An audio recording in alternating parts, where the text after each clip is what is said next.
This is a story about a girl named Xiaoli. It's the winter of the 5th year of Jingyuan. In the wealthy Shen family, the wife of Shen Junshan, the master of the family, is having a difficult childbirth. She's been in labor for 2 days and nights without giving birth. Save the baby, Shen Junshan's second wife, Ru, decisively orders. Doctors give the woman medicine to speed up the delivery.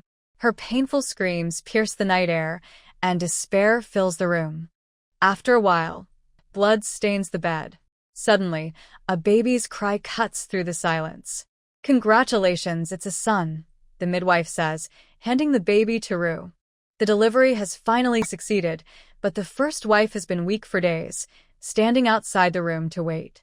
Ru orders the midwife to show the baby to the family.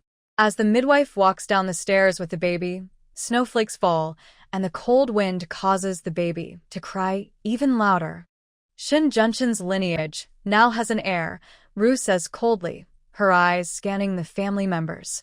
They murmur among themselves, some dissatisfied. If anyone tries to harm the orphan child or take the family's wealth, Shen family will never tolerate it, Ru adds, her voice sharp and fierce. The family leaves, and the house falls into darkness. Late at night, a figure sneaks out with a bamboo basket, heading toward the snow-covered city. Winter in Huai City is always cold. The snow falls heavily, covering everything. In a village by Nanguan Mountain, White Granny wakes up in the night, cold from the lack of a fire. The house feels like an ice cave. She gets up early, hoping for her son and daughter-in-law to return from Huai City. They had promised to come back after the winter work, but they haven't shown up yet. After a long wait, she is disappointed. She worries something might have happened to them on the road. Suddenly, the snow falls and the fence in the yard collapses. White Granny's daughter-in-law, Xia Chuntao, comes to ask if she's cold and offers to make ginger tea.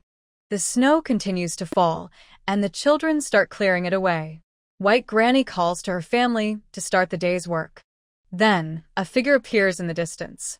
It's her son, Bai Mubin, and daughter-in-law, Zhenshi, returning home. They're carrying a wrapped bundle. "Mother, we had a daughter," Bai Mubin announces. White Granny's face remains unreadable, but the house is soon filled with joy. The family begins preparing for the baby's arrival. White Granny orders the children to make fish soup, prepare ginger tea, and take care of the house. She is glad to finally have a granddaughter, but there's no time for celebration. The family must work together to care for the new baby. The atmosphere in the house is warm, with everyone eager to help, even though they're poor. The arrival of the baby brings joy, but life remains a struggle. I found a baby girl in the snow, wrapped in a beautiful blanket with a pomegranate pattern. It seemed like she wasn't from a poor family, but from a wealthy one. The embroidery on the blanket was similar to what my wife, Jeanne, often does, which made me realize something was strange. The baby's parents had likely left her, but we couldn't understand why. Jeanne and I had worked for a rich family, and I had once helped them in a tough time. After their son passed away, rumors spread that the baby girl might be the heir to the family's wealth. Fearing we might get caught up in the trouble, we left the family, but now here was this baby in our arms. I wasn't sure how we'd manage, but Jeanne and I decided to raise her as our own. The baby looked so sweet and peaceful, and my heart melted when I saw her smile in her sleep. Jeanne was worried about feeding her, but I promised to do whatever it took. My mother, who had always been tough, agreed to help us, even though money was tight. From then on, the baby became our daughter, and we promised to care for her like our own flesh and blood. Watching her grow, we felt more and more like a family, and she brought so much joy to our lives. I've been longing for a daughter, but after having 5 sons, none of them were girls. One year, a fortune teller predicted that my wife, Zhenshi, and I would have a daughter, who would be incredibly special. He charged me 10 coins, saying the daughter would bring wealth. I paid happily, imagining a normal girl. 2 months later, Zhenshi dreamed of a girl walking toward her in the snow, and soon after, she was pregnant. We were thrilled, as no one in my family had ever had a daughter. Unfortunately, She miscarried after 3 months, and I couldn't get my 10 coins back from the fortune teller. We gave up on having a daughter and hoped for granddaughters instead, but even our daughters-in-law only gave us sons. Unexpectedly, a beautiful baby girl appeared in our home, wrapped in a quilt I had sewn. Jun sure believed she was the same girl from her dream. We named her by Fuyuan, hoping she would live a long, happy life. The moment she opened her eyes for the first time, I was so moved, I couldn't help but feel overwhelmed. Junshi and I were overjoyed to have this precious girl, and we vowed to protect her with all our hearts. The name we chose for her, Bai Fuyuan, meant we hoped she would have a life full of blessings and peace. I'm in a house with my family, taking care of my little sister, but I don't know that the whole village is buzzing with news. It's winter, so everyone is staying home, and the gossip about our family having a daughter has spread like wildfire. People are excited and talking about it everywhere. Our family is famous in the village, mainly because we've always had boys. Ever since my great-grandfather's time, every child born in our family has been a boy, which made people who couldn't have sons really jealous. When anyone in the village gets a new wife, they'd even visit our house, hoping for some of that luck. Another reason we're well known is because we're poor, extremely poor. My grandmother often says that all we have left is a bunch of boys. Today, my family and I are walking to the river, and everyone keeps stopping us to ask about my sister. People are curious, but I just want to get to the river and avoid the questions. Some of the villagers even start making jokes about how my dad is still strong enough to father a daughter at his age, and they begin to spread wild rumors about my sister being some kind of royal princess who will bring wealth to our family. I don't like those rumors at all. I don't want anyone thinking that just because my sister is born, our family is suddenly going to get rich or connected to the royal court. I tell the villagers not to spread these crazy ideas, but they keep gossiping anyway. I just want to protect my little sister from all of this attention. When I finally get to the river, my younger brother asks if it's true that we'll become rich because of my sister. I tell him not to believe in superstitions. Even though people talk about these things, it doesn't mean they'll come true. My sister is just a little girl, and we'll love her no matter what. I assigned tasks to the younger ones and made sure they stayed safe while we were near the ice. I told them to be careful, especially since falling into the cold water in winter could be dangerous. Even though we all know how to swim, getting stuck in ice-cold water would be no joke. I wanted to avoid any trouble, especially now that we have a baby sister at home. While the others worked, I focused on breaking the ice. I lifted a huge rock and smashed it down on the ice, but there was no fish to be found. It seemed like we were wasting our time, as the river's fish were probably all gone by now, especially since the village is struggling and people usually fish here when they can't afford meat.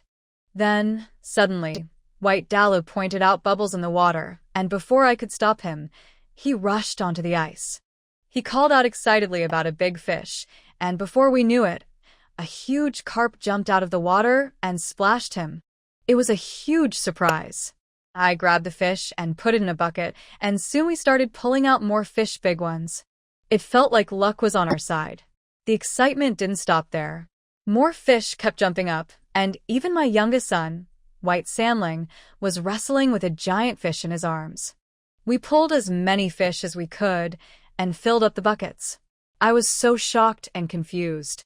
How could there be so many fish in the river in winter? This was unheard of. I told Dala to hurry back home and bring more buckets before anyone else found out. We didn't want the whole village coming to take our fish. At home, we talked about the unexpected catch. My wife was concerned about the village's difficult situation, but I didn't want to draw too much attention. I couldn't help but feel that this might be the luck our family needed. Maybe this strange event was a sign of good fortune. Xiao Fuyuan opened her eyes again. My aunt is awake. Erlang clapped his hands. It was the first time he saw such a beautiful girl. My aunt is the most beautiful person in our family. When Xia Chuntao saw her sober sister-in-law for the first time, she felt that her son's description was too conservative. It was not just the Bai family, but there was no such beautiful girl in the whole village. Not bad. My aunt is prettier than the dolls in the paintings. Xia Chuntao thought about the adjectives, Mom. Look at my aunt's eyes. They are so watery and they seem to be able to speak. Her eyelashes are so thick, like a small fan, and her eyebrows are willow-shaped, curved, black and dense. She doesn't need to draw her eyebrows when she grows up. And her skin is like tender eggs. How can it be so white? The more Xie Chuntao praised her, the more impressed she was.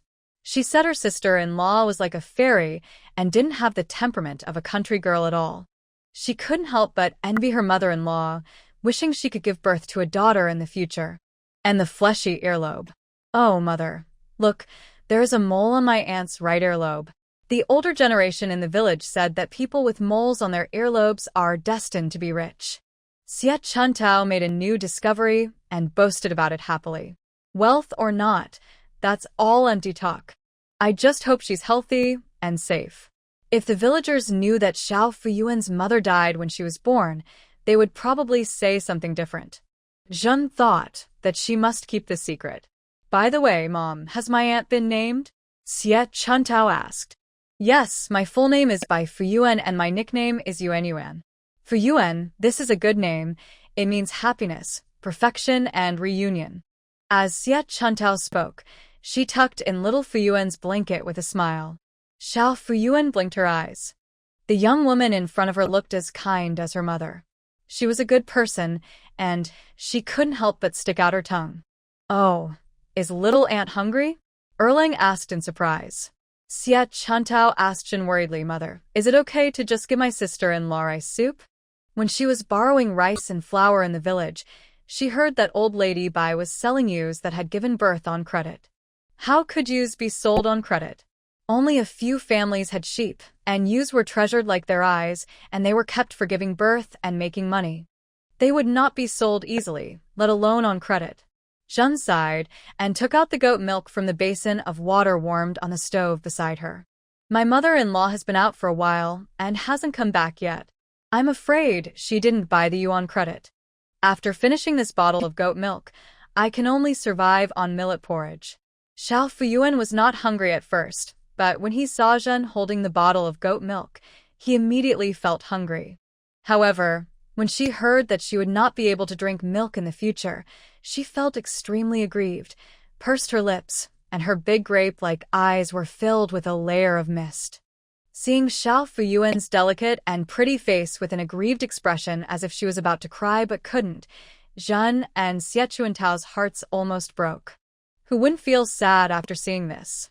Xie Chuntao patted her chest and turned around and said, Oh, I can't stand it. No. I'm going to the nursing home in the village and ask for a bowl of milk for my sister-in-law. For the sake of the first daughter of the Bai family, Xie Chuntao shamelessly took the risk and rushed to the family with milk in the village. Zhen held little Fuyuan in her arms and fed her the remaining goat's milk, feeling extremely distressed. I will cry just thinking about letting my little girl drink rice soup in the future. I only regret that I didn't take more work at the embroidery workshop at that time. Zhen was just feeling sad and blaming herself when she heard a burst of noise coming from outside. The entire Shinshu village was in an uproar, and a large number of people rushed towards the shabby yard of Lao Bai's house. It was the first time they saw someone catch so many fish in the river at the entrance of the village. Bai Banmu was cheerfully leading the way, holding a large wooden barrel in his hand, which contained several large fish. The large fish were jumping around, and their snow-white scales dazzled people's eyes in the sunlight. Following closely behind the white wooden board was Bai Dazhuang, who was also carrying a large wooden barrel in his hand. Similarly, there were big, lively fish in his wooden barrel. The coolest one is Bai Dalong, who is walking beside Bai Dazhuang. Bai Dalong is holding a big carp tightly in his arms. This carp is a dazzling red koi, lying obediently in Bai Dalong's arms, with its mouth opening and closing, like a spirit. For so many years, the villagers have been fishing in the river, but have never caught a red koi. The Bai family is so lucky. A few steps behind was Bai Xiaomei. Bai Xiaomei held a wooden basin in both hands, and in the basin were grass carps. The fish tails were swinging, splashing snow water all over the ground. Bai Xiaomei is still young, and her emotions are more outgoing than his father and older brother. Her little face is flushed with excitement, and she walks with a proud and confident gait. Even the little carrot head by Sanlang was holding a big silver carp in his arms. Shinshu village has never seen such a spectacular sight. There were so many fish, so big and fat, not to mention that they had never caught them in the river. It was the first time they had even seen them. Where did all these fish come from in the river at the head of the village? Some people became curious and got out of the crowd, went home with their nets, and rushed to the river. Of course, they worked hard for several days but didn't see any fish as big as an inch. But that's another story. Oh my God! Old Mrs. Bai saw so many people gathered in her yard from afar. She came over on her bound feet, and when she squeezed in, she saw so many fish. She couldn't help but pat her chest and exclaimed. She went around the village to buy sheep on credit, but couldn't get any. Either the ewes hadn't given birth, or the owners of the ewes that had given birth were reluctant to part with them. Just when I was worrying about it, I saw my own children and grandchildren perform such a miracle for the Bai family. You know, in the past, the Bai family couldn't even pick up a single sheep dung ball. Mother Moo, you have such luck in your old age that your family has caught such a big fish. Wow, Said an old lady who was watching with sourness and envy. why? My family is not allowed to have good luck. Old Mrs. Bai retorted. Brother Bai, this is a good omen for your Bai family to get rich. The village chief looked at the white wooden board with a smile on his face while smoking his pipe. No, it's pure luck. It's just a few fish. Whitewood panels are cheerfully modest. Brother Bai, look at what you said. Are those a few fish? What do fish represent? Fish means surplus every year. It's a good omen. The village chief was knowledgeable and came to a conclusion. After hearing what the village chief said, everyone agreed, as if the shabby yard and house of Lao Bai's family were shrouded in auspicious light. Thank you for your good words, village chief. Bai Mubin laughed. Regardless of whether it is a good omen or not, who doesn't like to hear auspicious words? Old Mrs. Bai stood in the crowd with a smile on her face. Dalong, please give me this big red carp of yours. Zomeone tease Dalong. Dalong held the big red carp in the basin tightly and shook his head, saying, No, the big carp is for my aunt. Oh, you're thinking of your aunt for all the good things. The newborn daughter of the Bai family is incredible. You won't find such a precious daughter in the whole village. Of course not. The Bai family was able to catch so many big fish right after she was born. This shows that all the good fortune was brought by her. What the Pajau Taoa said is probably true. This little girl from the Bai family is probably really born with a noble destiny. Everyone gathered around the fish, talking about how the Taoist priest Pajau hadn't pointed out that his child would be so lucky. Xiao Fuyuan's good luck halo was confirmed by the big fish. Over the years, the Bai family had children one after another, and their lives became poorer and poorer. Could it be that the transfer is about to begin? Old Mrs. Bai felt very uncomfortable in the face of the envious gazes of the crowd. She had naturally heard the talk in the village about the fortune-telling of the Taoist priest Pajau, but to be honest, she did not believe it. Because many years ago, our home was also prosperous like this. They went out to work for a year, and not only did they not bring home any money, but they also had a little girl. They are so old, but they don't feel ashamed. When they get home, they make a big fuss. If you don't know, you would think they laid a golden egg. Eugene Gui, the second daughter-in-law of the Bai family, sat at the head of her mother's bed, leisurely eating melon seeds and fruits. His lips were moving. He was spitting out melon seed shells and complaining to his mother. There's so much farm work to do at home, but he went to Huicheng without saying anything. He said he was going to work, but I think he was just going to enjoy himself. What's so great about an old clam carrying a pearl? It's not like he hasn't given birth before. He gets more and more spoiled as he gets older. Eugene Gui became angrier as she spoke. Why? When she gave birth to Sanlang, not to mention someone providing for her like this, she even had to calculate when she could eat an egg or drink a bowl of brown sugar water, let alone someone would lend her white flour to make millet porridge. Is it because her mother-in-law is so expensive? This year, she went to Huicheng and didn't know how to enjoy herself. She left the farm work at home and didn't do any work. Old Mrs. Bai even asked her to come to her parents' house to borrow eggs and brown sugar. How could she be so shameless as to praise her daughter-in-law who is rich as an old clam and then take advantage of her granddaughter-in-law's family? She wouldn't be so stupid as to take things from her mother's family to fill the poor hole of her husband's family. What's more, these good things borrowed would not go into her belly because she was still pregnant. Eugene Gui's mother, Qian, sat opposite Eugene Gui, sewing shoe soles while listening to her complaints. The Bai family has only one daughter in 3 generations. It's okay to spoil her a little. Can she be spoiled more than her sons and grandsons? Those who say they spoil their daughters are all male or female dragons. They don't really love them but treat them like cats and dogs. In the end, the benefits of the family will be passed on to the children and grandchildren. Why are you worrying about it? Qian raised her eyelids and glanced at Eugene Gui, feeling that her daughter was impatient. She had lived for half her life, and she had never seen a family that truly loved their daughter. Take the village where her parents came from, for example. There were many sons in the family and they finally had a daughter, so they spoiled her like she had everything they wanted. In the end, in order to arrange their sons' marriages, they sold their daughter to a wealthy old man as a concubine. Mom, you haven't seen the material of the girl's quilt. It's shiny and smooth, and it looks very expensive. Not to mention our Shunshu village. Even the wealthy families in the county have never used that material to make clothes. The baby was just born, and the couple's money was spent on the baby. What will happen in the future? Eugene Gui felt that her own mother did not know the Bai family as well as she did. This makes her even more angry.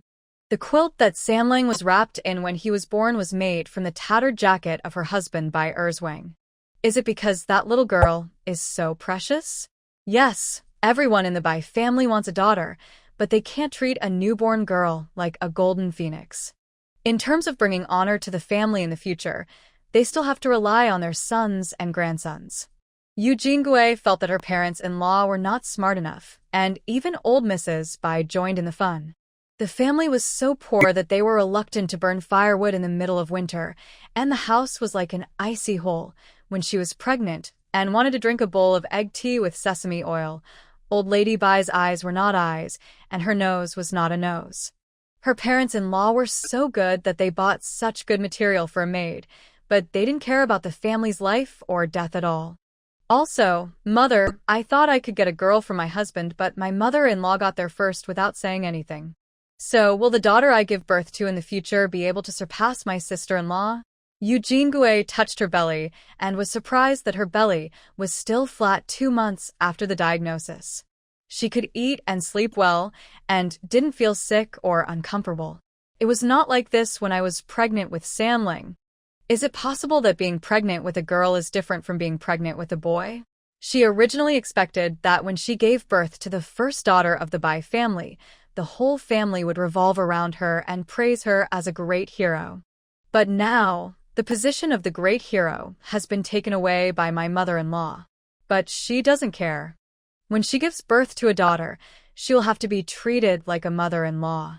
If anyone is dissatisfied with her, Eugene Gui will not tolerate it. Qian stopped what she was doing and looked at her daughter's belly. After thinking for a while, he said, "Since ancient times, sons have been precious and daughters have been cheap. I think you have given birth to sons. Why did I plan to marry into the Bai family? Besides the fact that your husband seemed promising at the time, the Bai family can give birth to sons. I gave birth to 7 daughters, but because I didn't have a son, your grandmother scolded me as a chicken that couldn't lay eggs. I thought, when you give birth to a few grandchildren, I will raise one to carry on the incense for our Yu family." Qian had mentioned this to Eugene K more than once before. In contrast to the Bai family, the Yu family is famous for giving birth to daughters. Qian gave birth to 7 daughters, but no sons. The Qian family not only could not hold their heads up in the village, but also was bullied in the clan. All of Eugene Gui's uncles and cousins were like bloodthirsty wolves, always wanting to eat the extinct family. Eugene K's sisters all gave birth to daughters after they got married, and like Qian, they suffered from the abuse of their in-laws. Back then, Qian was attracted by the fact that the Bai family could give birth to a son, So she planned to marry her third daughter to the second son of the Bai family. The third daughter did not get married, but was married to the fourth daughter, Eugene Gui. The fourth daughter lived up to her expectations and gave birth to a son as her first child in the Bai family, which made Qian very proud in the village. And because of the status of her son-in-law, the hungry wolves in the Qian family dared not come to eat the whole family easily. It would be even better if the fourth daughter gave birth to a few more sons, and one of them could return to the Yu family. Eugene Gui thought her mother's idea was too bizarre.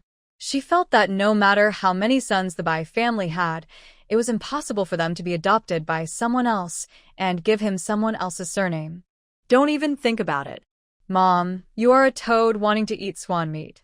Eugene Gui didn't care whether the metaphor was appropriate or not, and complained to her own mother without any restraint. No matter how many sons the Bai family has, they are not carrots and cabbages that can be plucked away by anyone. You dare to say this, not to mention that my parents-in-law don't like it. There is still an old lady in the family. She is not a big shot. She can burn our Yu family down with a fire. My mother-in-law was able to give birth to a daughter at such an old age. Why don't you work harder to give birth to a son? This girl is deliberately stabbing a pair of scissors into her mother's heart. Qian felt very upset. Not having a son was the pain in her life. Qian angrily scolded. How can it be that easy for an old clam to carry a pearl? I am 10 years older than your mother-in-law. Even if I can do it, I have to see if your father has the spirit. But Eugene Gui even agreed. My father does not look as energetic as my father-in-law. Qian was so angry that she wanted to poke her daughter's head with the needle in her hand. You are also a loser. You used to be smarter than your sisters at home, but why can't you handle it when you get to your husband's house? Your husband is a scholar, so you should separate from the family and live on your own. When the time comes, you can give your son to whoever you want. Mom, it would be fine if you didn't mention Erzwing. I get angry as soon as you mention him. At that time, everyone said that he was a young scholar and would pass the imperial examination and become an official sooner or later. But he hasn't earned any fame in all these years. I, the wife of a scholar, am not as stylish as the village chief's daughter-in-law. I have nothing to eat or drink, and I don't enjoy any happiness at all. Eugene Gui switched her complaints from her parents-in-law to her own man. He was a teacher in a private school in town, earning 2 taels of silver a month, but I didn't get a cent. Most of it was used to support the fourth son's education, and most of it was used to support the whole family, and to pay for the doctor's treatment for the paralyzed son of the eldest son. I think the Bai family was just pretending to be rich. They were so poor that they couldn't even afford to eat, but they still let the fourth son go to school. Eugene Gui is very dissatisfied with her husband, and even more dissatisfied with the Bai family for letting Bai Laosi go to school. Why didn't you listen to me and divide the family early? What did I tell you when you just got married? Aren't you pregnant? Take this opportunity to take San Lang to the town.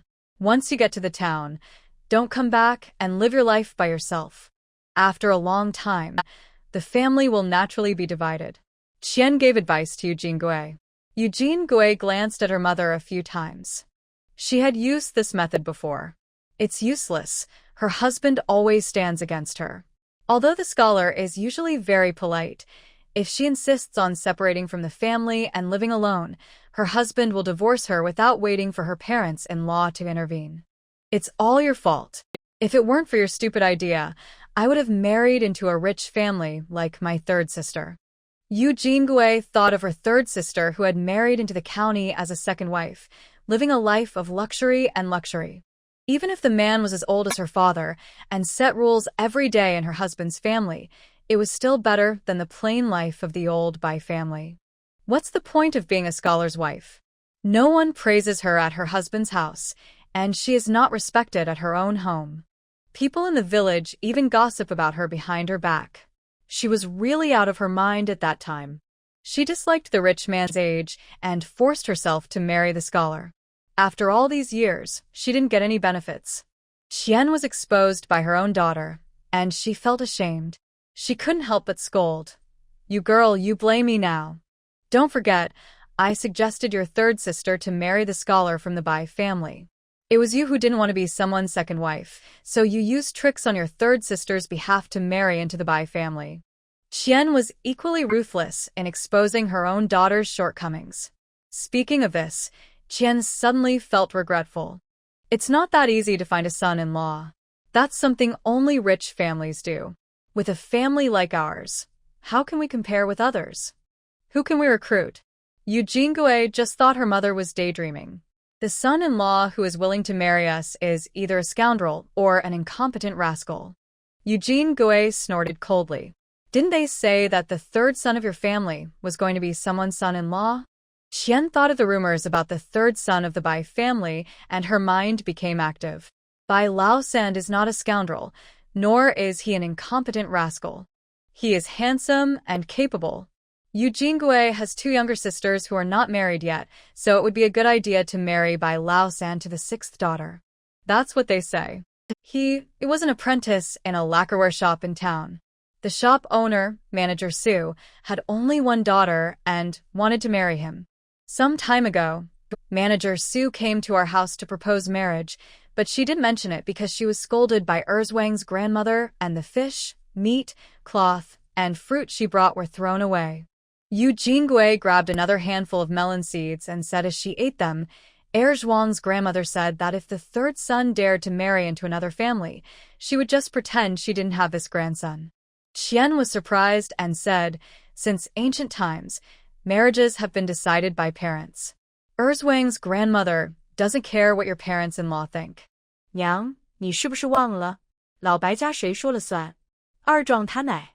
当初要不是他点头，我能嫁进去。就是我公婆做主，也不能让老三去给人家当倒插门。你别看我公公平时是个脾气好的，老三真给人当了倒插门，腿得给他揍断。That's right. Qian has experienced the fighting ability of Old Lady Bai and the power of the Honest Man Bai band when he gets angry. But there's a reason why the Bai family is poor. They're a bunch of stubborn people who don't know how to adapt. With so many sons, what's wrong with giving up one to marry into the family? The third son of the Bai family is also a person who can adapt. In my opinion, he should just abandon the whole family and follow Manager Su to live a good life. Eugene Gui's face was full of disdain. Eugene Gui felt that the Bai family was a bunch of fools, getting poorer and poorer and pretending to be the boss. They were so poor that they had to starve to death, so if she had the ability, she shouldn't come to her parents' house to borrow brown sugar and eggs. However, everything depends on human effort. Shopkeeper Su is too kind. If they were to use force, Mom, they are a family with dignity. They have to consider their reputation when doing business. How can they be like us who have no shop, no money, only 3 mud houses and 2 acres of thin land, and can risk everything to rely on the Bai family? You must not think about Bai Laosand. He is not like your son-in-law who will fall into the trap as soon as we set it. We have already schemed against one of their scholar sons, and if we scheme against another, the Bai family will divorce me and they will have to fight to the death with us. Eugene Gui interrupted Qian. Although she regretted marrying into the Bai family now, she did not want to be divorced. When Qian's real concern was brought to light, she did not seem to be angry or ashamed as before. Okay, let me tell you, I know that a forced melon is not sweet, Qian said. Eugene Gui curled her lips at her mother and said, You sound nice, but among us sisters, which melon was not forced by you? Qian, there's no way to talk about this anymore. Why is my daughter like a gunpowder eater today, provoking her mother with one sentence after another? Everyone in the village has heard that your Bai family will have a better life if they give birth to a daughter. Now that your mother-in-law has given birth to a daughter, maybe what the Taoist priest Pajiao said will come true.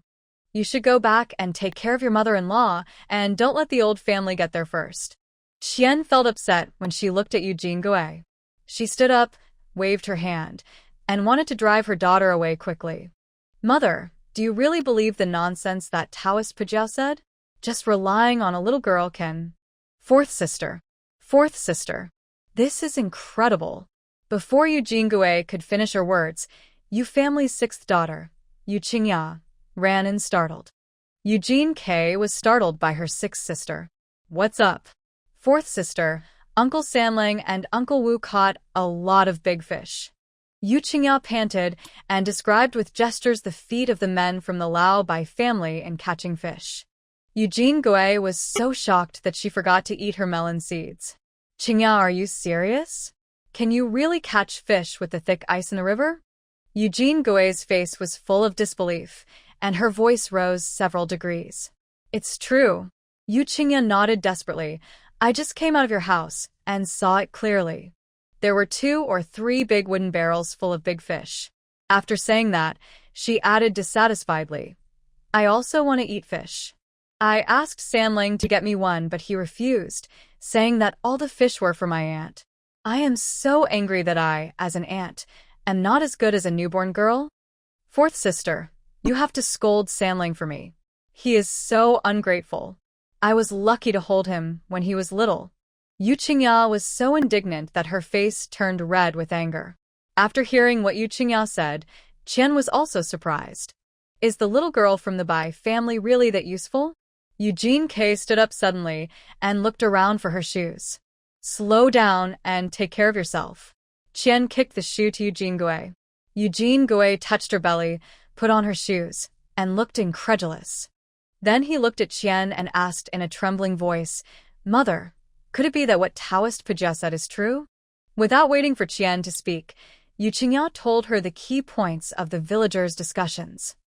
Now, everyone in the village says that those big fish were caught by your sister-in-law, and that good fortune is yet to come for the Bai family. Qian suddenly perked up. In the middle of winter, let alone catching big fish, no one has even caught fish fry. As soon as your sister-in-law came, there were big fish in the river, which obviously means she brought them. What greater blessing could there be? Maybe she can help your son-in-law become a jiren, and you will be an official's wife in the future. Why don't you hurry up and take care of your mother-in-law during her confinement? Eugene K ran away without waiting for her mother to finish speaking. Well, you have to think about your parents' home and pick up a few big fish to send back home. Qian said from behind, and then shouted, I forgot to bring the eggs and brown sugar. Eugene Gui didn't even listen to what her mother said and rushed home in a hurry. Qian put away the brown sugar, handed the egg to Yu Qingya and said, Go to your 4th sister's house and exchange it for some big fish. Lao Bai's house. The crowd who came to watch the fun had not yet dispersed, and they were packed so tightly that the snow outside the yard had been trampled into pieces. When Eugene K got home, she had to struggle to squeeze into the yard. Under the big locust tree in the yard, there were 3 large wooden barrels and a large wooden basin lined up, and they were filled with fish swimming with their tails wagging. That fish was really fat. The cool sunlight sprinkled on the fish scales, making the whole yard brighter than usual. Some big fish didn't want to be left out and jumped into the air to perform. Those with poor skills fell down with a splash and made shallow pits in the snow. Although she was mentally prepared, Eugene K was still shocked when she saw so many big fish. Could it be that the Bai family's fortunes have really turned? Sanlang, was this fish really caught in the river? Eugene Gui rushed to her son and asked with a look of delight. Mom, it was my uncle who led us to fish it out. Sanlang answered honestly. Dalong, who was standing by, glanced at Sanlang and disagreed with what he said. Aunt, we didn't fish them out. We broke a hole in the ice and the fish came up on their own. Dalong used his childish voice and waved his hands to describe again the scene of the fish coming out of the ice hole one after another. Eugene Gui's heart trembled when she heard this. How could this be as bizarre as the fairy tales told to the older generation? The villagers who were watching, even though they had heard Bai Dalong say it many times, still listened with great interest and sighed in admiration as if it was the first time. After listening to it, mixed emotions of envy and jealousy surged in my heart. How come the Bai family has such good luck? It's amazing. The Bai family is so lucky. The envious words echoed again. I think he's just being mysterious. He doesn't want to tell us how to catch the fish, so he said the fish jumped up by itself. Someone muttered sourly. What do you know? If there really was a way to catch fish, how could the Bai family have been so poor over the years? Someone went to the river to catch fish just now, and not only did they not find any fish scales, but Urguzi from the village also fell into an ice hole. Some people were jealous, while others defended the Bai family. Why don't other people have as much luck as the Bai family? It's because the little girl in the Bai family is a lucky star. She has brought good luck to the Bai family since she was born. Look at the Bai family. Before they had a daughter, even drinking cold water would get stuck in their teeth. Now that they have a daughter, things are different. The village chief's wife summed up by patting her thigh. Everyone nodded. Although everyone had already believed this statement when they saw the big fish, the summary of the village head's wife further strengthened everyone's understanding. After all, the village head's wife was the authoritative representative of the village. Of course not. Today is a big fish, but who knows what it may be tomorrow. It could even be gold. Grandma Bai, please be careful when walking and don't get tripped by the gold. Someone joked to Grandma Bai. This caused everyone to burst into laughter. The more you talk, the more bizarre it gets. This is the only time my family has caught this big fish, and it has nothing to do with my newly born granddaughter. In our village, there are good millet harvests and cows giving birth to many calves. It's nothing rare. Take Urguzi, who fell into the ice hole, for example. His male dog even attracted a group of female dogs. Luck or not is all fake. Old Mrs. Bai stood in the yard with her hands behind her back, looking calm. Just now, she quietly pulled Bai Dazhuang into the kitchen to ask about the details of catching fish, and Bai Dazhuang's description was similar to Bai Dalong's. Looking at the villagers with different expressions, old Mrs. Bai fell into deep thought. The Bai family has had good luck, and the villagers are talking about it as auspicious words, and old Mrs. Bai is happy to hear it. But as the story became more and more outrageous, she became a little frightened. She passed by the village today, and the gossips of the village army reached her ears. Even the Queen Mother was mentioned. She ignored it at first, just joking, but after the fishing incident, it changed its meaning. For old Mrs. Bai, her family had caught a big fish. She would rather believe that it was the girl's deceased mother who came to repay her for adopting her, rather than believe that it was the girl who brought good luck to the Bai family. She didn't believe a single word of what Taoist Pajia said. This is life, not a fantasy play. Aunt Bai, when will your little lucky granddaughter be brought out for everyone to see? Little lucky star, do you need a godmother? Accept me as your godmother, and let our family share in the blessings. What are you thinking about? You might as well kneel down and acknowledge Aunt Bai as your godmother and become a daughter of the Bai family. The yard was bustling with activity and laughter. Finally, old Mrs. Bai waved her hand to interrupt everyone. My son just had a daughter, which is a great joy for the Bai family. Logically, we should give everyone some red eggs to celebrate. It was freezing cold, and we couldn't buy any eggs. We just happened to have caught a few buckets of fish at home. We'll give each family one to share in the joy. Please don't despise us. According to the custom in Shenshu village, when a child is born, red eggs must be given to neighbors and villagers. Old Mrs. Bai thought that since the Bai family had no eggs, it would be better to give fish as a gift, as a blessing for her newly born granddaughter. Besides, the Bai family has caught so many fish, and there are bound to be people in the village who are jealous. It would be terrible if someone does something bad. It would be better to use fish to stop them from doing bad things. As soon as I heard there was fish to eat, the onlookers were excited again and praised the Bai family for their kindness. Emma, this is a blessed family. The Bai family is great. They are thinking about their fellow villagers even though they haven't made it yet. Such a kind-hearted Bai family should be made rich, and made rich as much as possible. Auspicious words were given away like they were free of charge and scattered throughout Lao Bai's yard. Old Mrs. Bai happily directed Bai Mubin and her grandchildren and their wives to distribute the fish to everyone. The fish were handed to the hands of the onlookers. The villagers who got the fish were so happy that they were grinning. Such a big fish, weighing several kilograms, is enough for the whole family to enjoy. Everyone, I have something to ask of you. My granddaughter is just a country girl, so please don't talk nonsense about whether she brings blessings or not. We all live our lives, so how can we believe the words of monks and Taoist priests? Old Mrs. Bai clasped her hands together and asked everyone for help with a smile. Keep a low profile. The Bai family wants to keep a low profile. The villagers had expressions that we all understood, and they all agreed. When Yu Jingui saw the big fish being given to the villagers for free, her heart ached. How much silver can this be exchanged for? Sister-in-law, are you confused? Are you just going to give away this fish for free?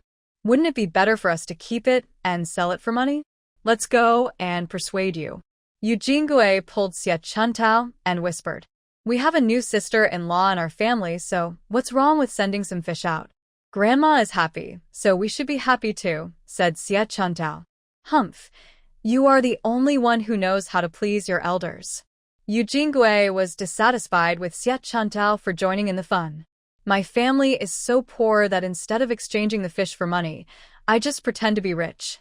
Sister-in-law, what you said is true. We are all from the same village, and we have helped each other a lot. Now that we have caught so many fish, we naturally have to share them with everyone.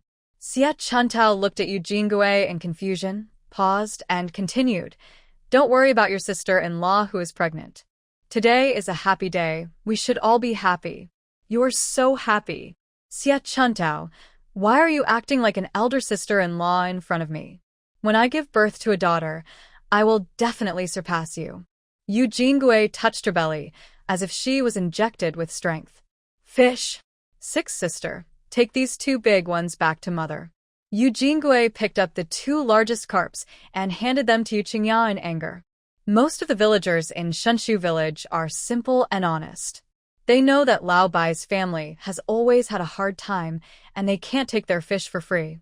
Besides, they have just had a baby girl, so they have to give them some blessings. After the villagers returned with the fish, some took out rice and flour, some carried grain and oil, some cut some vegetables, and some held eggs, and gave them back to Lao Bai's family. The crowd came and went, and the Bai family's yard was left with only their own family members. Old Mrs. Bai began to direct the family members to get busy. "This big red carp is a spiritual one. De Zhuang, put it back into the river." Old Mrs. Bai deliberately placed the red carp in a wooden basin. This fish looked like the carp in the New Year pictures. It was hard to kill it, so she decided to release it. "Okay." Bai Dazhuang carried the wooden basin to release the fish. Old Mrs. Bai continued to make arrangements. "Chun Tao, please pick up some fish so we can stew them for lunch." "Okay." Xie Chuntao went to the kitchen and took out a knife, aiming at the largest one and cutting it open first. "Dad Dazhuang, if you can't finish the fish, go to town and sell it tomorrow and buy a sheep that can produce milk for your granddaughter." Bai Banmu came out of the house and said, "There's no need to wait until tomorrow to go to town. I'll go to the next door Dolly village to exchange fish for sheep while it's still early." Old Mrs. Bai acquiesced to her son's approach. Every household in Daleswang raised sheep. The little granddaughter's milk could not be weaned off, so the sooner she was fed, the sooner she could be fed. "Dalong, go into the house and get your father's coat for your grandfather. It's cold on the road, so put on an extra coat." When Xie Chuntao heard that her father-in-law was going to Daleswang, she asked her son Dalong to go into the house and get a coat for her father-in-law to keep him warm on the road. Old Mrs. Bai was very satisfied with the filial piety of her eldest grandson's wife. Yu Jingui stood under the eaves with his hands behind his back, pouting at Xie Chuntao, secretly cursing her for being a flatterer who was trying too hard to curry favor with her elders. The eldest grandson's wife was busy running around, but where was the second grandson's wife? Where did she hide to take a break? Old Mrs. Bai turned her head and caught Yu Jingui, who had not yet had time to retract her pouting lips, and her eyes stabbed at her like a knife. "Jingui, your sister-in-law is busy running around, and you just stand there and watch?" Old Mrs. Bai asked unhappily. "Grandma, I'm pregnant." "Which wife hasn't been pregnant before? You're the only one who talks about it like a talisman every day." Eugene K. was scolded by Old Lady Bai and was angry.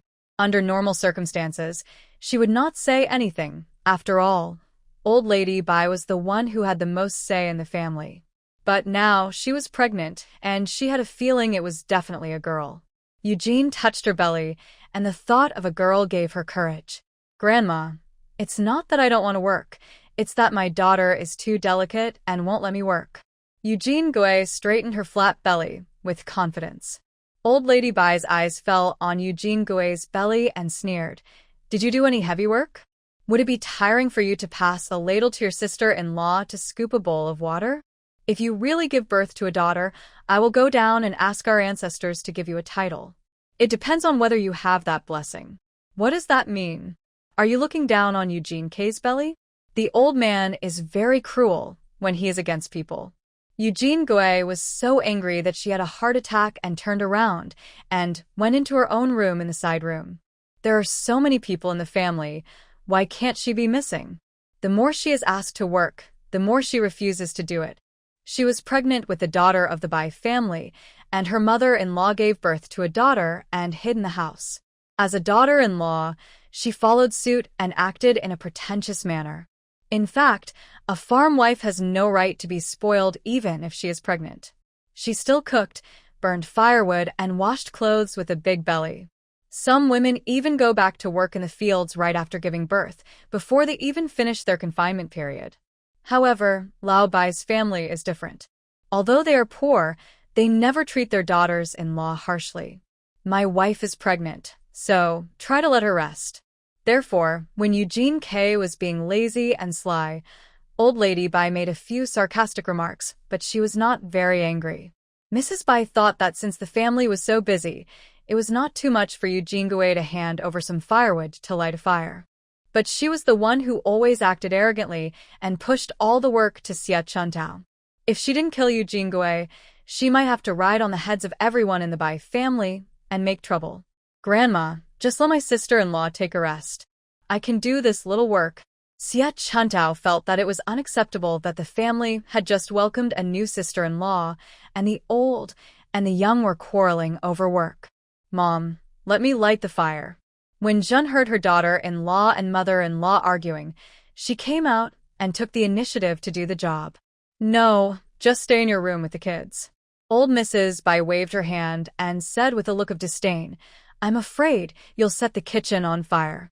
Xia Chuntao saw her mother-in-law walk into the house with an embarrassed look on her face. She always thought it was strange. Her mother-in-law was good in every way except cooking and doing farm work. She couldn't understand how a country woman couldn't do such simple work. She could only attribute it to her mother-in-law's fate of not being a hard worker. Grandma, you've been busy for most of the day, so you should take a rest. Xia Chuntao said to old Mrs. Bai. I'm not tired. Old Mrs. Bai tiptoed to the woodshed to fetch firewood. Dalong, come and help mother to cook. Okay, Mom. Dalong is very obedient. He always takes the initiative to help with housework. He goes into the kitchen as soon as Xia Chuntao tells him to. Fifth brother, help my sister-in-law fetch water. Xia Chuntao instructed by Xiaomei again. Okay, sister-in-law. Bai Xiaomei nodded and picked up 2 buckets of water from the yard to play with. Bai Samling was young, and seeing that everyone was working, he couldn't fall behind, so he helped Old Lady Bai collect firewood with his short legs. Xia Chuntao showed off her skills in the kitchen in a hurry. In the past, a skilled cook could not do anything without rice. There are so many big fish today, and also rice, flour, grain, and oil sent by the villagers. She will use all her skills to prepare a delicious meal. For big fishes were stewed in hot oil, and a circle of white flour pancakes was stuck on the iron pot. The fish soup and fish intestines were not wasted, and they were stir-fried with red chili peppers. A piece of meat sent by the village head's wife was cut into a dish of tofu, preserved vegetables, and pork. In addition to fish and meat, a spinach and egg soup was also cooked. The dining table was set up in the main room, filled with dishes. The fragrance is so pervasive that it makes one's mouth water. Mom, I'll bring the food to you inside. Xia Chuntao said quietly as she lifted the curtain of the upper room. No need. I'll go out and eat with everyone. He was so cute. Xia Chuntao was afraid of waking up her sister-in-law, so she walked in quietly and carried Erlang, who was lying on the bed, to the dining table. Zhen took out a patched jacket and covered Erlang's legs with it. Bai Dazhuang, Bai Xiaomei, and others sat around the dinner table, the aroma of fish meat wafting into their noses, making them salivate. Old Mrs. Bai hadn't sat down yet, and Bai Banma hadn't come back yet, so no matter how greedy they were, they didn't dare to pick up their chopsticks. They can only eat after everyone has arrived and the elders have spoken. But it smells so good.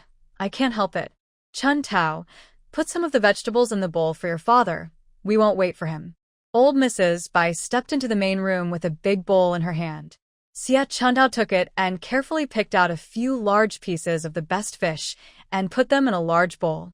Okay, you're all hungry, come and eat.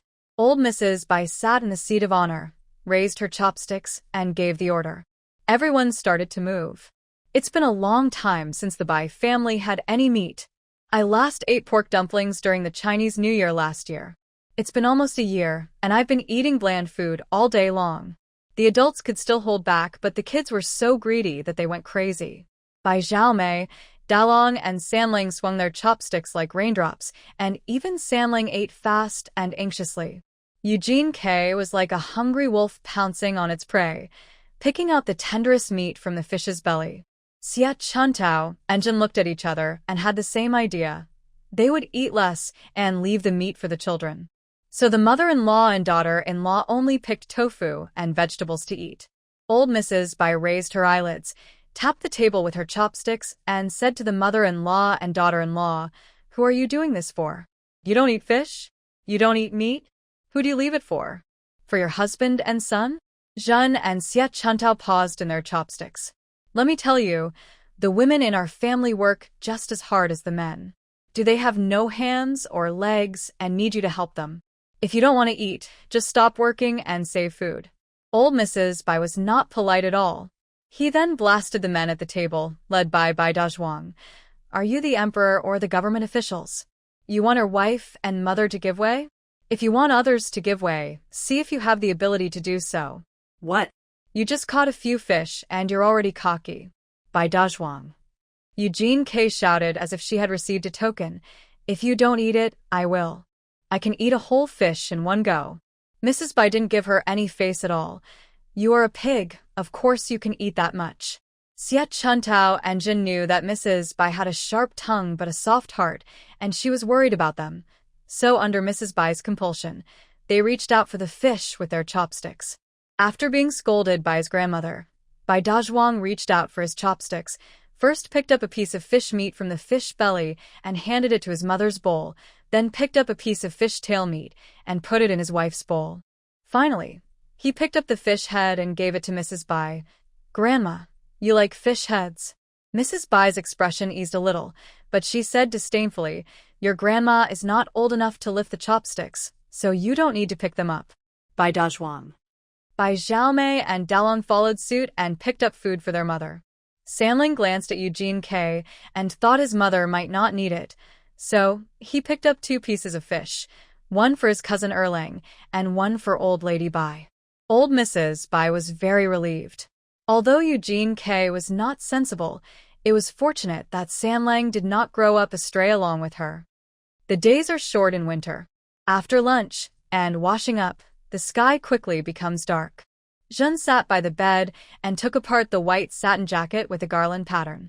She filled it with light and soft new cotton and turned it into a small jacket and a pair of cotton trousers for little Fuyuan. Xia Chuntao and Eugene Gui sat aside. It was the first time that Eugene Gui carefully observed her sister-in-law. Although she didn't like it, she had to admit that her sister-in-law was very cute, with a delicate and graceful figure like a porcelain doll. She touched her belly and prayed that the girl in her belly would be as pretty as her sister-in-law. Mom, how come you have so many good things? I've never seen you take them out before. Eugene Gui felt a little jealous when she saw the cloak of gray squirrel fur under her sister-in-law and the white satin jacket with a garland pattern in her mother-in-law's hand, which did not look cheap. I heard from my own mother that my mother-in-law is different from ordinary village women. She is someone who has seen and experienced good things. When she married the second brother, she wanted a red jacket, but the Bai family refused to give it to her. When she asked, they said they had no money. It turns out that it wasn't that there was no reason, but that the mother-in-law was selfish. Such good material should be given to a girl. This is just her favoritism at the beginning. I'm afraid her daughter will have to rank far behind her sister-in-law in the future. There are only these 2 pieces. It would be a shame to leave them alone. Give them to your sister, Zhen said calmly. That's right, mother. Your things should be given to my aunt. Xia Chuntao leaned over and stared at Xiao Fuyuan with a smile. She suddenly remembered that there was a piece of cotton silk cloth in her room, and she would make a piece of clothes for her aunt later. In her heart, Yu Jingui cursed Xia Chuntao as a flatterer. Mom, you gave everything to my aunt. What will my daughter wear when she's born? Yu Jingui asked directly. Jeanne had always been kind to her daughter-in-law, but she was a little unhappy when she heard Yu Jingui's questioning. She replied in a neither soft nor hard way, "Wait until you give birth to a daughter. How can I treat my granddaughter badly?" Big Zhuangyang. Eugene K's words were interrupted by a voice outside calling Zhen. It sounds like Aunt Xia. I'll go out and take a look. Xia Chuntao stood up. When they heard it was Mrs. Xia, the mother-in-law and the daughter-in-law were all surprised. Outside the yard, Mrs. Xia stood by the fence, her wooden clogs covered with snow. If it weren't for the bleeding sound, you wouldn't have noticed that she was holding a sheep in her hand. The snow-white sheep blended into the white snow. Xia Chuntao looked at Mrs. Xia in front of her, full of surprise. The Xia family and the Bai family had not had any contact for many years. Even if they met in the village, the Xia family would ignore the Bai family. Auntie Xia, it's so cold. Please come in and sit down. Xia Chuntao concealed her surprise, walked outside the fence, and greeted Aunt Xia. Mrs. Xia stood still and handed the sheep rope to Xia Chuntao. I heard that your mother's milk supply is insufficient. There happens to be a ewe at home. You can take it home. Aunt Xia. Xia Chuntao hesitated, not knowing whether to accept it or not. Old Mrs. Bai went to visit relatives and Zhen was in the house, so Xia Chuntao did not dare to take the Xia family's sheep on her own initiative. With a creaky sound, Zhen pushed open the door of the upper room and saw Mrs. Xia outside the fence. She felt complicated. Sister Xia, Zhen called out. Giving birth to a child at such an old age is a waste of time. You have the ability to give birth, but not the ability to raise it. Mrs. Xia spoke with sarcasm. Zhen's heart was filled with ripples. After so many years, Mrs. Xia was finally willing to talk to her. Sister Xia, please come in and sit down. Zhen's voice was a little choked. No, you're so cold. Don't scare your daughter. Mrs. Xia refused coldly and added, this sheep was sent by Qinghe in the evening. She came home early in the morning and asked her mother-in-law to borrow the sheep. When mentioning her daughter Qinghe, Mrs. Xia's voice became more and more intense. Qinghe is just stubborn. Da Zhuang, you have a daughter now. Don't teach her to be as stubborn as Qinghe. Sister Xia. When Zhen heard Mrs. Xia mention Qinghe, she didn't know how to respond. If we don't bring the sheep in, it will freeze to death here. Mrs. Xia handed the sheep rope to Xia Chuntao, turned around and walked away on the snow. Looking at Mrs. Xia's back as she disappeared into the night, Zhen's heart felt like a spice shop, with all kinds of mixed feelings. Back then, if it hadn't been for that incident, Qinghe would have been the daughter-in-law of the Bai family. If it weren't for the Yu family's plot against their second son. But in the final analysis, it was the second son's blindness and dumbness that led him to fall into the trap of the Yu family and let down such a good girl like Qinghe. After Erzwang married Yu Jingui, Qinghe also married to the next village. I heard that her family was not doing well, but even so, she still sent a sheep. Xiao Fuyuan has been eating and sleeping, sleeping and eating. She was too young to differentiate between dreams and reality. In the dream, she was lying in a white house, her head was bald, and her hair was gone. There were many uncles and aunts in white coats surrounding her. A voice told her in her ear that she was an angel sent to the world, and after saving other children, she would fly to a beautiful new world. She saw the little friend she had saved. A little brother untied the gauze and exclaimed that the day was so bright. A little sister put her hand on her heart and shouted happily that it was beating. She was very proud. She was a hero. She saw her crying mother. Mom, I'm going to a beautiful new department. Mom, don't cry. We will see each other again in the future. She said to Mom. Mommy put on her favorite princess dress, hugged her and kissed her forehead again and again. She was surrounded by flowers, and among the flowers were her favorite dolls and her favorite strawberry cake. Mom's round baby, I hope you'll be free from illness and disaster in your next life, healthy and safe, and have a long and happy life. Mommy put her in the flowers and prayed in a low voice. Okay, Mom, I will. Xiao Fuyuan waved his hand and followed the leading angel, flying towards the shining place. Oh, why is it so noisy? Why is there someone chanting in her ear every day? Everyone in the Bai family chattered around the sleeping little Fuyuan. Sister, your eyelashes are so long. My sister's face is so tender. My sister has such a beautiful nose. My sister's hair is so black. Bai Banmu and Jun were all smiles as they looked at their sons and grandchildren surrounding little Fuyuan and sighing. The warm and festive scene made the couple feel unprecedented happiness.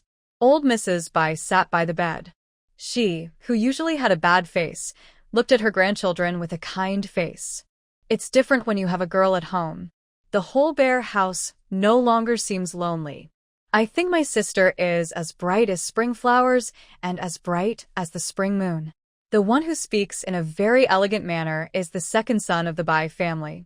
He is the most educated among the brothers and the first scholar in Shenshu village. His family name is Bai Erzwang and his scientific name is Bai Qili. Second brother, what do you mean? Bai Dazhuang felt that his second brother said it very well, but he just couldn't understand it.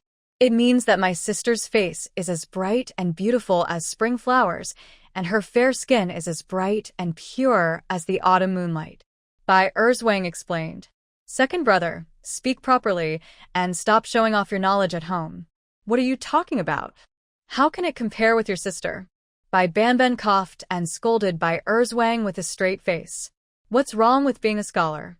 A scholar should also speak in a way that people can understand. Bai Erzwang. Dad, why does my sister sleep so well? She's like a pig.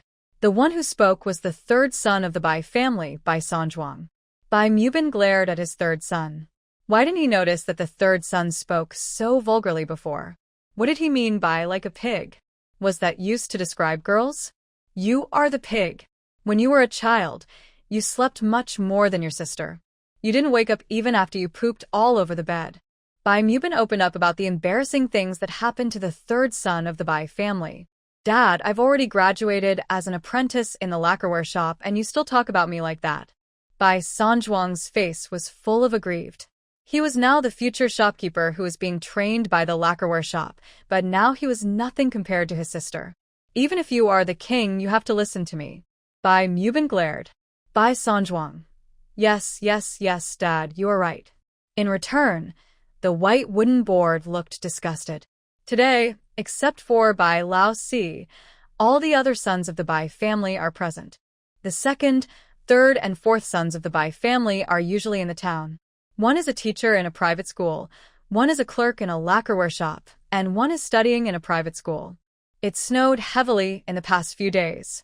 The second and third sons were worried that it would be cold at home, so they bought a truckload of charcoal in town and sent it back home. As soon as I entered the village, I heard the gossip army at the entrance of the village saying that the family had a new sister. The two brothers were so happy that they went to the upper room to see their sister as soon as they got home. My sister is so pretty, with a pink round face and skin as white as jade. Why is it so noisy? Xiao Fuyuan tried hard to open her big eyes like black grapes and looked at everything in front of her in confusion. Where am I? Where is my doll? Where is my pink princess dress? Xiao Fuyuan was completely dumbfounded. Why are all the people surrounding her uncles? Brothers? Why aren't they wearing white coats? Are they a family? This family. It's really true. Why do they only give birth to sons? Xiao Fuyuan was hit hard. Also, why is this family so poor? She widened her big eyes, which were clearly black and white. The house was so shabby. The walls were covered with mud, the table had broken legs, and the tea bowls had gaps in them. Their clothes were so tattered and covered with patches, one here and one there, densely packed together. Xiao Fuyuan couldn't help but purse her lips. Wasn't it said that she was an angel and went to a beautiful new world? The world before our eyes is not beautiful at all. It is even poorer than the village where my mother taught when she was young. Xiao Fuyuan felt a little aggrieved. Sister, I am your fifth brother. Bai Xiaomei leaned over the bed, looking at Xiao Fuyuan with a smile on her face. Xiao Fuyuan's eyes turned to Bai Xiaomei. Sister, you can understand what I say. Bai Xiaomei shouted in surprise. Bai Dazhuang felt jealous. He was the eldest, and he was the first to be introduced. Why would Xiao rush to be the first? Sister, I am your eldest brother. Bai Dazhuang pushed his fifth brother away and put his honest face in front of Xiao Fuyuan. Afraid of scaring the porcelain doll like little sister, Bai Dazhuang lowered his voice and tried hard to force a sweet smile. Xiao Fuyuan turned his eyes to Bai Dazhuang. Oh, my sister knows he is the eldest brother. My sister looked at him. Sister, I am the second brother. Hey, this brother looks quite quiet. Sister, I'm the third brother. Oh, this brother looks very handsome. Sister, your fourth brother hasn't come back yet. Why are there so many brothers? Xiao Fuyuan saw a row of round heads in front of him. What about my sister? How many sisters? She remembered that her mother once took her to a village where she had taught. There was a family with 3 daughters, all as small as children. Coming to such a poor family, among a bunch of sons, would life be too miserable? Before she had time to cry, her brother's next words reassured her. Sister, you're the first girl in our Bai family. Grandma, parents have been looking forward to it for so many years. Bai Dazhuang said with emotion, there have been no girls in our family for several lifetimes. Now you are the only precious daughter in the Bai family. Bai Xiaomei added, Sister, in order to hope that you would come, Daddy named my fourth brother Pan Mei, but he didn't hope that you would come. Daddy named me Xiaomei, because I brought you here. Bai Xiaomei clenched his fists and puffed out his chest. Humph, if the little friends in the village make fun of his name in the future, he will have a reason to fight back. Who can attract a beautiful sister like him? Bai Dalong got between Bai Xiaomei and Bai Dazhuang, poking his head out to explain further. Aunt, you will be the treasure of our family in the future. My second and third brothers, and I will listen to you in the future. We will be filial to you in the future. Filial piety. Xiao Fuyuan was shocked. How young is this baby, and there are already people who are filial to him.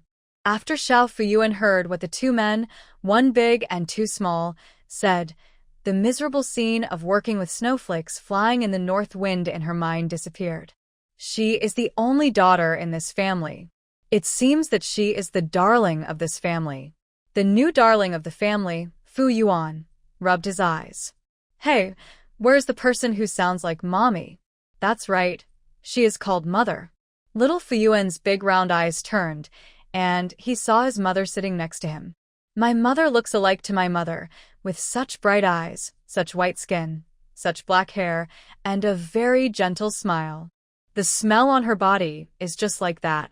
She can only fall asleep sweetly every day when she holds her in her arms and smells the warm scent of her mother's body. Little Fuyuan smiled at her mother. Oh. Zhen's heart was about to melt. Her love for this girl was worth it. She recognized her after only a few days, and so many people smiled at her. Xiao Fu's big round eyes continued to turn and stopped on Xie Chuntao.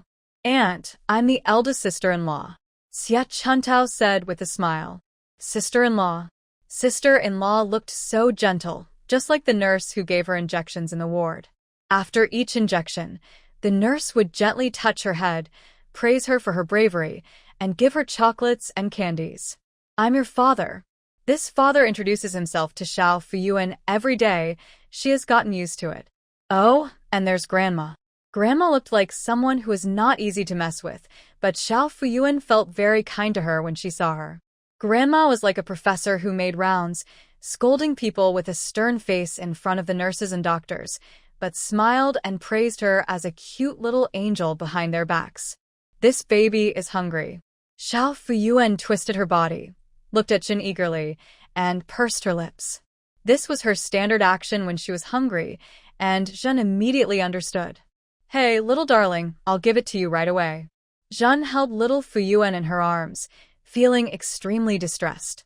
Seeing that her sister-in-law was hungry, Xia Chuntao also felt sorry for her. Now the family has 2 dairy goats. One was exchanged for Diyu, and the other was given by Xia Qinghe. The 2 goats take turns to milk, and little Fuyuan is fat and white. The whole family happily watched little Fuyuan drinking milk.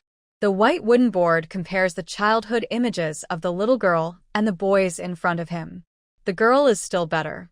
She looks so beautiful even when drinking milk, and is as delicate as a jade doll in a New Year picture. After little Fuyuan finished drinking the milk, he let go of the pacifier and looked at this and that with his big round eyes. Maybe she's full, Findanzi said contentedly and happily in baby language that no one could understand. That I didn't have time to buy anything for my sister, so I can use these 2 taels of silver to make some clothes for my sister. Bai Erzwang took out his monthly gift and handed it to Mrs. Bai. Originally, he spent 2 taels of silver per month on repairs, but he used one of the taels to buy charcoal and firewood for his family. Ask your mother to help your sister keep it. Old Mrs. Bai did not answer and motioned to Mrs. Zhen. Mrs. Zhen took the silver. Eugene Gouet, who was sitting next to him, his face instantly dropped. She doesn't have any new clothes to wear yet, so why don't she think about her? I don't want to think about the daughter in my wife's belly, but I will go to the pole to flatter other people's daughters. It seems that my mother is right. We must find an opportunity to separate the family. With her husband's 2 taels of silver a month, he could rent a nice yard in the town. How wonderful it would be for the couple to live a happy life behind closed doors, getting rid of the group of people in the Bai family who are holding them back. Bai Erzwang's eyes darkened when he saw Eugene Gouet's drooping face. Dad, Mom, I used my salary to buy medicine for Erlang. I will bring a gift for my sister when I come back next time. Bai Sanzhuang scratched his head embarrassedly. What he didn't mention was that he had just finished his apprenticeship, and the money for buying medicine was all paid in advance. You are a new apprentice. How can you have extra money? It's enough if you have the intention. Erlang's illness is the top priority of our family. What's the problem if I don't buy a gift for your sister? Zhen looked at Bai Lao San with a look of heartache. Bai Lao San was smart since he was young, and his memory was better than his second brother. His family gritted their teeth and sent him to a private school, but he didn't want to study after a few years, saying that he was not cut out for it, and went to a lacquerware shop as an apprentice. Zhen felt sorry for her 3rd son when she thought of the blisters on his hands from doing odd jobs. The 3rd son was sensible and had a good chance of studying, but he just couldn't bear to see his family poor. When they heard that the 3rd brother had received his salary, the first person they thought of was their own son. Bai Dazhuang and Xia Chuntao were deeply moved. 3rd brother, thank you for thinking of Erlang. Bai Dazhuang patted Bai Sanzhuang on the shoulder. The 3rd brother was also a young man who worked in the lacquerware shop in the wind and rain at a young age and suffered a lot. Speaking of which, he, as the eldest brother, felt extremely guilty because he had no ability to support the whole family, so the 3rd brother was forced to make a living at a young age. Why are you brothers saying thank you to each other? Isn't it embarrassing? You are busy all day long doing all the work in the fields, and you also have to go up the mountain to collect firewood and carry water. According to you, do you think I, an old woman who can't even carry anything, should thank you? Old Mrs. Bai wanted to comfort old man Bai, but she spoke harsh words as soon as she opened her mouth. What's wrong? She is just like that. She can think whatever she wants. She just can't stand the whole family thanking each other. When Bai Lauer and Bai Laosen were studying, wasn't it all the money earned by the eldest brother who went up the mountain to dig medicinal herbs and sold them? Your grandma is right. It's only natural for brothers to help each other. It would be too polite to say thank you, Bai Mubin added. Bai Dazhuang nodded naively. Xia Chuantao's heart was filled with emotion. She knew that her grandmother-in-law and father-in-law said this because they were afraid that the couple would feel pressured. Erlang's illness had indeed dragged down the family for many years. In the past, most of the money earned by the 2nd son every month was used to buy medicine for Erlang, which made Eugene Gui often complain behind his back. Now that the 3rd son had just graduated, almost all of the money he earned was invested in Erlang's illness. Xie Chuntao is grateful to her husband's family. When she went back to her parents' home, her sisters all said that she had married badly and her husband's family was very poor. Xie Chuntao didn't think so. Although the Bai family was poor, they had a good family tradition. They didn't torture their daughter-in-law, and they doted on their bedridden child. You know, many families will abandon their disabled and useless children at best, or just give them a bite to eat to keep them alive at worst. There are not many families like the Bai family who spend all their savings on buying medicine for Erlang. My third brother often runs outside, so I made him a pair of cotton shoes with thicker soles so he won't slip when walking in the snow. Xie Chuntao said to Bai Sanzhuang with a smile. Okay, I love wearing shoes made by my sister-in-law the most. Bai Dazhuang didn't hesitate to be polite with his sister-in-law. Ever since his sister-in-law married into the Bai family, all his shoes had been made by her. Eugene Gui felt jealous again. The third daughter of the Bai family only thought about the eldest daughter's son and forgot about her son Sanling. Seeing the eldest couple and Bai Lao San singing the same tune, she felt it was extremely irritating. By the way, speaking of gifts, I suddenly thought of something good to give to my sister.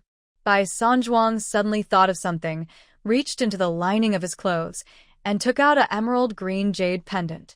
The jade pendant was lustrous, translucent, and had a Kirin pattern painted on it. It was very beautiful. The whole family gasped. Even if they were very poor and had never seen good things, they could guess that this jade pendant was very expensive. Where are you from? Zhen took a look, her eyes flashed, and her voice became a little more serious. Xiao San, have you agreed to marry Manager Su? Old Mrs. Bai raised her voice a few notches. Manager Su's family wanted her grandson to be a son-in-law, but that was impossible. The Bai family was not the kind of people who would sell their children for fame. If the third son really agreed, she would have the whiteboard sacrificed to the ancestors and drive the third son out of the house. Mom, Grandma, listen to me. It's not what you think. Bai Sanzhuang hurriedly explained.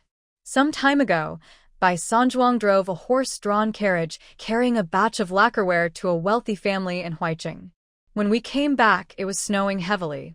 Passing a forest, they saw a carriage that had fallen into the snow and turned over.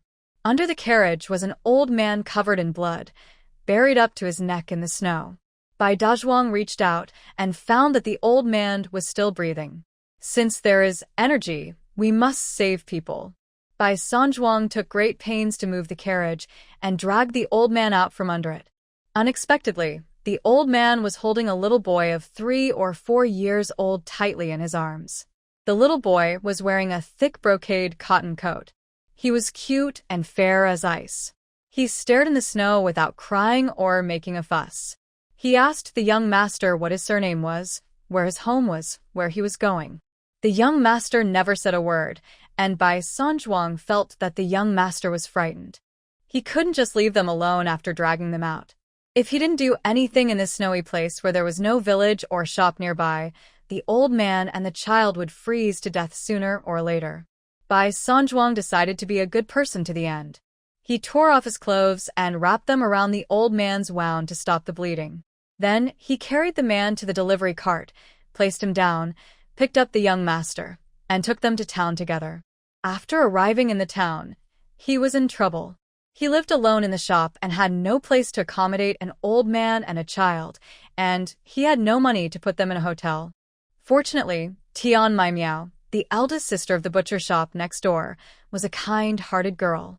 He shamelessly entrusted Tian Mai Miao to place the old man and the child in the butcher shop, and invited a doctor from a hospital to treat the old man's injuries. The old man and the child stayed in the butcher shop for 7 days. During this period, Bai Sanzhuang went to the clinic to seek medical treatment and medicine for the old man and bought food and small items for the young master. All the money he spent was borrowed from Tian Mai Miao, and he still owes it now. After the old man woke up, he thanked him and said that he deserved a big reward for saving his life, but he had no money on him. So he wanted to write him a receipt and said that he would ask someone to return the money after returning home. Bai Sanzhuang naturally refused, as he didn't help others for money. The young master at the side said nothing, untied the jade pendant from his neck and handed it to Bai Sanzhuang. Bai Sanzhuang refused to accept it, and the old man got angry and asked him if he thought the jade pendant was too light and worthless, so he had to accept it. After Bai Sanzhuang finished telling the story of how he got the jade pendant, everyone in the Bai family praised him for a good job. Saving people from distress is what we should do. The Bai family has been poor over the years and has received help from many people. Xiao San, you did the right thing. You are doing this to accumulate blessings for your sister. Bai Mubin thought to himself that the day when Lao San saved the old and the child was the day when he picked up Xiao Fuyuan, so wasn't it accumulating blessings for Xiao Fuyuan? Look, this jade pendant suits my sister so well. Bai Sanzhuang held up the jade pendant's golden ribbon and hung it in front of Xiao Fuyuan's eyes to tease her. The emerald green jade pendant reflects Xiao Fuyuan's pink and tender face, which is simply natural. Xiao Fu's big round black eyes turned with the shaking of the jade pendant. AA. What a beautiful jade. Third brother is so nice. Thank you, third brother. When Bai Sanzhuang saw his little sister's adorable expression, the young man he saved appeared in front of him. The two of them were equally beautiful. Both of them were the most beautiful dolls in the world.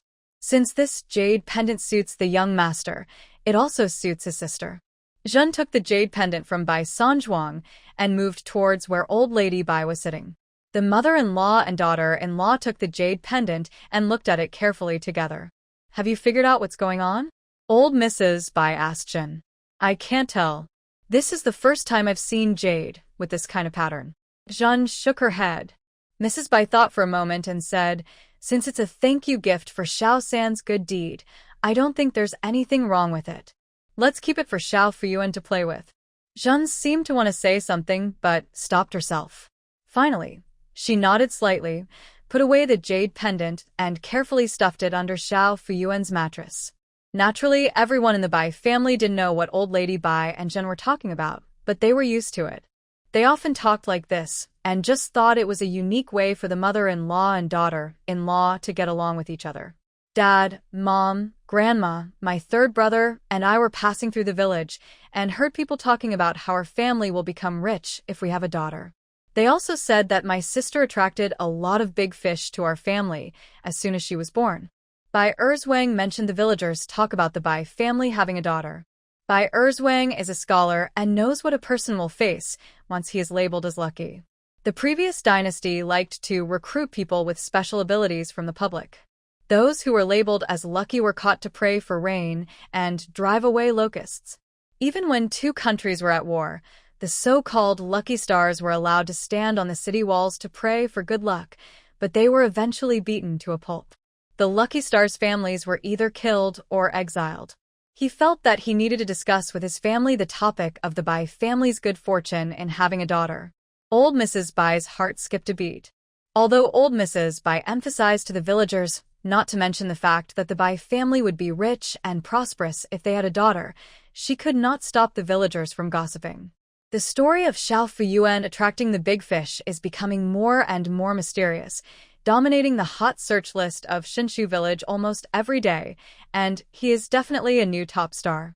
Since Erzwang mentioned the saying that our Bai family is blessed to have a daughter, I want to say a few words to everyone today while everyone is here. Don't believe what that rascal Taoist priest Pajiao said. Whether our family is doing well or not, it has nothing to do with little Fuyuan. We can't control what outsiders say, but we our own people can't talk nonsense. Old Mrs. Bai lectured with a stern face. Your grandma is right. The news outside is getting more and more outrageous. Even the words of the Empress and the Empress Dowager have come out. Zhen was frightened just by listening to Xie Chuantao's retelling. Next time you meet someone saying this, you can't pretend you didn't hear it. You have to go and dispel the rumor. If this gets out, calling in the officers and soldiers would be the least of your problems. Bai Erzwang said with a serious face. When they heard that soldiers would be called, everyone in the Bai family was terrified. Zhuang is right. Everyone remember this. Don't follow suit. If you meet someone talking nonsense, go and clarify the rumors. Old Mrs. Bai knocked on the table. Remember it. Bai Dazhuang and his brothers patted their chests and made the promise. Remember this, Grandma. Dalong Sanlang swore, with his little fist raised. Xiao Fuyuan didn't understand what he heard. Isn't it good to be blessed? When she was getting injections in the hospital, her mother hoped every day that good luck would befall her. Mom said she hoped she would be a person blessed with good fortune. Forget it, I don't want to think about it anymore. Xiao Fuyuan felt sleepy and yawned. Bai Banma saw that his daughter was sleepy, so he added a few more pieces of charcoal to the stove. Ever since Xiao Fuyuan came to this family, the upper room of the Bai family began to burn charcoal day and night. The fire in the stove burned brighter and brighter, and the whole house was warm. Xiao Fuyuan hummed comfortably a few times, tilted his head, and curled up in Zhen's arms and fell asleep again. My sister is asleep, everyone go out, go out. Bai Banban began to chase his sons out. He was worried that these boys would chat loudly and make his little girl unable to sleep well. The sons instantly turned into quails, staring at their sleeping sister, and none of them moved. At Bai Mubin's firm request, Bai Dazhuang led a group of men, both big and small, out of the upper room. Xiao San stay. As Bai Sanzhuang stepped out of the door, he was stopped by Bai Banmu. Xie Chuntao knew that the three elders had something to say to Bai Sanzhuang, so she stood up and winked at Eugene Gui. Sister-in-law, I'm cooking, can you help me light the fire? Said Xie Chuntao. Eugene Gui sat on the chair, leaning her back against a soft cushion, feeling so comfortable that she didn't want to move. She cursed Xie Chuntao in her heart for being nosy, and she didn't want to go out. It was warm and comfortable in the upper room. Sister-in-law, my stomach hurts. Eugene Gui touched her stomach and frowned. Do you have a golden egg or something in your arms? Making a fire is not a hard job. Do you want the whole family to support you? Old Mrs. Bai couldn't stand Eugene Gui's behavior and humiliated her in front of her son and daughter-in-law. Logically, as a grandmother, she should have no control over her granddaughter-in-law, but Zhen had always been soft-hearted and could not control the spoiled Eugene K. If you feel uncomfortable, go back to your room and lie down. Anyone can light the fire. Zhen said to Eugene Gui. Eugene Gui stood up, clutched the handkerchief, pulled the curtain of the upper room hard, turned around and walked out, showing no sign of stomach discomfort. Bai Sanzhuang was already used to the turmoil between his grandmother and his second sister-in-law, so he just stood by and watched. After the two sisters-in-law left, Bai Sanzhuang came to the middle of the room. He roughly guessed what the elders wanted to talk to him about. So I sat on the chair opposite my elders, straightened my body, and waited for my parents and grandma to speak. Xiao San, I heard that your boss, Manager Su, wants you to be his son-in-law. The day after Bai Mubin came back from Huiqing, he heard about this matter from old lady Bai. He had always wanted to find his third son to find out the details. Although he did not agree with his own son marrying into the family, if his third son was willing, he would have nothing to say and would just treat this son as if he no longer had one. That's true, Bai Sanzhuang said carefully. As soon as these words came out, Mrs. Bai's face darkened. The last time the Su family shopkeeper came to propose marriage, she didn't give him any face at all, threw away the gifts he brought, and almost kicked him out. I didn't expect that even though she was so determined, she still wouldn't give up. Zhen's heart was also hanging in the air. As a mother, she knew that Bai Sanzhuang was always scheming, so she told him to drop out of the private school and become an apprentice, because even a few cows could not pull him back. She was not worried about anything else, but she was worried that her third son would choose to marry into the family in order to support the fourth son's education. A man who marries into his wife's family has a hard life and is criticized for being dependent on his wife's family. She doesn't want her son to end up in such a situation. In addition, she has two other concerns. First, it would be fine if her third son and Miss Su were in love with each other, but if they didn't like each other, wouldn't that be a disappointment to her? Second, sacrificing one brother for the sake of another would easily cause discord between the brothers. Xiao San, what do you think? Zhen felt that she should listen to Sanzhuang's own thoughts. I've already refused, Sanzhuang said with his head down. You refuse? Who are you trying to fool? If you didn't have any ideas before, why would Manager Su come to your door with gifts? Old Mrs. Bai pointed out the crux of the problem directly. I had that idea before. Later. San Zhuang hesitated. Bai Sanzhuang worked as an apprentice in a lacquerware shop for 2 years. With his intelligence, diligence, and ability, he was appreciated by the shopkeeper Su. Shopkeeper Su had a hard time having children. He was over 50 years old and had only one daughter, whom he doted on like the apple of his eye. He didn't want his family business to fall into the hands of his clansmen, so he wanted to find a son-in-law for his daughter. After searching for these years, he found that Bai Sanzhuang was the most suitable candidate. His family was poor, he had many brothers, and more importantly, he was a man of noble character, smart, and business acumen. He felt relieved to leave the shop and his daughter to Bai Sanzhuang. Although my daughter is 3 years older than Bai Sanzhuang, so what? A girl who is 3 years older than you will bring you wealth, right? Shopkeeper Su tried to sound out Bai Sanzhuang's attitude. Just as Jin expected, Bai Sanzhuang was tempted by the family situation, Erlang's illness, and his fourth brother's future. If he really became the son-in-law of the Su family, he would help the Su family run the shop, and the money for Erlang's treatment and his fourth brother's education would be settled. He had met Miss Su in the shop. She has a dark skin, a strong body, and a loud voice. Although she is a little spoiled by Manager Su, she is quite generous to her employees. She is especially nice to Bai Sanzhuang. When it was cold and snowing, she secretly gave him a thick quilt. Bai Sanzhuang couldn't say whether he liked her or not. I am not qualified to complain. There are so many shop assistants in the Su family shop, waiting in line to become a son-in-law. He was valued by his employer, and marrying into his family was the best way out for him as a clerk. What does it matter whether the child becomes a descendant of the Bai family in the future? What does it matter if I can't be buried in the Bai family's ancestral tomb after I die? As long as he can improve the family's life, isn't it enough? Besides, the Bai family has so many brothers, and they also have nephews and nieces. Without Bai Sanzhuang's lineage, the Bai family succession will not be cut off. Bai Sanzhuang originally wanted to discuss the matter slowly with his grandmother and parents, but Manager Su was a little impatient. He came to their house right after Sanzhuang finished talking, but ended up being turned down. Shopkeeper Su was kicked out of the Bai family, but he did not give up. He privately talked to Bai Sanzhuang and said that marriage is a matter of parents' orders and matchmakers' words, and his grandmother's opinion is not important. It is normal for the old lady to be upset for a while. Bai Sanzhuang had the same idea as Manager Su, but later he made an excuse to decline. It wasn't because of Mrs. Bai's objection, or because he had figured it out, but, Xiao-san, tell me the truth. Did you do something to offend the lady? Otherwise, why would she fall for you among so many guys? Bai Bama saw that Bai Sanzhuang had only explained half of his words and swallowed the rest, thinking that he had something to hide.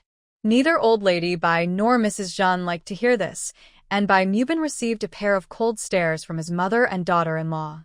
That's what I said. The third son of the Bai family was good-looking, with thick eyebrows and handsome eyes, and a well-proportioned body. He was a capable young man in the surrounding area. He was also smart, having studied for a few years, but he was not weak and frail, and he worked efficiently and methodically. Among all the apprentices in Su's shop, Bai Sanzhuang is one of the most outstanding ones. Why can't people like him? Dad, that's not true. Don't say such nonsense. Bai Sanzhuang's face turned red with anxiety, and he shook his hands repeatedly. A figure appeared in his mind, but it was not Miss Su, but a figure holding a big knife and chopping a fat pig with a crackling sound. His father, you got the wrong point. I know my son, and Xiao-san is not the kind of maniac who would flirt with girls. Zhun came to Bai Sanzhuang's rescue. That's just what I said. Bai Mubin felt a little embarrassed for having misunderstood his third son. Will Manager Su be happy if you reject him? Asked old Mrs. Bai. Even shopkeeper Su had come to the door, and the matter might have already been spread around the shop. Bai Sanzhuang didn't know what to do and refused, fearing that Miss Su would be embarrassed. I'm not very happy about it. Bai Sanzhuang answered honestly, but Manager Su is not a stingy person. He still let me continue to work in the shop. What Bai Sanzhuang didn't mention was that after he refused to marry into the family, although Manager Su didn't make things difficult for him, he was also extremely unhappy. He said that he had been ill-considered and had not yet suffered the beatings of life, and asked him to think it over carefully before making any plans. It means that she hasn't given up the plan of having him marry into her family. Don't worry, I can just leave the shop and find another place to work. Bai Sanjuang changed his tone and said, as long as you have real skills, there is no place where you can't find a place to work. After hearing what Bai Sanjuang said, the Bai Bamu couple and old Mrs. Bai stopped talking. No matter how smart Bai Sanjuang is, he is too old to see through some problems. There are only so many shops in the town. If he leaves Sue's shop, where can he make a living? Unless he goes to a farther place. They really don't want it. At worst, I can go home and farm. There are still a few acres of land at home. It would be good to stay with my parents like Bai Dazhuang. Xiao San, my family is very poor, but we are not the kind of people who sell our children for fame and fortune. Don't try to sacrifice you to make our family successful. Even your dead ancestors won't forgive you then. Although Bai Sanjuang clearly rejected Manager Su's request to marry into his family, old lady Bai still warned him sternly. Grandma, don't worry. It was my mistake that made me have such thoughts before. Now I have figured it out. I am a descendant of the Bai family, and I will not marry into the family. Bai Sanjuang vowed. The happiest person was Bai Bambin, as he no longer had to be caught between his mother and his son. Well, if you can work in that shop, then work. If not, it's also good to go home and farm. Your mother and I are keeping an eye on your marriage. Your cousin from your aunt's family. When Bai Mubin mentioned his son's marriage, he relaxed. Don't act like a matchmaker and mess around with the relationship. What cousin from my aunt's family? Old Mrs. Bai said loudly. She looked down upon Zhen's sister. She didn't want to become a relative of the Zhen sisters, even if it was a closer relationship. Bai Bambin glanced at Zhen and dared not say a word. It depends on whether Saner likes it or not. Zhen smiled awkwardly and then said to her third son very seriously, Saner, you are going to the shop as an apprentice for the sake of the fourth son's studies, but you can't sacrifice your marriage for the sake of this family. I hope you will think more about yourself and find someone who understands your feelings in the future. Someone who knows both cold and hot. The image of wheat seedlings in the field where pigs were slaughtered appeared in front of Bai Sanjuang's eyes, and 2 red clouds appeared on his face. Zhen just thought he was shy when he mentioned marriage. Mom, I'm still young, so I won't think about marriage for now. They say that fate is predestined by heaven, and what is meant to come will come naturally. I'm not in a hurry, Bai Sanjuang said. Cousin from his aunt's side? He had never thought about it. Yu Jingui was very angry. One reason was that when Bai Erzwang knew that she was pregnant with a daughter, he did not show the joy she had imagined. Instead, he tried to curry favor with his sister-in-law and gave all the money to his mother-in-law to buy gifts for the little girl. The second level is that Xie Chuntao stepped on me to curry favor with the elders. In the upper room, he didn't dare show it in front of old Mrs. Bai and his parents-in-law. These 2 layers of anger finally exploded when Xie Chuntao mentioned the sheep given by Qinghe in front of Bai Erzwang. Usually, Bai Xiaomei, Dalong and Sanlang were the ones feeding the sheep in the sheepfold. When Bai Erzwang and Bai Sanjuang returned home, Bai Xiaomei was so happy that she forgot to feed the sheep. After leaving the upper room, Bai Dazhuang took Bai Xiaomei and Dalong Sanlang to chop firewood, so there was no one to feed the sheep. The sheep were so hungry that they kept bleeding in the pen. Bai Erzwang took on the task of feeding the sheep. Although Bai Erzwang was a scholar, he was not pedantic and helped with housework every time he came home. He knew that the sheep were his sister's treasure, so he carefully mixed the grass, added water, stroked the sheep and asked where the sheep came from. Xie Chuntao smiled and replied, one was exchanged for fish, and the other was given by Qinghe. When Qinghe was mentioned, Xie Chuntao quickly shut up. Qinghe's wound was something that no one in the Bai family dared to mention, especially in front of Bai Erzwang and Yu Jingui. It was simply a sore spot. Sure enough, Bai Erzwang's hands that were mixing the hay trembled a few times, and his face, which had been smiling just now, was suddenly covered with an indescribable meaning. And Eugene K., like a lit firecracker, exploded with a loud bang. Who are you, disgusting? Bah! Sister-in-law, Do you feel that being my sister-in-law is unfair to you? Are you deliberately mentioning Qinghe to disgust me? Yu Jingui didn't give Xie Chuntao any face and got angry on the spot. She had been fuming for a long time, and finally she had an outlet. Xie Chuntao was speechless, regretting that she shouldn't have mentioned Qinghe. How could she have forgotten how the marriage between Yu Jingui and Bai Erzwang came about? The person who least wanted to hear Xia Qinghe's name was Yu Jingui. If you don't know, you might really think that she was deliberately trying to sow discord between her second uncle and his sister-in-law, and to disgust Yu Jingui. I swear to God, she didn't have such thoughts at all. She just answered Bai Erzwang's questions honestly. Sister-in-law, I really don't have that idea. Don't worry about it. The honest Xie Chuntao blushed, but didn't know how to defend herself. Sister-in-law, this has nothing to do with you. Bai Erzwang said to Xie Chuntao, hiding his emotions. What? Are you still thinking about Xia Qinghe? You lose your soul when Xia Qinghe is mentioned. Let me tell you, Bai Erzwang, I was also married to you by your Bai family through matchmaking and betrothal. I also gave birth to your children. But you think about Xia Qinghe all day long. Do you have any shame? Yu Jingui directed his attack at Bai Erzwang. She couldn't stand Bai Erzwang's absent-mindedness when he heard Xie Chuntao mention Xia Qinghe. Bai Erzwang's trance at that moment severely stimulated her. After so many years, her son has grown up and Xia Qinghe has married. She thought Bai Erzwang would not have any other thoughts about Xia Qinghe. Looking at it now, that may not be the case. It is said that scholars are of low character, and it is true. What nonsense are you talking about? Bai Erzwang was helpless in the face of Yu Jingui's throwing a tantrum. It was many years ago that he and Xia Qinghe had that affair.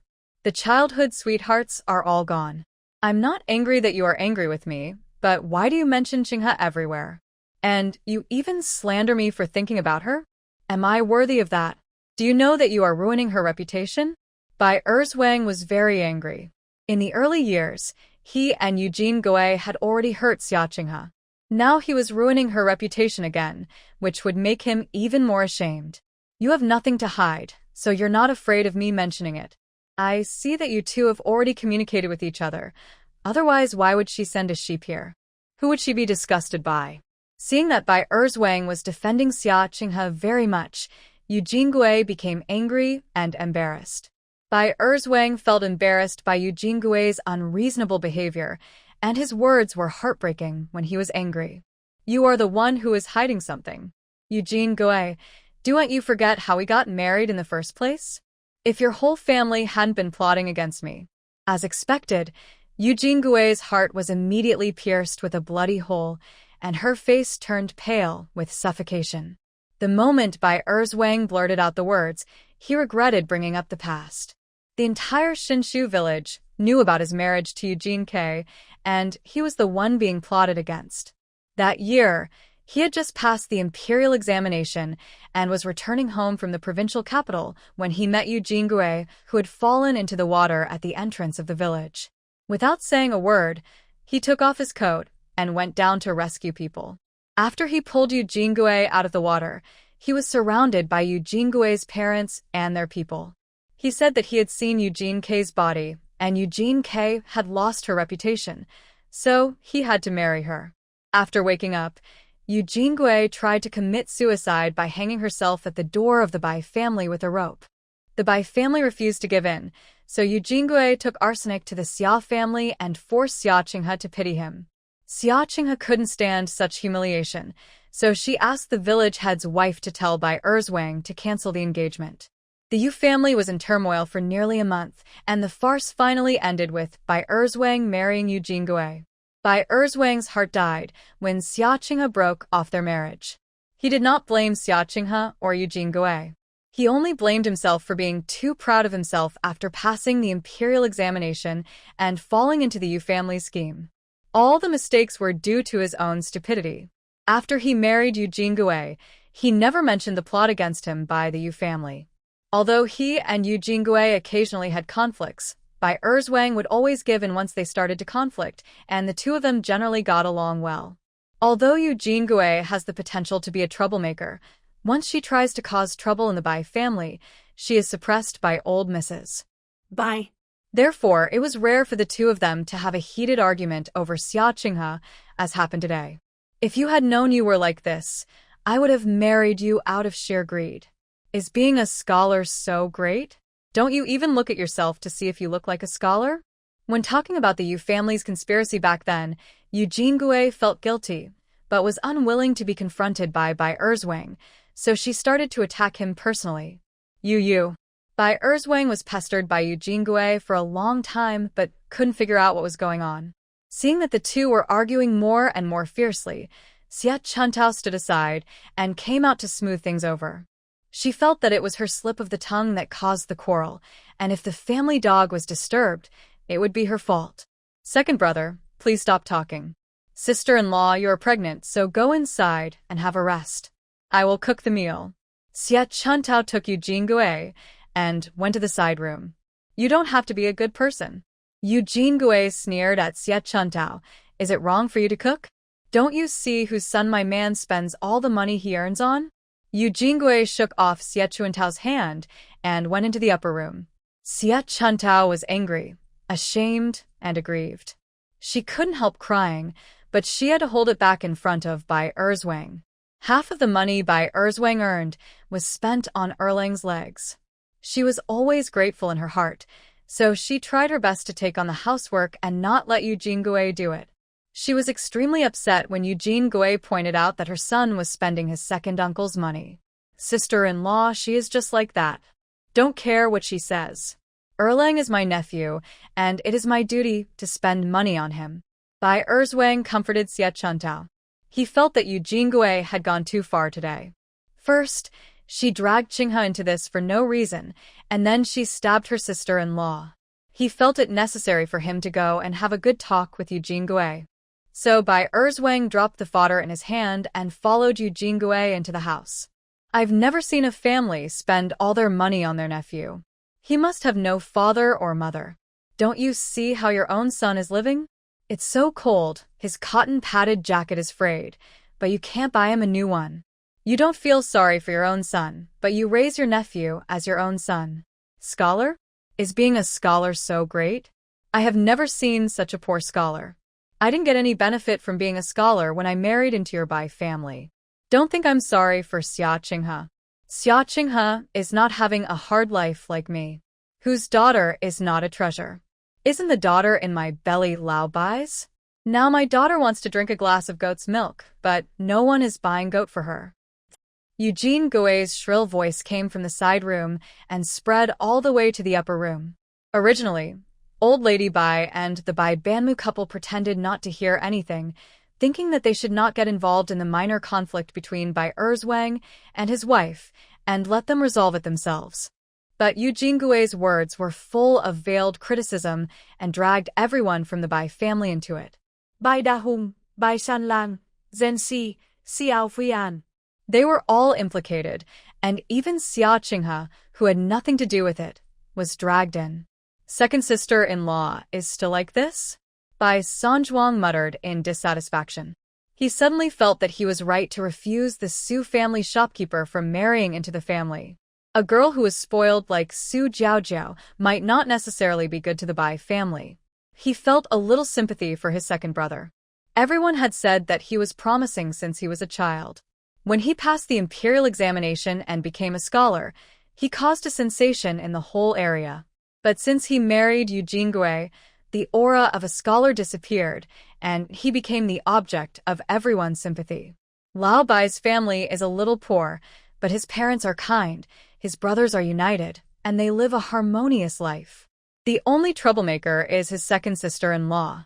Hearing her daughter-in-law scolding more and more excitedly, old Mrs. Bai's face became more and more ugly, and Jin could no longer sit still. As a mother-in-law, if she doesn't take the initiative to manage her daughter-in-law, how can she let the grandmother-in-law step in?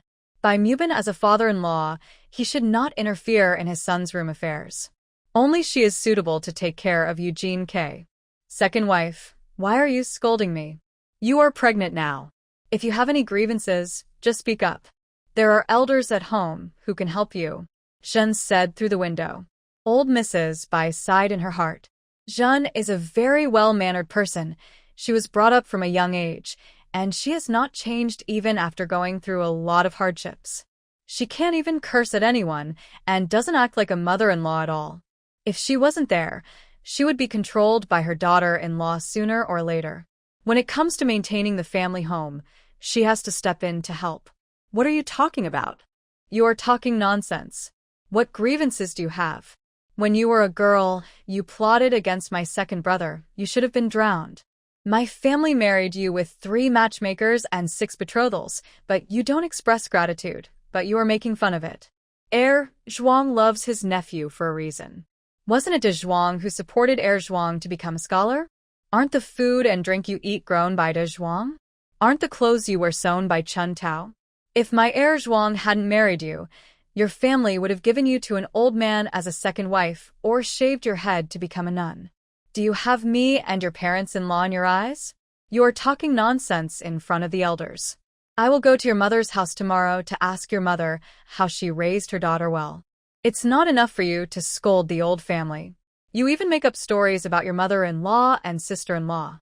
Your sister-in-law was only born a few days ago? You are just pretending to be jealous. If you really give birth to a daughter, I will provide for you. It depends on whether you are blessed enough. Little Fuyuan had been woken up by Eugene Gui's scolding a long time ago, but she didn't cry. She just stared with her big round eyes and ate the melon. As soon as old lady Bai showed up, Xiao Fuyuan couldn't help but sigh in his heart. She was indeed a figure like the professor, with a first-rate skill and sharp tongue. She could intimidate people with just a word.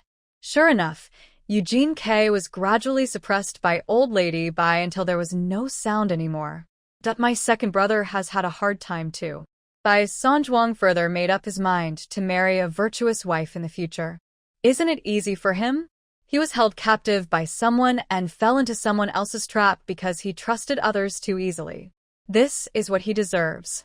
Old Mrs. Bai gnashed with hatred when she thought of the Yu family plotting against their scholar grandson. However, Jeanne disagreed with her mother-in-law's opinion. She believed that a kind person could not escape being plotted against. Ever since the Yu family plotted against Bai Erzwang, he had lost all motivation to study. He had been placed with high hopes since he was a child, but he failed the exams twice in a row. He completely gave up the idea of taking the imperial examination and went to teach in a private school in the town. Thinking of this, Jeanne felt heartbroken. Xiao Fuyuan saw that Jeanne's face was a little sad, so she wanted to make Jeanne happy, so she smiled at Jeanne. Oh, my dear, this is to comfort me. Jeanne sighed in her heart. No wonder people say that daughters are mother's little cotton-padded jackets. It's true, such a little kid knows to smile at me. Jeanne's heart was comforted. Bai Mubin didn't know how to comment on the affairs of his second son and his wife. He sat there in silence for a while and suddenly remembered something. My little girl is almost 1 month old. The Bai family had been looking forward to having a daughter. Although she was not their biological child, she was no different from their biological child. When the little girl reached her full moon, they had to hold a full moon banquet. They had never held a banquet for their sons and grandsons before, so it would be unreasonable not to hold one for their daughter. Can we still hold our little Fuyuan's full moon banquet? Bai Mubin carefully discussed the matter of Xiao Fuyuan's full moon banquet with Jeanne and his mother. Jeanne and old lady Bai have also been thinking about the full moon banquet these days. But where does the money come from? Although the fish sold for some money, it was all used to buy rice, flour, grain, and oil for the family. Bai Erzwang gave some silver, although it was for Xiao Fuyuan, but there were many other places in the family that needed money. You can't just host one table and entertain yourself at home. That would be too shabby and would be laughed at by the villagers. Or, let's not do it. When we have money in the future, we can hold a birthday party for Xiao Fuyuan to make up for it, Jeanne said.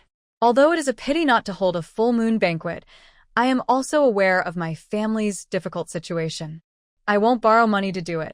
Besides, the villagers are not rich, so who would lend money to their families?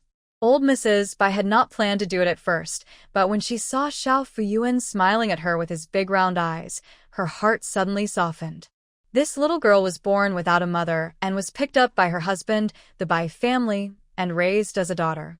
As soon as she arrived home, she brought so many big fish to the family. More importantly, it brings warmth to the Buddhist temple at home. Isn't it worth holding a full moon banquet? Why not? The whole village knows that we have a daughter. It's such a happy event. Why not do it? Old Mrs. Bai stroked Xiao Fuyuan's small quilt and made up her mind. Dad and Mom, Grandma is right.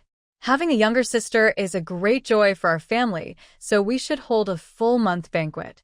Don't worry about the money. I can borrow some money for other jobs. Old Lady Bai interrupted by San Zhuang. You, as the elder brother, don't have to pay for the money. How come the Bai family has been unable to save money for all these years and has always lived a tight life? When he was 7 or 8 years old, his family received help from the descendants of his great-grandfather's sworn brothers. The sworn brother and his great-grandfather passed the imperial examination together. His great-grandfather failed, but the sworn brother passed and became a wealthy family. When he was young, he followed his grandmother to beg for money.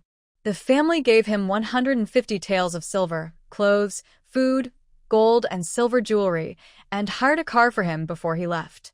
The Bai family used the 150 taels of silver they got from begging to buy some good land. The harvest from the land was very good every year. They sold the money and built a big yard and a big house. Their life was very prosperous. Unexpectedly, after a few years of good times, the descendants of the sworn brothers fell into trouble. The men were exiled and beheaded, and the women were sold as slaves and prostitutes.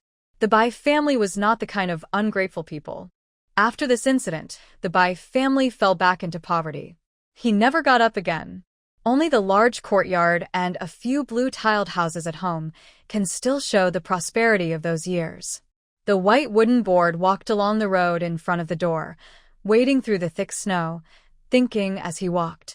Before I knew it, I had strolled to the river at the entrance of the village. This is the river where Bai Erzwang took Bai Zhaomei, Dalong, and Sanling to fish.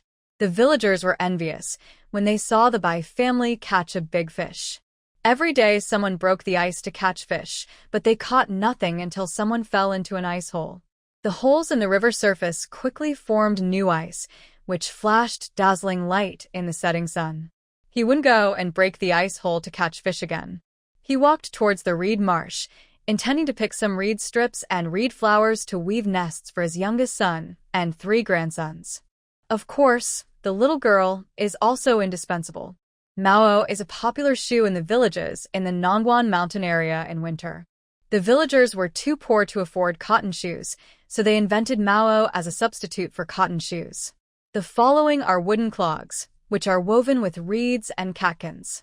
They will not slip or get your feet wet when you walk in the snow, and they are as warm as cotton shoes. The key is that the material is easier to obtain than cotton, and you can just pick some reeds from the riverside. Bai Banmu is very good at weaving woolen nests, and many families in the village were taught by him. He felt very upset when he thought of the second son's wife complaining that Sanlang had no new clothes to wear. As a grandfather, he couldn't afford to buy new clothes, so he made a pair of warm fur nests for his grandson. Gugu. Just as Bai Banmu reached out to pluck the reed flowers, he heard a noise not far from the reed marsh in front of him. He let go of her hand and took a few steps deeper into the reed marsh. A pheasant jumped out, with colorful feathers. Bai Banbin's eyes lit up. He traveled through the reed marshes every winter, but this was the first time he encountered a pheasant. He bent down to pick up a stone behind him, then raised his hand and threw it at the pheasant in front of him. The pheasant was frightened by the falling stone and lost its way. The reeds were too dense, with a few willow trees here and there. The pheasant turned around and hit its head against a large willow tree, fainting. Bai Banmu was so happy that he actually bumped into the stupid chicken. Pick up the pheasant and pull up a reed to tie the chicken's feet. Just as I tied a knot in the reed, I heard a sound again not far away. Gugu. Oh. 3 or 4 pheasants fluttered quickly in the reeds. Bai Banban's eyes widened in shock. It must be the stone he threw just now that startled the other pheasants that were nesting, and they started flapping their wings together. Bai Banban continued to pick up stones and threw them at the pheasants, But the pheasants did not take the attack at all. They pretended to be blind and fluttered around and ran straight towards the big willow tree and then fainted in the reed marsh. As soon as one wave subsided, another wave rose. Before these pheasants could pick them up, several more pheasants followed behind and fluttered towards the big willow tree. Bai Mubin was stunned, his heart pounding. He clasped his hands together and cried out to God. This is all free meat. Last time in this river, before he had even faded away from the scene of the big carp pouncing on him, another wave of stupid pheasants came and crashed into the tree in front of him. After being knocked unconscious, they overlapped with the previous wave. After waiting for a while and seeing no other stupid pheasants appeared, Bai Mubin started to move forward to pick up the trophies. Wow. Bai Banban counted and found that there were at least 10 pheasants. It was incredible. He had grown up in Shunshu village. Not to mention the reed marshes by the river in the village, he had never seen or heard of anyone catching so many pheasants at one time, even in the reed marshes of other mountain villages or even in the mountains. Not to mention the Bai family, who have always had bad luck. Since his grandfather's generation, no one has ever picked up a pheasant feather. The key point is that this pheasant was not hunted with great difficulty, but the pheasant just came to his door on its own, and he didn't have to do anything at all. This is really unique luck.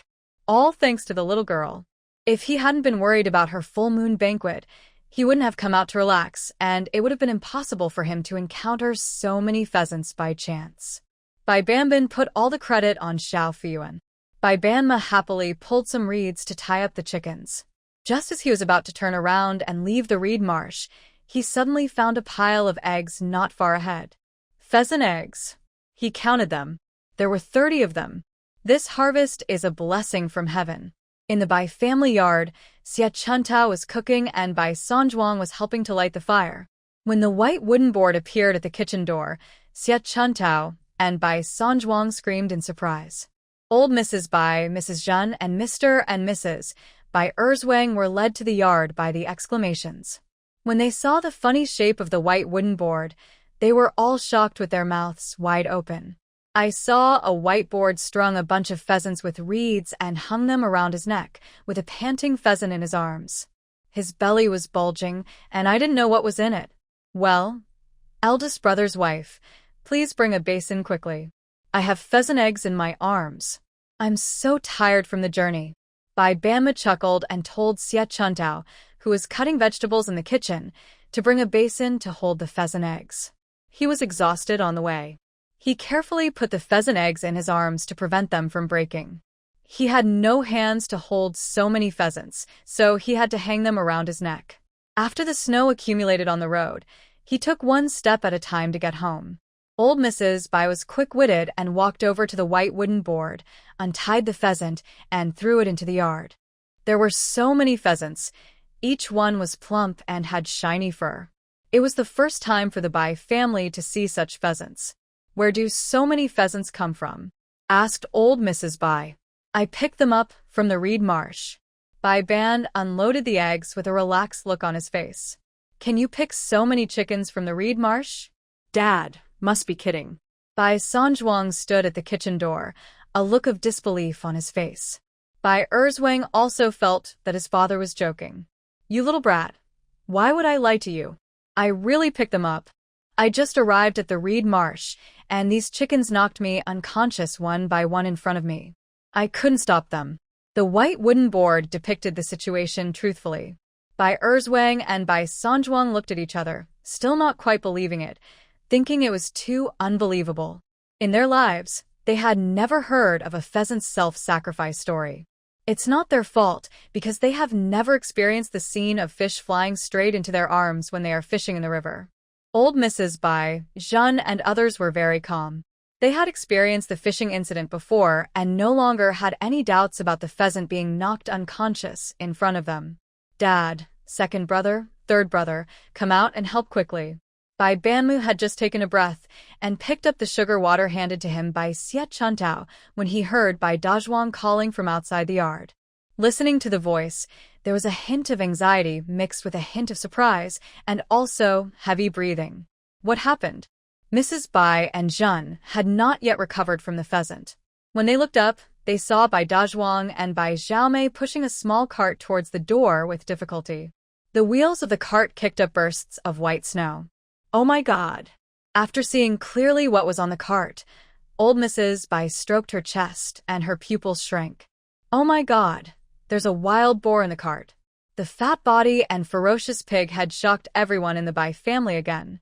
The cart was too small and half of the pig's body was hanging out, which looked very funny. Bai Banban placed the bowl on the snow and walked towards the cart. Erzwang and Sanzhuang, why are you still standing there staring? Go and help push the cart. Zhen calmed down and woke up the second and third bays who were completely petrified. Bai Erzwang and Bai Sanzhuang followed Bai Banmu and ran over to help push the cart. Quite heavy. 1, 2, 3. The men of the Bai family shouted, and they worked together to push the wild boar into the yard. Give me a bowl of water quickly. Bai Dazhuang was panting from exhaustion. I want one too. Bai Xiaomei clenched her red palms. Carrying the wild boar down the mountain and pushing it back home along the snow was not an easy task, and the two brothers were very tired. Xia Chuntao smiled and handed each of the brothers a bowl of water. Grandma, Grandpa. A clear and tender child's voice sounded at the door. Everyone in the Bai family was shocked again. Erlang and Sanlang were standing at the door, panting, each holding 2 fat rabbits. They followed the Bai brothers, holding the rabbits tightly in their hands, walking in the snow, falling several times, with snow on their buttocks and their little faces red from the cold. It was Bai Sanzhuang who reacted quickly. He rushed over, took the rabbits from his 2 nephews' hands and threw them into the pile of pheasants in the yard. Anyway, the rabbit is already stiff and not alive, so just throw it away. Xia Chuntao hurried to the kitchen to bring hot tea to the 2 children. Zhen took her 2 grandsons' hands and rubbed them and breathed on them. How did you hunt this pig? And these rabbits? Asked old Mrs. Bai. Everyone knows that there are wild boars on Nongguan Mountain. The crops at the foot of the mountain are often eaten by wild boars coming down the mountain. But no one can do anything about wild boars. They are so strong and have fangs that they can hurt people if they are not careful. Not to mention other people in Shunshu village. Even hunters have to run away when they see this beast. No one in Shunshu village has ever heard of anyone hunting a wild boar. If you encounter a wild boar and don't get hurt, you're considered lucky. Today, not only was smoke coming out of the Bai family's ancestral grave, but it was also as thick as a bucket. Otherwise, how could they have easily hunted such a large wild boar? Even if the Bai brothers were tied together and fought together, I'm afraid they would not be able to defeat a wild boar. Bai Dazhuang took a sip of hot tea with a smug look on his face. Actually, it didn't take much effort. The wild boar just ran into a big tree in front of it and fainted. Bai Dazhuang said naively. After it was knocked unconscious, my brother and I hit it on the head with a stone, and it became completely motionless. Bai Xiaomei raised her hand and added, It wasn't hard to hunt the wild boar, I just had better luck. Bai Dazhuang nodded, trying his best to act like a calm and steady elder brother. However, facing the admiring looks of Erzwang and Sanzhuang, his tone unconsciously became vague. Bai Banban suppressed the excitement on his face, which was exactly the same as the process of catching pheasants. The Bai family is extremely blessed today. After hearing what Bai Dazhuang said and considering the string of pheasants that Bai Banla brought, everyone in the Bai family thought that the Bai family was very lucky. Then was this wild rabbit also knocked unconscious? Bai Erzwang asked in disbelief. Such a spectacle would become a legendary story if it was written into a storybook. Bai Erzwang and Bai Sanzhuang originally thought that their father's lies about the pheasant being knocked unconscious were just nonsense, but when they heard the wild boar hitting the tree, they completely believed it. Speaking of hares, Bai Dazhuang didn't dare to go into details because the hares attracted wild boars, and he was scared silly when the wild boars jumped out. Yes, first the hare hit the tree, then the wild boar. When the wild boar came out, my father was so scared that his legs were shaking. Bai Sanlang innocently revealed his father's embarrassing moments, earning Bai Dazhuang's contempt. Bai Dazhuang originally took Bai Xiaomei and Erlang and Sanlang to the mountain to chop firewood in a cart. When they arrived at the foot of the mountain, they heard a rustling sound coming from the dry grass. Before I could react, a gray hair jumped out and hit its head against a big tree in front of it as if it was fleeing from famine, and then fainted. Bai Dazhuang, Bai Xiaomei, and others were stunned. What is this? Waiting for the rabbit. I didn't expect to meet them. Before he could pick up the rabbit, another noise was heard. Immediately afterwards, several rabbits jumped out and ran around in a disorderly manner as if they were being chased by something. With a few bangs, several rabbits hit the tree like the first rabbit, and even the postures of fainting were exactly the same. Bai Dazhuang was very excited and quickly called Bai Xiaomei and Dalong and Sanlang to pick up rabbits. Why bother chopping wood? There is meat in front of you, delicious wild rabbit meat. Just as he picked up the rabbit, he heard the sound of running behind him. When Bai Dazhuang turned his head, he was so scared that he almost fainted. It's a wild boar with fangs. The rabbit that hit the tree in front of me turned out to be chased by a wild boar. Bai Dazhuang carried Dalong and Sanling, called Bai Xiaomei, and ran down the mountain. Such a fat wild boar can kill people if it is directly confronted. Even if the brothers of the Bai family were tied together, they were no match for the wild boar. At that time, he was really afraid that the men of the Bai family would be killed by the wild boar. The wild boar discovered Bai Dazhuang and others and was stimulated by the shouting, so it rushed directly towards them. Bai Dazhuang was worried that the big man and 3 small men would be taken away by the wild boar, so he shouted at Bai Xiaomei to take Dalong and Sanlang and escape separately. He knew he could not outrun the wild boar and was afraid that the wild boar would hurt his brother, son, and nephew, so he closed his eyes, gritted his teeth, and ran towards a thick tree nearby. The wild boar was chasing him from behind, and Bai Dazhuang was so scared that he almost hit his soul like a rabbit and hit his head against a tree. Fortunately, he still had his wits about him. Just before he hit the tree, Bai Dazhuang turned a corner and flashed towards the open space next to the tree. Good guy, there was a loud bang in the forest and the trees shook. The wild boar hit its head against the tree and its fat body fell to the ground. Bai Dazhuang was petrified on the spot, but Bai Xiaomei turned back, picked up a big rock beside her, and smashed it on the wild boar's head. Dalong and Sanlang also picked up stones and threw them at the wild boar, and this time the wild boar was completely defeated.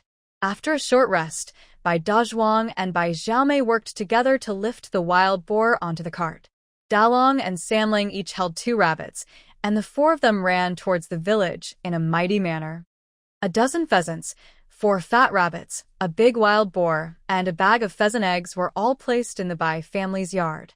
It took no effort at all to get these things, just a stroll through the reeds and a few frights on the mountain. The entire Bai family was filled with great surprise. They never expected that after catching the big fish, the Bai family would have such great luck again. Especially the children Dalong and Sanling were becoming more and more excited. The fish last time was delicious, and the meat was more fragrant than the fish. And they also have contributions to make to these wild animals. It is also very tiring to carry the rabbits home.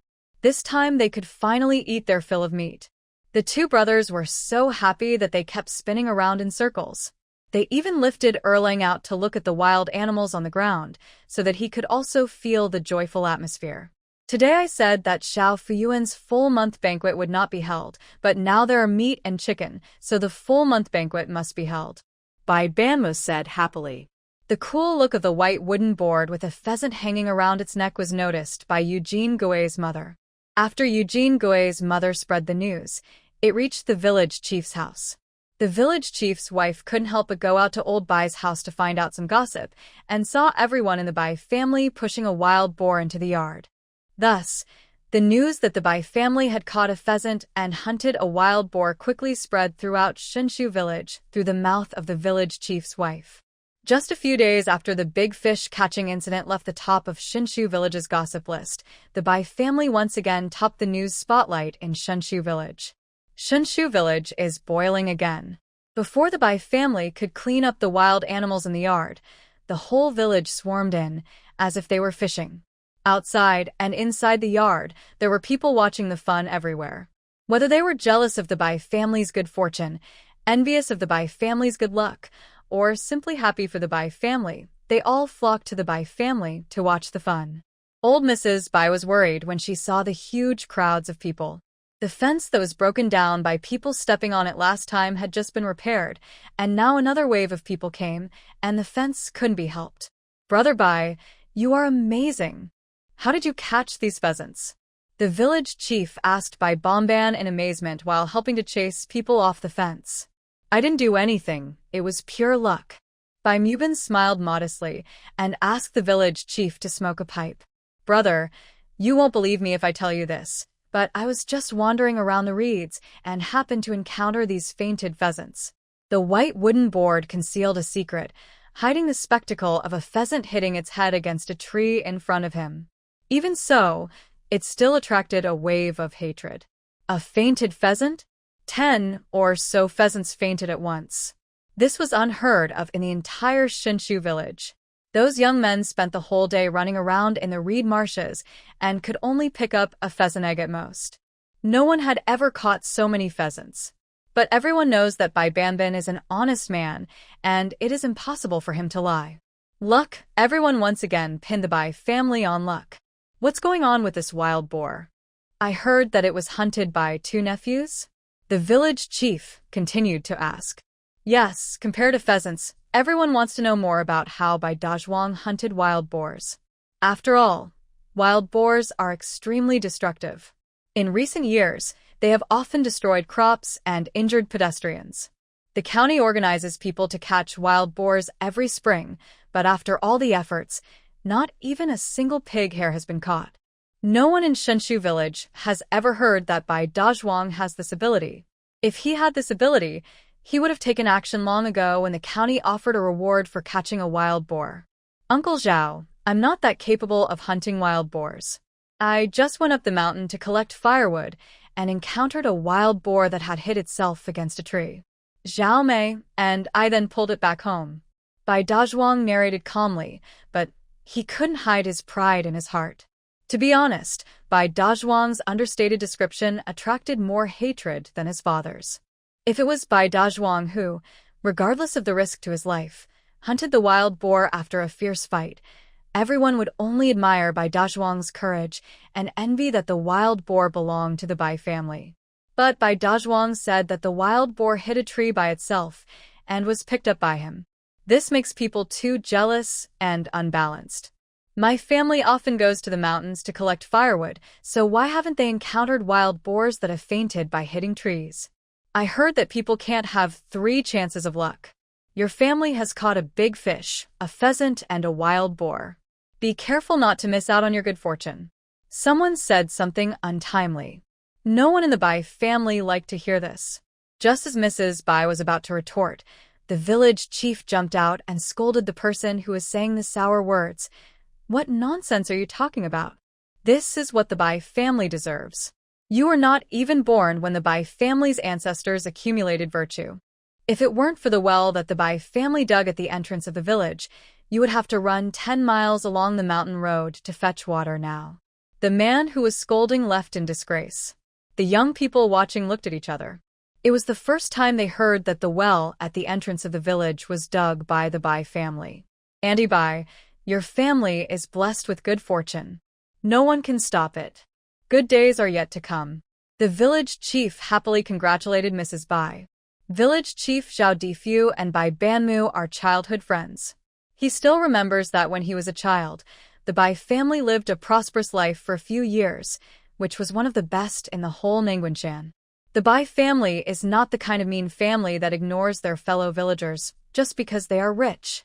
His family lived a difficult life when he was young. He ate a lot of fruits from the Bai family and wore a cotton-padded jacket made of whitewood boards. He also learned the few words he knew together with Bai Mubin, but neither of them was good at studying and neither of them could read well. Later, the Bai family fell into poverty and had been struggling for more than 10 years. But now it's different. It's full of prosperity. He shuddered when he thought of what his wife said about the Taoist priest Pajiao. Could it be that the little girl sleeping in Lao Bai's room can really bring good luck? If it is fake, why does she have such good luck one after another? If it is true, village chief Zhao Difu began to tremble in his heart. The fortune teller said that the youngest daughter of the Bai family is invaluable. What does inestimable mean? The only noble lady he knew was the wife of the county magistrate. Not that he knew her, but once he led people to the county to pay grain taxes. He glanced at the wife from afar. She wore a gold hairpin on her head and silk clothes, and looked very wealthy. He didn't dare to imagine what the noble ladies above him looked like. Mrs. Bai was slightly relieved by the words of the village chief, but she said modestly, "What good luck. I just caught up. Brother Zhao, my daughter will have her full moon banquet in a few days. I'd like you to be in charge then." Bai Mumu happily invited the village chief. "Okay, I'll definitely come." Village chief Zhao agreed readily while smoking his pipe. The onlookers were noisy again. No family in the village has held a full-month banquet for their daughter yet. This is the first time this has happened to the Bai family in the village. It seems that the newly born daughter of Mr. Bai is really extraordinary. If they were skeptical before about whether Xiao Fuyuan brought good luck, today's pheasants, wild boars, and rabbits completely confirmed the conclusion that Xiao Fuyuan brought good luck to the Lao Bai family.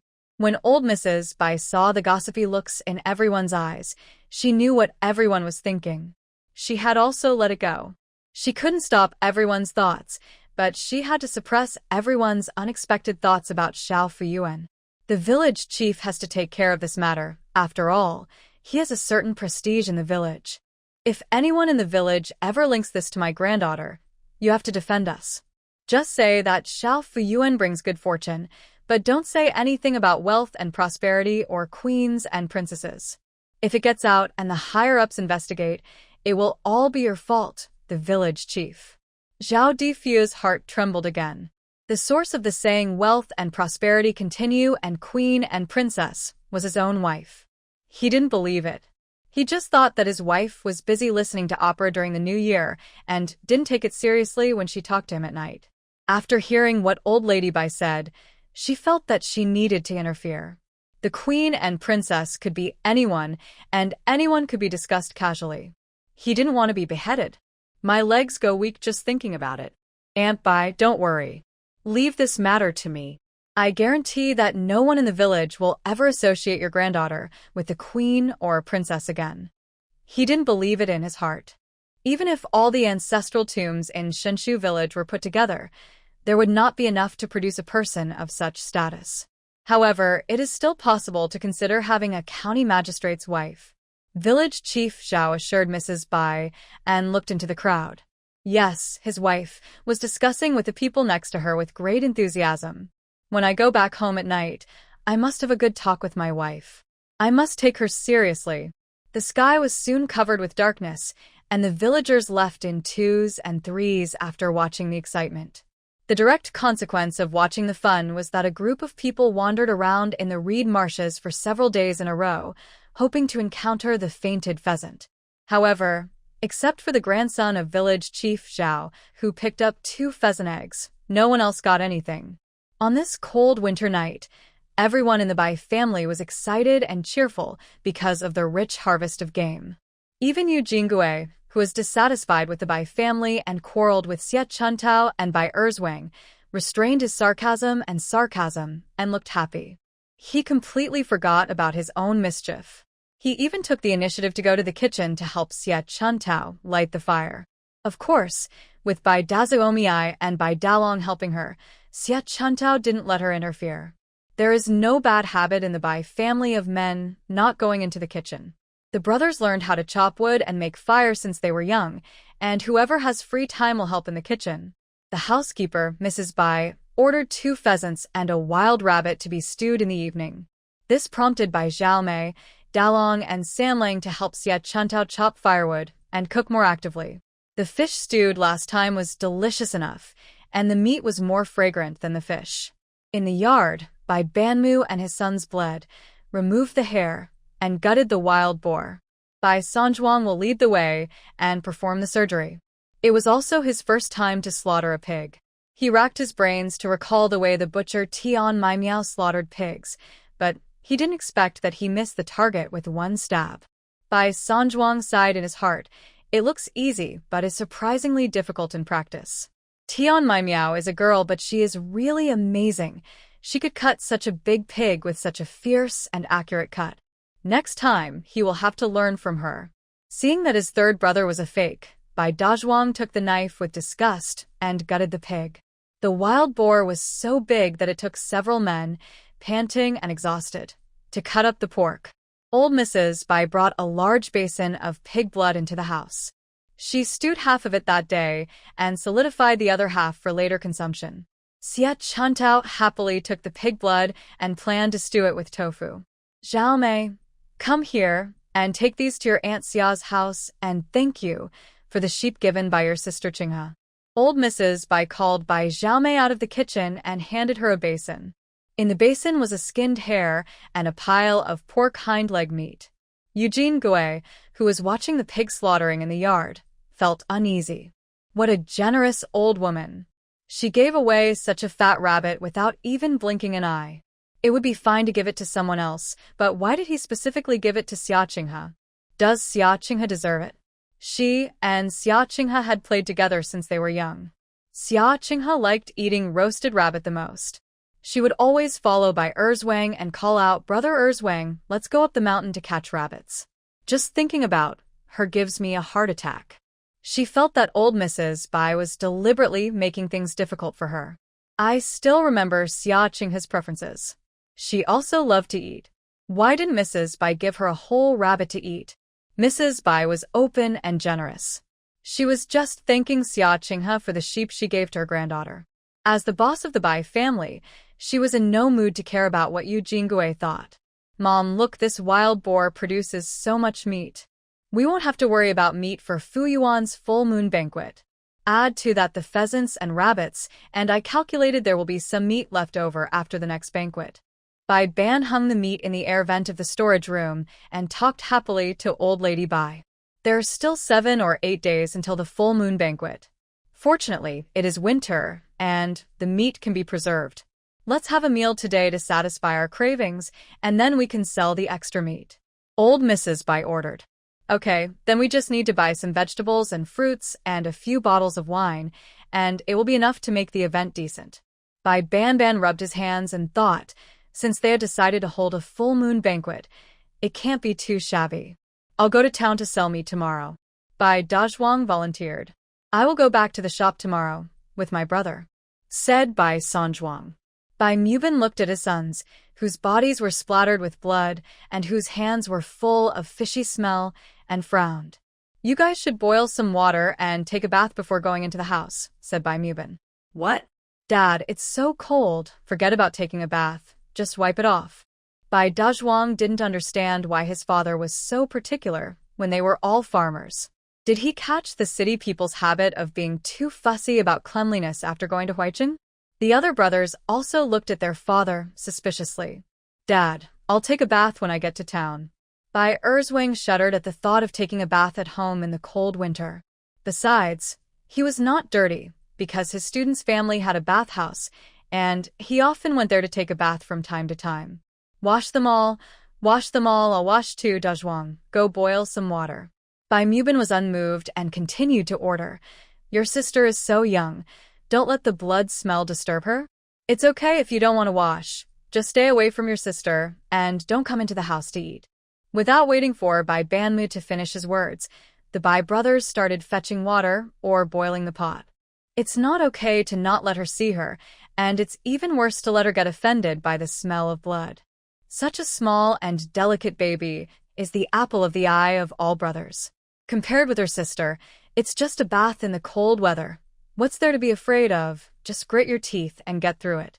If old lady Bai hadn't stopped him, Bai Dazhuang would have gone to the village chief's house to borrow a piece of soap. I can't bear not being allowed to see my sister. Little Fuyuan was lying in Zhen's arms in the upper room with her eyes wide open. She could hear everything going on outside clearly. And my stupid brothers. It feels really good to be the group's favorite. Eeyore. Xiao Fuyuan wanted to say something, but the first thing he said was Ebony. When will my baby learn to speak? You little clever girl. Jin nodded Xiao Fuyuan's head and put her cheek close to hers. Xiao Fuyuan felt emotional. His mother didn't look old at all.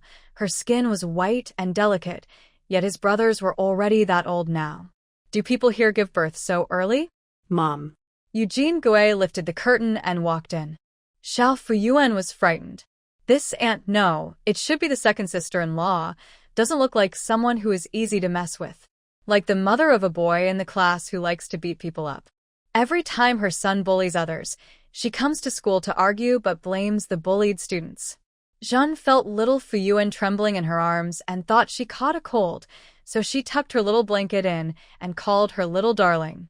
Eugene Gui secretly curled her lips, thinking that this little brat was really spoiled. She was just a little girl. You're pregnant. Why don't you take a rest? Jeanne said indifferently. Eugene Gui forced a smile and puffed out her flat belly. I just hope to give birth to a beautiful daughter like my aunt, and I'll be satisfied. Xiao Fuyuan couldn't help but turn her head to look at Eugene Gui's belly. But where was the baby? She didn't see it. Mom, our family has been lucky recently. Eugene Gui said with a smile. We have a wild boar that big, as well as pheasants and rabbits. Dad just said that we don't need that much meat for my aunt's full moon banquet, so we have to sell some. Samling's cotton padded jacket is showing. At this point, Eugene Gui was dissatisfied. Her son Samling always participated in fishing, catching hares, and hunting wild boars. Why couldn't he enjoy the benefits? She didn't dare to ask Mrs. Bai for it, so she had to ask her mother-in-law. Anyway, her mother-in-law was much softer than Mrs. Bai. Before Eugene Gui finished her words, Jeanne understood what she meant. Samling is our child. How could your father, your grandmother, and I not love him? I have thought about this a long time ago. Jeanne retorted indifferently. Originally, she planned to use the silver given to her by Erzwang to buy cotton to make cotton-padded jackets for Xiao Fuyuan and her 3 grandsons. I just didn't say it. Mom, I told you you still love Samling. Eugene Gui puffed out her belly again. But his eyes glanced at little Fuyuan in Jeanne's arms. If it weren't for this little girl, she wouldn't worry. But now, the whole Bai family holds her in their heart. Even an old lady as powerful as Mrs. Bai is clamoring to hold a full-month banquet for her. No child or grandchild in the Bai family has ever enjoyed such treatment.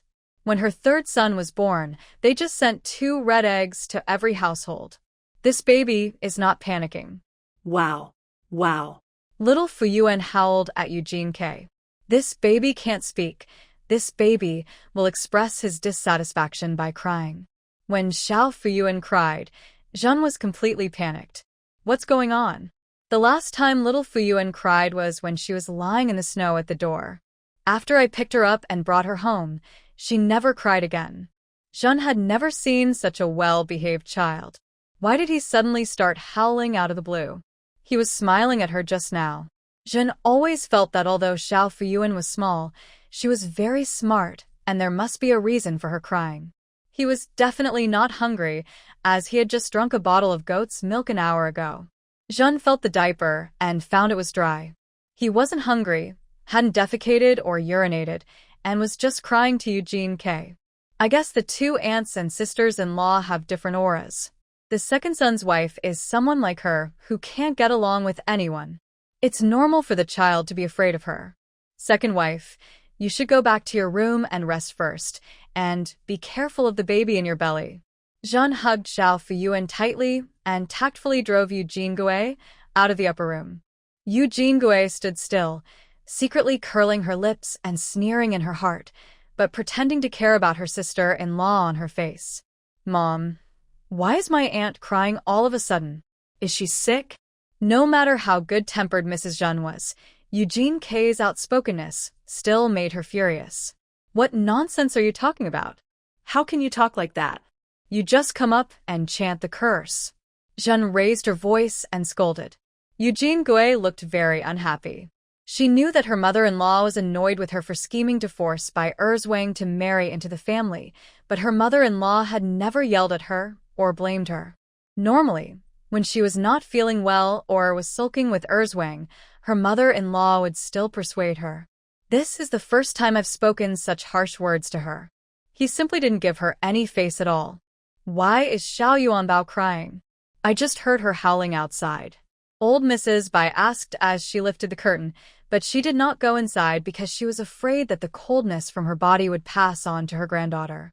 When he saw Eugene Gui standing beside the bed and heard Xiao Fuyuan still howling in Zhen's arms, a layer of frost suddenly covered his face. Normally, people come and go in the upper room, but the little granddaughter never cries. Why did she start crying as soon as Eugene K came in? There must be a reason. Second brother, what did you do to your aunt? Old Mrs. Bai asked in a questioning tone. Eugene K was embarrassed again. What could she do to this little girl? No matter how vicious she was or how much she disliked her, she couldn't do anything to a little girl, as her mother-in-law was still there. How could she know why the brat kept howling after making eye contact with him for a few seconds? Grandma, what can I do to her when you say that? Hit her or scold her? Eugene Gui retorted. As soon as Eugene Gui finished speaking, Xiao Fuyuan howled even louder. The little granddaughter was crying because she was frightened by Eugene Gui. In Mrs. Bai's mind, this point of view was further confirmed. Are you not going out yet? Do you need a sedan chair carried by 8 people to let you go out? Old Mrs. Bai's sharp tongue remained as strong as ever.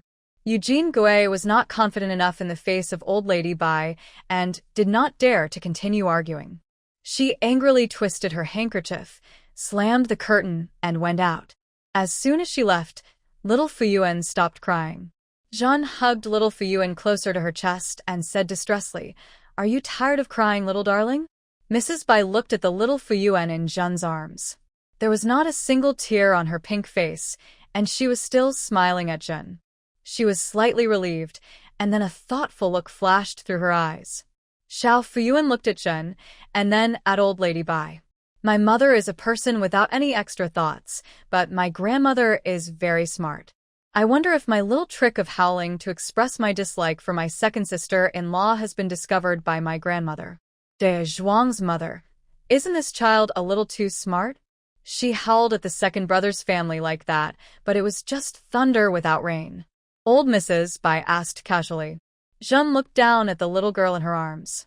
Little Fuyuan grinned at Zhen, looking at her with his big, bright eyes, looking like an adorable and innocent child. Zhen's heart was melted again. Mom, it is said that children are the most sensitive and can best perceive good and evil. Zhen felt that Mrs. Bai was overthinking. Mrs. Bai pondered for a while and felt that her daughter-in-law was right, and she was overthinking. A child who was not even a month old knew nothing and relied entirely on instinct. Maybe it was because Eugene Gui's evil spirit was too strong, and the child instinctively disliked it. Also, with Eugene Gui's temper, which child would like him? Yaya. Xiao Fuyuan was very happy because she drove away the annoying second sister-in-law with her crying. Humph, I'm not someone you can easily mess with. In the past at school, those kids who bullied her never got the upper hand from her. The second daughter is already a mother, but she still doesn't live a peaceful life. She is the only troublemaker in the family. Old Mrs. Bai complained about Eugene K without any ambiguity. Once the girl in my belly is born, I think my temper will be tamed down a bit, said Jin. AA. Xiao Fuyuan shook her head slightly. Her second sister-in-law didn't have a baby in her belly. Apart from her, she didn't feel that there were any other babies in the Bai family. Old Mrs. Bai did not comment on Zhen's conclusion. Daughters are not a panacea. Eugene Gui's mother, Qian, raised 7 daughters, and none of them had good tempers. Mom, what's wrong with my aunt? Is she okay? Xia Chuntao asked through the window. She was stewing meat in the kitchen. She heard her sister-in-law howling for a while and then stopped. But she was still worried and came out to ask. It's okay. Zhen and Old Lady Bai answered in unison. Grandma, the meal is ready. Where should we put it? Xia Chuntao breathed a sigh of relief when she heard that her sister-in-law was fine. Fortunately, in this family, the eldest daughter-in-law is virtuous, kind, and capable, which makes the mother-in-law and daughter-in-law feel a lot of comfort. If both daughters-in-law have opposing personalities, the family will be in chaos. And put it in the room. It's warm in the upper room. Old Mrs. Bai went out and helped Xie Chuntao prepare the meal. From the whiteboard to the Bai brothers, they took a bath quickly. Even Dalong and Sanling were taken over by Dazhuang and forced to take a bath. The two children cried out because of the cold. When Zhen heard the sound, she quickly asked the two children to go to the upper room and wrap them in a quilt to keep warm together with Erling. The meal was quickly served, and the aroma filled the air. A whole pot of braised pheasant, a pot of dry roasted wild rabbit meat, a pot of tofu and pig blood, and thick millet rice. It is so delicious that you can't help but salivate. Dalong and Sanling quickly stood up, sat around the table, drooling at the table full of meat. I can't blame them. I've never seen such a lavish way of eating since I was born. The washed-up brothers of the Bai family entered the house one by one, and each of them went to tease Xiao Fuyuan. Seeing Xiao Fuyuan smiling at them, the brothers felt relieved, thinking that the bloody smell on their bodies had been washed away and they would not offend their sister, so they all turned to their father to ask for praise. Bai Mubin had no sun in his eyes, only his daughter. He raised his hand and said, "Dinner is ready." The Bai brothers sat around the table, and Bai Mubin continued to lecture them. "We can eat meat thanks to Xiao Yuanbao," all of which was brought by Xiao Yuanbao. Alas, when I think about the meat that Xiao Yuanbao brought, she couldn't eat it herself, and it all went into your stomachs. I feel sorry for Xiao Yuanbao. Ouch. Why is my dad being so sentimental? I don't know how the Bai brothers integrated into the impromptu performance on the white wooden board. Bai Sanzhuang, who was good at observing people's expressions, understood what his father meant and patted his chest and said, "Dad, don't worry. When my sister can eat meat, I will buy her a few pigs so that she can eat as much as she wants. I definitely won't compete with my sister for it." Bai Xiaomei echoed her third brother's words, rolled up her sleeves, and stared at Dalong and Sanling. "I'll beat up anyone who tries to compete with me." Crash sound. Bai Dazhuang placed a cloth bag on the table in the upper room. The startled little Fukuyuan opened his eyes. What did Big Brother put there? "Grandma, Dad and Mom, the money from selling wild boar meat is all in there," Bai Dazhuang said. He went to the town early in the morning with his second and third sons and sold half a fan of wild boar meat. Without even having time to eat lunch, they returned home in the snow. Old Mrs. Bai reached out and weighed the cloth bag, which was heavy. Then she took out a piece of silver and looked at its quality in the light of the snow outside, with a look of surprise on her face. Zhen and Bai Banmu also looked surprised.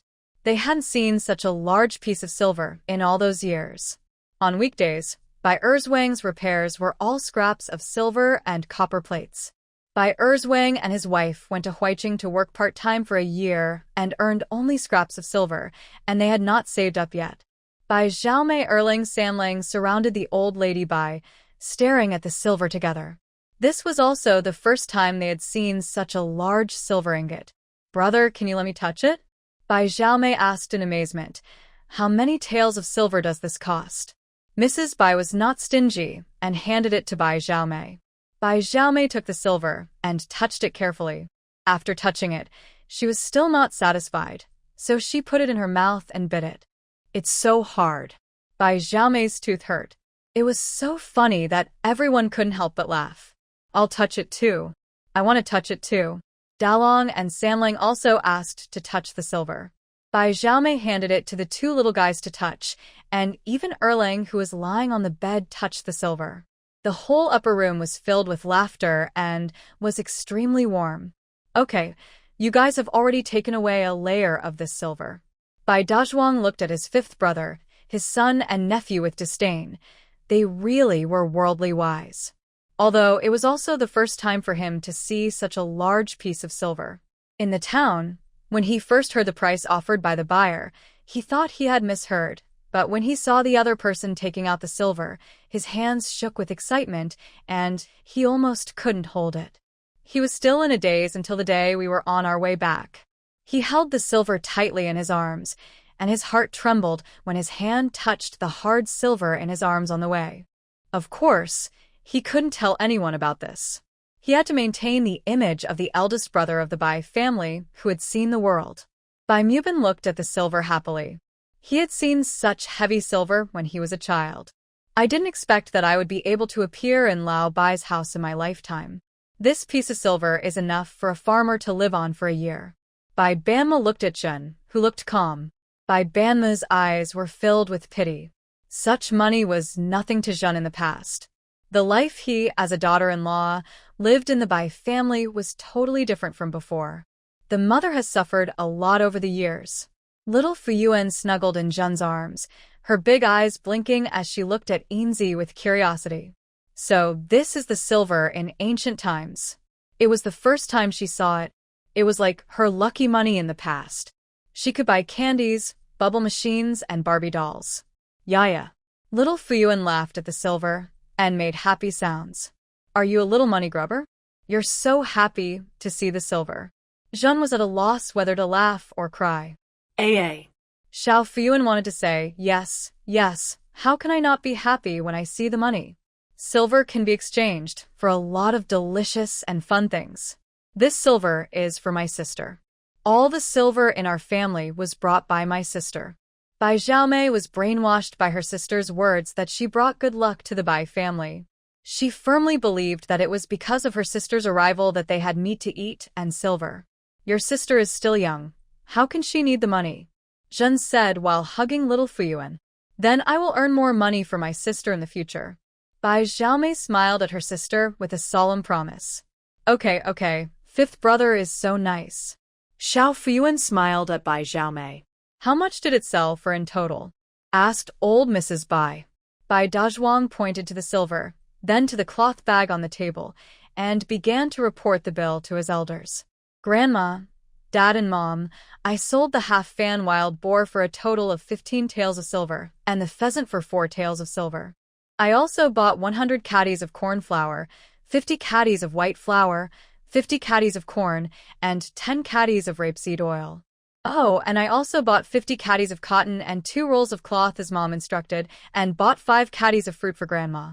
They are all piled up in the kitchen and haven't been unpacked yet.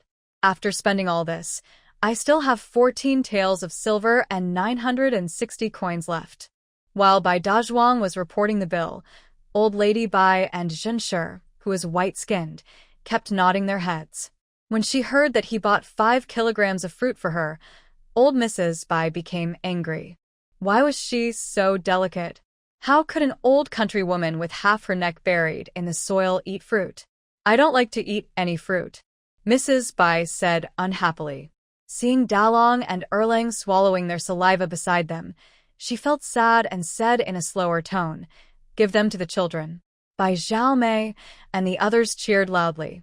When Yu Jingui heard about the fruit, her eyes lit up, and she rubbed her belly and said, I've been craving for fruit these past few days.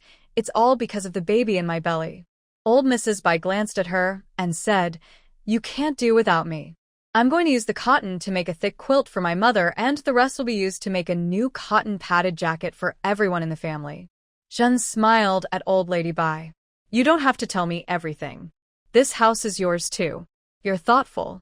The children's cotton padded jackets should really be changed, Mrs. Bai said, but her quilt was stiff when she mentioned it. I'm half buried in the ground. I can't stand the cold, so you don't need to give me a thick quilt. Zhen smiled and nodded. She knew that what Mrs. Bai said was unpleasant to hear, but she was kind-hearted and wanted to leave the cotton for other people in the family. She listened to what her mother-in-law said, but she still had to quilt the thick quilt. The children cheered again. They had fruits to eat and new cotton clothes to wear. What a wonderful life this is, like the life of the village chief's grandson. Seeing the torn cotton wool showing through the children's cotton coats, Xia Chuntao couldn't help but have tears in her eyes. She was not afraid of poverty, cold, or hard life, but she could not bear to see her children suffer. Mrs. Bai looked at the silver on the table and said with a heavy heart, I made a lot of money this time, thanks to that big wild boar, but my luck only lasts a few times. I can't help spending money, and now that it's the end of the year, I have to save money. Everyone nodded. Old Mrs. Bai poured out the copper coins from the bag and handed them to Zhen along with the silver. Although old Mrs. Bai was in charge of the household, she always felt that her daughter-in-law should be in charge of money. In the past, the family had no money, but now that they had the money, Zhen should distribute it. Besides, Jean is also a mother-in-law, so she should be respected in front of the younger generation. What is this called? It's called respect. When Jun saw old lady by handing her the silver, she waved her hands. It's not that she is lazy. She thinks her mother-in-law has been in charge of the household for a lifetime, so it is reasonable for her to distribute the money. They are not from some wealthy family, so why are they fighting for the right to be a housekeeper? Since she came to old Bai's house, although life was a little poor and old Mrs. Bai was a little sharp-tongued, the family was happy, and she never felt that life was bad. That's fine. This daughter-in-law is not good at managing the household, so don't make things difficult for her. Let's train our granddaughter-in-law to do it in the future. Old Mrs. Bai put away the silver ingot, divided the 960 coins into 2 halves and handed them to Xie Chuntao and Eugene Gui. This money is for the 2 of you. You are both mothers now, so you should have some money. You can save it for yourself or buy things for your own house. You can do whatever you want. Xie Chuntao was surprised and happy and was hesitant to accept it. Eugene Gui took it swiftly, but felt it was not enough. Old Mrs. Bai gave Xie Chuntao a sidelong glance, and Xie Chuntao took it. Xie Chuantao's eyes were red with excitement. She was thinking that she would use the money to make a pair of cotton shoes for her husband and a pair of cotton pants for her 2 sons. She would also buy something for her parents. Since she married into the Bai family, she rarely bought gifts for her parents. Her parents understood that she had a hard life and never asked her for anything. Thank you, Grandma, and thank you, Mom and Dad. Xie Chuntao stood up and thanked the elders. Old Mrs. Bai rolled her eyes at Eugene Gui and said, "That's all. There's nothing more." Eugene Gui was not convinced. Then a large piece of silver was placed on the table, shining brightly against the snow outside the window. Who doesn't love silver, especially Eugene Gui?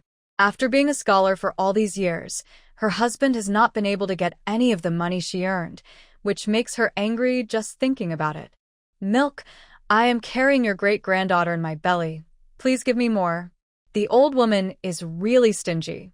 Even at such an old age, she still doesn't give up. She controls the family every day. She has the final say on how much rice, flour, grain, and oil she eats. Eugene Gui hoped that her mother-in-law could become a housekeeper. According to her mother-in-law's temperament, she had the ability to trick her mother-in-law into getting the money. Old Mrs. Bai glanced at Eugene Gui's belly and sneered, "Don't raise the flag yet. Wait until the baby is born. How can this family treat you badly? This is only a few $100s, so just give me 2 taels of silver." I don't know if the old woman can understand this hint. She doesn't want more, just give her 2 or 2 of her man's bouquets. She's stupid. She doesn't want it, and all the money will go to that little girl. Eugene Gui glanced at the little Fuyuan who was trapped in a chinchilla fur cloak on the bed. Her life was comparable to that of a young lady from a wealthy family. 2 taels of silver? You are so bold. How many meals of corn and flour can our family eat with these 4 or 500 coins? Your father in the Yu family is a tofu grinder. Don't you know how many beans this money can buy? If you think it's too little, don't take it. Old Mrs. Bai spoke in a stern tone. She knew that Eugene Gui wanted 2 taels of silver because she wanted to control the money earned by Erzwang. No way, the Bai family has not split up and everyone is busy for the whole family. The years when Erzwang tightened his belt to support his studies are still vivid in my mind. Erzwang has not yet paid back the money he borrowed to take the imperial examination in the provincial capital. Eugene K. was speechless after being rebuked by old lady Bai. She wanted to go to town for a stroll and live the life of her 3rd sister. She wanted to buy some soap, eat some fruit, make some pearl hairpins, and buy some flowered cloth to make clothes, but these few $100s were not enough. When Jin saw her daughter-in-law and the mother-in-law arguing with each other, she felt heavy-hearted. She thought it was the mother-in-law's responsibility to take good care of her daughter-in-law, and she couldn't let old lady Bai take the lead in everything. "Second brother, how can you talk to your grandma? Your grandma has been working hard for our family. Over the years, she has been willing to spend every penny. She also has to pay back the money that Erzwang owed for his studies. If the family really has a lot of money, how can we not spend it on you?" Jean told Eugene K. everything. Eugene Gue kept silent, twisting her handkerchief.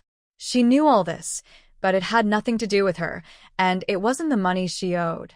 But she also knew that the Bai family owed money every year, and now that they had money, they were still thinking of giving their daughter-in-law some private money, which was already very good. Given how stingy old Mrs. Bai was, it was already very generous to give herself a few $100s, which even the village chief's daughter-in-law might not have. If there's a daughter-in-law in the village who can control several $100s, I'm afraid everyone will envy her. But who can blame me? I am the wife of a scholar, so I am different from a peasant's wife. Xiao Fuyuan was lying on the bed, his eyes rolling around. Originally, it was a happy thing for the family to have money. Grandma, parents, older brother, sister-in-law, and nephew all showed a warm atmosphere of joyful family in front of the money. How come the second sister-in-law broke the warm atmosphere as soon as she opened her mouth?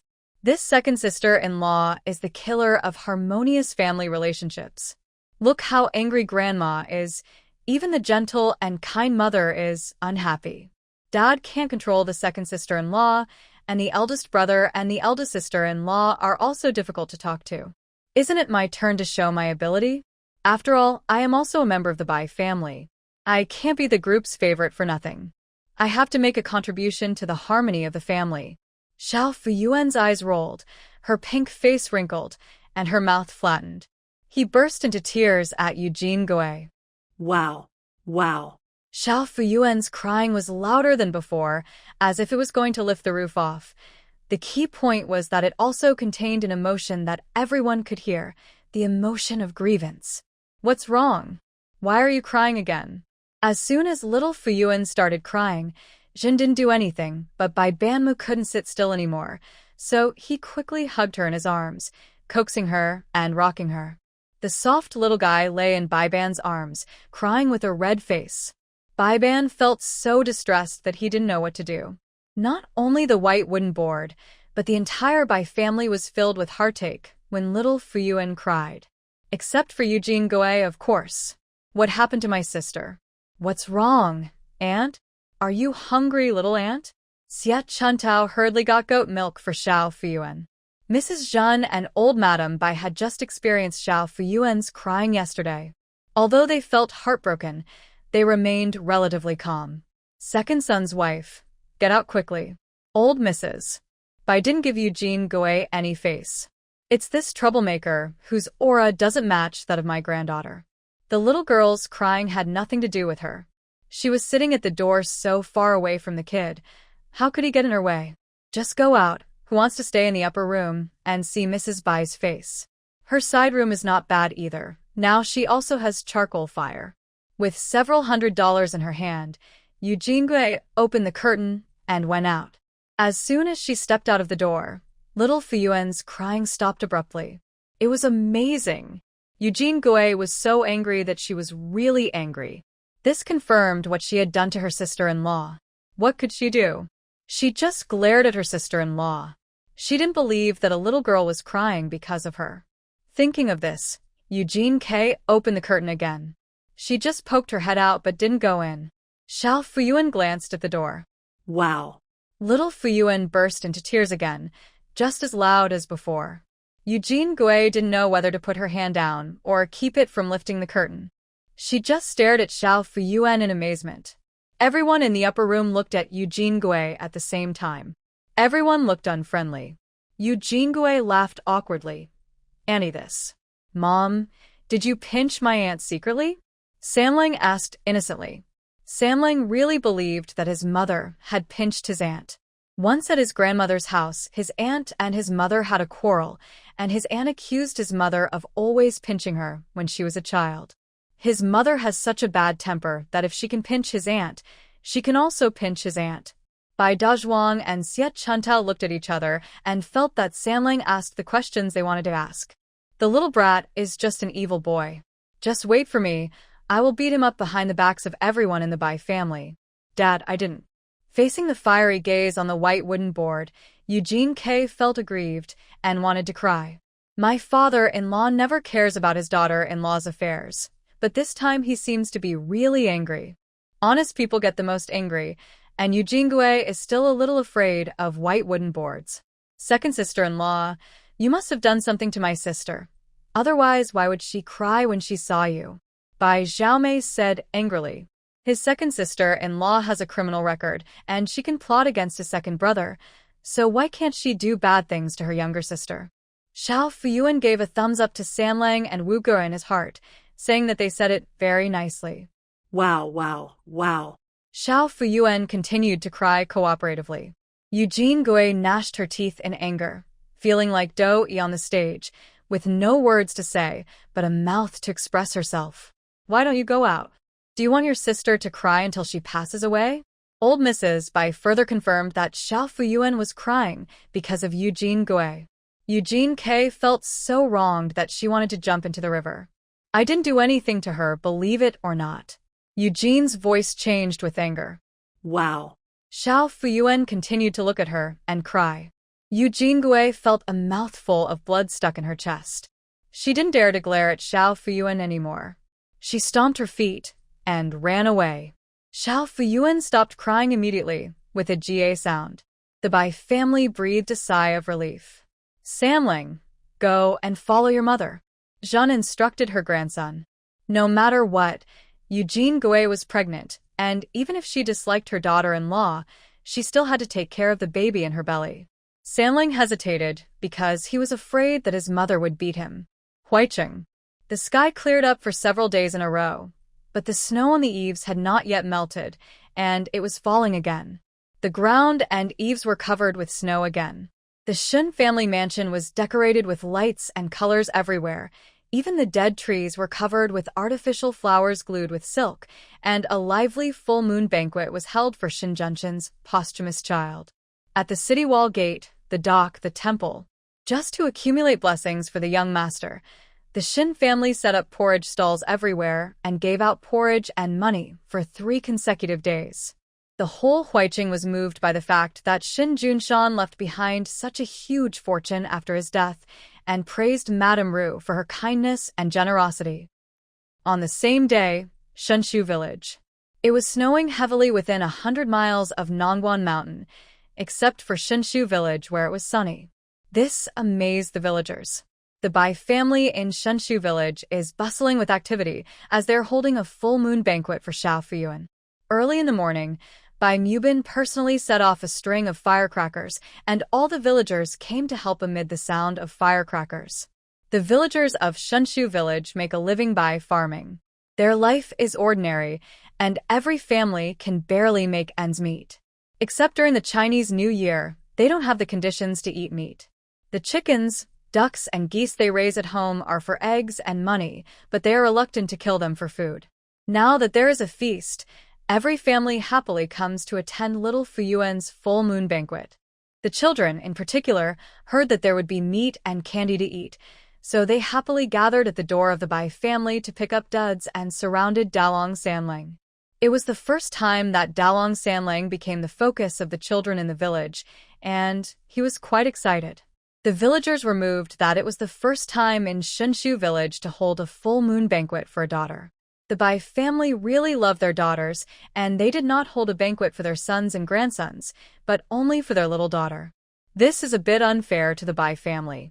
It wasn't that they didn't want to do it at that time, but they simply didn't have the money to do it. The villagers also discovered that the Bai family's full moon banquet was unique. 2 big red lanterns were hung at the door, adding a festive atmosphere amid the white snow. These 2 big red lanterns were bought by Sanzhuang at Su's shop. Once they entered the Bai family's yard, the villagers loudly praised the Bai family for organizing the wedding in a dignified and generous manner. The yard was cleaned up neatly, and 2 large pots were set up in the southeast corner. Bai Dazhuang and Xie Chuntao were chopping vegetables and meat. Pots of meat and fish were piled up next to the pots, as well as eggs and vegetables. The Bai family had hunted a wild boar, but didn't share it with the villagers, so some villagers were upset. But after seeing this scene, they understood that it wasn't that the Bai family didn't share the pork, but that they kept it for stewing at the banquet for everyone to enjoy. There were several large borrowed tables in the yard, on which were placed tea, melon seeds, peanuts, and fruits bought from the town shops. Under each table was a jar of wine. A big deal. It's really a big deal. In the village, there is no family that is so generous in such a big happy event as getting married. Even when the second son of the Bai family passed the imperial examination and became a scholar, there was no such fanfare. It was just a few sprinkles of candy. The Bai family has spent all their wealth just for a little girl. Bai Banma changed into clean clothes, stood at the door, and greeted the guests with a rosy face. Congratulations, Brother Bai. Village Chief Zhao came over and bowed to Bai Banmu. Brother Zhao, you are here. Congratulations. Village Chief Zhao was the one who came to take charge. He was carrying a heavy load. He exchanged a few words with Bai Mubin and then arranged for the young men in the village to chop wood and serve dishes, and told the young wives and aunts to cut vegetables and steam buns. Village Chief Zhao also arranged for Bai Lauer to write the gift book. As he was a scholar, he had the highest education in the village, so this job was best suited for him. The white wooden board stopped them. They agreed not to accept gifts. The purpose of celebrating our little girl's full moon is to make everyone happy. Village Chief Zhao shook his head. Villagers have to maintain their dignity. Even those who like to take advantage of others would be embarrassed to come to the wedding banquet empty-handed. Besides, the gifts they brought were not that heavy. A few pounds of corn flour from your family, a piece of cloth from his family, and a few hundred yuan from a rich family. The gifts were insignificant, and they were meant to express congratulations and blessings. If you don't accept the gift, you will hurt the reputation of the villagers. After hearing this, Bai Mubin nodded in agreement. The village chief was followed by his wife, Aunt Zhao, who was carrying 2 bags of crispy candies, a basket of eggs, and a piece of floral cloth. She smiled and shouted to Old Lady Bai, "Congratulations, Aunt Bai." Mrs. Bai smiled and waited to see the gift in Aunt Zhao's hand before saying, "I told you that no one needs to bring any gifts. This is not a gift at all. It's for my little niece." Aunt Zhao handed the gift to Old Lady Bai and rolled up her sleeves, saying, "I'll go help Chuntao cut the vegetables." Mrs. Bai smiled and said, "Don't worry. There is a job that is most suitable for you. I would like to ask you to help entertain the female guests." Okay. Aunt Zhao agreed readily. She was good at entertaining female guests. After all, as the leader of the gossip group in Shenshu village, her job was to communicate with the organization. The whole yard was bustling with activity, and the villagers were eager to help. Laughter and joy filled every corner of Lao Bai's house. The sleeping little Fuyuan was awakened by the noise outside. She twisted her body in bed, yawned, and opened her eyes. Today is Xiao Fuyuan's full moon banquet, so the whole family naturally attaches great importance to her. She was dressed up early in the morning, wearing a bright red cotton jacket and a tiger head hat on her head. Xie Chuntao also put a red on her forehead. His features are truly picturesque, his skin is as white as snow, and he looks just like the lucky doll in the New Year pictures. "Mom, my sister is so beautiful." What the second and third brothers said is indeed right. A bright young boy's voice sounded. "Who is this?" Xiao Fuyuan looked puzzled and saw a little boy smiling at him. "Sister, I am your 4th brother." Seeing Xiao Fuyuan waking up, the young boy leaned over and smiled at her. "Here comes another brother. How many brothers do I have? This brother has such a kind face and looks as good-looking as the 3rd brother, but he is more youthful and elegant than the 3rd brother." AA. Little Fuyuan wanted to say hello to 4th brother, but her language system was underdeveloped, so she could only babbled and smiled at her 4th brother, with 2 dimples appearing on her pink face. "Mom, my sister is so well-behaved. She smiled at me as soon as she saw me." Bai Panmei, the 4th child of the Bai family, said happily, "That's right, your sister is very smart and knows that you are her brother." Zhen looked proud. Xiao Fuyuan. "No matter what I am like, I am the best in my mother's eyes." Zhen picked up little Fuyuan and rocked her gently. "Mom, I want to hug my sister too." Bai Panmei looked longing. "Okay, come here, stretch out your hands, and use your arms to support your sister's head." Zhen taught her 4th son the key points of holding a child, and very carefully handed Xiao Fuyuan to the 4th son. "My sister is so soft." Bai Panmei carefully lifted her sister up, looking nervous. My sister is so pretty, with a pink little face, big watery eyes and long, fluttering eyelashes. He was different from Dalong and his nephews when they were children. Sister, my name is Panmei because I hope to have a younger sister. I will study hard and become the top scholar in the future. Your fourth brother, will support you in the future. Bai Panmei swore to her sister proudly. Yes, this brother is a scholar, like the second brother. No wonder it looks so elegant. Zhen smiled and said, You are not even a student yet, and you want to be the top scholar. Mother only hopes that you can learn to read and understand things. Don't put so much pressure on yourself. Is it that easy to pass the imperial examination? Is it that easy to be the #1 scholar? Zhen's eyes were filled with sadness. To be honest, the second son was also highly expected by the private school teacher, but he became silent after passing the examination. Others felt sorry for the second son, but she felt relieved inexplicably. She thought it was good for the second son to be a private school teacher. A simple life was a blessing. AA. Little Fuyuan sensed a hint of depression in the joyful atmosphere, so he opened his little hands and babbled to make Zhen happy. Mom, what fourth brother said is right. Fourth brother will be the top scholar. Xiao Fuyuan and Jin looked at each other and felt a little uneasy. She is very smart, and she is also very cute. So, little Fuyuan gave Zhen an innocent smile. Zhen's heart was melted. My sister really loves to laugh. The more Bai Panmei looked at her sister, the more she liked her. Little Fuyuan lay in the arms of her fourth brother, her big eyes twinkling. Little Fuyuan was as cute as a pink dumpling, and Bai Panmei couldn't help but want to touch her sister's face with her hand. But before her hand landed on her sister's face, she suddenly retracted it. Xiao Fuyuan saw clearly that his fourth brother's hands were covered with cracks. The fourth brother was afraid that the scratch would hurt Xiao Fuyuan. Jin also discovered that her fourth child had frostbite on his hands, which were swollen like carrots. There was a stove in the private school classroom, and he only read and wrote on weekdays, so even if the weather was very cold, his hands would not be frozen like this. Xiao Si, what's wrong with your hand? Zhen asked with concern. Mom, it's snowing heavily, and the weather is cold these days. It's okay to be cold while writing. Bai Panmei said lightly. Oh, this is the 2 taels of silver that my third brother asked me to give to our family.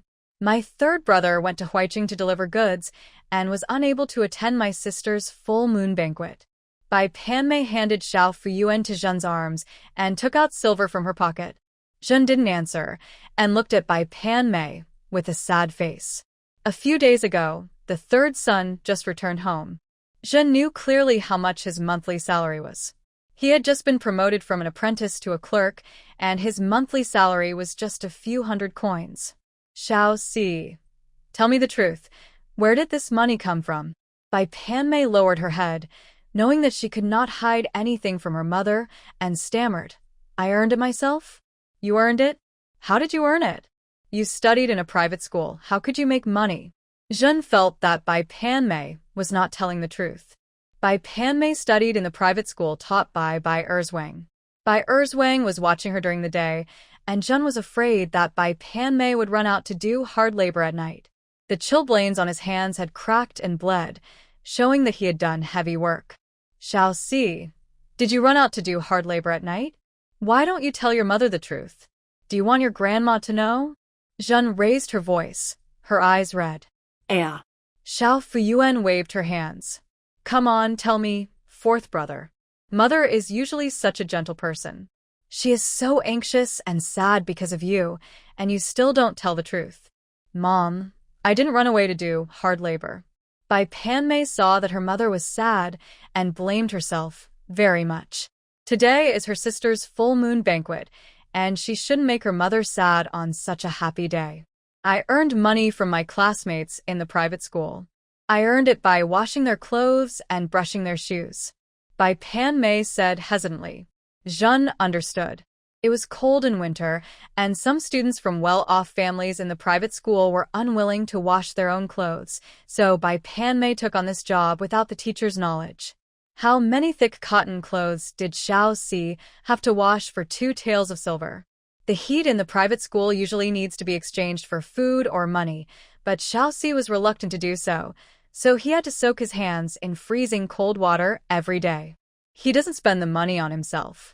He gives all the money he earns to his family to reduce the burden on his family. We can't blame Bai Erzwang for not stopping it. It's estimated that Bai Erzwang didn't even know about it. Zhen's tears fell. Xiao Si, your family sent you to study. We don't expect you to make a name for yourself, but we also don't want you to wash clothes for your classmates. Zhen said slowly. Mom, I think about how our family was in such a difficult situation and yet they still sent me to school, and how my third brother became an apprentice for me. Zhen's heart felt like it was being stabbed by a needle. Originally, the family did not plan to let their sons go to school. Old Mrs. Bai said that it was the long-cherished hope of the Bai family ancestors to have scholars. Bai Banma went to school for a few years when he was 7 or 8 years old, but he was not a good student. In addition, something happened in his family, so he stopped studying.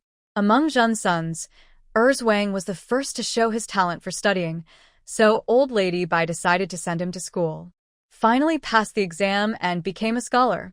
Bai Sanzhuang was the first among his sons to learn to read. Erzwang studied in his room. He could read after listening a few times when he was 3 or 4 years old. Mrs. Bai felt that such a good seedling should not be wasted, so she tightened her belt and sent Sanzhuang to a private school. Sanzhuang studied for several years and did not even pass the exam. He went to a lacquerware shop as an apprentice without telling his family. Mrs. Bai almost kicked him out of the house. Bai Panmei was not as talented as Bai Erzwang and was not as good at literacy as Bai Sanzhuang. But he liked reading. When he was 7 or 8 years old, he read Bai Sanzhuang's books and secretly practiced calligraphy on the ground with branches. His family had never thought of sending him to school because they could not afford it. Zhen couldn't stand Xiao Si's eager eyes, so she decided to send him to a private school last year. Bai Panmei is very competitive. He started school the latest in the entire private school, but he was the most hardworking. He went from being unable to keep up to catching up with the rest of the class after studying hard for a year. Xiao Si, it is the responsibility of parents to satisfy their children's desire to study. Whether the family is in financial difficulty or not is not your concern. Since you are going to a private school, you should study hard. And your third brother, he became an apprentice to support your studies. It is not for you to feel guilty. In a family, everyone has their own responsibilities. Your responsibility is to study hard so as not to let down your parents, grandmother, and your third brother. Zhen said seriously. Xiao Fuyuan sighed inwardly. My mother's words are quite sophisticated, not like a countrywoman's at all. Mom, you are a treasure mother. Think about it. You earned money to support your family out of guilt, but you froze while washing clothes in the private school, and your hands became frozen so that you couldn't hold the pen and delayed your studies. Isn't that picking up sesame seeds and losing watermelons? If you want to take the path of the imperial examination, you must have a good attitude toward studying. If you are distracted like this, and if you miss the exam, wouldn't it be a waste of the money your family has spent on your studies? Bai Panmei lowered her head and said nothing. Zhen sighed, knowing that her son had listened to her. Zhen put Xiao Fuyuan on the bed and covered her with a quilt, then pulled Bai Panmei to the stove, where there was a basin of hot water. Zhen tested the water temperature and put Bai Panmei's hands in to wash. Ouch! Bai Panmei couldn't help but cry out in pain. Bear with it. Zhen felt sad and rubbed Bai Panmei's hands carefully. Bai Panmei choked up and said, Mom is so good. Mom, I was wrong. Bai Panmei said softly, I will never dare to do it again. I will study hard. Zhen pulled Bai Panmei's hand out of the hot water, wiped it carefully with a dry towel, and applied clam oil. Although I have always wanted a daughter, my sons are so sensible that it makes me feel sorry for them. That's good to know. Just now you said that you would take care of your sister after becoming the top scholar. How can you become the top scholar if you can't even control your own hand? Zhen said that she must lead the fourth child onto the right path. Bai Panmei secretly made up her mind that she must study hard, become a marquis and a prime minister, and become the most solid support for the whole family. Come, try it. Mother made a new cotton padded coat for you. Jun picked up the cotton padded coat from the bed and put it on by Pan Mei. With the cotton that Bai Dazhuang bought last time, Jun made a cotton coat for each of the children. It's so warm, said Bai Pan Mei. The cotton coat on the fourth brother was too thin, and his inner clothes were torn and tattered. Jun's nose began to feel sore again. Mom, I'll give this money to you. Bai Panmei promised that she would never dare to do it again next time, but the money she earned this time would also be given to her family. Today, my sister is 1 month old. I can use this money to buy colorful clothes for my sister. Bai Panmei handed the money to Mrs. Jun and turned to smile at Xiao Fuyuan. Don't you think so, sister? Beep, bab, bab. Xiao Fuyuan said that if there were colorful clothes in the house, it would be better for the fourth brother to keep them for his own use. Mrs. Jun confiscated the money and said comfortingly, I'll be relieved if you can take my sister into consideration, but your sister won't be able to use this money for the time being. You can keep it to buy paper and pen and give it to Shu Xiu.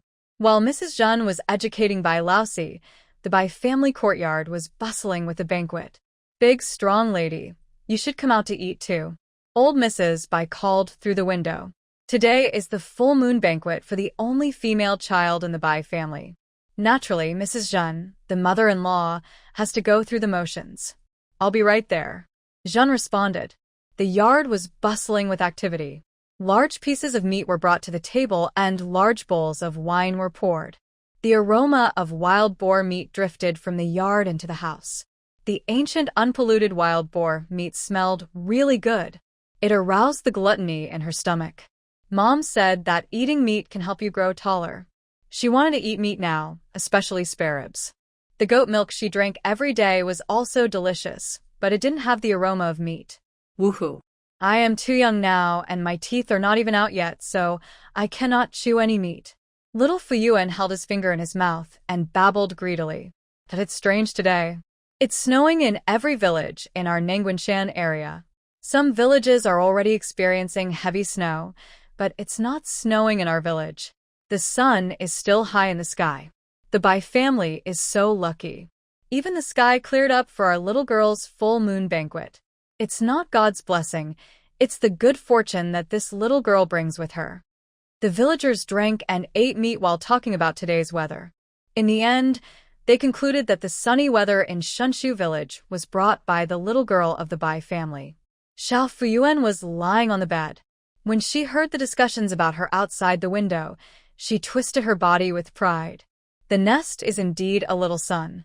My mother used to say that I was a little sun, bringing sunny days wherever I went. Hey, hey. Although there was still snow outside, and the weather was very cold, the charcoal fire in the upper house was very warm. In addition, it was a sunny day, and the midday sun shone through the paper-pasted windows, making the house even warmer. Xiao Fuyuan felt so comfortable that he wanted to roll around. Xiao Fuyuan yawned and fell asleep in the warm sunshine. Ding-ling-ling, ding-ling-ling. Xiao Fuyuan was awakened by a noise. When she opened her hazy eyes, she saw Eugene Gui standing at the head of the bed. Xiao Fuyuan was frightened. Mother hasn't come back yet.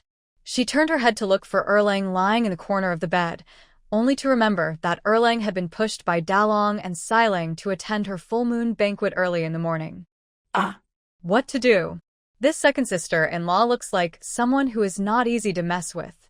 What should I do if she secretly pinches me when no one is paying attention? Or use a pillow to block your nose and eyes? Your life as a group pet hasn't started yet, and you have to leave the ancient times? Little Fuyuan wrinkled his face and flattened his mouth, trying to use the same old trick again, howling for mother or milk. Little Yuan Bao, little aunt, sister-in-law, come and play with you, okay? Eugene K felt a headache when she saw Xiao Fuyuan's flat mouth. The whole village was here today, and she didn't want to establish her vicious image of not tolerating her younger sister-in-law in front of everyone in the village. The weasel pays a New Year's greeting to the chicken. He has no good intentions. When Xiao Fuyuan thought of this, he felt that Eugene K's smile was creepy. Wow. As soon as Xiao Fuyuan howled wow, he was distracted by the sound of a bell and forgot to howl a second time. Ding-ling-ling, ding-ling-ling. Eugene K shook a string of colorful wind chimes in her hand. Xiao Fuyuan's eyes swayed with the sound of jingling. Seeing that Xiao Fuyuan was attracted by the wind chime, Eugene Gui took out a small toy from her arms and waved it in front of Xiao Fuyuan. It was the little cloth tiger. Xiao Fuyuan completely forgot to howl and stared at the little cloth tiger with a smile on his face. She likes the doll and wants to hug it to sleep. Xiao Fuyuan, do you like it? This is the full-month gift from your second sister-in-law. Eugene Gui hit the wind chimes with a small cloth tiger and squatted beside the bed and spoke softly. The wind chime was bought by Erzwang as a gift for his sister, and the little cloth tiger was bought by Erzwang when Samling was born. Both were used by Eugene Gui to amuse Xiao Fuyuan. Of course she likes it. In ancient times, unlike before, she didn't have all kinds of toys when she was born. After coming here for a month, her only toy was the jade pendant given by her third brother. The jade pendant is not as interesting as the wind chime in front of you, nor as cute as the cloth tiger. Stop.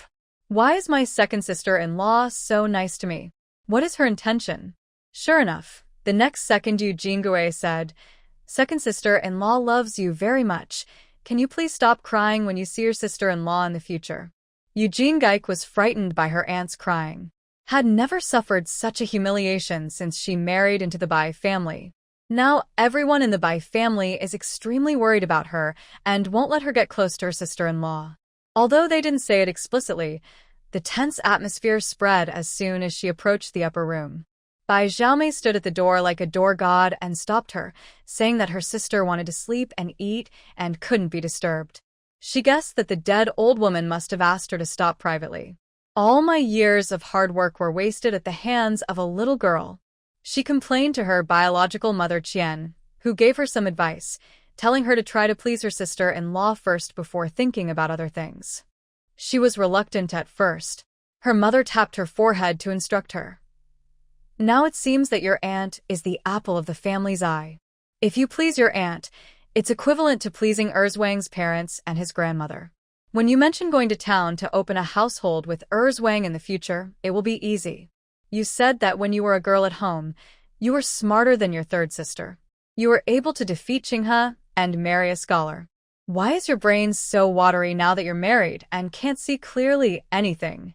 After being scolded by her mother, Eugene Gui decided to please her sister-in-law. But she never had the chance. Xiao Fuyuan was surrounded by everyone, and not even a mosquito could fly in front of her, let alone her. It happened to be Xiaofu's 1-month celebration banquet, and her parents-in-law and great-grandmother were all attending social events. She finally found her chance and went upstairs. She didn't want her aunt to see her crying. Even if Eugene Gui continued to act like a demon, she didn't want people to accuse her of bullying a child, especially since she hadn't bullied him yet. She didn't want to bear this accusation. Aunt, your sister-in-law will love you more in the future. Can you please smile at your second sister-in-law in front of others next time? Eugene K shook the little tiger to coax Xiao Fuyuan. She found that compared with the wind chime, the little cloth tiger was more popular with her aunt. It turns out that the second sister-in-law has a request. It seems that although the second sister-in-law is a demon, she is not stupid. She also knows that she is tripping her up. Xiao Fuyuan wanted to refuse. But the wind chime sounds so nice, and the little cloth tiger is so cute. Xiao Fuyuan's big eyes rolled around. He thought about it, and agreed in his heart. From now on, the second sister-in-law just needs to not quarrel with the second brother, respect grandma and parents, not be sarcastic to the eldest sister-in-law, and not glare at Xiao Yuanbao. She agreed. Xiao Fu's round eyes moved alternately between the wind chimes and the little cloth tiger. He stretched out his little hands and waved them, giving his second sister-in-law Eugene K a sweet smile. Eugene Gui stretched out her hand to pinch Xiao Fuyuan's face. The naughty girl was trying to make her look bad, but she was really attractive. She couldn't help but pinch the little girl's pink face. Hey, sister-in-law, what are you doing?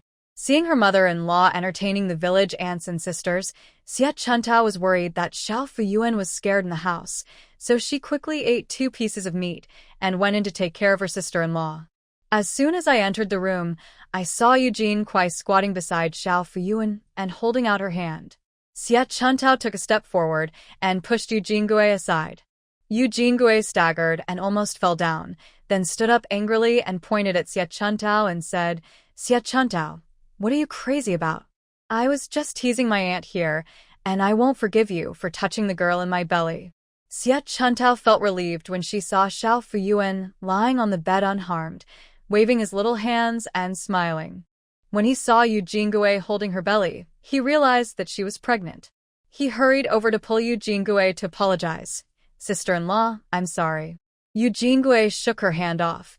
Don't be hypocritical, Xia Chuntao, you know what you are thinking. Do you think I am strangling you to murder you? You look down on me, Eugene Gui. Xia Chuntao felt quite embarrassed when her thoughts were exposed. But when it comes to her sister-in-law, she can't help but think about it. Even if she is scolded by Eugene Gui, she doesn't care.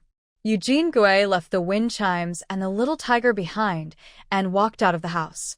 Humph, if anything happens to my baby girl. Brother. Sister-in-law. Xia Chuntao pointed at Eugene Gui in horror.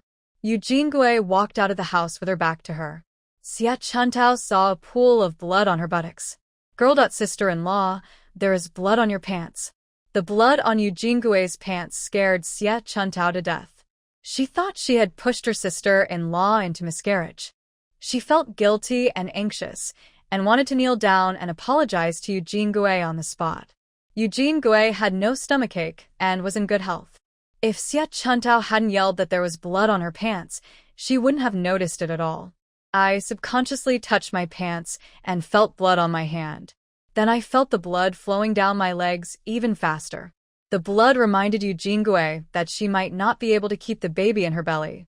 Eugene Gui was panicked. She had always been in good health. When she was pregnant with Sanling, she went to her parents' house to help grind tofu with her belly bulging and nothing happened. She didn't believe that Xia Chuntao's pushing would cause her to have a miscarriage.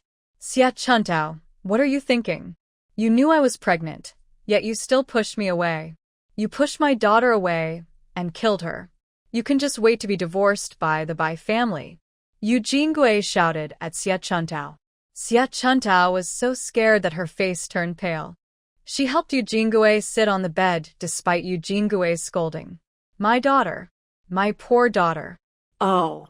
Eugene K sat next to Xiao Fuyuan and started crying.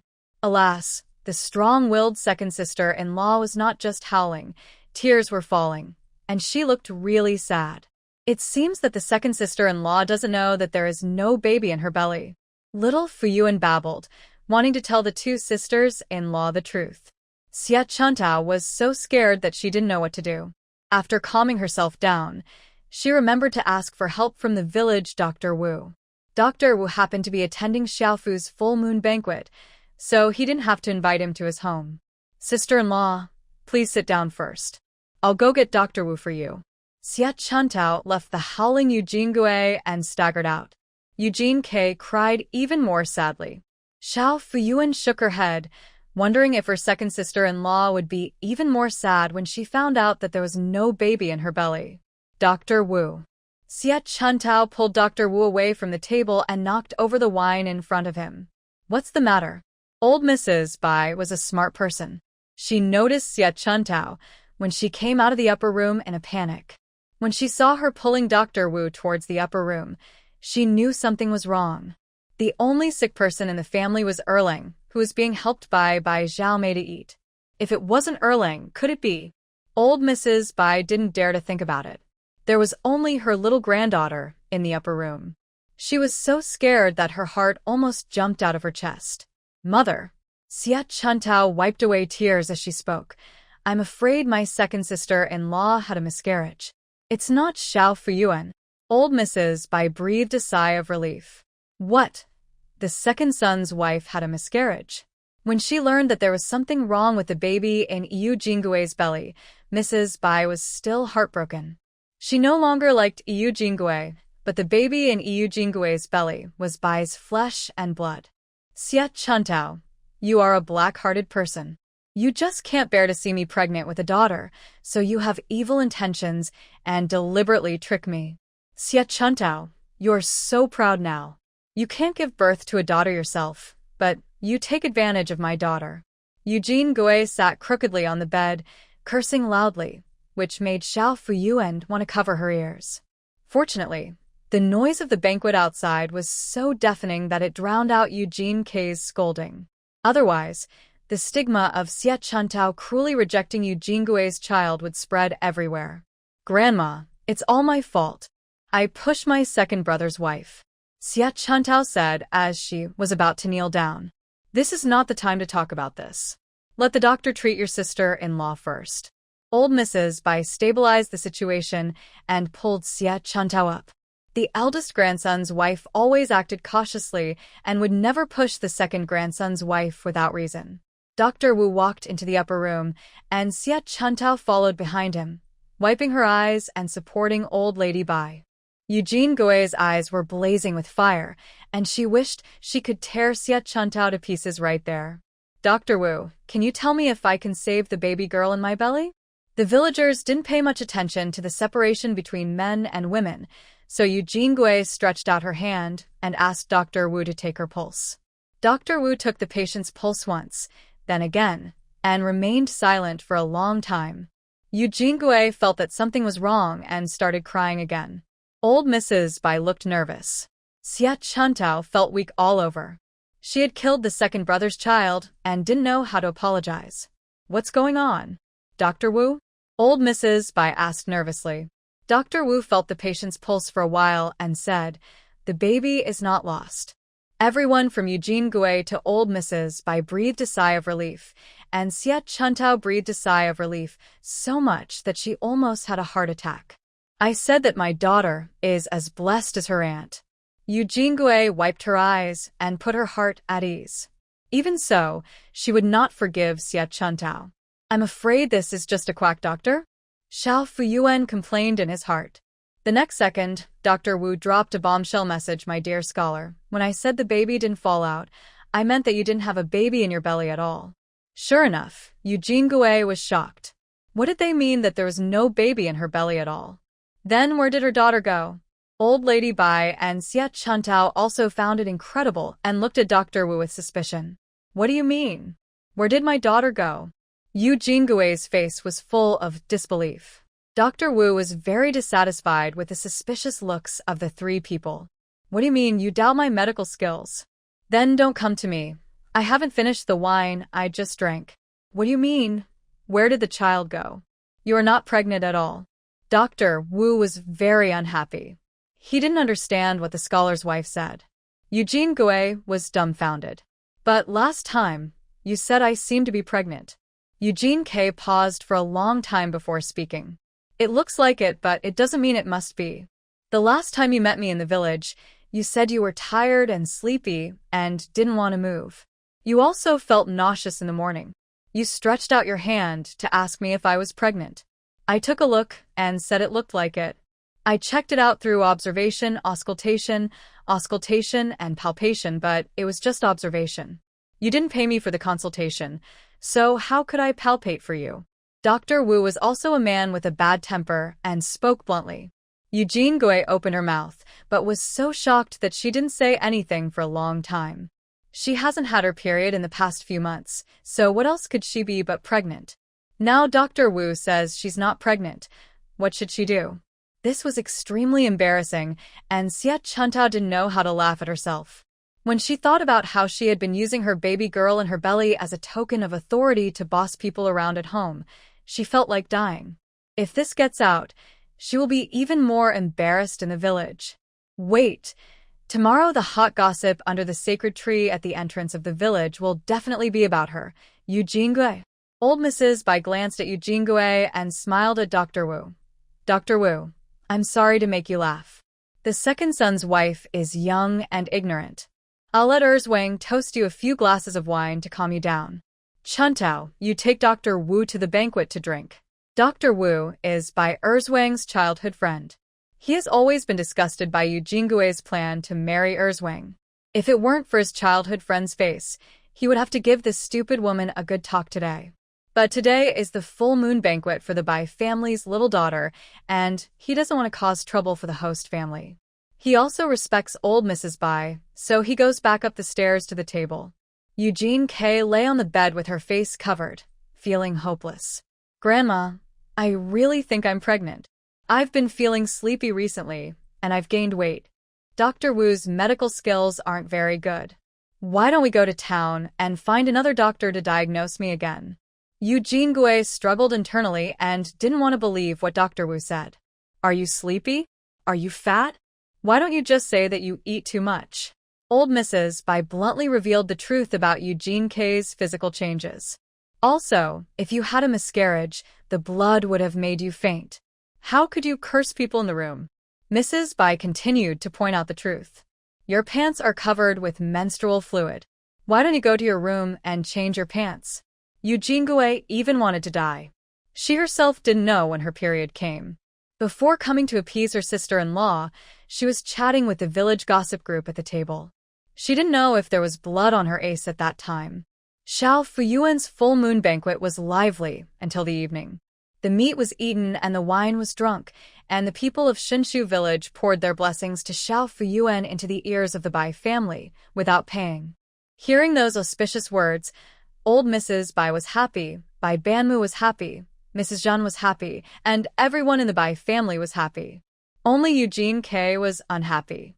Eugene Gui hid in her room, curled up in the quilt, feeling as if her face was being stepped on and she couldn't face anyone. Especially she didn't know how to face her own man and the elders of the Bai family. However, when Zhen and Bai Banma returned to the room and saw the small wind chimes and small cloth tigers that Eugene K had given to Xiao Fuyuan, they were surprised at first, then happy. They also felt that if the second son's wife could always be so sensible, the family would be harmonious and prosperous. For fear of disturbing her granddaughter's full-month banquet, Mrs. Bai waited until the evening before telling her family about Eugene K's fake pregnancy. Of course, this family was limited to the Zhen couple of Bai Banmu and Bai Erzwang. As for other people, there is no need to know.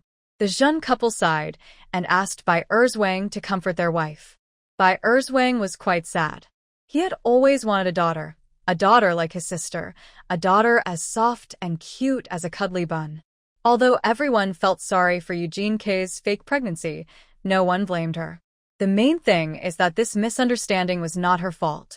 Sister, can you help your brother find a little niece? Bai Erzwang muttered while hugging Xiao Fuyuan in disappointment. Xiao Fuyuan. Second brother, I'm afraid you will be disappointed. I don't think you are destined to be your father-in-law. In the upper room of the Bai family evening, Xiao Fuyuan had fallen asleep, and Bai Banmu and Zhen were whispering in low voices. Mother, who do you think put Xiao Yuanbao at our door? Could it be Butler Xing? Bai Mubin had discussed this question with Zhen many times. After Xiao Fuyuan was officially adopted by the Bai family, the couple tacitly stopped mentioning anything about Huiqing. Today is Xiao Fuyuan's full moon banquet, and Bai Mubin couldn't help but bring it up again. I don't think so. Didn't Butler Xing start to curry favor with Madame Ru after Mr. Shin died?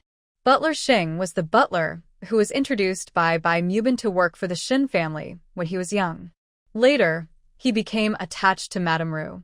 Bai Mubin didn't know how to get along with him and simply quit his job. When it comes to big families, what you see on the surface may not be true. Shin sight. His mother, to be honest, the third brother has been going to Huiqing to deliver goods recently. I asked him to go to the gate of the Shin family to inquire about the situation of Butler Xing. Guess what? The third brother asked the second brother to take a message, saying that Butler Xing made a mistake and hanged himself. Zhen was shocked to hear the news, and the couple was sad. Bai Mubin sighed sadly. After all, he and Butler Xing were once friends, and he understood the helplessness of a servant relying on his wife. I don't know where he was buried. He was dead like a lamp, a pitiful man. I plan to go to the temple on the 15th to pray for his soul. He is all alone, without a wife or children. Even in the underworld, there is no one to burn incense and offer sacrifices to him. Bai Mubin discussed with Zhen. Zhen agreed with the whiteboard method. The Bai family has a tradition of kindness. Back then But it's too risky to let Sanjuan go and inquire. What if someone finds out? Zhen said with a sad look and a slight reproach. What Zhen wanted to say was, What if the Shin family followed the clues and led them to Shinshu village and found out that Xiao Fuyuan was raised in the Bai family? Don't worry, we three are smart. Jean was silent for a while, and then she stopped talking after thinking about what her third son really did. Little Fuyuan was lying beside them, sleeping. The sound of her gentle breathing and the sweet smell of milk calmed the couple's hearts. Huiqing. In the heavy snow, the Shin family held a grand full moon banquet for the young master. Although Shin Junshan and his first wife have passed away, the Shin family's influence in Huiqing remains undiminished. Prominent families from all over the city came to congratulate them. This is all thanks to the wise and brave Mrs. Ru, who not only resolved the conflicts among the clan members by her own efforts, but also arranged the business left by Shin Junshan in an orderly manner. Young Master Shin's full moon banquet was very lively, and the guests did not leave until evening. By evening, the snow was falling more and more rapidly. Madam listened to her confidant with a calm face. Madam, the matter is settled. Is that little girl confirmed to be dead? Go back to Madam. I've brought the body of the young one, wrapped in the work of the embroiderer in our house. And that Xingda was hanged in the woodshed. All the evidence has been destroyed. You are becoming more sophisticated in doing things. That girl is my Shin family's blood after all. Please ask a Taoist priest to seal her. Don't let her block the young master's way with resentment. Also, Xingda, this person who eats the inside and outside, is thrown into the city, feeding wild dogs outside. Yes. Suddenly, the cry of a baby was heard in the room. Madame Ru waved her hand to let her confidant go down. She walked into the room and dismissed the wet nurse, and personally held the baby to her chest. After so many years of planning, the Shin family is finally under her control. Xiao Fuyuan's days as the favorite of Lao Bai's family were relaxed and comfortable. She can roll over, which brings a burst of surprise. She can crawl, which brings a burst of surprise. She has teeth, which brings a burst of surprise. She can babble, which brings a burst of surprise. Apart from working, eating, and sleeping, the daily life of the Bai family is spent taking care of Xiao Fuyuan. Xiao Fuyuan brings endless joy and excitement to the Bai family. As the seasons change and time flies, little Fuyuan will be gone. Although the language system is still underdeveloped, adults can basically understand what they say.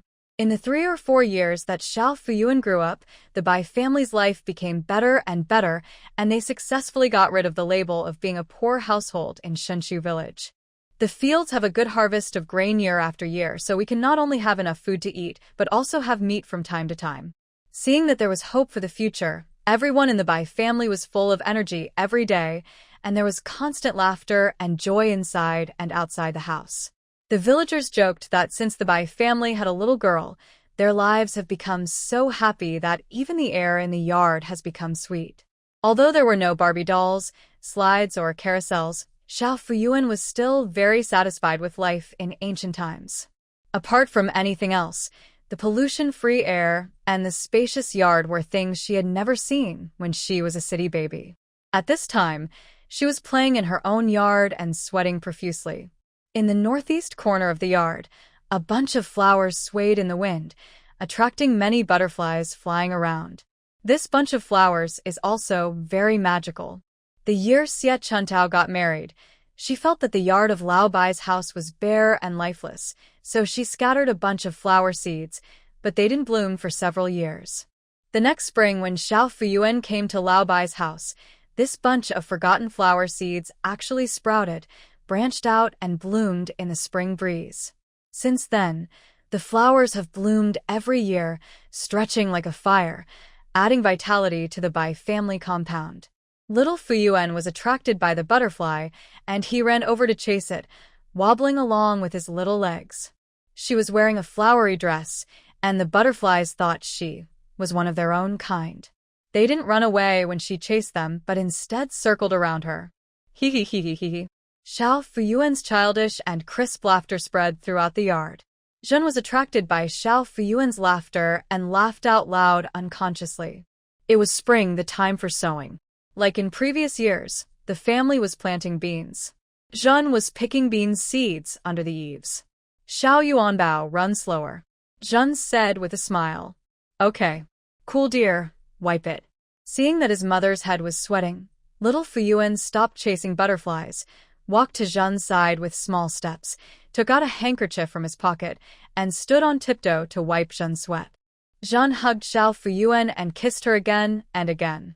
Old Mrs. Bai, who was turning over the vegetables in the corner of the yard, saw the kissing mother and daughter and became quite envious. It's a pity that I don't have a little cotton padded jacket to care for me in my life. Even if a daughter-in-law is filial and sensible and cares about her husband's well-being, she is still different from her daughter. No matter how close they are, there will always be a sense of distance.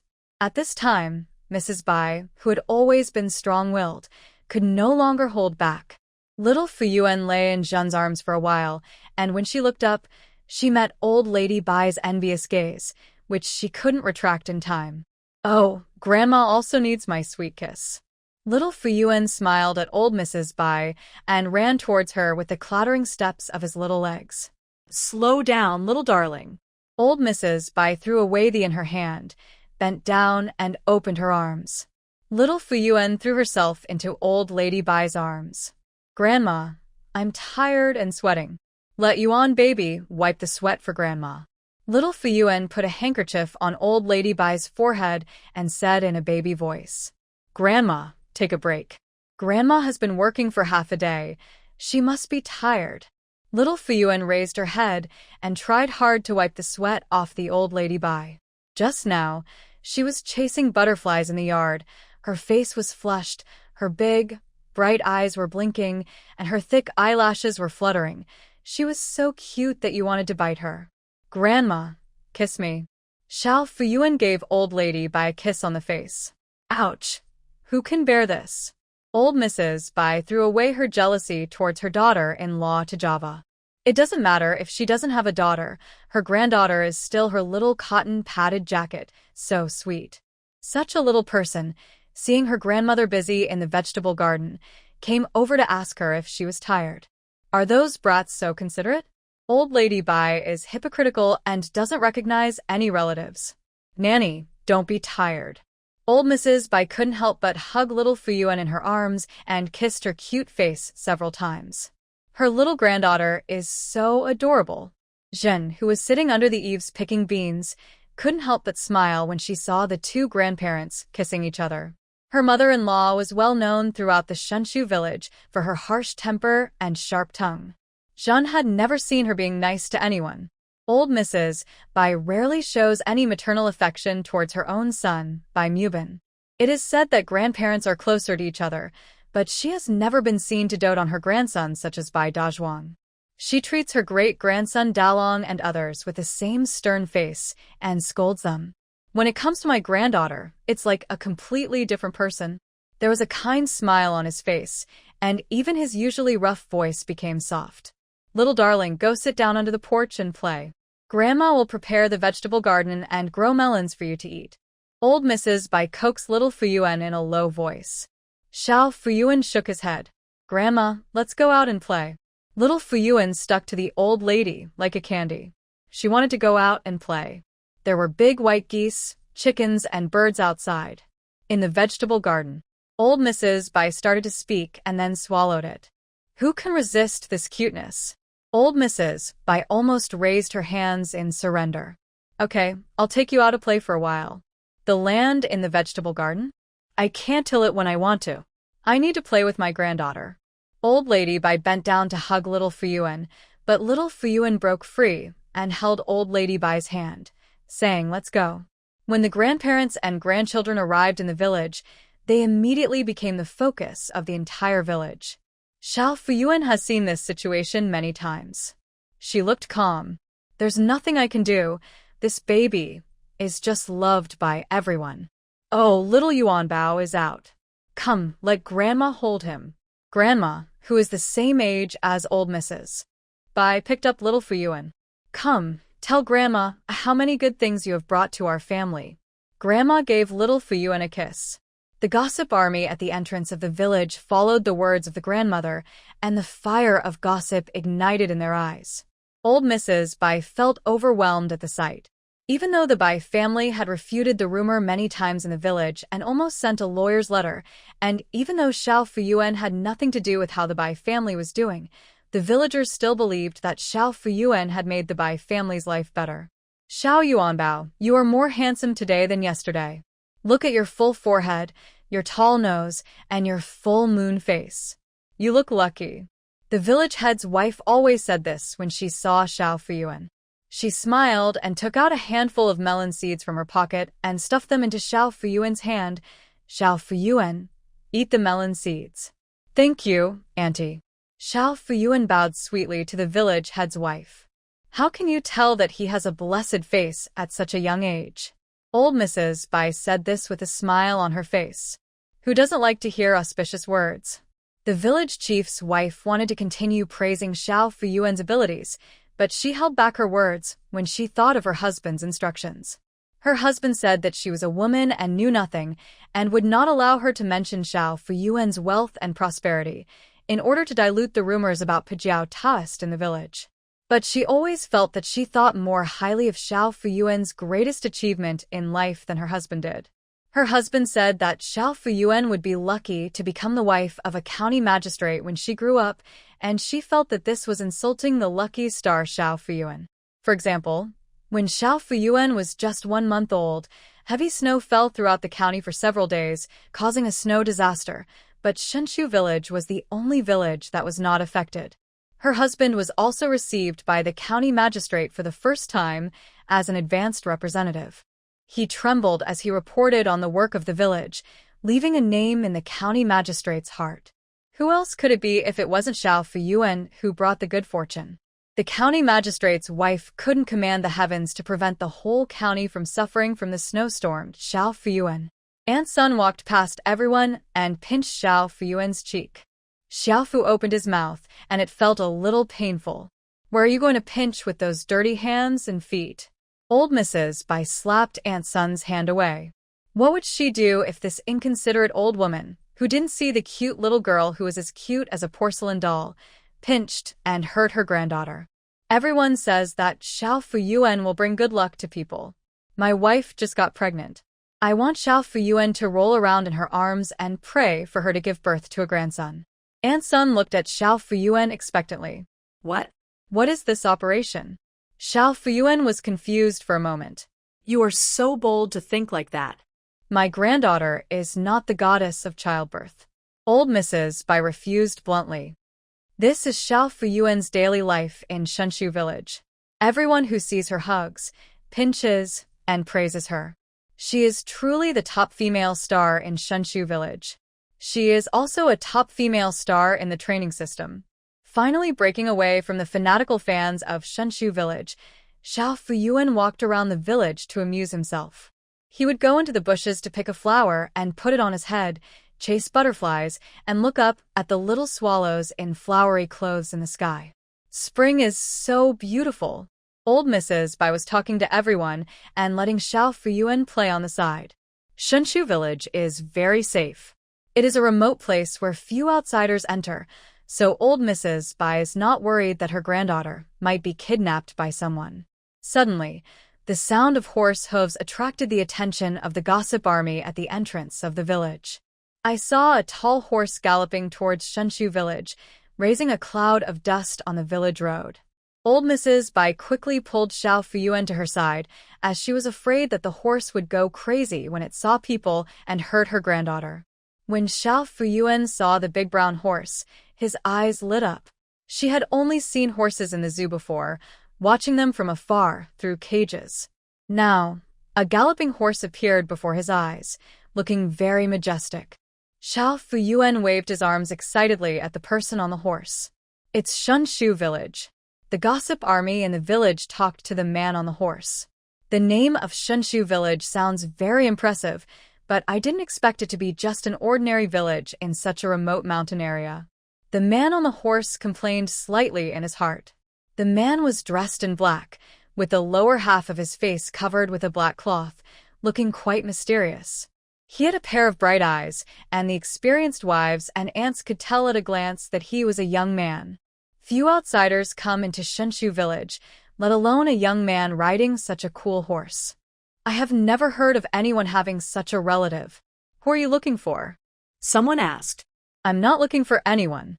I want to buy a residential plot in Shenshu village. The man in black directly stated the purpose of the village. Buying a residential plot in Shenshu village? The wives and aunts looked at the man in black with suspicion.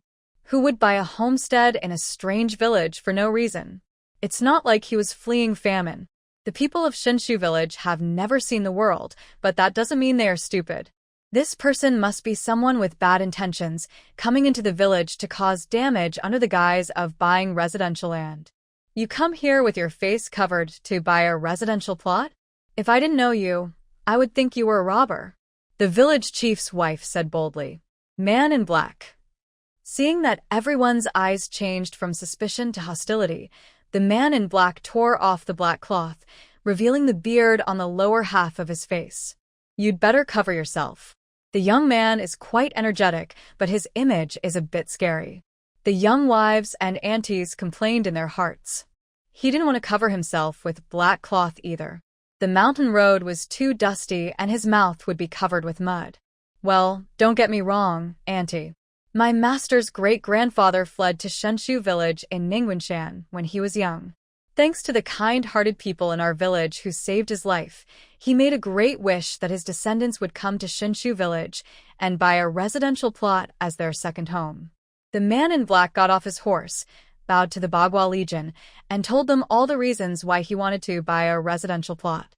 The people of Shenshu village rarely interact with outsiders, and they are still simple and honest. When they heard the black-clothed man say this, they believed it. In the past years of famine, which village did not have people fleeing from famine? Shenshu village helped countless people. Some people settled down there, and some returned to their hometown when the harvest was good. This kind of thing is too common. But the master he was talking about, it seems that the descendants of this refugee have become prosperous. Then you ask the right person. The person who just spoke to you is from the village chief's family. Go to her house and find the village chief. Someone pointed at the village chief's wife and said, Thank you, auntie. The man in black bowed to the village chief's wife. It seemed that he was good at making up stories, and he won the trust of the villagers with just a few words. Old Mrs. Bai held Xiao Fuyuan's hand, feeling a little nervous. She was old and had seen a lot, and she was most afraid of the way the man in black was dressed in front of her, which reminded her of the Yamen runners and soldiers who were arresting people. Little Yuan Bao, come with Grandma.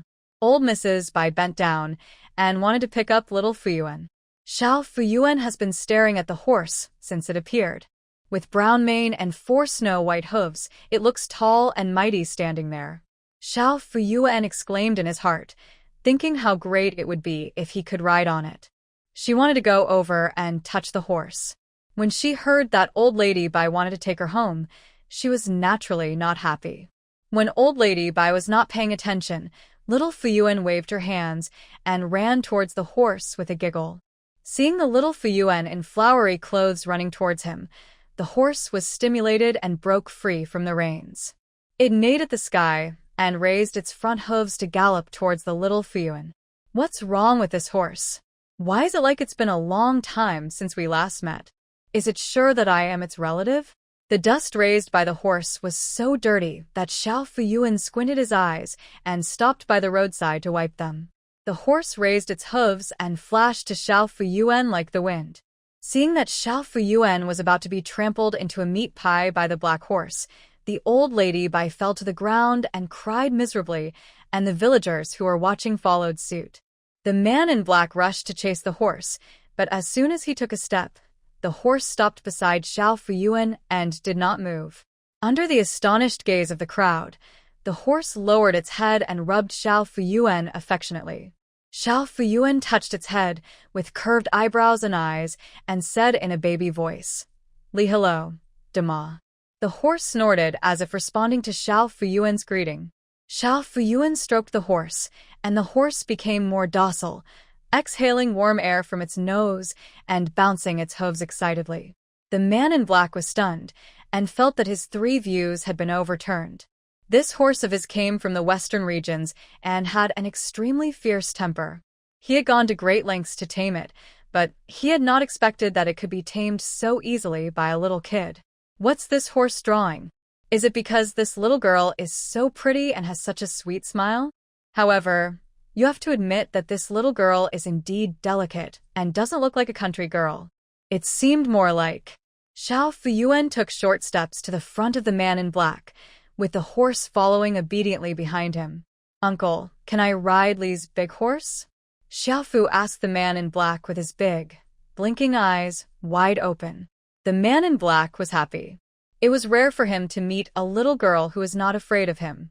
His image had scared many children to tears. Since you gave me face, I will fulfill your wish of riding a big horse. Okay, come. Uncle will carry you onto the horse. The man in black showed a row of big white teeth and opened his arms toward Xiao Fuyuan. Wait a minute. Old Mrs. Bai staggered over and stood in front of the man in black, saying, "My granddaughter is too young and ignorant. I apologize to you. Xiao Fuyuan, are you okay?" I was scared to death. Old Mrs. Bai looked terrified, her body trembling slightly. She went to take Xiao Fuyuan's hand. Let's go home. It's time to eat. She didn't want to have anything to do with the inexplicable outsiders from the village. Granny, it's nothing, I'm not afraid. Don't go home, Grandma. I want to ride a horse with me. Xiao Fuyuan turned his head and dived into the arms of the man in black. The man in black walked past the old lady in white, picked up little Fuyuan, and jumped onto the horse. The big horse walked around the village several times, and little Fuyuan giggled excitedly.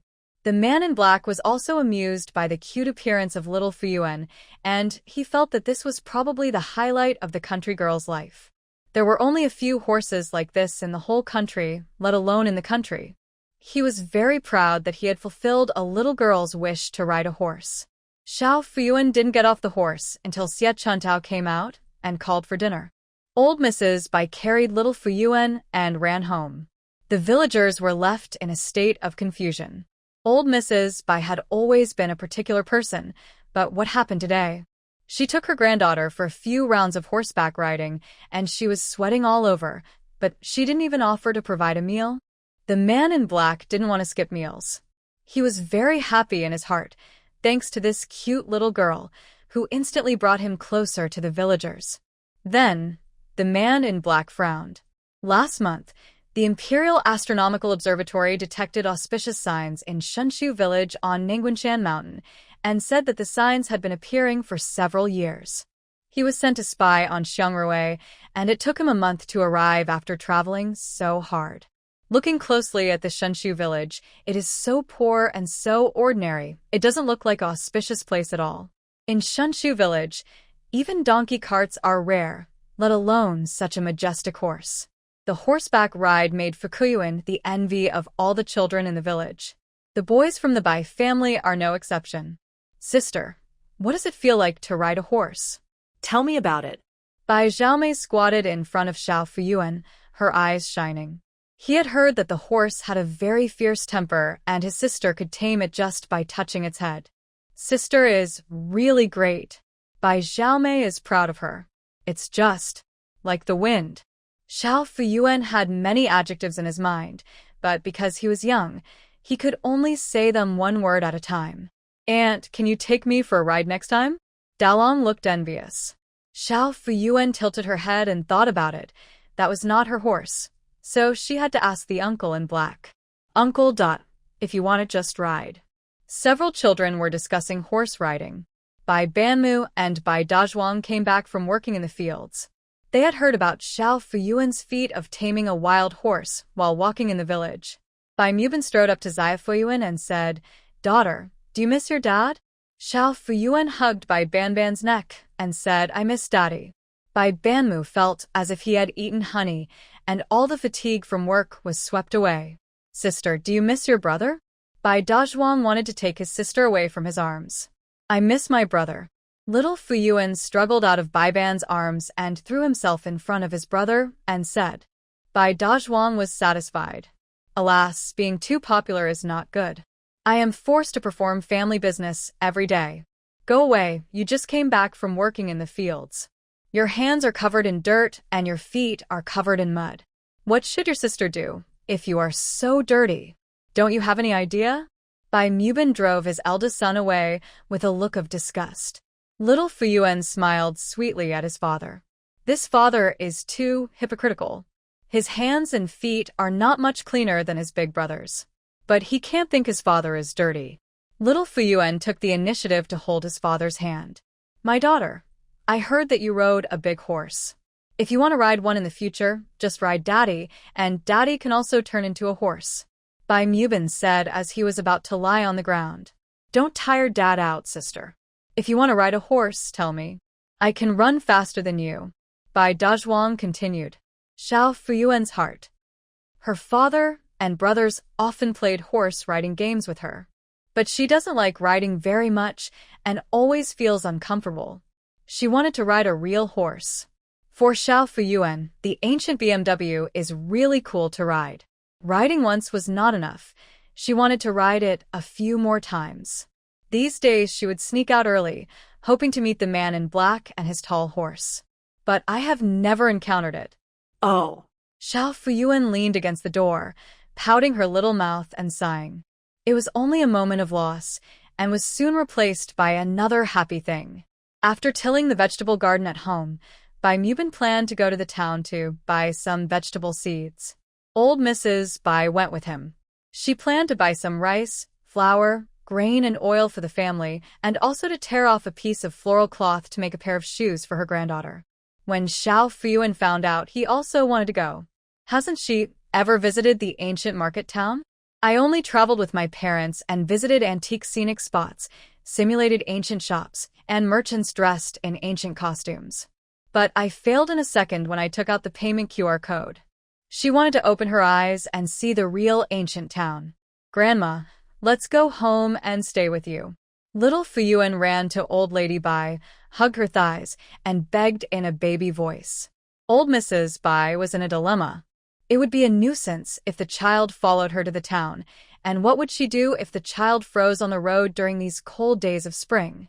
I was about to refuse, but when I saw my granddaughter's pitiful eyes, I couldn't say no. Okay, take it with you. Bai Dazhuang didn't get off the ground either. He followed along and was responsible for holding the girl. Okay, take Xiao Yuanbao with us. Old Mrs. Bai made the decision immediately.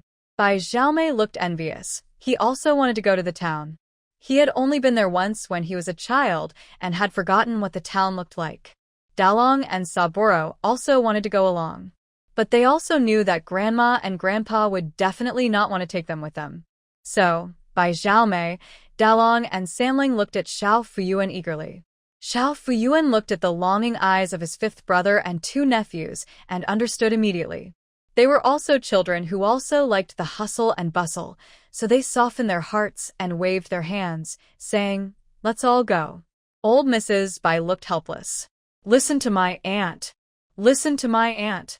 Dalong Sanlang immediately jumped up excitedly, holding his hands. In this family, whose words were most influential, it was naturally the little aunt. As long as the little aunt asked something, the great-grandmother would agree. Old Mrs. Bai deliberately put on a stern face and said, You will let Xiao Fuyuan stand up for you. You are not allowed to play tricks in the town. I will expose your skin. The uncles and nephews nodded quickly, unable to hide the smiles on their faces. Thank you, sister. In the future, I will make money for you. You can go to town every day and buy whatever you want to eat. Bai Xiaomei expressed her gratitude to Xiao Fuyuan. When Dalong and Sanlang saw their uncle expressing his loyalty to their aunt, they also followed suit.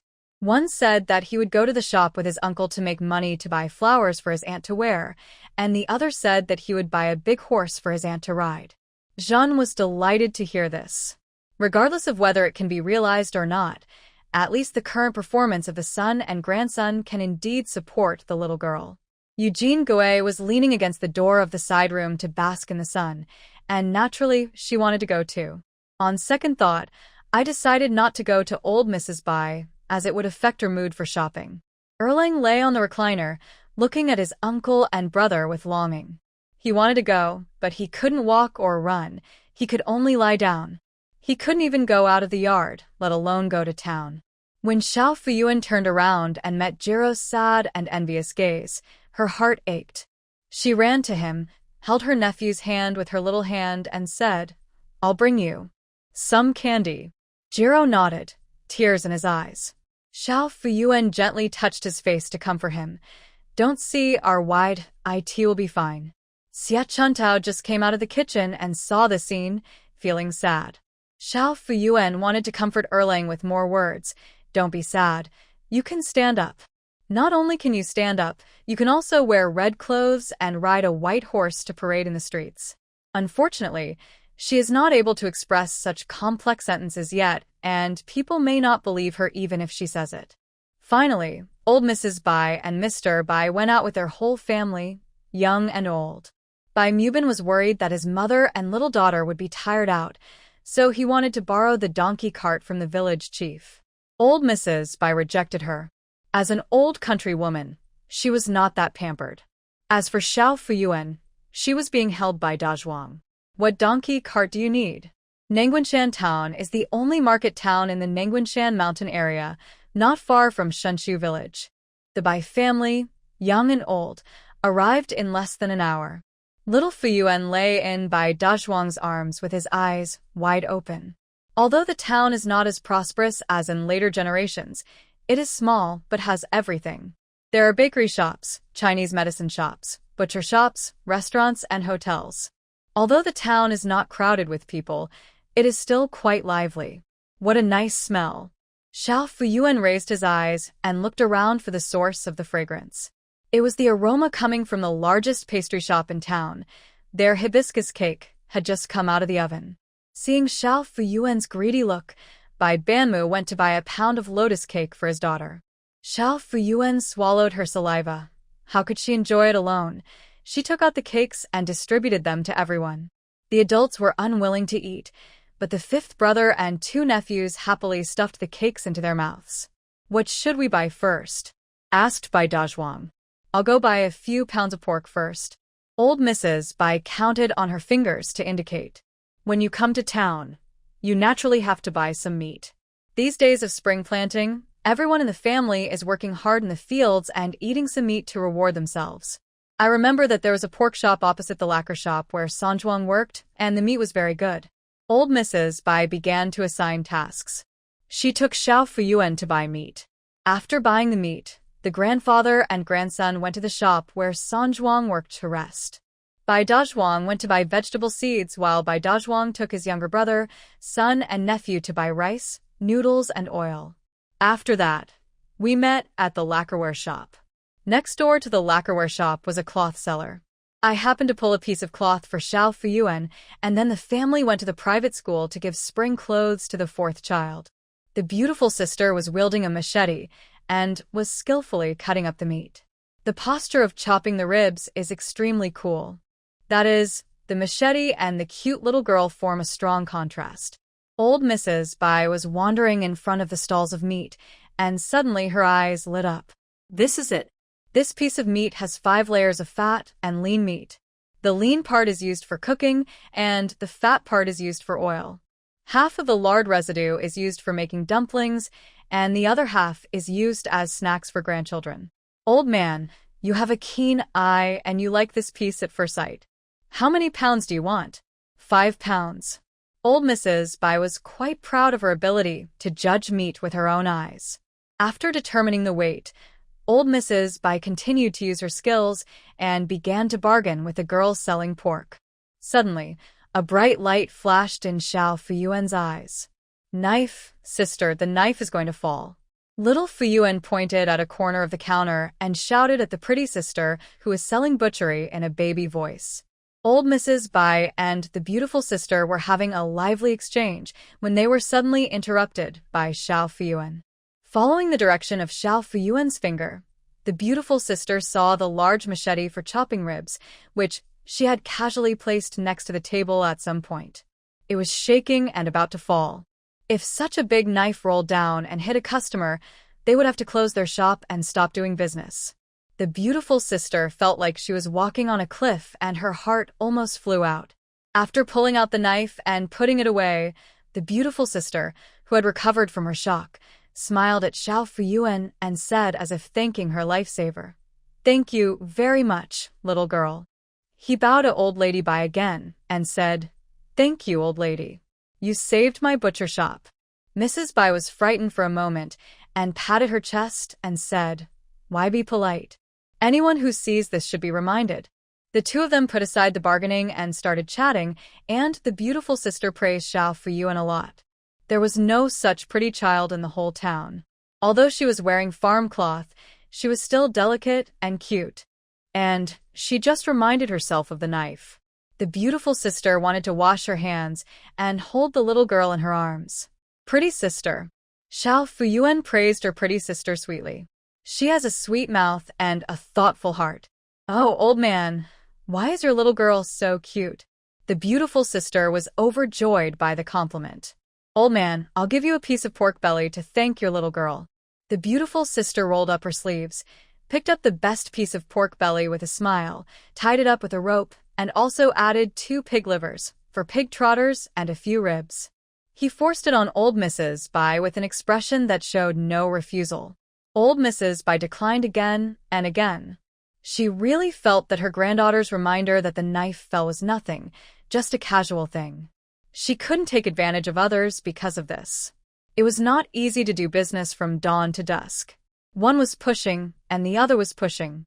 The two were in a stalemate when they heard someone shout in surprise, "Milk!"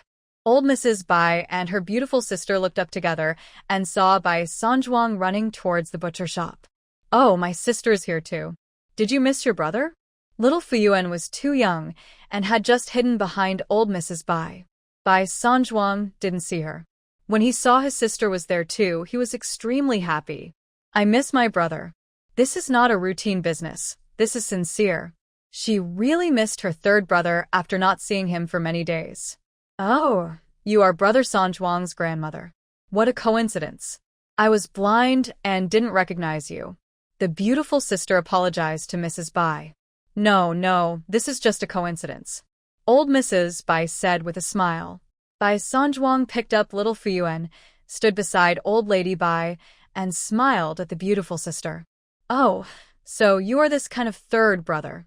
No wonder you don't want to be a son-in-law of the lacquerware shop. It turns out you are in love with this beautiful sister. But my beautiful sister hasn't sparked any love for you yet. Third brother, you have to work harder. Girl, you must take this money. If everyone is as generous as you, can you still keep your shop open?" Old lady Bai would not take advantage of this opportunity, and she would not let her parents know that she was a country woman who deceived others. San Zhuang knew this girl, so he could not take advantage of her, so as not to let people gossip about her grandson. "Grandma, my name is Tian Mai Miao. You can just call me Mai Miao." Tian Mai Miao heard the hidden meaning in Mrs. Bai's words and sneered, "Grandma, I am the only one in my family, so I am the boss of this shop." Old Mrs. Bai couldn't help but admire the young girl. Such a delicate girl, without a father or a mother, ran a pork shop all by herself, and she was more skillful in wielding a butcher knife than an average male butcher. In this case, she needs to be paid more money. It is not easy for a young girl to run a butcher shop. You two should stop arguing. Bai Miao, you have to collect the money. If you don't, my grandma won't be able to sleep. How about this? Both of you make a concession. Bai Miao, you give me 40% of the money. This proposal was accepted by both of them. Tian Mai Miao took the money, handed over the pork, and finally added 2 pig livers for pig trotters and a few ribs, saying, "These are for little sister Xie, grandma. You can't refuse." Seeing Tian Mai Miao's insistence, old lady Bai no longer refused. "Thanks, Xiao Fuyuan?" Bai Sanjuang looked at his sister, not understanding why he was thanking her. Tian Mai Miao smiled and praised Xiao Fuyuan's helpful behavior to Bai Sanjuang, who was quite proud of it. Another new customer came to buy meat. The three of them said goodbye to Tian Mai Miao with a smile and went to the lacquerware shop. "Thank you, sister, goodbye." Xiao Fuyuan waved to Tian Mai Miao. "Oh, it's so cute." If Tian Mai Miao's hands weren't covered in lard, she would have pinched the little girl's pretty face. When they arrived at the lacquerware shop, Bai Sanjuang took the grandparents and grandchildren to the inner room where he was counting the accounts. Bai Sanjuang refused to marry into the Su family. Since he was too capable and had done several big business deals for the Su family, manager Su could not say anything and instead assigned him such important tasks as keeping accounts of the shop. Nowadays in the shop, he is the C position in charge of several tasks. Grandma, drink some water and rest here first. I'll take my sister to buy some delicious food. Bai Sanjuang poured tea for old lady Bai and went to the street with Xiao Fuyuan in his arms. The street is very busy, with people everywhere and various stalls selling snacks. Brother, candied haws. I want some. Xiao Fuyuan spotted the candied haws stall across the street. The big red hawthorns are so tempting. Bai Sanjuang walked to the candied haws stand and asked Xiao Fuyuan to pick the biggest one. After Xiao Fuyuan finished picking out the items, Bai Sanjuang put Xiao Fuyuan on the ground and took out the money. After paying the money, Bai Sanjuang turned around and found that his sister was missing. Xiao Fuyuan was holding a candied haws and walking through the crowd. She had just heard the sound of a horse. As the daughter of heaven and earth, Xiao Fuyuan is born with the ability to perceive everything. Just like now, she received the breath of the horse and sensed that the horse was in the town. Following his perception, Xiao Fuyuan moved in and out of the crowd. They arrived at the gate of a large courtyard, and Xiao Fuyuan's eyes lit up. It was indeed a fine horse. The horse was pulling a luxurious wooden carriage. When it saw Xiao Fuyuan, it excitedly jumped up with its front hooves and ran towards her madly. Ouch! The speed was too fast, and the people in the car were hit against the wall, screaming in pain. What's wrong with this horse? Suddenly, the horse stopped on the road and lowered its head to rub something. Xiao Fuyuan touched the horse's mane, and when he looked up, he saw a young boy rushing out of the carriage angrily. The young boy was about the same age as the fifth brother. He was wearing a brocade robe and had red lips and white teeth and was very handsome. Little brother. Hello. Xiao Fuyuan is a face-obsessed person and feels friendly when she sees handsome boys. The young boy saw a pretty little girl holding a candied haws in front of him, and his heart ached. He also had a younger sister, who was the same age as the little girl in front of him, and her small body was lying in a coffin, and she would never smile at him again. Oh, why does the little brother look sad? Little Fuyuan met the little boy's gaze and showed the cutest smile. This is a gift from my third brother. Xiao Fuyuan snatched the jade pendant back into his hand and stuffed it around his neck. It seems that the little brother also likes this jade pendant, but I can't give it to him even if he likes it. That was a gift from her third brother, which was kept in the cupboard by her mother. Today, Xiao Fuyuan specially found it and put it on. Since we are here to go shopping, we have to dress up. Is your third brother the brother Sanjuang? When the young boy heard Xiao Fuyuan mention his third brother, he was excited. He stood up straight, his eyes became bright, and a smile appeared at the corners of his mouth. Hey, how does the little brother know the name of my third brother? Xiao Fuyuan blinked his big eyes, tilted his head, and looked confused. Gurgle. The boy's stomach growled. He came all the way from the capital and was worried about his mother in the capital all the way, so he had no appetite. From last night till noon today, thinking of my departed sister and the chaos in the capital, I couldn't eat or drink. Xiao Fuyuan looked at him, chuckled, and handed him the candied haws. Little brother, have some candied haws. Xiao Fuyuan said, looking up. The young boy shook his head, his eyes darkening. He recalled that during the Lantern Festival last year, he and his guards sneaked out of the palace and brought a candied haws for his sister, which made her giggle. Oh, the little brother is unhappy again. It seems he doesn't like eating candied haws. Xiao Fuyuan tilted his head and thought for a while, then took out a piece of hibiscus cake from his pocket, tiptoed, tilted his face up, and stuffed it into the boy's hand. The young boy was about to refuse, but when he saw Xiao Fuyuan's cute pink face, he couldn't bear it and bent down to take the hibiscus cake. It's delicious. Little brother, try it. Seeing that the young boy only held the hibiscus cake in his hand but didn't eat it, Xiao Fuyuan took out a piece and took a bite to demonstrate to him. The young boy couldn't persuade her, so he had to follow her example and put the hibiscus cake to his mouth and took a bite. Seeing him eating the hibiscus cake, Xiao Fuyuan giggled. Brother, is it delicious? Yeah. The young boy nodded. The palace gathered the best imperial chefs in the world. He had eaten all kinds of cakes and pastries. Compared with those in the palace, the hibiscus cake that the little girl gave him was too sweet and greasy. Strangely, it tasted delicious, maybe because I was hungry. Xiao Fuyuan took a few bites of the lotus cake and suddenly saw a red mark on the boy's forehead, which was swollen. It was just hid in the carriage. The young boy couldn't help laughing when he saw her little girl, who was like a milk ball, standing on tiptoe, puffing up her cheeks and looking serious. What's your name? Asked the young boy. Fuyuan Yuan Bao. Little Fuyuan took a bite of the candied haws and said incoherently. But the young boy understood. Brother, what's your name? Just call me Brother Zhen. In the big house. He-shun anxiously looked for his young master in the yard, but as soon as he arrived in Nongguan town, he disappeared, not only the horse but also the carriage. If a person is lost, even peeling off his skin is not enough to pay him back. After opening the door and looking up, He-shun was stunned. At the entrance of the alley, on the big blue stone, the young master and a little girl with an unfamiliar face sat side by side.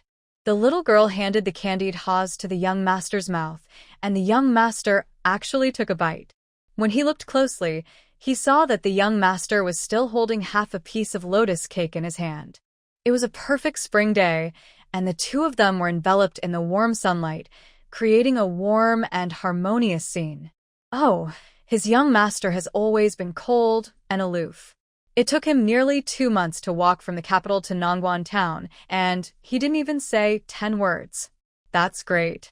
He had just arrived in Nongguan town for half a day, and he was already sitting on a stone bench with a little girl eating candied haws and cakes, with a smile on his face. We must be careful about what the young master eats. Although only a very few people know that the young master has come to Nongguan town, we still need to be vigilant. He-shun walked over, bowed slightly, and looked respectful. Young master. At first glance, He-shun found that the little girl sitting in front of the young master was really cute. The little girl also blinked her big eyes at He-shun. This uncle seemed to be about the same age as her father, but he was whiter than her father and did not have a beard like her father. Uncle, have some cake. Xiao Fuyuan's intuition told him that the man in front of him was harmless, so he took out the remaining half cake in his pocket and handed it to He-shun. He-shun didn't take it, and Xiao Fuyuan kept holding out his hand. Then, since the young master gave the order, He-shun had no choice but to accept it. Even if the young master didn't give the order, he couldn't stand the cute smile of the little girl for too long. Master, we're going home. He-shun said to the young boy, and then coaxed Xiao Fuyuan, whose family are you from? Uncle will take you home? Xiao Fuyuan blinked her big eyes. Her home was in Shunshu village, which was a long way away. She is Brother Sanzhuang's younger sister. The young boy said lightly. He-shun exclaimed, his face full of surprise and joy. For years ago, he was escorting the young master back to the capital and was ambushed in a mountain when he passed through Huiqing. In order to protect the young master, he was stabbed several times and almost lost his life in the heavy snow. Thanks to the kind-hearted young man Bai Sanzhuang who passed by and saved the young master and himself. If it weren't for Bai Sanzhuang, I would have been killed 4 years ago. He had planned to settle down and then go to thank Bai Sanzhuang and the butcher girl Tian Mai Miao who hid him in the house and took care of him for half a month. He had only been there for half a day when he met Bai Sanzhuang's sister. It was really destined that people would meet everywhere. Since she is the sister of his savior, she is also half of He-shun's benefactor. What's more, this little girl has the favor of the young master. Wouldn't the cold little master show signs of melting when he sees the little girl? The more He-shun looks at the little girl, the more he filters her. Little girl, what's your name? Come to your uncle's house, and he will give you some candy. He-shun bent down and spoke in a soft voice, afraid to scare Xiao Fuyuan. Xiao Yuan Bao. Xiao Fuyuan said his name. When he heard that there would be candy, he was quite tempted, but after thinking about it, he shook his head to refuse. It's time to go back. Brother is back to Phuket. Brother is looking for a nest. We have to go back. Little Fuyuan was too young, and his speech became unclear when he spoke too much. Shun was completely confused. The young boy understood that the little girl might have left her third brother behind and ran out alone. Now, I'm afraid that my third brother is so anxious that he is dying. Let's save the candy for later. I'll take you to find my third brother. The young boy took Xiao Fuyuan's hand.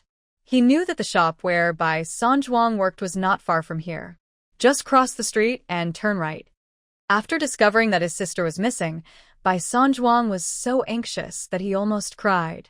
Near the candied Ha's stall, he would ask anyone he met if they had seen his sister. I was trembling as I tried to describe my sister's appearance, and the words were incomplete. Everyone was busy doing business, and no one paid attention to a little girl. However, the lady selling sugar water next to the candied Ha's said that she saw a pretty little girl in flowery clothes running towards the east side of the town. There were streets and alleys all over that side, and if such a small person went into the alley, who knows where she would end up? Let Bai Sanzhuang go look for him in the alley. Bai Sanzhuang looked around but couldn't find anyone. Bai Maimiao saw it from afar, dropped his business, and went to look for it with him. My sister is lost, and I won't live anymore. Bai Sanzhuang cried. Not only is he dead, but no one in Lao Bai's family, except his second sister-in-law, can bear it, starting with his parents and grandmother. He is a sinner of the Bai family. If he doesn't find his sister, he will not be able to face his ancestors after his death. Don't worry, there is only a small space in the town. Yuan Bao is so small and walks slowly, he can't run far. Tian Mai Miao looked calm on the surface, but he was also very anxious in his heart. Mai Miao, Yuan Bao wouldn't have been kidnapped by the beggar, right? Bai Sanzhuang's eyes went dark when he thought of the beggar. His sister was so pretty. Where could she be sent to if she was kidnapped? Maybe Yangzhou. We haven't heard of any child kidnapping in this town in recent years. Tian Mai Miao comforted Bai Sanzhuang, but he was also confused and worried. Bai Sanzhuang turned around and saw a beardless, white-faced old man with a young man standing next to him. The boy was holding a little girl's hand. Who else could it be but his sister? Bai Sanzhuang seemed to have all the strength drained out of his body. His legs went weak, and he almost fell to the ground. Sister. Bai Sanzhuang shouted and ran over, snatched the sister from the boy's hands, first held her in his arms, then looked left and right to see if his sister was injured anywhere, and when he saw that his sister was intact, he held her in his arms again. Little Fuyuan was strangled so hard that he couldn't breathe. Young man from the Bai family, you're strangling your sister. Shun saw Xiao Fuyuan twisting in Bai Sanzhuang's arms and reminded him. Bai Sanzhuang only had his sister in his eyes and no longer cared about anyone else. I didn't even bother to think about how this person knew my name. Sister, who took you away? The men in the Bai family are all hypocritical towards Xiao Fuyuan, and Bai Sanzhuang is no exception. He thinks that it is impossible for his sister to run away on her own, and that someone must have taken her away, because he saw that she's cute. Is it them? At this moment, Shun and the young boy were considered human traffickers in Bai Sanzhuang's eyes. Young man from the Bai family. Shun looked helpless. It seemed that the young master of the Bai family did not recognize the young master and himself. Yes, after 4 years, I am no longer bloodstained, and my little master has grown from a toddler into a young boy. Brother, it's not tied. Xiao Fuyuan shook his head. It was obviously she who ran away by herself, and it had nothing to do with her younger brother and uncle. Seeing that her third brother was sweating anxiously, Xiao Fuyuan felt guilty and forgot to tell her third brother when she ran away, which made him anxious. Don't be afraid, sister. I'll take care of it for you. If they dare to kidnap you, I'll be the first one to not let them off. Bai Sanzhuang made a bold statement. No matter who they are, if they dare to mess with his sister, he will risk his life to do it. Tian Mai Miao couldn't bear it anymore. She had already recognized the 2 people in front of her as the old man and the little boy who had hidden in her butcher shop that year. Sanzhuang, no one kidnapped your sister. Take a close look at who is standing in front of you. Tian Mai Miao patted Bai Sanzhuang's shoulder. Bai Sanzhuang was reminded by Tian Mai Miao. He raised his head and stared at the 2 people. After searching his memory for a long time, the shadows of the old man and the young child who died frequently in the heavy snow appeared. He recognized who the two people were and looked surprised. Miss My Meow, it's been several years since we last met. How is your business? He bowed to Bai My Meow. Thanks to you, everything is fine. Tian My Meow returned the greeting. Young man from the Bai family, how are you? He asked Bai Sanjuang again. It's not bad. Bai Sanjuang didn't know how these two people appeared in Nongguan town again. Why is my sister with you guys?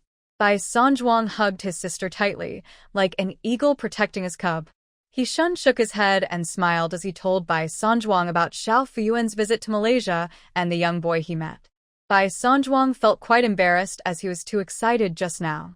But there was no way, his sister couldn't afford any mishaps. Is this Ajin? Bai Sanjuang smiled at the young man in front of him. The little kid he saved back then has grown so tall? He is even more handsome than when he was little. Ajin has grown taller. Do you still remember your sister? Tian My Meow stood in front of the young boy and gestured his height. The young boy was not used to such close contact, and he stood there with his body stiff, his heart churning. Bai Sanjuang and Tian My Meow are his saviors. He always remembered that winter when his brother Sanjuang took off his cotton coat in the heavy snow and wrapped him up, took him to Nongguan town, bought him candy and carved a small wooden horse for him. He always carried the little wooden horse with him. He lived in a pork shop and had a high fever at night. Sister My Meow stayed up all night to take care of him, making porridge and bone soup for him, and also bought him new clothes and shoes. If it weren't for these two people, I would probably have died for years ago. Brother Sanjuang, Sister My Meow. The young boy pulled his thoughts out of his memories and finally spoke, smiling at Bai Sanjuang and Tian My Meow. Remember, I remember everything. When old friends meet again, both the rescuer and the rescued seem very happy. But I still don't know your last name? Bai Sanjuang was very upset that he forgot to ask the old man who saved him his name. What's the matter? What a coincidence, I met your sister just after arriving here today. He said. Uncle He, why did you come to Nongguan town? Bai Sanjuang asked. I plan to stay here for a few days. My home is at the entrance of the alley behind, with a big locust tree in front of the door. I just arrived today, and the house is a mess. After I clean it up, I will invite Mr. Bai and Miss My Meow to have a drink. You two must come and enjoy it. He bowed. That's fine. Tian My Meow and Bai Sanjuang agreed readily. The two sides exchanged pleasantries and then said goodbye and went back. Ajin, go home and have a rest first, then come back to me, and I'll stew some big bones for you to chew on. Before leaving, Tian My Meow pinched the boy's face and said, The meat I grew with big bones when he was a child has all fallen off, so I'll give you some more. Young boy. No one dares to pinch his own face. Sister My Meow was still the same as before, getting physical whenever she disagreed with someone.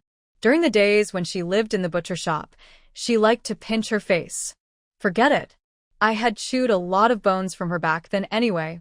Tian My Meow. In the end, the blame for those big bones was put on by Sanjuang, and they have already been taken back. Goodbye, little brother. Goodbye, uncle. Little Fuyuan waved to He and the young boy in Bai Sanjuang's arms. After finding his sister, Bai Sanjuang came back to life. He held Xiao Fuyuan in his arms and walked through the streets side by side with Tian My Meow. Ajin doesn't seem to be a local. Bai Sanjuang chatted with Tian My Meow. He's from Beijing. Tian My Meow said. How do you know? Listen to the accent. Have you been to the capital? The wheat seedlings in the field look up at the sky in silence. Little Fuyuan was in Bai Sanjuang's arms, walking and looking at the street scene. The street was full of vendors, including peddlers carrying poles and beating wave drums, oil sellers carrying oil poles, and little girls carrying baskets and selling flowers. Passing by a stall selling malt sugar, Xiao Fuyuan opened his eyes wide with curiosity. There is a stove below, and a big pot of syrup on top. Use a small wooden stick to pick up a little bit of syrup and pull it into a long thread. Wrap the small wooden stick around to make a sugar lump. Continue wrapping and rolling, and a big sugar ball will come out. This made Xiao Fuyuan very envious. Eat candy. Xiao Fuyuan pointed at the Maltose and struggled to get down to the ground. Bai Dazhuang was afraid that his sister would run away again, so he held her tightly and refused to let go. Xiao Yuanbao, sister will treat you to some candy, okay? Tian Maimiao tapped Xiao Fuyuan's nose, walked to the candy shop with a smile, threw down a copper coin, and asked for 2 candies. Miss Maimiao, if you don't want your shop anymore, come and have a look. Just now my wife went to your shop to buy meat, but you were nowhere to be found. Tian Maimiao said with a smile, I'm busy right now, I'll spare some pig liver for auntie later. Tian Maimiao held up Maltose to coax Xiao Fuyuan's sister, can you hold me? Xiao Fuyuan was craving for candy, so he opened his arms and stretched his body, rolling from his third brother's arms to Tian Maimiao's arms. I got the malt sugar as I wished, stretched out my tongue and licked it. My mouth was sticky and sweet. Next time, I will definitely bring my little brother here to eat candy. He doesn't look very happy, just eat candy.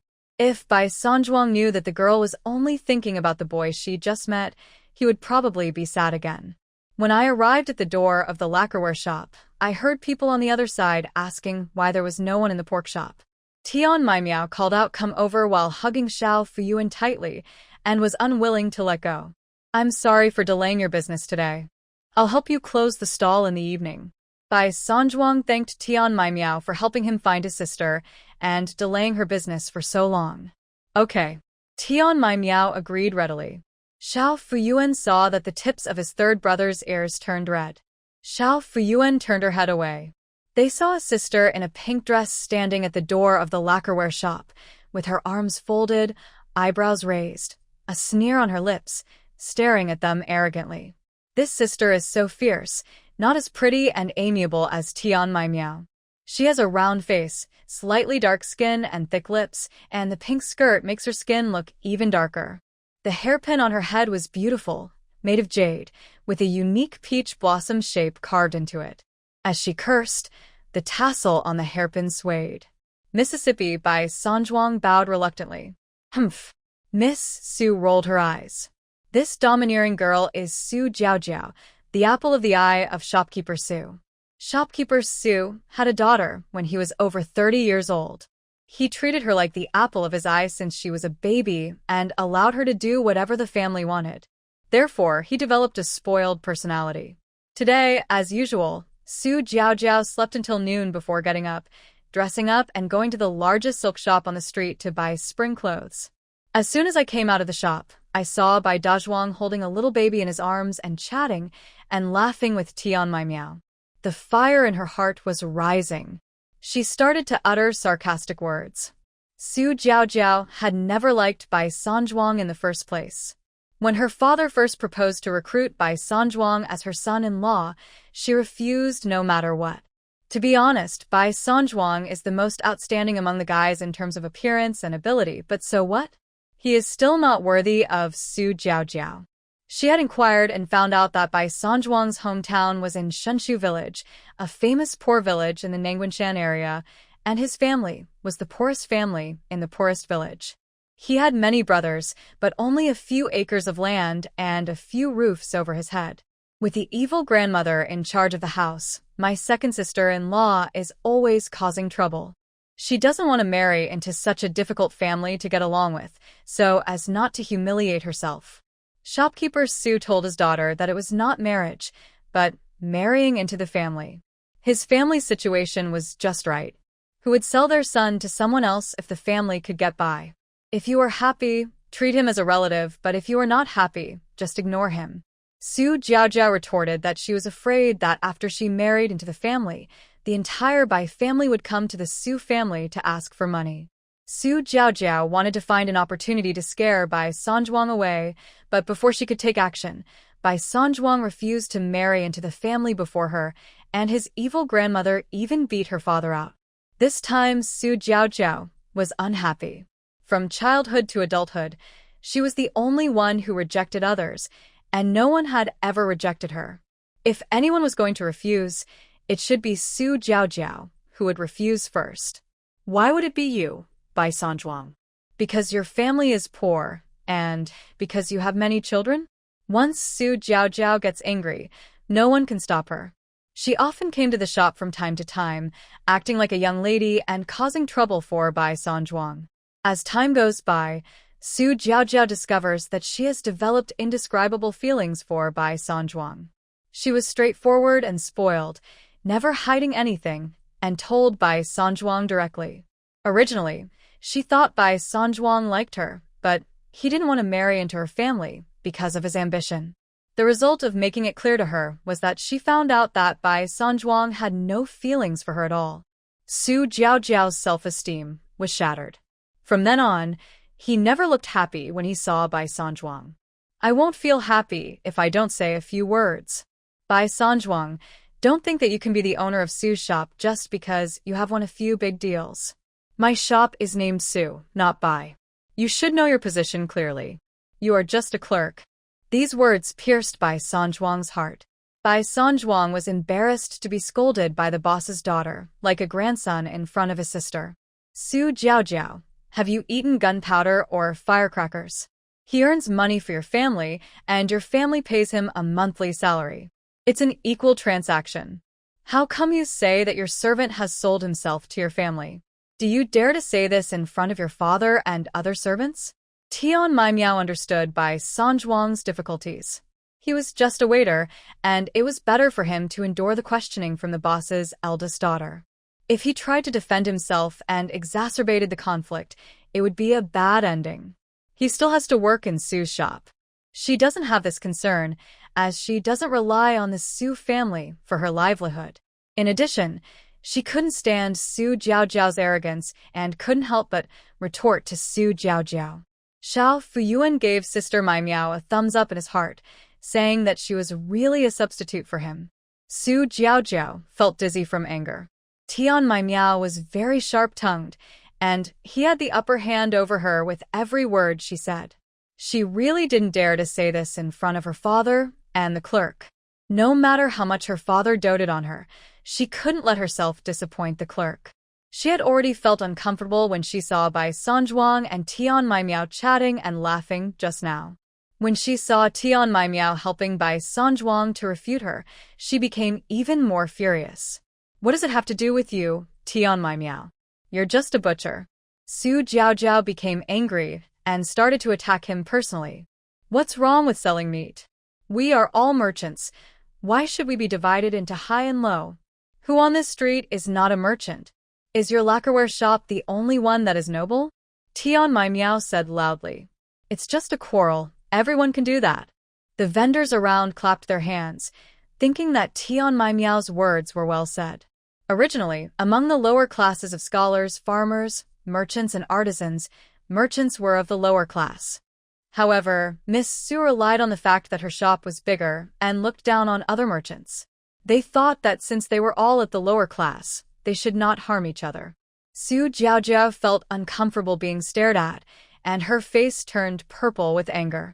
Okay, Tian Mai Miao, change the concept for me. I'd just say you're a butcher, but you drag all the merchants into this mess. Miss, please go back. Bai Sanjuang didn't want to escalate the conflict because of himself, and the lacquerware shop was still open for business. Just this time, 3 waves of customers have been scared away. Su Jiaojiao's eyes jumped between Bai Sanjuang and Tian Mai Miao, and she found the 2 people in front of her more and more dazzling. They are joining forces to deal with Su Jiaojiao. She refused to go back. Tian Mai Miao, you are helping Bai Sanjuang in our shop like this. I'm afraid you like him. Su Jiaojiao's train of thought is indeed strange. She linked everything from labor relations to emotional disputes. Tian Mai Miao felt speechless.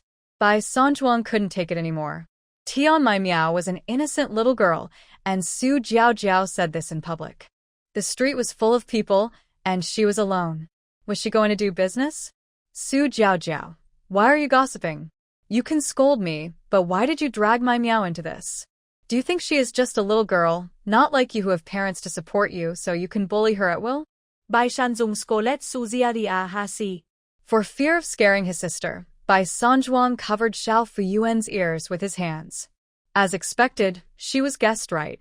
Su Jiaojiao not only did not think she was not wrong, but also felt that she saw through everything. Humph! This Bai Sanjuang must be a fool. He doesn't want the pearls. but treats the glass marbles as treasures. Sure enough, you two are in the same group. Su Jiaojiao's words were cut off by a gust of cold wind. Tian Maimiao stopped the war of words with Su Jiaojiao, turned around and took out a butcher knife from his pork shop and walked in front of Su Jiaojiao. Holding the shiny butcher knife in his hand, he chopped towards Su Jiaojiao, and the knife circled along Su Jiaojiao's hair and was firmly held in Tian Maimiao's hand. Su Jiaojiao was unharmed. "What are you doing? You're killing someone." Su Jiaojiao screamed, curled up in fear, her heart flying away. She was really afraid that Tian Maimiao would be blind and slaughter her like a pig. "I won't do anything this time. If you talk nonsense again next time, my knife won't be as sharp as it was today." Tian Maimiao put away the knife and warned.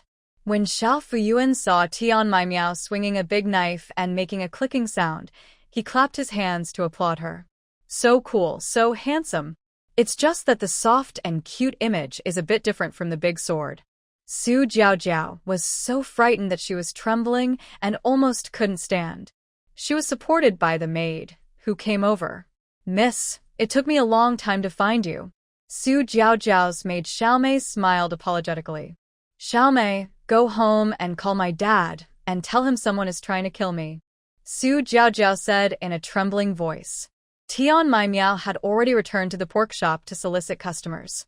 Hearing Su Jiaojiao say this across the street, he felt disdainful, thinking that only children fighting would be called adults. She raised the air knife and chopped on a large rib, deliberately chopping it for Su Jiaojiao to see. Su Jiaojiao was so frightened that her whole body trembled. A girl. She uses the knife so ruthlessly. Bai Sanzhuang has a rather strong taste and actually likes a butcher. It was just a few quarrels. How can it be considered murder? Bai Sanzhuang winked at Xiaomei.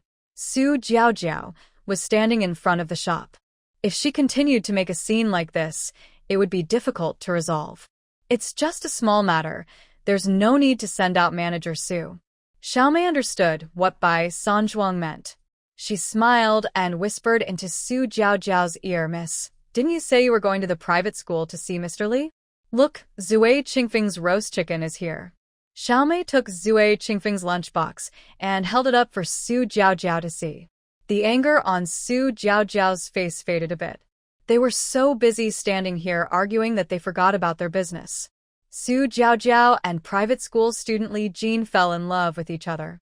Li Jin was a handsome man with a more easygoing personality than Bai Sanzhuang, and he even wrote poems for her. Last time, Li Jin said that he loved Zui Qingfeng's roast chicken. When she came out, she asked Xiaomei to go to Zui Qingfeng to buy freshly roasted chicken and prepare to give it to Li Jin at the private school at noon. Humph. Bai Sanzhuang is just a clerk, but Li Jin wants to take the examination to become an official. Su Jiaojiao managed to show some respect, and her anger subsided a bit. "Let's go. The private school has just finished its session. We can still catch up."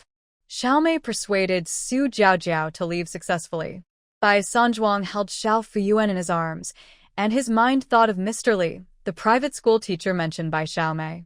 There was only one Mr. Li in the entire private school, and he was Li Jin, his classmate when he was studying in the school.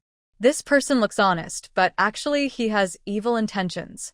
Bai Sanzhuang wanted to remind Su Jiaojiao, but he thought that Su Jiaojiao was the kind of person who would get more and more angry the more he persuaded her. He was just a follower and didn't want to be dragged into any turmoil, especially an emotional turmoil that would cause him trouble.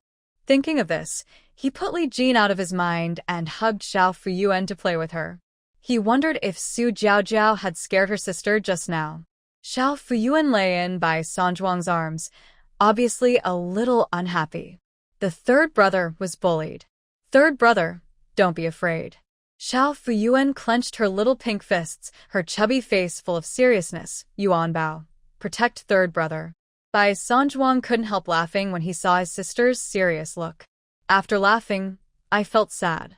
Just now, Su Jiaojiao scolded him for being just a servant of the Su family, which deeply irritated him.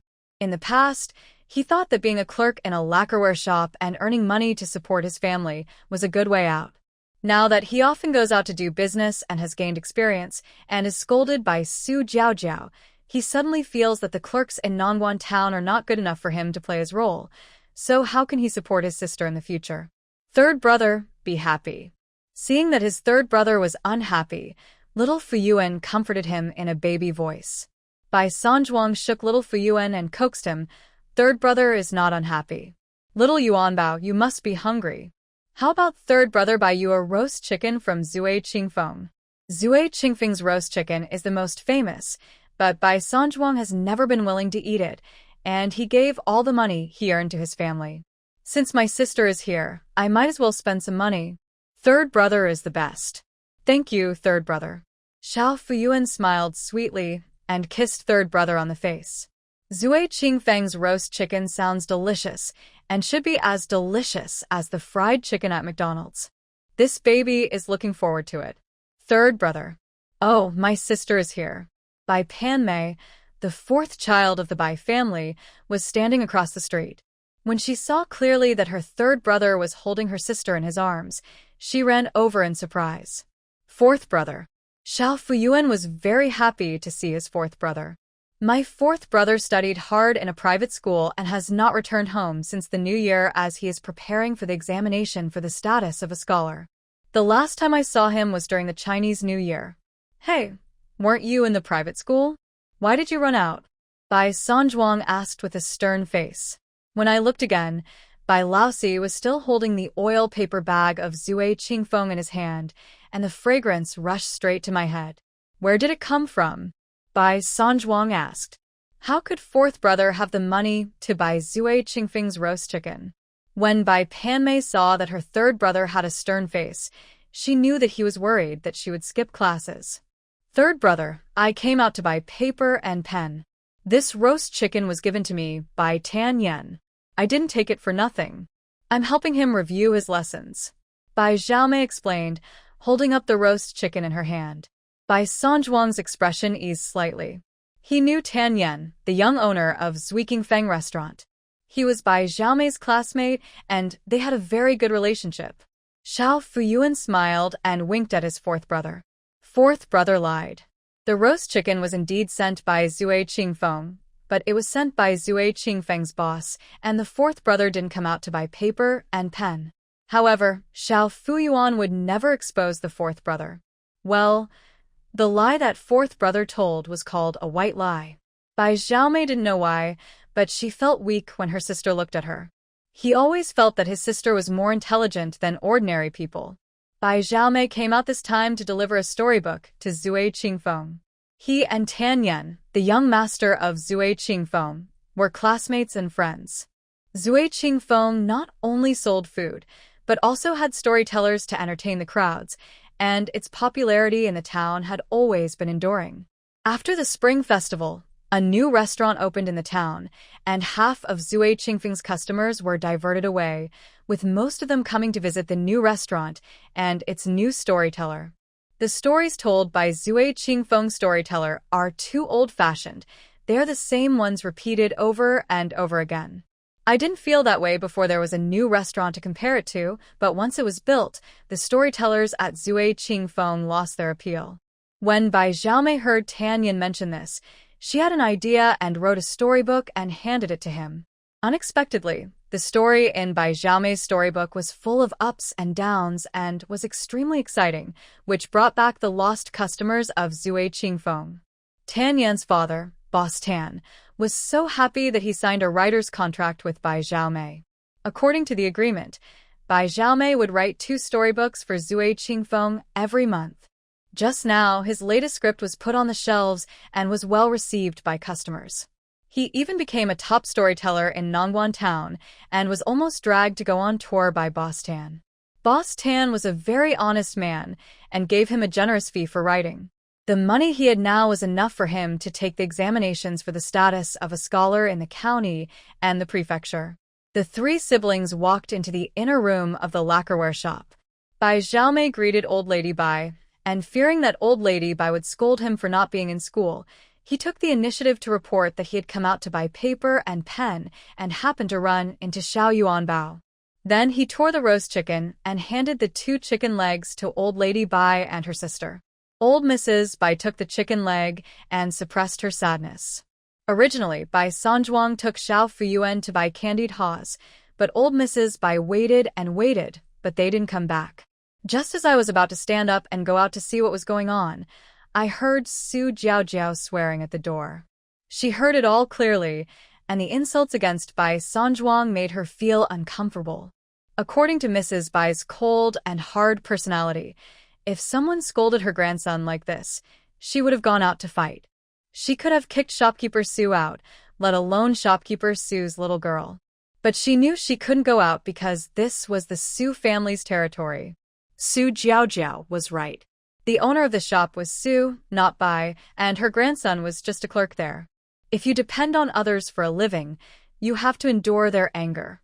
She understood the truth, but when she heard with her own ears that her grandson had been wronged, Mrs. Bai was still heartbroken. If Bai Sanjuang wasn't from a poor family, would he have come out to work?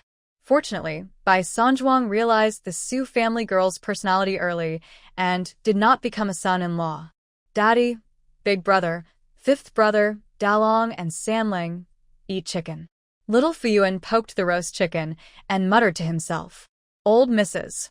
Bai understood that she was thinking about Bai Banmu, Bai Dazhuang, and others.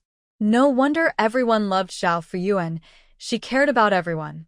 She drooled over the chicken and thought about saving some for others.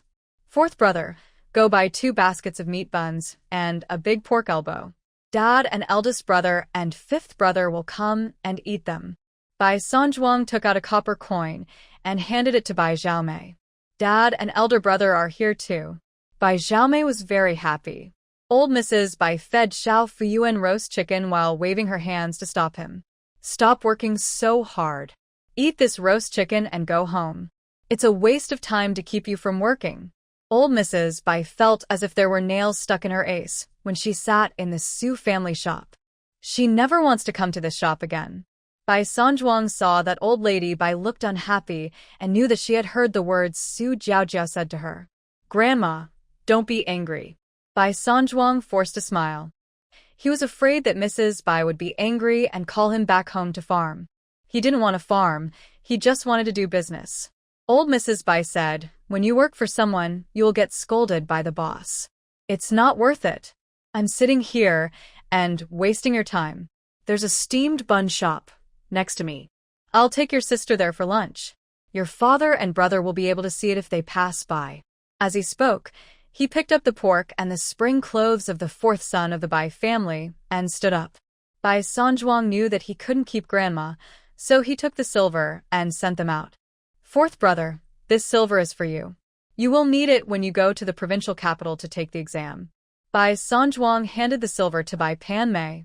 He had originally planned to send the child to school in a couple of days, and coincidentally the child had just come out, so he didn't have to make the trip alone.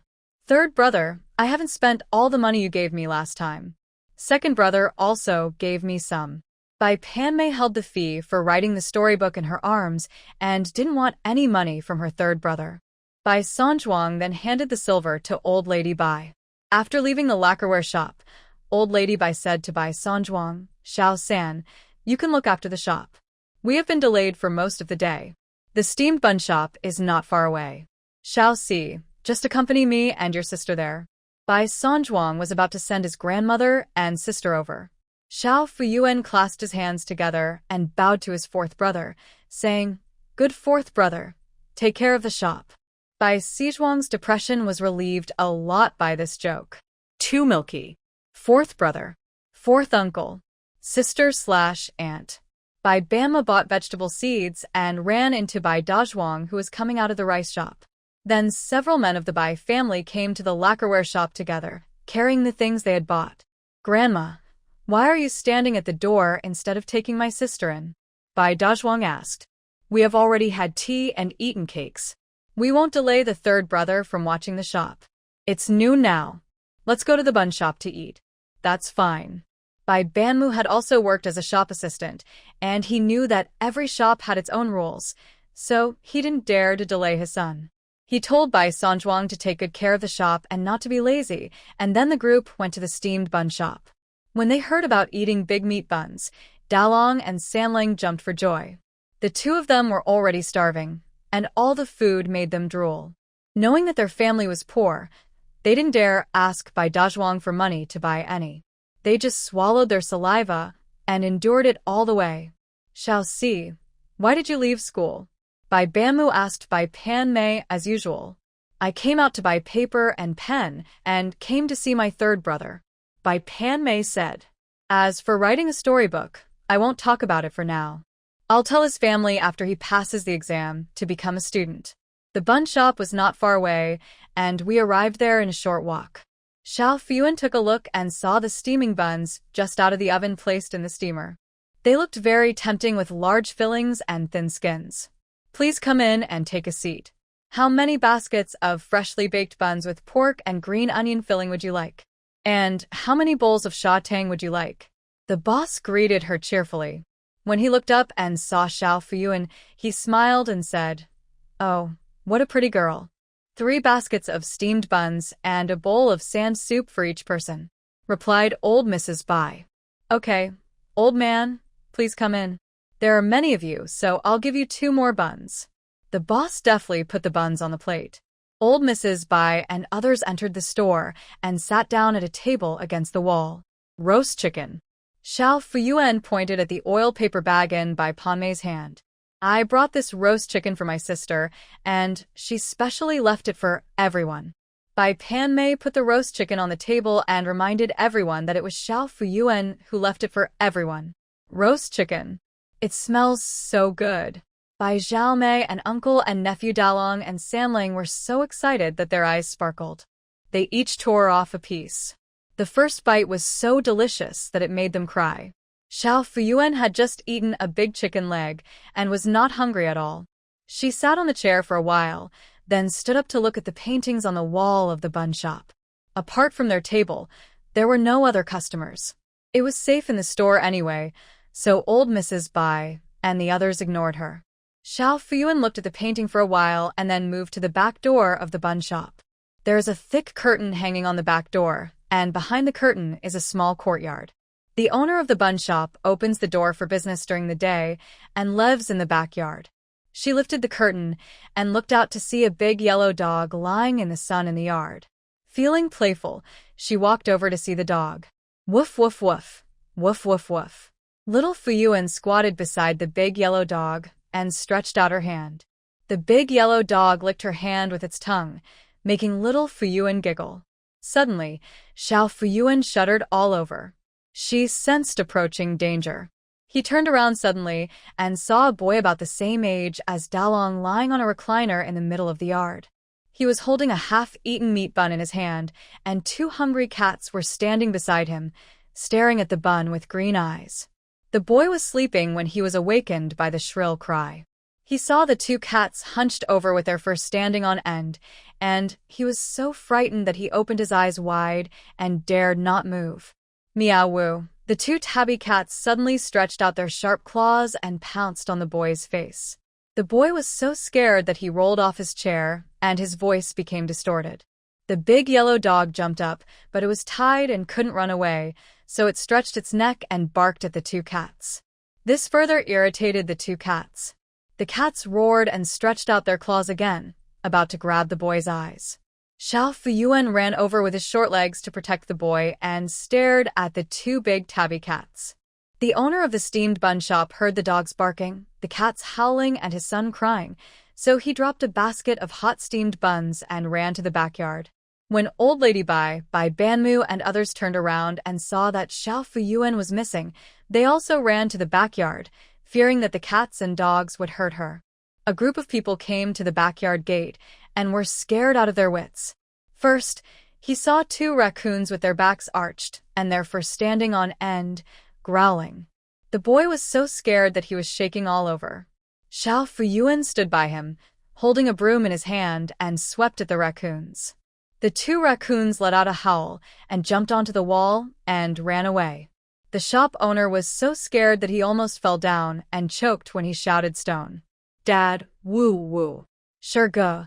The son of the bun shop owner was so scared that he almost lost his voice. He howled only after the cat ran away for a long time. Don't be afraid. We have Yuan Bao. Xiao Fuyuan patted his chest. Yuan Bao, you are so brave, kid. Old Mrs. Bai held little Fuyuan in her arms. How dare you mess with that wild cat? Old Mrs. Bai was more shocked than afraid. The last time she met a horse in the village, the horse, which had such a fierce temper, immediately became docile when it saw her. The same was true for the wild cat. It went away obediently after she scolded it a few times. What kind of ability does her granddaughter have? Little round Puh, are you okay? Sister, you are not hurt, are you? Bai Banmu and Bai Dazhuang pulled Xiao Fuyuan over. How could this little girl be so bold? How dare such a small child chase a wild cat? If the wild cat gets crazy, it can bite people to death. Yuan Bao is not afraid. Little Fuyuan said, raising his little pink fist. Old lady, thank you for your granddaughter saving my son. The bun shop owner held his son in his arms and thanked Mrs. Bai. These two wild cats often appear at home, and he has driven them away several times. Today my son was sleeping in the sun in the yard, and the wild cat came again. He saw it clearly. The cat's claw was aimed at his son's eyes. If it weren't for the little girl protecting his son's eyes would have been blinded long ago. Such a small person, as small as a pink ball, not even as tall as a broom, but he was holding a broom to chase the cat. The bun shop owner was so moved that he almost cried. He bent over and bowed to thank Xiao Fuyuan. Brother's eyes are fine. Don't be afraid. Xiao Fuyuan said. The bun shop owner was even more moved by Xiao Fuyuan's comfort. The Bai family had not finished their buns yet. Seeing that Xiao Fuyuan was fine, they sat back in the restaurant to eat. Xiao Yuan Bao, you saved sure too. Uncle is very touched. Today's buns are your thank you gift. The bun shop owner placed 2 freshly baked baskets of buns in front of everyone in the Bai family and said to Xiao Fuyuan with gratitude, my last name is Chun Xing. Your daughter saved my son, so you should call me brother. Shida's mother is not here today, so I'll prepare a generous gift in a few days. The bun shop owner bowed to the white wooden board. Don't be polite. Your son is Fuda, so there's no need for a generous gift. Bai Mubin declined with a smile. That won't work. Your daughter is my family's benefactor. Chun Xing said anxiously. What's the big benefactor or small benefactor?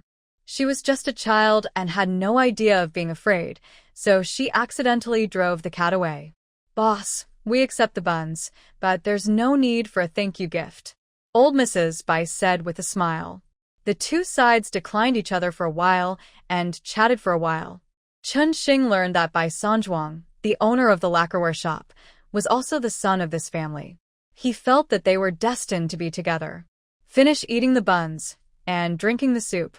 The Bai family and Chun Xing said goodbye.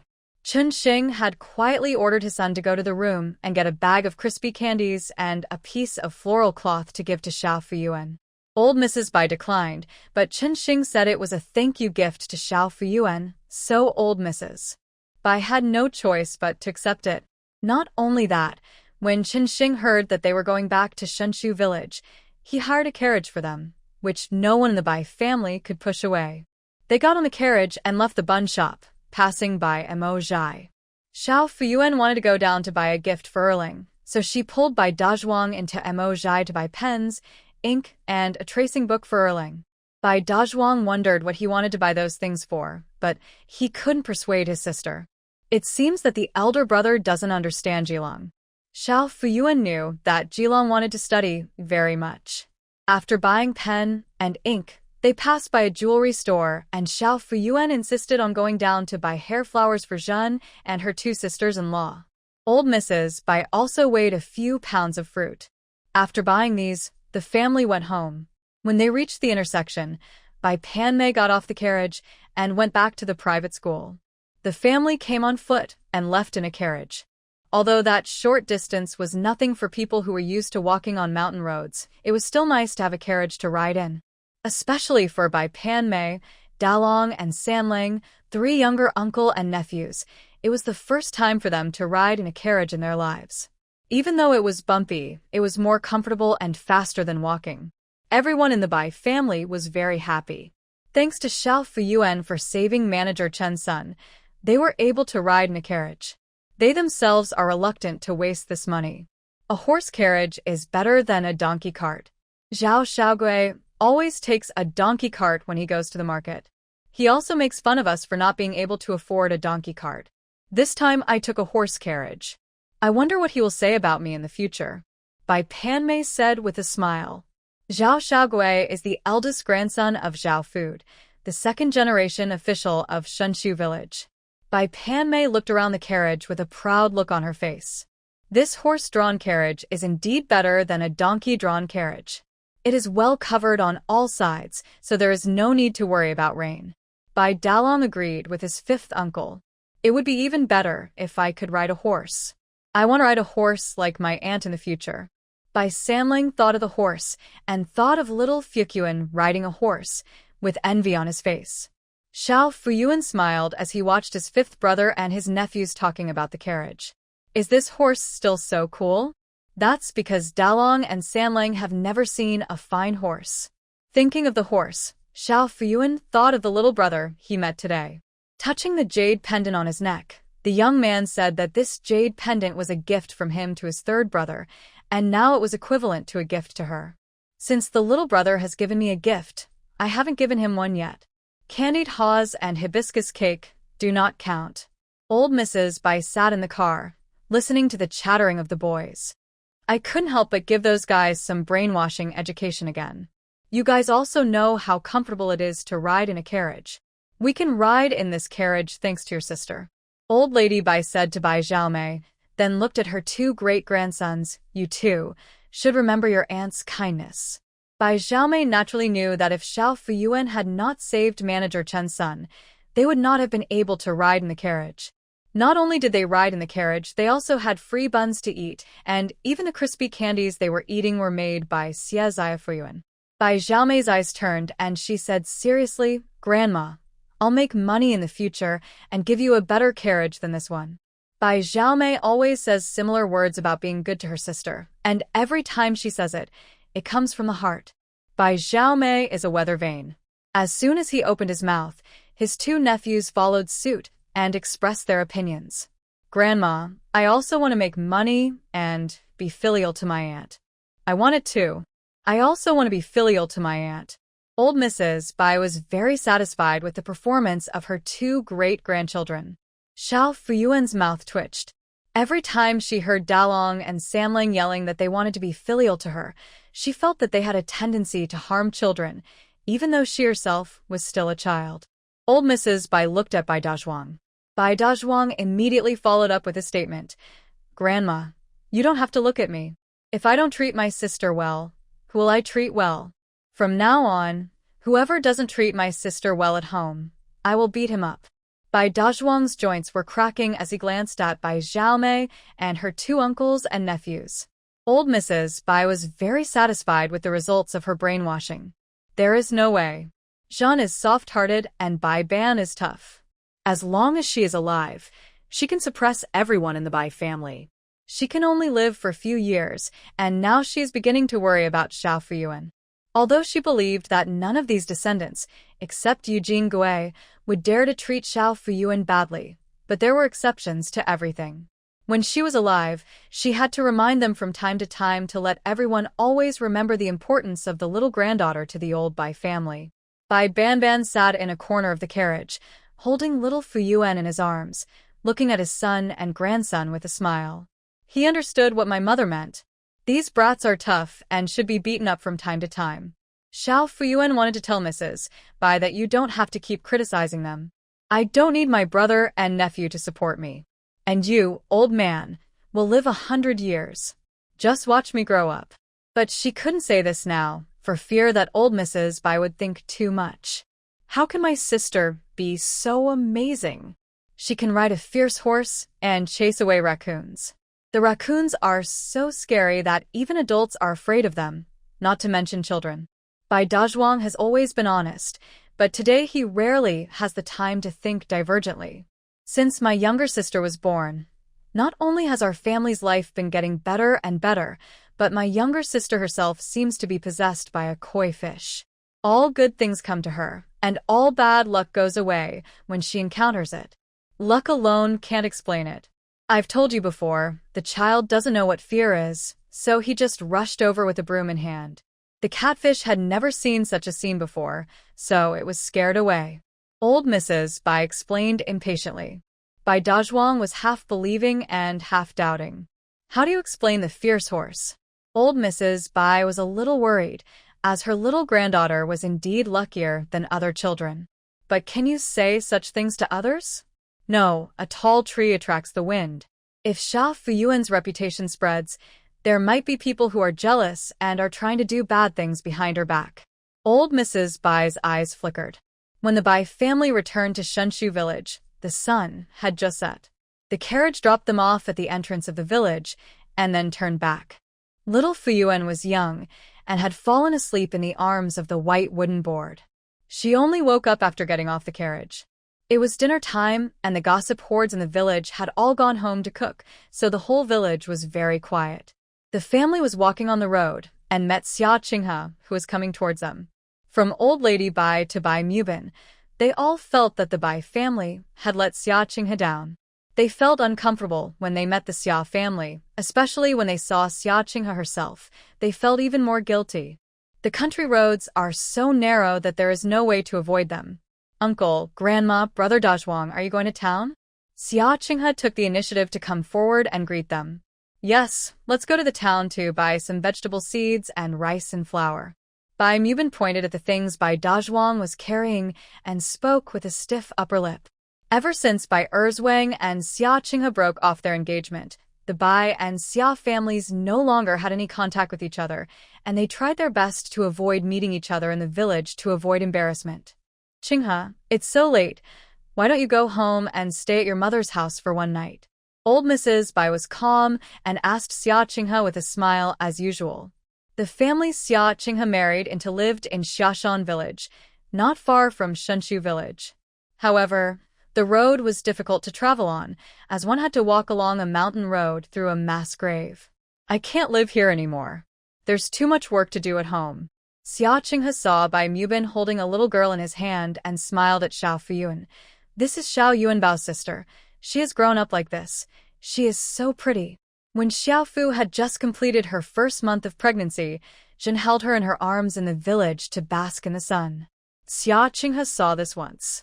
Sister is pretty too. Xiao Fuyuan walked to Xia Qinghe with a smile, took out the crispy candy sent by Manager Chun from his pocket, and handed it to her. Sister, thank you for your sheep. Have some candy. This sister was a good person. Xiao Fuyuan remembered the sheep that this sister gave her. She grew up drinking that goat's milk. Xia Qinghe was amused by Xiao Fuyuan's understanding. She touched her head and said, Xiao Yuanbao is really sensible. Sister, keep it for yourself. Sister, does it hurt? Xiao Fuyuan asked with a pair of clear big eyes. What? Xia Qinghe looked confused. Arm, does it hurt? Xiao Fuyuan stretched out his little hand and covered Xia Qinghe's arm. Xia Qinghe was shocked. How did Xiao Yuanbao know that she was injured? Grandma, uncle, it's getting dark. I have to leave quickly. Xia Qinghe was panic-stricken and afraid of losing her composure, so she hurriedly said goodbye to everyone in the Bai family and left. Xia Qinghe ran all the way to the mass grave in the forest, her heart still pounding. She found a big rock and sat on it to calm down. She had a wound on her arm. How did Xiao Fuyuan know? It is said that children have clear eyes and can see things that adults cannot see. Could it be that they can even see wounds on people's bodies? Fortunately, Mrs. Bai and others didn't pay attention to what Xiao Yuanbao said to her. She didn't want anyone to know that she had a wound on her arm. In fact, she had injuries not only on her arms, but also on her thighs, back, stomach. There was not a single piece of good flesh below her neck. Only one face is good. This is all thanks to her man Han Shan. She and the second son of the Bai family had been childhood sweethearts. They got engaged when they grew up. She thought they would get married after he passed the imperial examination and became a scholar, but Eugene Gui interfered with the marriage. She couldn't stand the crying and begging of Eugene Gui's family, so she let go in anger. She doesn't blame anyone but fate. After Bai Erzwang and Eugene Gui got married, Xia Qinghe also got married. The love between childhood sweethearts is gone, and it doesn't matter who you marry. The reason why she was willing to marry Han Shan was because her family was poor and her brother had not yet married, and the Han family offered the highest gift, which could cover the expenses of her brother marrying his sister-in-law. Xia Qinghe's appearance was one of the best in the entire Ningguanshan mountain. In addition, she was efficient and diligent at work. When she first married Han Shan, Han's parents-in-law were very satisfied with her.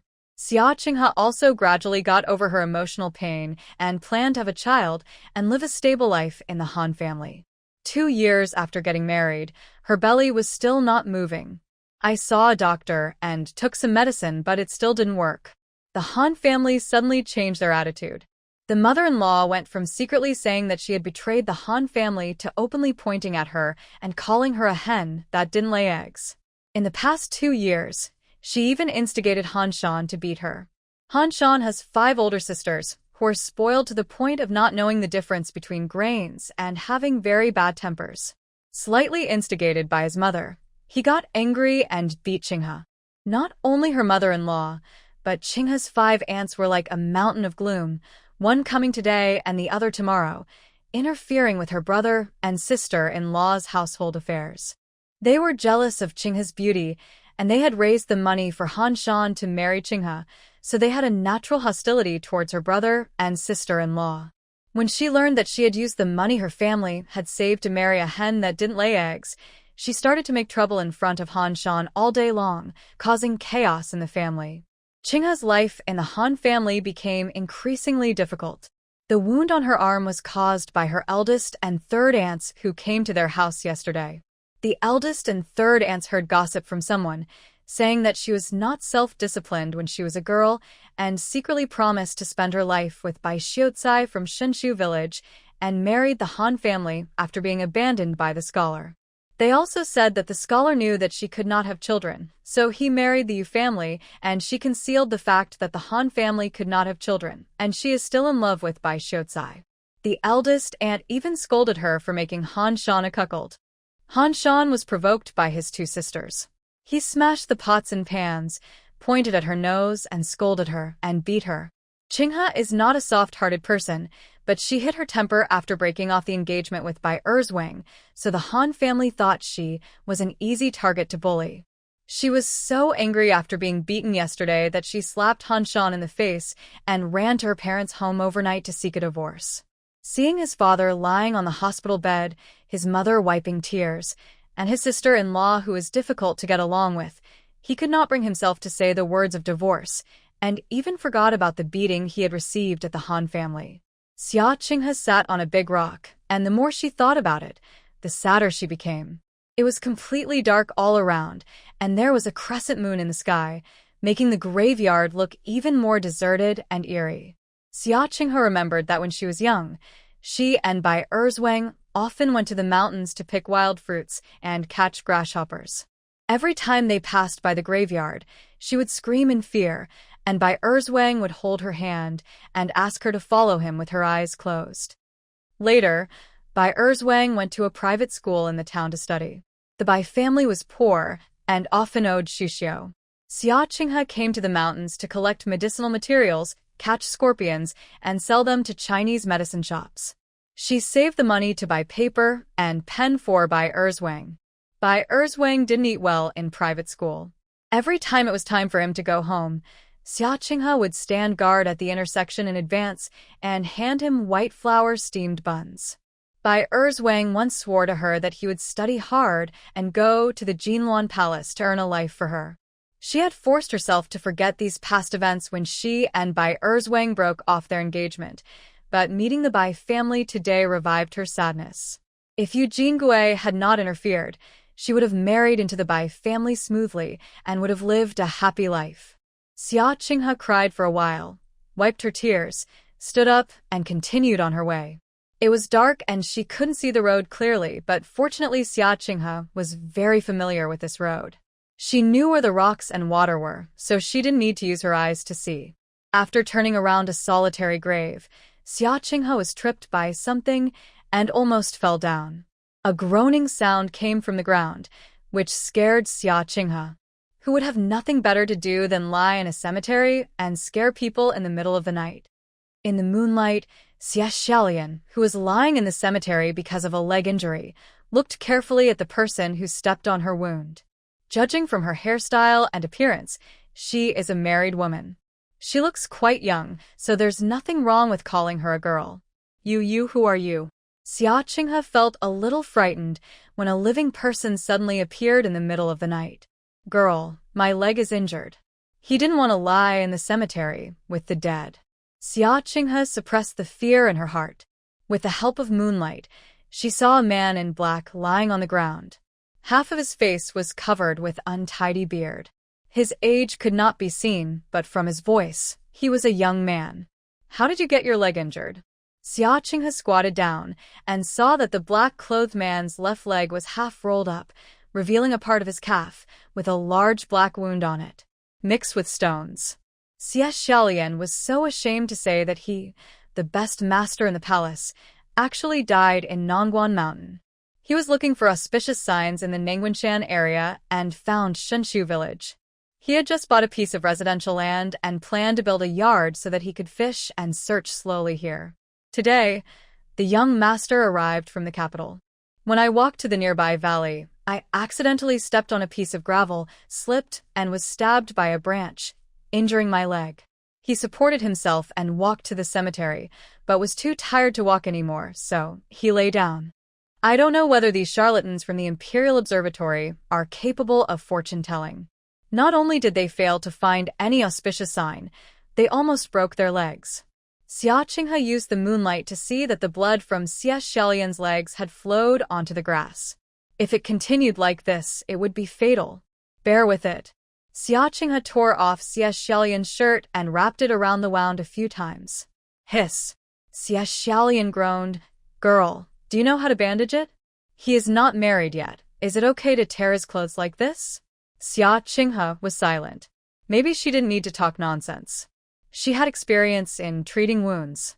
She had been running in the mountains since she was a child and was often scratched by branches and stones.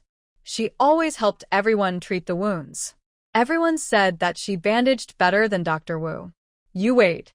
Xia Qinghe put the bag in her hand on the ground and ran towards the hillside like a gust of wind. Xia Xiaolian was dazzled and thought the young woman was crazy. After a cup of tea, Xia Qinghe came back with some grass in her hand. This is Blatilla striata. It can stop bleeding. Xia Qinghe crushed the herb in her hands, wrapped it in a handkerchief and covered Xia Xiaolian's wound with it. She then tore Xia Xiaolian's trouser legs into strips and wrapped them tightly around her. Xia Xiaolian looked at her hairy white calves exposed in front of Xia Qinghe. She felt uncomfortable and her face turned slightly red. You sound like an outsider, so I can only treat your wound. Not far down is Shenshu village, where there is a doctor called Wu. Xia Qinghe said as she bandaged the wound. Fortunately, the bleeding has stopped. Thank you, young lady. Are you also from Shenshu village? Xia Xiaolian chatted with Xia Qinghe. My parents' home is in Shenshu village and my husband's home is in Xiashan village behind the mountain. Xia Qinghe said. Although Xia Xiaolian had guessed that Xia Qinghe was a married woman, she felt a little regretful when she mentioned her in-laws. The people in Shenshu village have a connection with him, such as the cute little girl he met a few days ago and the young woman today. Here are some water and pancakes. You'll have the strength to go down the mountain after eating them. Xia Qinghe opened her bag, took out a water bag and a pancake, and handed them to Xia Xiaolian. These were forced upon her by her mother, Mrs. Xia, so that she could eat them on the road. I'm going back. Xia Qinghe brushed off the dirt on her body, reached into her pocket, and took out a piece of candy that Xiao Fuyuan had stuffed into her pocket. She stuffed it into Xia Xiaolian's hand, and then she said softly as if she remembered something, Don't worry, I haven't seen you. Xia Xiaolian held the candy in her hand. What do you think of him? The upper room of the Bai family. Zhen lit the kerosene lamp and lighted the wick. Everyone in the Bai family sat around the lamp. Jeanne held little Fuyuan tightly and refused to let go. They were away for most of the day. Her heart was empty until the little girl started to act coquettishly in her arms. Only then did she feel relieved. You have met your third brother and fourth brother. Jeanne rubbed Xiao Fuyuan's head and pinched her little face. I see you. Hello, third brother. Hello, fourth brother. Little Fuyuan's furry little head buried itself in Jeanne's arms and rubbed against them, like a coquettish little kitten. Jeanne loved little Fuyuan so much that she hugged her and kissed her again and again. After being away from home for a while, she found that her daughter had become cute again. Xiao Fuyuan counted on her fingers and told Jeanne what she saw and heard in the town. Sister, my meow chopping pork ribs with a big knife, the little brother eating lotus cake and candied haas together, and the roast chicken brought by the fourth brother. Also, the vicious sister who scolded the third brother. I won't tell mother about this. She will be sad. Xiao Fuyuan ignored the fact that Su Jiaojiao scolded by Sanzhuang and continued to talk while counting on his fingers about the thin-skinned meat buns with big fillings, the big yellow dog in the bun shop, and the crispy candy given by the bun shop owner to drive away the civet cat. She was a small person with an underdeveloped language system, but her voice was soft and she spoke seriously. Jeanne understood half of what he said by guessing. You must be exhausted. Although the town is bustling, the little girl must be very tired after the journey. Eugene Gouet entered the upper room and saw her mother-in-law hugging her sister-in-law, kissing and hugging her, which made her feel quite jealous. A little girl, after so many years, is still so popular in the family that she has squeezed out her husband's third son. In recent years, the family's life has indeed improved. People outside say that it is my aunt who has become prosperous. It is hard to say whether it is true or not, but my aunt is worshipped like a great hero in the family. I saw Sister Qinghe. She's so pretty. I gave her some candy. When you were a child, Qinghe gave you a sheep for a good reason. Jeanne scratched Xiao Fuyuan's nose. You little rascal, why are you mentioning Xia Qinghe for no reason? Eugene K. was like a cat whose tail was stepped on, with all the thorns on her body standing up. She felt that her sister-in-law was deliberately making things difficult for her. What's up? Now he still wants Xia Qinghe to be his daughter-in-law. Xia Qinghe is a hen that doesn't lay eggs. If she enters the Bai family, the second branch will be childless. Bai Erzwang can have a descendant now, and he should be grateful to her. Eugene Gouet. That's right. Qinghe is so good to my aunt. People say that my aunt is a lucky charm. Qinghe hasn't gotten pregnant in the past few years. How about letting my aunt stay with Qinghe for a few days and give her a son? Eugene Gouet said in a gloomy way. Jeanne listened to her second daughter-in-law's inappropriate words and knew that Qinghe was unhappy when she was mentioned. Although Jeanne had a soft temper, she had the ability to suppress her daughter-in-law. Then his face turned stern. How can you say that? Qinghe's childlessness is Qinghe's fault alone? Don't be gloating over her misfortune and being jealous. You've already married into the family, and you're still not satisfied? Xiao Fuyuan looked at his second sister-in-law and sighed in his heart. He always finds himself picking fights for no reason, always gets carried away, always gets criticized, and he just won't change. She really missed her second sister-in-law who tried to please her on the full moon day and carefully gave her a wind chime and a little cloth tiger. After the full moon, my second sister-in-law was really quiet for a while, but not long after, she started to sprout again. Eugene Gouet was scolded by her mother-in-law, but she refused to give up and muttered, I am also worthy of the Bai family's incense. I gave birth to Sanling. My dear aunt, you must be thirsty after walking all the way. Have a bowl of sugar water to moisten your throat first. Xia Chuntao spoke caring words before she even entered the house. The curtain was lifted, and Xia Chuntao brought a bowl of sugar water and placed it in front of Xiao Fuyuan with a smile. Sister-in-law. Xiao Fuyuan greeted her sister-in-law with a smile. When sister-in-law Xia Chuntao saw Xiaofu drinking water with his cheeks puffed up, an Annie's smile appeared in her eyes. It is said that the eldest sister-in-law is like a mother. The younger sister-in-law is not even older than her son Dalong, so Xia Chuntao treats Chuntao like a daughter. Well, I didn't feel it at other times, but since my aunt went to town for half a day, I've been so anxious that I can't concentrate on my work. Xie Chuntao said, touching Xiao Fuyuan's head. I miss my sister-in-law too. Xiao Fuyuan said. Eugene K stood aside with a pout. Who is the biggest flatterer in the Bai family? It's Xie Chuntao. After patting the old lady, he patted his mother-in-law, and then patted his mother-in-law, and then patted his younger sister-in-law, and he made the little girl run around in circles. Second sister-in-law, what's wrong with your mouth? It's crooked. The second sister-in-law is the only troublemaker in the family. Don't think that she didn't see the second sister-in-law's little tricks. She just wanted to expose them. After all, she is a child and is not afraid of offending others. Eugene Gue stopped pouting and said with an awkward smile, I just drank some cold water, and it got too cold. This second sister-in-law, even her excuses, are so unique. Old Mrs. Bai Banmu and others arranged the vegetable seeds and went into the upper room.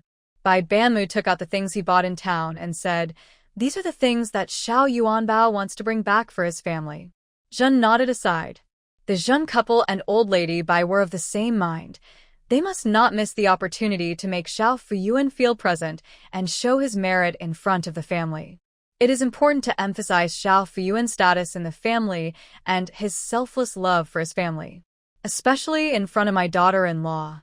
Bai Mubin knew very well that if his son treated Xiao Fuyuan badly, he could beat and scold him, but he could not scold his daughter-in-law for having some thoughts.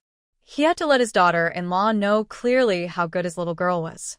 In this family, not only the son loves the little girl, but the daughter-in-law also has to love the little girl. Sure enough, as soon as Bai Banmu finished speaking, Xie Chuntao gave a speech with a moved face. My aunt is so lovable. She is so young, but she is thinking about her family. As her sister-in-law, I have to treat her like my own daughter. As Xie Chuntao spoke, she picked up the headdress she bought for her. Although it was a wooden hairpin, it was also a gift from her aunt. Buy gold for my sister-in-law from now on. Little Fuyuan raised his little fist to show his determination, which made Xie Chuntao feel even more at ease. She picked up little Fuyuan and kissed his soft little face. Said, your words make me happier than my sister-in-law wearing a golden hairpin. Not only that, but there is also this is the paper, pen, and calligraphy my sister bought for Erling.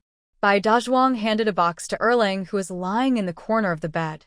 This son is a source of worry to the whole family. I don't know why his sister bought these for Erling. Erling hugged the wooden box tightly, tears in his eyes. His aunt really understood him. Xie Chuntao was so moved that she almost choked up. Bai Dazhuang didn't know, but she did know. Erling was lying down and couldn't walk, so Bai Erzwang went home and taught him a few words. Now he can recite the 3-character classic.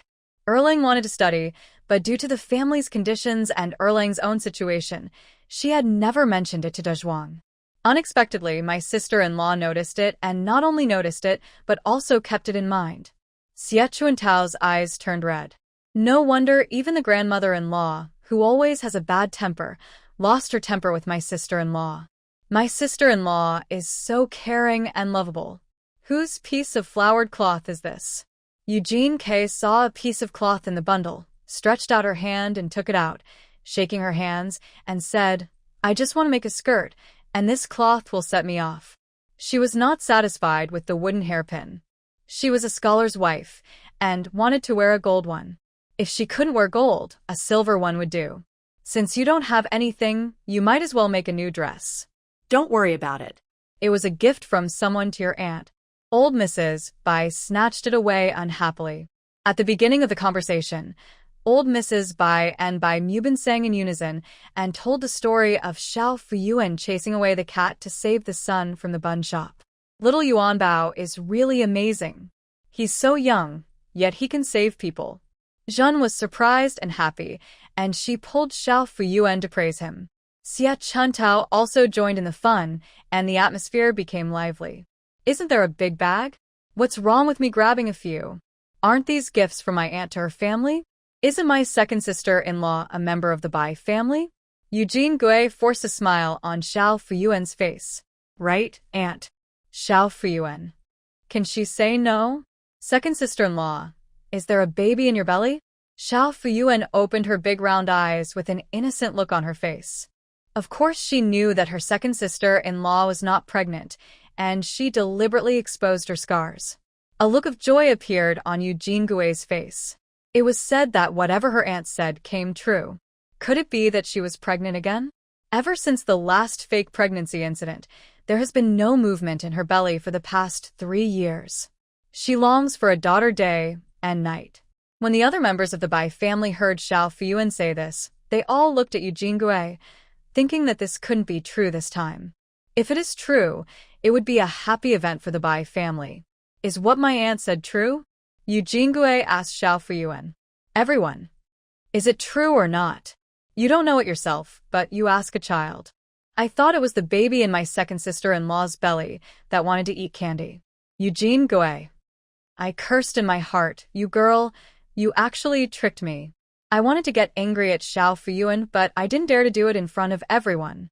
When it comes to the topic of stomach, Eugene Gui feels insecure.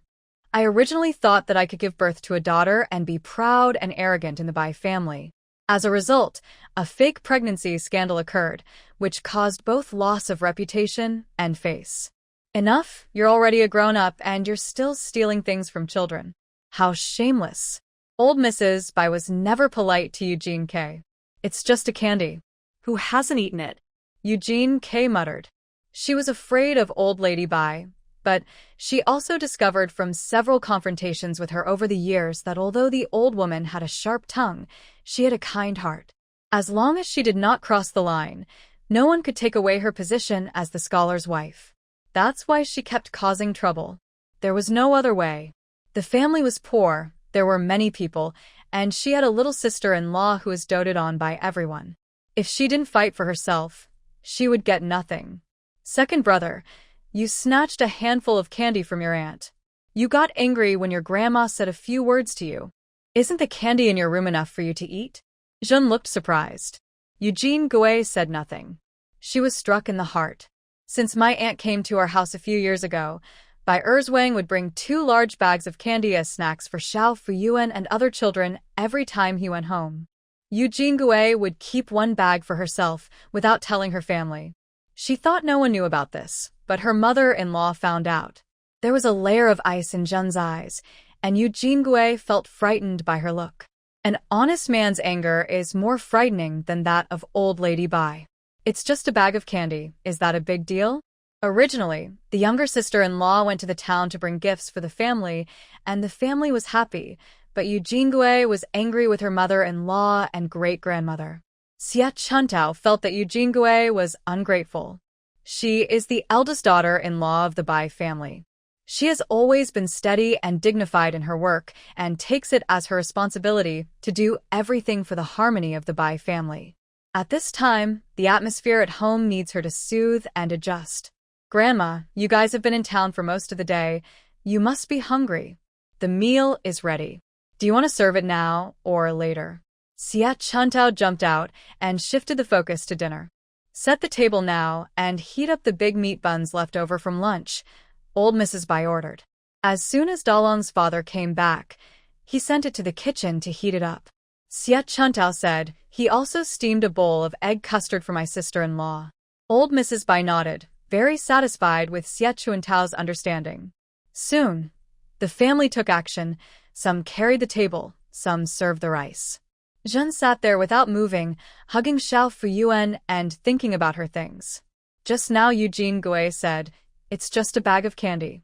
In the past, Zhen would have turned a blind eye to it, but today she was hurt by a bag of candy. Such crispy candies were never considered presentable in the Zhen family before, and even the servants in the house didn't like to eat them. When Bai Banmu was a child, he followed his grandmother to their house to beg for money. The little maid handed him a bag of such crispy candies. Bai Banmu sat in the garden and ate them with relish. She thought there was something delicious about the crispy candies, but they were too sweet and greasy and choked her throat, so she secretly took some snacks made in her room and gave them to Bai Banmu. I never thought that one day, eating such sweet and crispy candies would be a luxury. Zhen felt sad for a while and spoke harshly to Eugene Gui just now. Mom, don't cry. Seeing Zhen crying, little Fuyuan stretched out his baby hands to wipe Zhen's tears. Don't cry, Mom. Zhen hugged Xiao Fuyuan, and her tears fell even more frequently. Bai Bama walked into the room and saw Zhen crying. He knew that Zhen was touched by her worries and said self-reproachfully, Mother, it's all my fault that you never had a good life in the Bai family. What kind of person is his wife?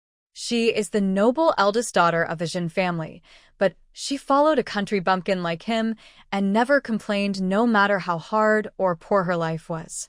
Zhen wiped away her tears and said, I think I'm living a good life, and I'm very content. If it weren't for the Bai family, I would have already. Zhen couldn't continue. The daughter-in-law was sad, and Bai Banmu was at a loss. After a long while, he smiled and said, The snacks you gave me when I was a child were very delicious. I will secretly save money tomorrow and buy a bag of snacks like that. I won't give them to anyone else, but hide them for you and my daughter to eat. Zhen chuckled, and her face turned slightly red. His father is really something. Even at such an old age, he still tells jokes to make her happy. Zhen smiled, and Bai Banmu breathed a sigh of relief. When Bai Bama saw his daughter-in-law's face blushing under the kerosene lamp, his heart moved and his eyes became hot. Zhen was only about 40 years old. She had a good appearance and had been well educated since childhood. She did not do much farm work. Her skin was fair, and her hair was black. She was considered one of the top middle-aged beauties in Shenshu village. Xiao Fuyuan wanted to cover her eyes. How could a baby like her see the ambiguity in her father's eyes when he looked at her mother? The old house was on fire. Soon dinner was served. Xia Chuntao brought 2 bowls of egg custard, placing one in front of Xiao Fuyuan and one in front of old lady Bai. Why did you steam 2 bowls? Asked old Mrs. Bai. Mom said I'll steam a bowl for you from now on. Xia Chuntao said, The chickens have laid more eggs these days than before. Save the extra eggs to exchange for salt. I'm not sick. Why should I eat these? Don't bother with that in the future, said old Mrs. Bai. Mom, there are enough eggs at home. You have been busy with the spring plowing these days, said Zhen. Alas, our family is still poor. My mother-in-law has a hard life. She has to take care of the house and the fields, and she even has to calculate how much she can eat when she eats an egg. At my mother-in-law's age, she should be taken care of as an old lady, but our family doesn't have the conditions for that.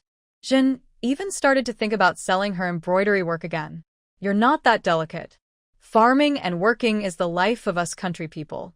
I just had roast chicken and meat buns for lunch. You can give this egg custard to Erling.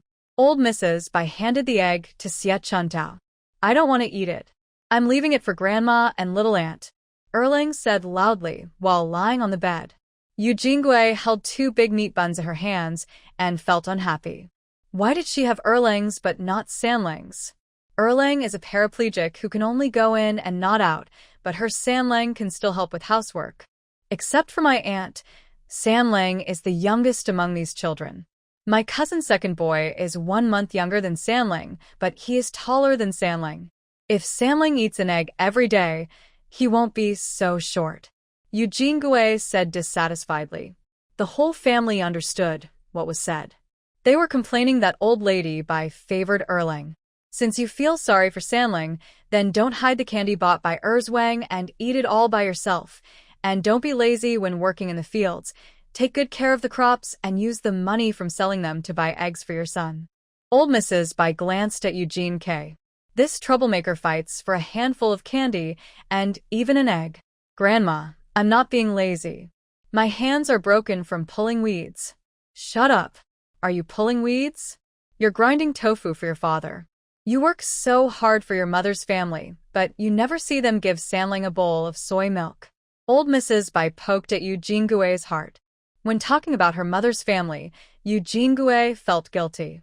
She puffed up her face, ate her buns, and kept her mouth shut. I don't eat eggs. My second brother eats eggs because he is sick. Sanling swallowed towards the egg custard and said weakly. Xiao Fuyuan watched coldly and sighed in his heart that his second sister-in-law would tear down the roof if she was not beaten for 3 days.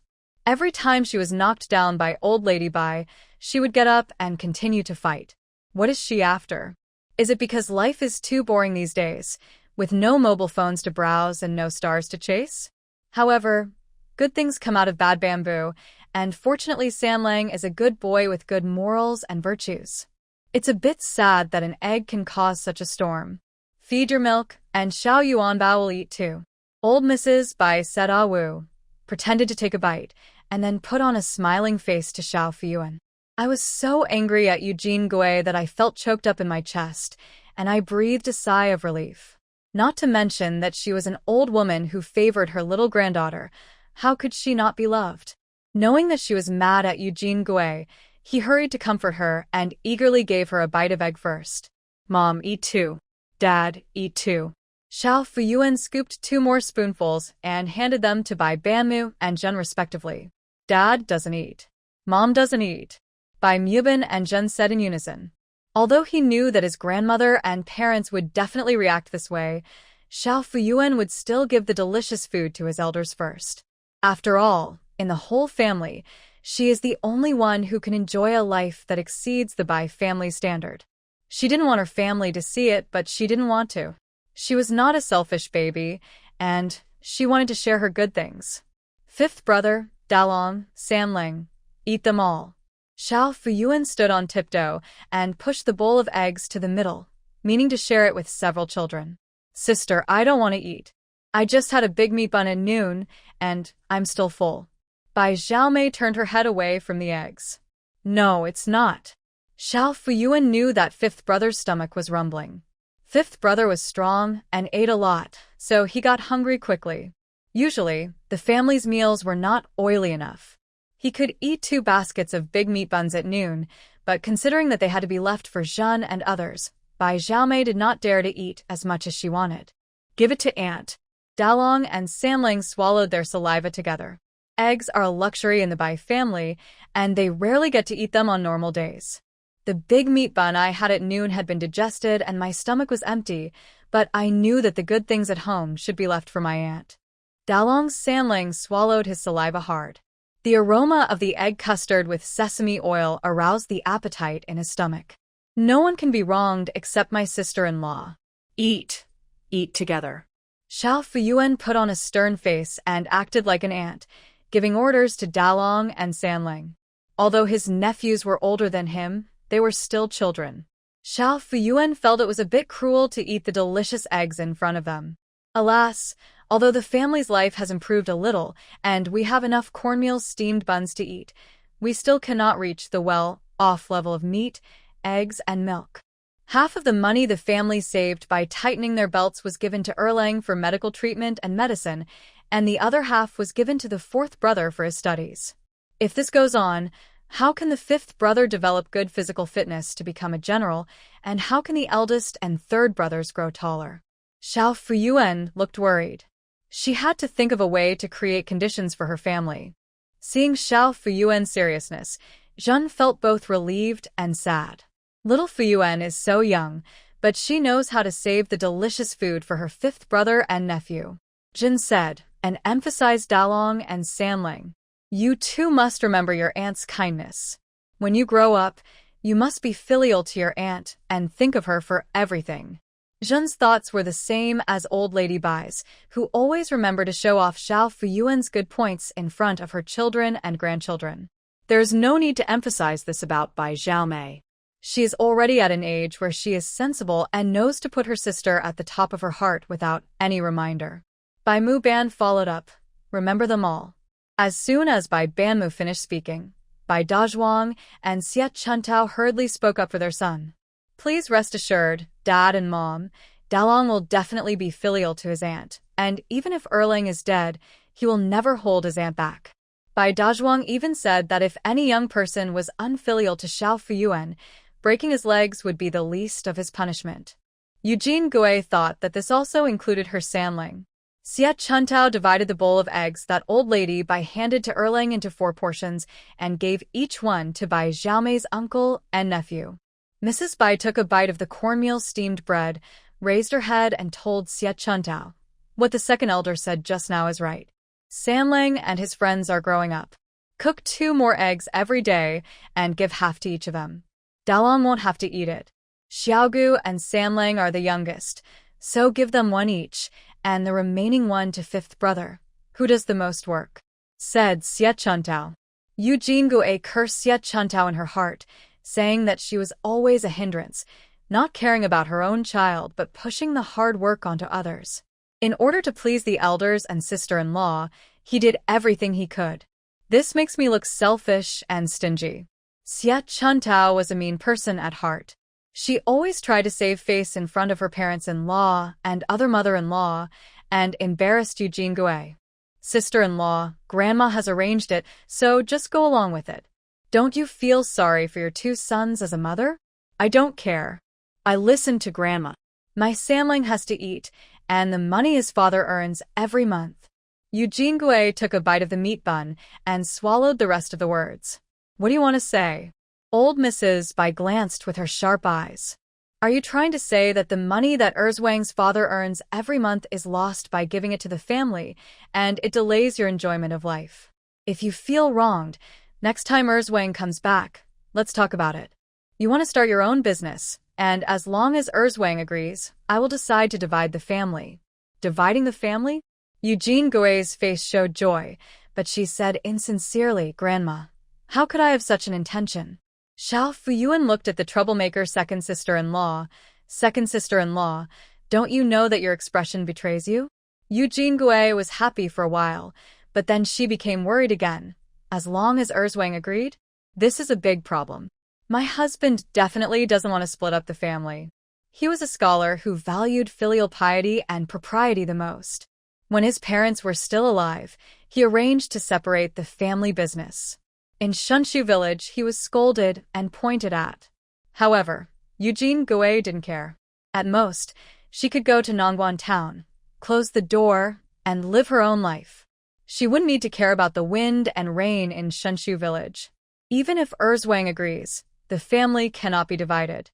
Bai Mubin, who never gets involved in his daughter-in-law's affairs, said, "The division of the family is a big deal. It is the Bai family's affair, not just a matter between the second son and his wife. He isn't dead yet. Why divide the family property?" The second son's wife took seriously the angry words spoken by her mother. "There is no such rule in the Bai family. We divided the family while my parents are still alive. Do you still see me as your father?" Bai Mubin was a little angry. "Boss, go to the town tomorrow and call that kid Bai Erzwang over to me. He must be complaining about something behind our backs. Just because he's a scholar, everyone thinks he's a drag on us. Call him home, and I'll ask him face to face who sponsored him to become a scholar. The little money he earns a month is not even enough to pay for his school money, and he's not even an official yet, but he's already throwing his hat in the ring." His daughter-in-law made his mother angry and forced her to talk about dividing the family property, which made him unhappy. Bai Mubin couldn't scold his daughter-in-law, so he took advantage of his second son who was not around to blame her. Eugene Gui knew that her father-in-law was scolding her, and her face turned purple. "But I can't refute it. Dad, brothers are connected by heart, and I know my second brother best. How could my second brother have any intention of dividing the family property? If he has that idea, you don't have to do it, I will do it for you." The honest man by Dazhuang defended by Erzwang when he saw his father getting angry. "It turns out that I am the one who wants to split up the family." Eugene Gui rolled your eyes in your heart. "You are the Bai family, the good people, and I am the bad guy." "Yes, Dad, my second brother certainly doesn't have that idea, and neither does his second brother's wife. We just got into the conversation. I'm not saying this, but there is no more harmonious family in the entire Nangguanshan. To put it bluntly, even if Grandma and Mom and Dad drive us away, we will stay here and not leave." Xie Chuntao spoke like an eldest daughter-in-law and even defended Eugene Gui. Xie Chuntao didn't know whether Eugene Gui appreciated it or not, but she got her words out anyway. "Grandma, Dad, what the eldest sister-in-law said is right. It's just that the conversation has come to a head. I don't want to split up the family. People say that my aunt is blessed and I want to get some of it." Eugene Gui was scolded by her father-in-law for making indirect accusations and felt very upset. She needs to vent. The Kong at her parents' home is her best place to vent. The old woman set a trap for me and took the initiative to propose dividing the family property. Before I could say anything, my father-in-law scolded me. Yu Jingui leaned against the headboard of her mother's bed, cracking melon seeds, and described to her mother Qian how old lady Bai proposed dividing the family property and how Bai Mubin scolded people. What the old woman said is right. As long as Erzwang agrees, we can divide the family. It's useless for you to act like a bully at home. You should focus your efforts on Erzwang, Qian said while picking beans. Don't you know whether I have tried my best over the years? What can I do if Erzwang is not on the same page with me? Yu Jingui felt bitter. Even if she wanted to whisper in his ears, she had to do it slowly. Her man only came home once a month, but left before she could even say anything. You caused such a big fuss back then, and I thought you were a capable and skillful person. How come you are no longer capable after becoming a scholar's wife? Yu Lanhua, the third sister of the Yu family, who was sitting on the chair opposite Yu Jingui, spoke with sarcasm. Yu Lanhua and Yu Jingui have never gotten along since they were young. They fought over hair oil and clothes in the boudoir, and competed with each other for men and in-laws after they got married. Yu Lanhua married a wealthy man in the town as a second wife. She usually wore silk, satin, gold, and silver, but the disadvantage was that the wealthy man was already middle-aged, and the eldest stepson was 2 years older than her. Yu Jingui became the first scholar's wife in Shenshu village as she wished, but her life was always struggling on the poverty line, and her relationship with the man was also cold and lonely. Comparing the two sisters' lives after marriage, neither of them had the upper hand. Yu Lanhua leaned back in her chair, wearing the most fashionable silver-red jacket, green satin vest, and white silk-pleated skirt. The two carved gold bracelets on her wrists jingled against each other, and the glittering gold light hurt Yu Jingui's eyes. Third sister, don't laugh at me. If it weren't for me, would you be able to live the life of luxury today? All the suffering I'm experiencing now is for you. Yu Jingui spit out melon seeds while snorting. As soon as these words were spoken, Yu Lanhua was immediately ignited. She wears gold and silver, but what did she buy them with? She was the most beautiful of the sisters. She was as young as a flower, but she married a man older than her father. Her 3 stepchildren were all troublesome. Her husband was a shrewd man, and he had no children of his own in all these years. Although Yu Jingui and the scholar had a bad relationship, she still had a son. The suffering behind her current well-being is what Yu Jingui deserves. Obviously, it should be Yu Jingui who married the dead old man from the Yan family. I was careless and was tricked by this girl. As the old saying goes, what belongs to you is yours, and what is snatched is not yours after all. You have sown all your sufferings, and you blame me?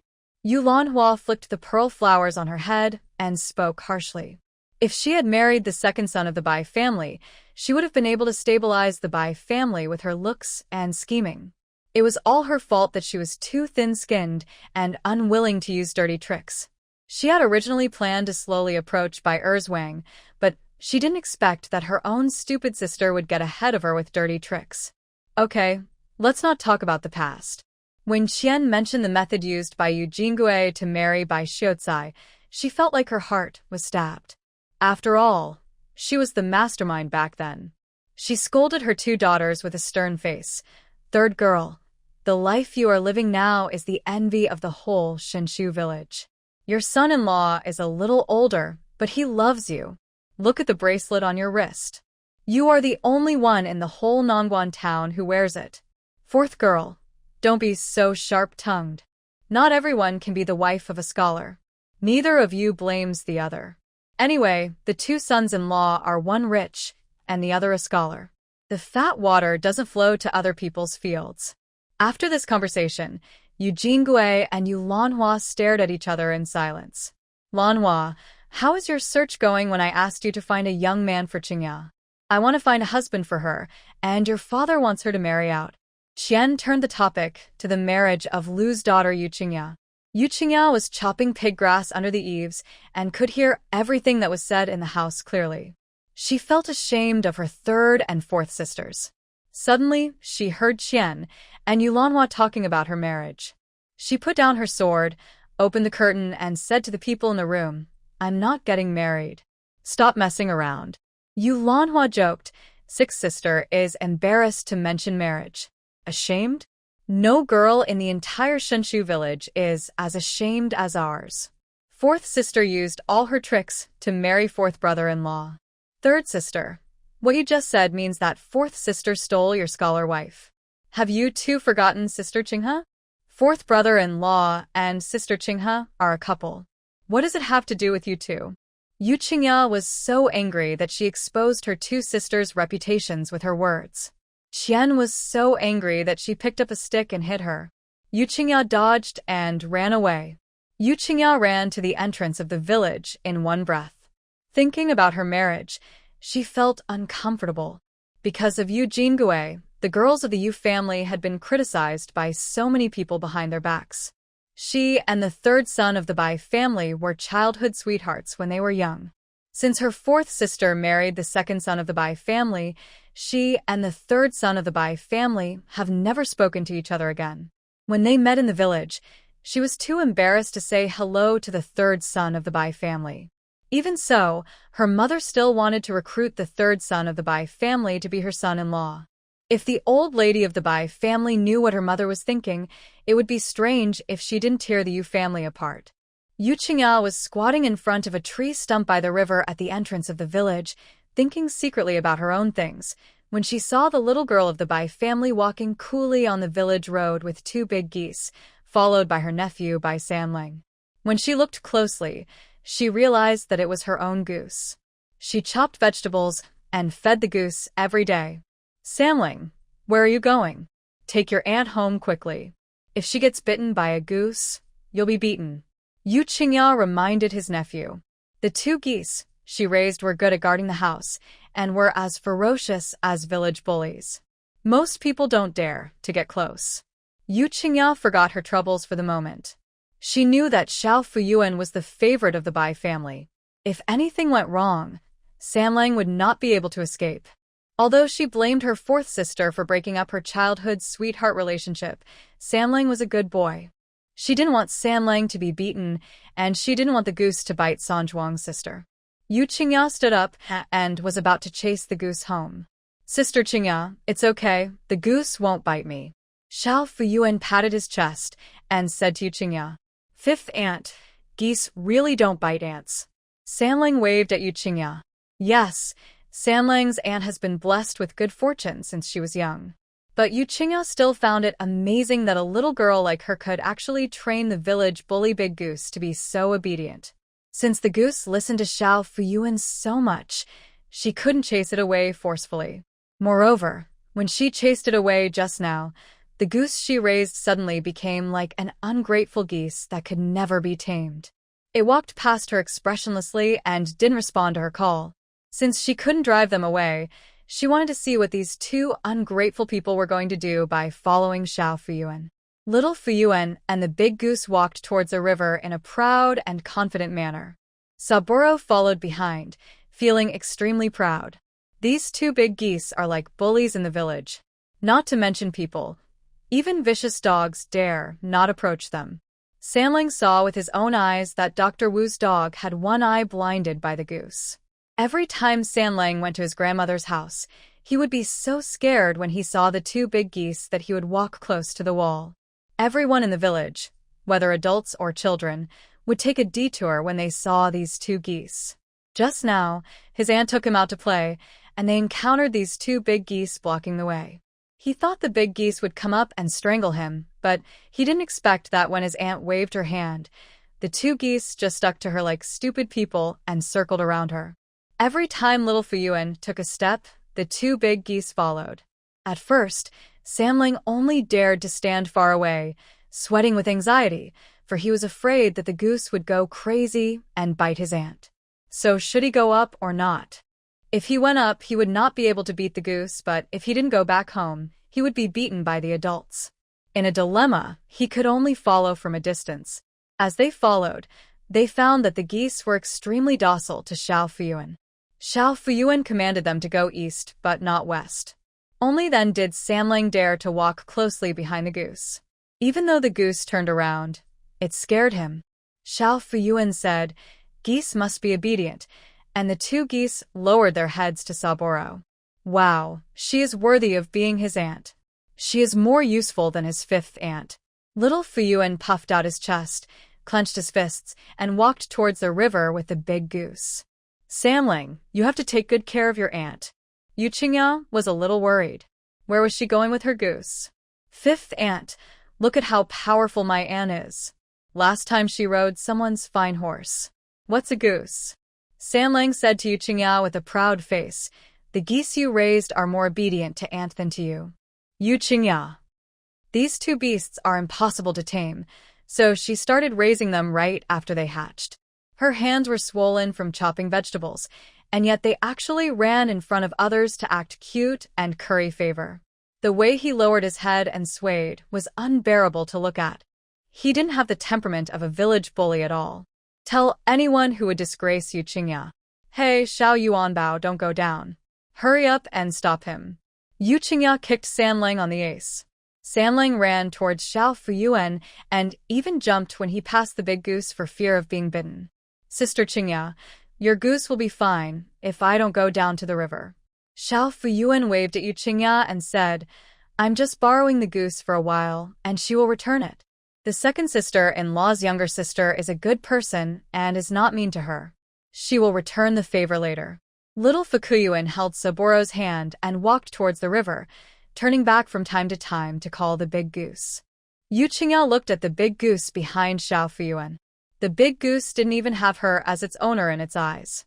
She shook her head helplessly and followed closely. Little Fuyuan, with the two big geese, continued on his short legs and walked ahead. Soon they reached the river. In spring, as the weather gradually warms up, the ice in the river gradually melts, and the two big geese raised by Yu Qingya come to the river to swim for a while every day. After swimming, he went ashore and went home in a swagger, without Yu Qingya asking any questions at all. Yu Qingya thought that the two big geese came to show off their swimming skills to Xiao Fuyuan. What happened next was beyond Yu Qingya's expectations. Xiao Fuyuan pointed toward the reed marsh, and the two big geese suddenly became alert, flapping their wings and stretching their necks. Before Yu Qingya could react, with a long cry, the two geese rushed towards the reed marsh like arrows. Soon, a shrill creaking sound was heard from the reeds.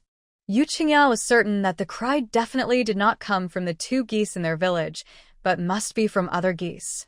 Looking closely, I saw a few wild geese in the reed marsh being beaten by two village tyrants. For the first time, Yu Qingya discovered that her geese were more ferocious than she had imagined. Quack, quack. The wild goose howled with its neck stretched, and the two village bullies bit the wild goose's neck tightly and refused to let go. The wild goose fought back, and the two village bullies bit it even harder. The entire reed marsh was filled with the cries of domestic and wild geese, and bitten-off feathers were floating in the air. Are the geese I raise so powerful? Not only can they dominate the whole village, but they can also dominate the wild geese? It's incredible. Xiao Fuyuan stood on the river bank, clenched his fists, and loudly cheered for the two village geese.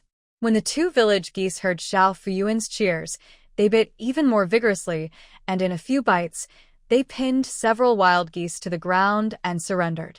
Xiao Fuyuan pulled Samling's hand and ran over. Samling was already frightened and mechanically followed his aunt to the wild geese. Goose, come home with me, Xiao Fuyuan said, touching two tufts of hair on the wild goose's head.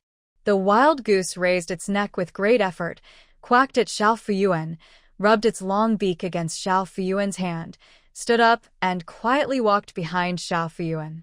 Seeing that the leader had surrendered, the other wild geese lined up behind Xiao Fuyuan. Yu Qingya was stunned. She finally understood the shock she felt when the big fish dived into the arms of the Bai family and the wild boar crashed into a tree in front of them. She also experienced it. She chased geese to the river every day and had never seen these wild geese. However, Samling's aunt was able to attract several of them with just one move, and the key was that they were subdued by her geese. She had no choice but to accept it. Yu Qingya's two geese came out from the reed marsh, stuck close to Xiao Fuyuan's legs, stretched their necks, and quacked happily, as if asking for praise. So good. Xiao Fuyuan touched the heads of the two geese, and suddenly pointed to the reed marsh. There are more. The two big geese cackled, flapped their wings, and rushed straight into the reed marsh again. Quack, quack. There were more shrill cries. Yu Qingyao took a closer look and found that this time it was not a wild goose, but a wild duck. Not just a few wild ducks, but a flock of wild ducks. Two big geese rushed into the wild ducks' camp, disrupting their formation and causing the ducks to run around in panic. Suddenly, there was a chaotic scene in the reed marsh with geese flying and ducks running around. You, go help the big goose. Xiao Fuyuan turned around, patted the big wild goose behind him, and pointed to the reed marsh. The big wild goose seemed to understand human language. It quacked and rushed straight towards the reed marsh. The soldiers behind it followed it out one after another. The domestic geese and wild geese joined forces, and their fighting power was so strong that they quickly defeated a large group of wild ducks. A surprising scene appeared. If Yu Qingyao hadn't seen it with her own eyes, she would not have believed it even if she was beaten to death. The two village geese walked proudly in front, followed by a group of wild ducks. A few wild geese followed behind, walking behind the wild duck team. It's just like the geese releasing the ducks. After the domestic geese, wild geese, and ducks had gathered, Xiao Fuyuan pointed in the direction of the village entrance and said, "Go home." These beasts formed a team and followed her home obediently. Arriving at the entrance of the village, Xiao Fuyuan opened his arms towards Saburo and said, "Hold me." She had commanded 2 fierce battles, which was very exhausting, and she could no longer walk. "Let me hold you," said Yu Qingyao. "No." Sanling refused Fifth Ant's help and stretched out his arms to pick up his little ant. Yu Qingyao followed behind with a complicated expression. Sanling walked in front holding Xiao Fuyuan, and the goose team and the duck team followed closely behind. Passing by the entrance of the village, the gossip army under the 1,000-year-old tree was shocked by their cool looks and interrupted their gossip that had just started. "I told you the little girl from the Bai family is so lucky. Look, when she waves, the wild ducks and geese follow her." The village chief's wife clapped her hands excitedly. The gossip army was filled with envy and jealousy, watching Xiao Fuyuan and her conquests go away. Passing by Yu's house, Xiao Fuyuan waved to Yu Qingyao, and 2 geese from the village tyrant family staggered into the circle.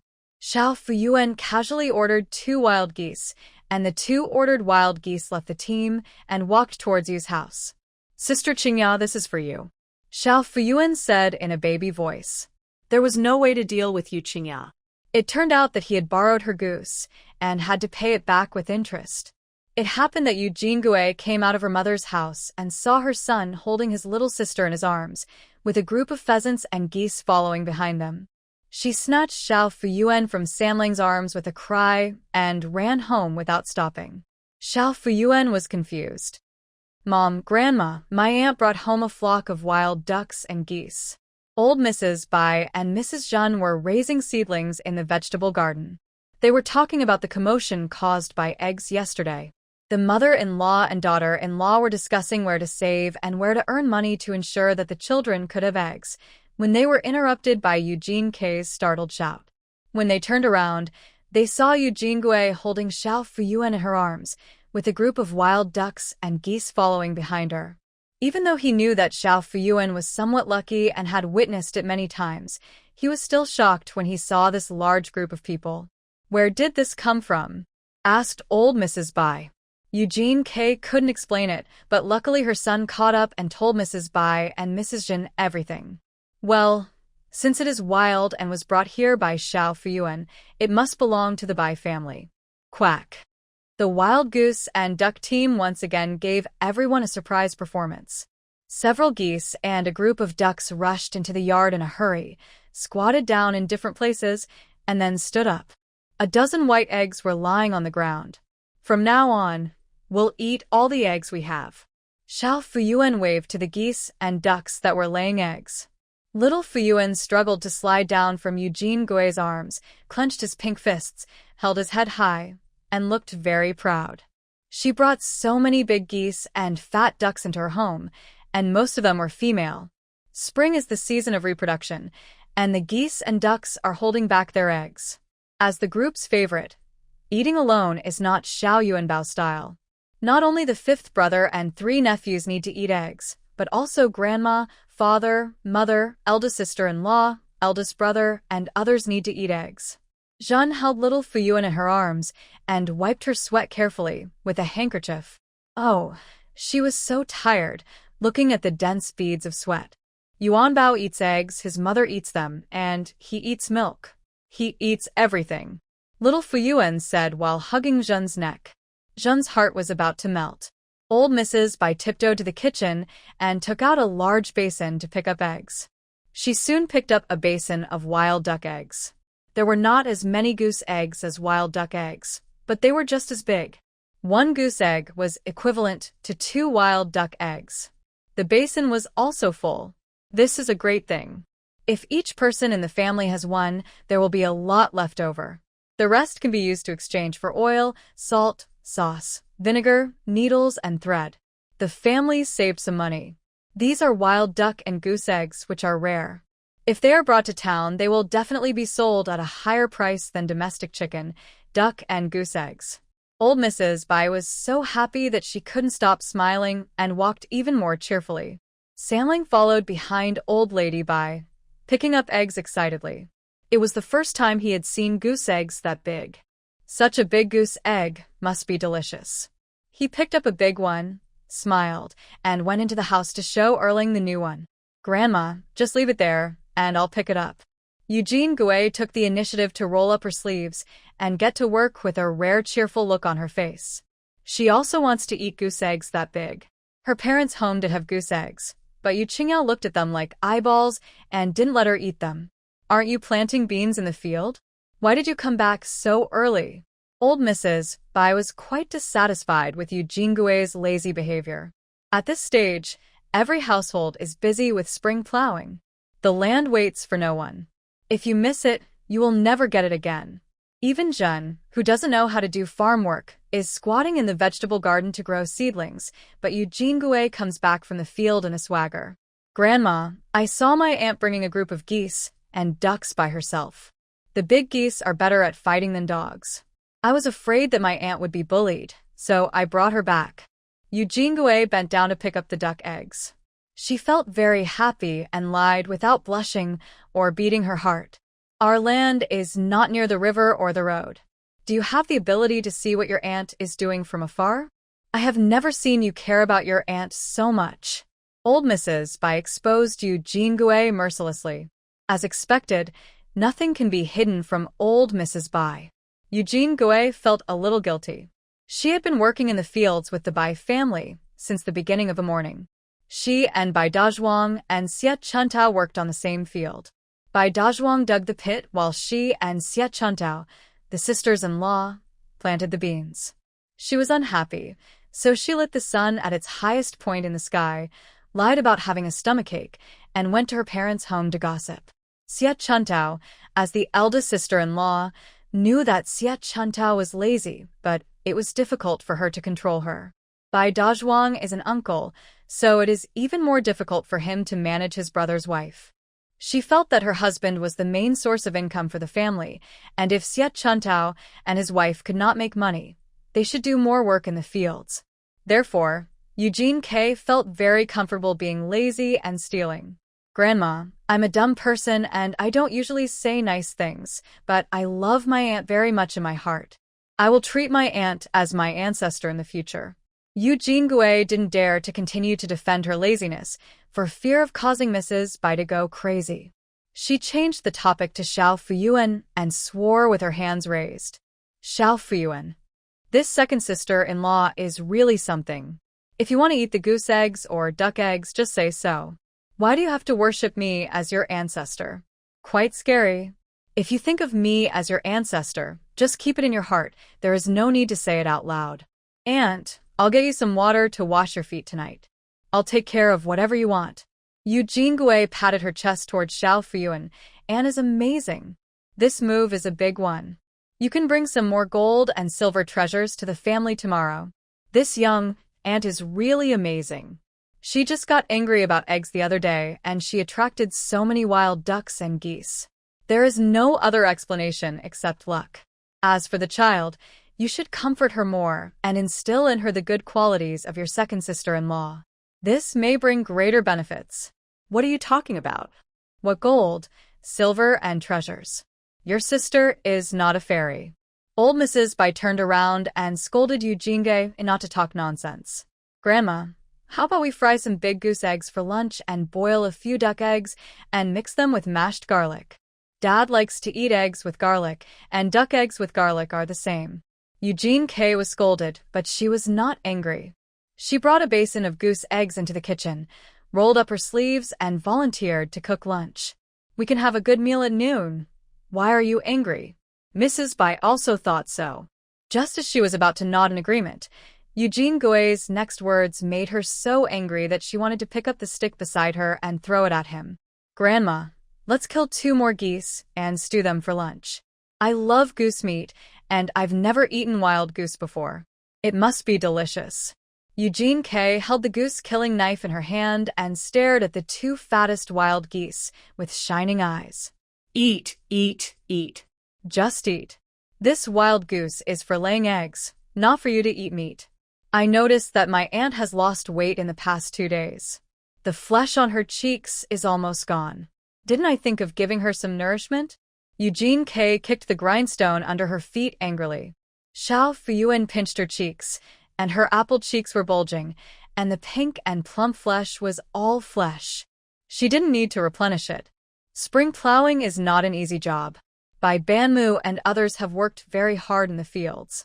Today's eggs will be eaten to their heart's content. Stir-fried goose eggs with leeks, boiled duck eggs in water and mix with duck egg garlic, fried goose eggs. Be extravagant and make tiger skin duck eggs as a whole dish, and beat the remaining goose eggs and save them for making dumplings in the evening. Old Mrs. Bai thought about it and began to worry. I had forgotten about this. How to feed so many wild geese and ducks. There is not enough feed at home. You wouldn't spend money to buy feed just for eggs. Wild geese and ducks definitely eat more than domestic ones. This expense is not worth it no matter how you calculate it. Little Fuyuan ran over on his short legs, patted the goose on the head, and said to the old lady Bai, "Geese and ducks, go to the river and eat grass and insects." Old Mrs. Bai understood what her granddaughter meant. The wild geese and ducks did not eat the feed at home, but went to the reeds by the river to eat wild insects, fish, and grass. If you enter the reed marsh, won't you become someone else's meal? That's not right. In these years, no one has seen anyone catch wild ducks or geese in the reed marshes. Could it be that? Old Mrs. Bai looked at Xiao Fuyuan with a complicated look. We can't let the villagers spread this matter. She thought about it, walked into the house, took out red powder, and mixed it with a bowl of dye, and dyed a little red on the head and wings of each duck and goose as a mark. What this means is that these wild ducks and geese have owners. They belong to the Bai family, and no one else should have any plans to take them. From now on, the task of releasing the geese and ducks will be given to Bai Xiaomei and his 2 nephews. Xiao Fuyuan thought, Grandma, you don't have to work hard, and you don't have to let the ducks and geese go. Just drive them to the reed marsh in the morning, and they will automatically come home to lay eggs in the evening. They are very obedient. Others can't catch them. Old Mrs. Bai was worried that Eugene K's cooking skills would be wasted, so she went into the kitchen and cooked herself, letting Eugene K light the fire. Zhen also came to help by washing vegetables and rice. Eugene K watched her mother-in-law working and thought to herself that her great-grandmother always scolded her for being lazy and slacking off, but her mother-in-law was the invisible beneficiary of the Bai family. I am not very good at doing farm work, nor am I very good at making fire and cooking. Given the grandmother-in-law's personality, she has actually been able to tolerate her until now. Old Mrs. Bai is still in good shape and quickly cooked a table of dishes. When the other members of the Bai family came back from the fields, they could smell the fragrance of food coming from the house from afar. As soon as I entered the house, I saw wild ducks and geese all over the yard. Then I saw Zhen and Eugene Gui, the mother-in-law and daughter-in-law, bringing dishes into the house one plate at a time. mainly various golden eggs. When people are born, their nature is good. Natures are similar, but habits make them different. If you don't teach, your nature will change. The way to teach is to be focused. In the morning light, the sound of reading aloud could be heard from the Bai family courtyard. Xiao Fuyuan and Erlang were reciting the three-character classic one sentence at a time under the eaves. The clear voices of children make the spring morning even more lively. Three-character classic was a must-memorize book for children in the previous life, and Xiao Fuyuan was no exception. So when Zhen taught her sentence by sentence, she had to pretend that she was learning it for the first time. I am very tired. But how could I know how to read? In this era, the illiteracy rate among village women was almost 100%. For example, the entire Bai family, from grandma to the eldest and second sisters-in-law, are illiterate, but the mother is the only one who can read, and she can even write beautiful small regular script in Erlang's tracing book. It seems that he has a high level of cultural education. Xiao Fuyuan almost mistook my mother for a fellow villager from her previous life. She excitedly gave my mother secret signals. For example, in Open Sesame, do you prefer Donald Duck or Ling Bell? You can even sing in front of my mother, I love you when you walk alone in the dark alley. I love the way you kneel down. Zhen remained indifferent. Xiao Fuyuan thought that these were not popular in the Jin family's era. She racked her brains to remember the drama her mother watched and imitated the accents in the drama. Sister Mei, Jinxi, Huanbi. This time, Zhen responded by asking her where she knew these people. Xiao Fuyuan's surprise of meeting a fellow villager was ruined. She was completely confused. How could a village woman who never left the house be literate? Moreover, her father and grandmother seemed to be accustomed to seeing her mother teaching her three-character classic. I'm not a runaway daughter or princess, am I? Not really. Her and her brother's grandmother's home is in Taohua village, just 2 hills away. Her uncle is also from Taohua village, and his family has been farmers for generations. She also has an aunt who married into the county town, and she is a representative of rural people who have cross-class boundaries. My mother is such a mystery. While her granddaughter and great-grandson were reciting the poem, old Mrs. Bai was squatting in the vegetable patch, cultivating the soil before starting to raise seedlings. Alas, Erlang was the smartest among the great-grandsons and had a good academic record, but it was a pity for his legs. Old Lady Bai looked up at Erlang's lower body and felt her heart tighten. Such a young child. He didn't even know what his body meant. He tilted his little face up and recited very seriously. Little Fuyuan, who was standing next to Erlang, was wearing a thin red jacket, with her hair tied into 2 small buns and a red hairband on one side. Her eyebrows and eyes were like the birthday dolls in the New Year pictures, and her little face was rosy and tender. She smiled brightly when she looked up at Old Lady Bai. Old Mrs. Bai, who had just been sad for Erlang, felt relieved by her granddaughter's little face. These days, thanks to the wild geese and ducks that my granddaughter brought in, our family can eat eggs every day. Strangely enough, every morning the wild geese and ducks waddle out of their homes and run towards the reed marshes. When the sun sets, they return home with full stomachs. There was no need for anyone to watch over them, and not a single one was lost. Everyone in the village said that this group of wild ducks and geese only recognized Lao Bai's house and disappeared once they dived into the reed marsh. The young boys in the village spent a long time digging around in the reed marsh, but didn't see a single one. Not only that, the eggs of these wild ducks and geese were laid every day at Old Bai's house. Old Mrs. Bai touched the ducks and geese's buttocks one by one and knew how many eggs they had. These days, no eggs were laid outside. With eggs that can be exchanged for money, life is getting better and better. The villagers who got up early to do spring plowing returned home from the fields to have breakfast. When they passed by the Bai family compound, they saw Xiao Fuyuan and Erlang reciting. Oh, little Fuyuan can read now. The Bai family is going to have a female top scholar. Some people teased Xiao Fuyuan and sighed in their hearts that the little girl of the Bai family was really a spoiled baby. Other girls of her age in the village had to stand on stools to help cook for their families or squat in the fields behind adults to plant seeds, let alone learn to read. It was impossible for them to even think about it. Hey, Erling has started to read and write. He can memorize this book very well.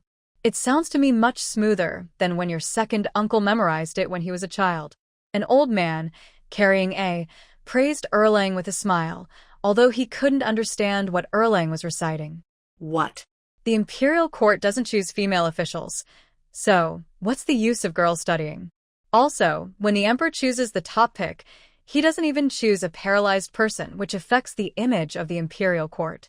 Some people praise it, while others complain about it. What's wrong with being able to read?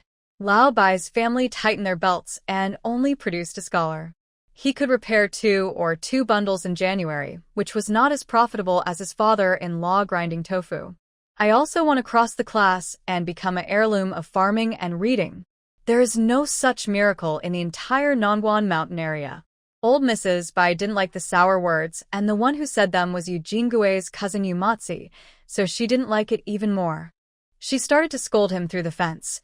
My granddaughter eats your rice, and it's none of your business whether she goes to school or not. The emperor is your sworn brother. You care so much about the court. Why don't the court make you a frontier official? Old Mrs. Bai was not satisfied with her scolding, so she picked up a clod of dirt from the vegetable patch and threw it at Yumatsi. Yumatsi knew he could not win and ran away in shame. When it comes to academic talent, starting from his grandson, the entire Bai family is the leader in Shenshu village. In front is Bai Erzwang, the first scholar in Shenshu village, and behind is Bai Panmei, who are on their way to the examination hall for scholars. It was originally thought that Bai Erzwang would be able to take the palace examination, but the imperial examination failed just as it began. Bai Panmei is not as talented as Bai Erzwang when it comes to his childhood. I wonder if he can pass the examination to become a student. Old Mrs. Bai was a little worried. Wrong. Xiao Fuyuan tilted his head and patted Jilong's shoulder. She noticed that when Erlang heard the word paralytic just now, his shoulders trembled and his eyes dimmed, but he soon immersed himself in reciting. This second nephew is a genius who is as calm as a mountain in the face of wind and rain. Here, eat this. Xiao Fuyuan took out a red pill the size of a copper coin from his pocket. At night, Xiao Fuyuan was dreaming and a voice told her that Erlang's leg would be cured by taking 4 magic pills. When she woke up, she felt a pill in her pocket. I don't want to eat it. I'm leaving it for my aunt. Erlang thought that his aunt took candy. Eat you eat. Xiao Fuyuan stuffed the candy into Erlang's hand, then put on a stern face, acted like an ant, and ordered him to swallow it. Erlang didn't dare to disobey his aunt, so he had to lick it. It was a little sweet and a little bitter, different from the crisp candy his aunt had given him before. But it's not bad. Under the supervision of Xiao Fuyuan, Jiro licked the red pill bit by bit. Xiao Fuyuan sighed. This is a common trait of the Bai family's children when eating candy. Because they are poor, they can't usually eat candy, so they have to lick each candy slowly. Eat quickly. Xiao Fuyuan ordered, then looked around, giving Erlang a feeling of favoritism. Look, Dalong and Sanlang are not here, so Auntie only gives this to you. Jilong was so moved that he swallowed the whole red pill. You'll be fine after you finish eating. Xiao Fuyuan's little hands stroked Jilong's legs and waist, her smiling face full of seriousness. Erlang only felt his legs and waist were warm. Normally, he didn't feel anything at all. He thought it was his aunt's little hands that warmed him. Xia Chuntao, who had just returned from working in the fields, saw Xiao Fuyuan secretly feeding candy to Erlang through the fence, and her eyes turned red. This little aunt really makes people love her. She is so sensible at such a young age, and knows how to love her nephew. Erlang can't walk or run, so she accompanies him to learn to read, and gives him crispy candies to eat. Crispy candies are a rare commodity in the entire Shenshu village. Any child who gets a few will secretly hide them, and only the little aunt is willing to share them. She had to put her aunt's affairs first in the future. Xia Chuntao thought about going back to her parents' home last time. Her mother gave her a piece of flowered cloth and asked her to make shoes. She planned to take it out and embroider a pair of shoes for her aunt in the evening. Xia Chuntao wiped her eyes, calmed herself down, and was about to push open the fence door when she was startled by a creaking sound from behind. Turning around, I saw a wild-looking man in black, limping and clinging to the fence, staggering and gasping for breath. The man was wearing a tattered black suit covered with weeds. There was a big hole in his shirt that barely covered his arms, and his left leg was torn off, revealing half of his leg, which was wrapped in layers of black cloth, as if he was injured. A dark face with a beard, and his beard and hair were covered with weeds. The whole person was in a state of disgrace. I guess he is a foreigner. Hey, big brother, what's wrong with you? Xia Chuntao is simple and kind. She is willing to help even strangers passing by, not to mention that the person is injured and she would feel bad if she didn't help. Sister, I'm not that old. I'm not the eldest brother. Xia Xiaolian felt quite hurt. He was in the prime of his life and had not yet married. He felt quite uncomfortable being called elder brother by a married village woman. The married village woman in front of him looked older than the village woman who helped bandage his wounds under the moonlight that day. There was nothing wrong with him calling her big sister. As soon as he spoke, there was a hint of youthfulness in him, which was inconsistent with his mature appearance. Xia Chuntao thought to herself, forget it, he's all rolled up in the state, injured, and looks so haggard that you can't tell his age. Why should he be so particular about addressing him? It's good enough that she didn't call him uncle. Sister, is this your home? Can I have a bowl of water? Xia Xiaolian pursed his cracked lips. The sister in front of him looked kind and friendly, just like the girl who saved him that day. She was obviously a simple and good person. Of course not. But your leg is injured like this. Drinking water alone may not be enough.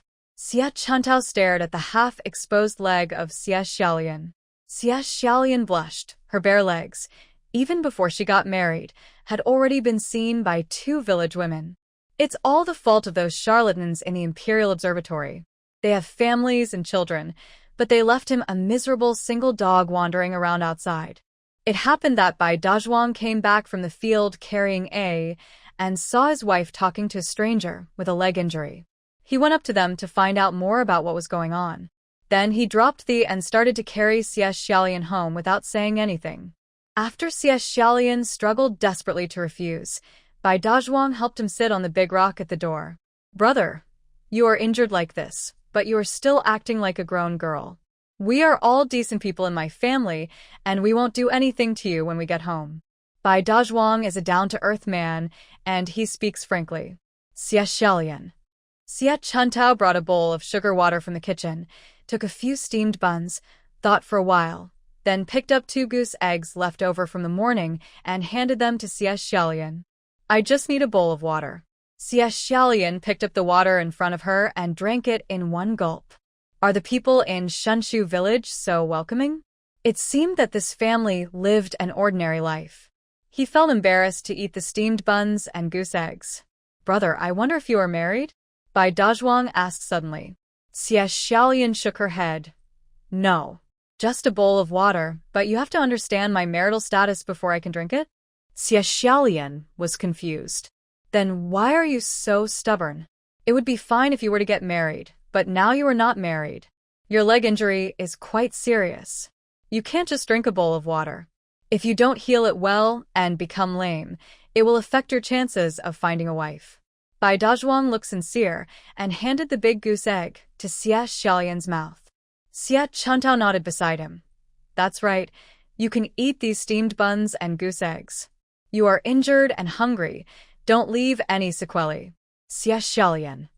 That day, Xia Qinghe helped Xia Xiaolian stop the bleeding and bandage his wounds at the cemetery. Xia Qinghe also left him a large bag of food and drinks, and he slept there all night with the bright moon and fresh breeze.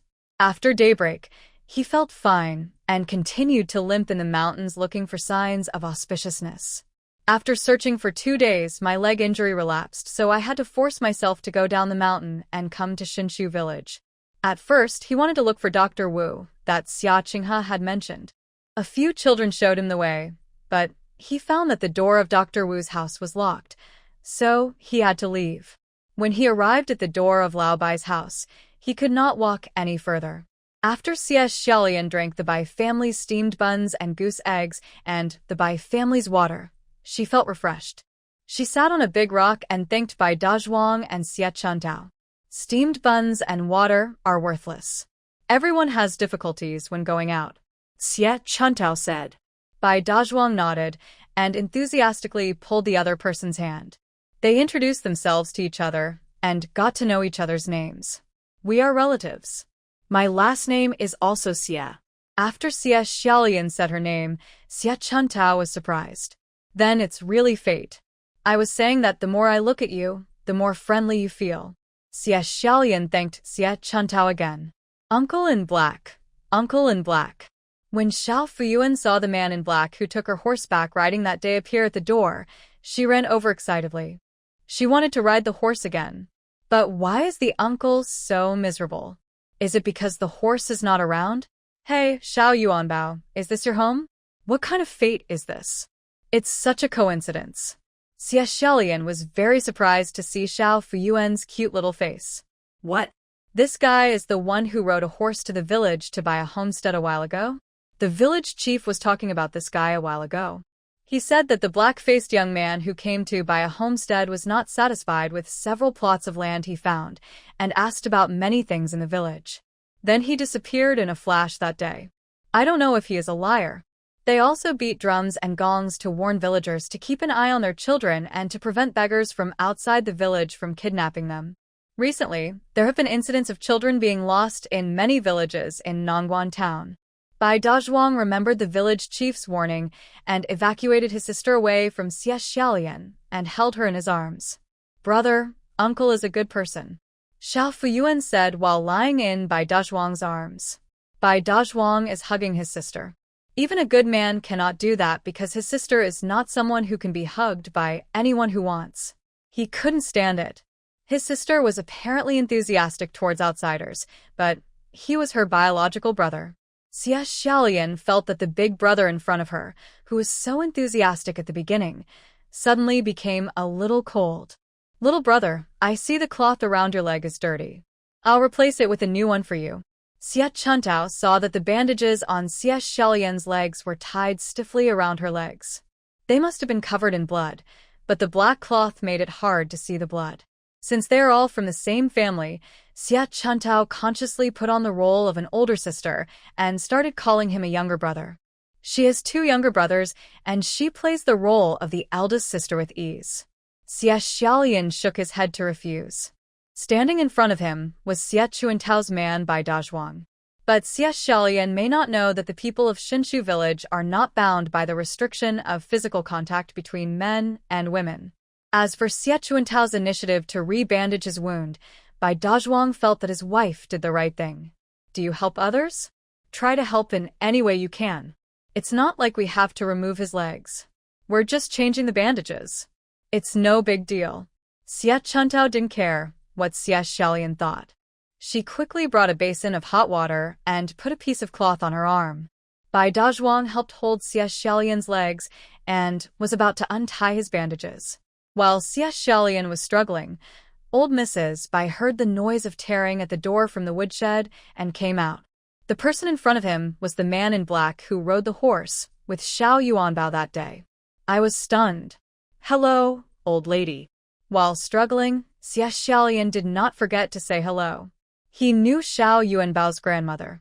Your leg injury is quite serious. You need to see Dr. Wu. Old Mrs. Bai leaned over to take a look. The wound was so deep that if you didn't see a doctor, you might get tetanus and die. De Zhuang, go to Dr. Wu's house.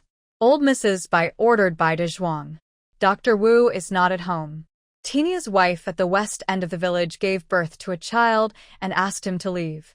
Xie Chuntao is very familiar with the situation of each family in the village. The baby should be born in this morning. I'll go to Tinia's house to ask for it. Don't let anyone intercept it on the way. There is only one doctor in the surrounding area, and Dr. Wu is very popular. Bai Dazhuang agreed and went to Tainyo's house to ask for help. Soon, Dr. Wu came rushing over carrying a medicine box. Xie Xiaolian looked at Dr. Wu with suspicion, and his body showed resistance when Dr. Wu examined his legs. Doctor, are you okay? Xie Xiaolian blurted out questioningly. The sensitive and arrogant Dr. Wu was very angry and slammed the medicine box he had just opened. He did not give himself the title of Nangguanshan Miracle Doctor. He is a well-known general practitioner in the Nangguanshan area.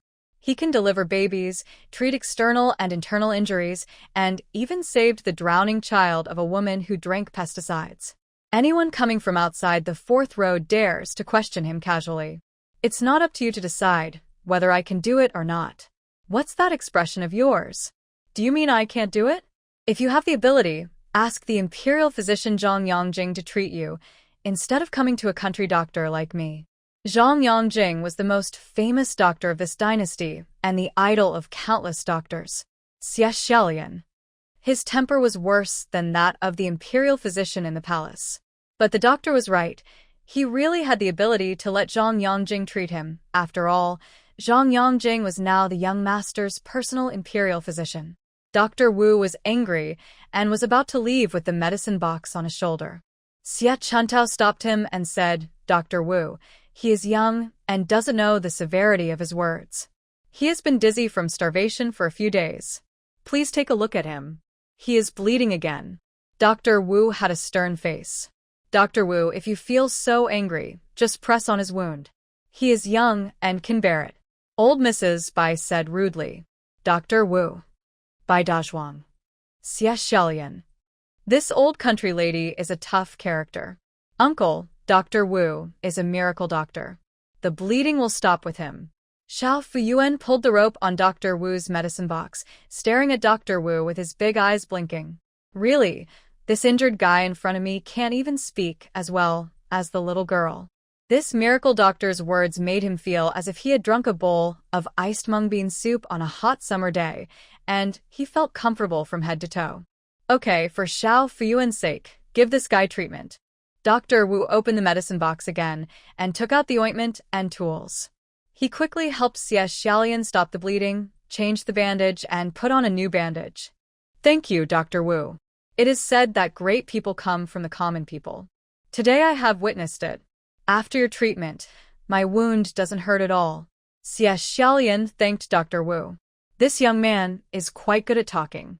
Dr. Wu was so praised that he changed the way he addressed Xie Xiaolian in his mind from this guy to young man. "Did I see that your wound has split for the second time, with new wounds on top of old ones? You'd better rest your leg and stop jumping around. If the wound splits again, even a god can't save you. Young people are reckless and don't know the seriousness of the situation." Dr. Wu lectured Xie Xiaolian with a stern face and prescribed 9 prescriptions for her, asking her to take them 3 times a day for 3 days. He would ask his son to bring the herbs later. Xie Xiaolian was worried. Where could he make the medicine? There was no pot or fire. "No, I have to go back to town." But the doctor just said that his legs would be crippled if he continued walking. How could he go to the town when his legs would be useless even if he knew Qinggong? The village is so poor that there is not even a horse carriage. You can't let Brother Bai in front of you push the flatbed to take you there, right? This is really damaging to his heroic image. "Brother Xiaolian, where have you been living these days?" Xie Chuntao helped Xie Xiaolian take the prescription written by Dr. Wu. "A hotel in Nangguan town." Xie Xiaolian made up a place at random.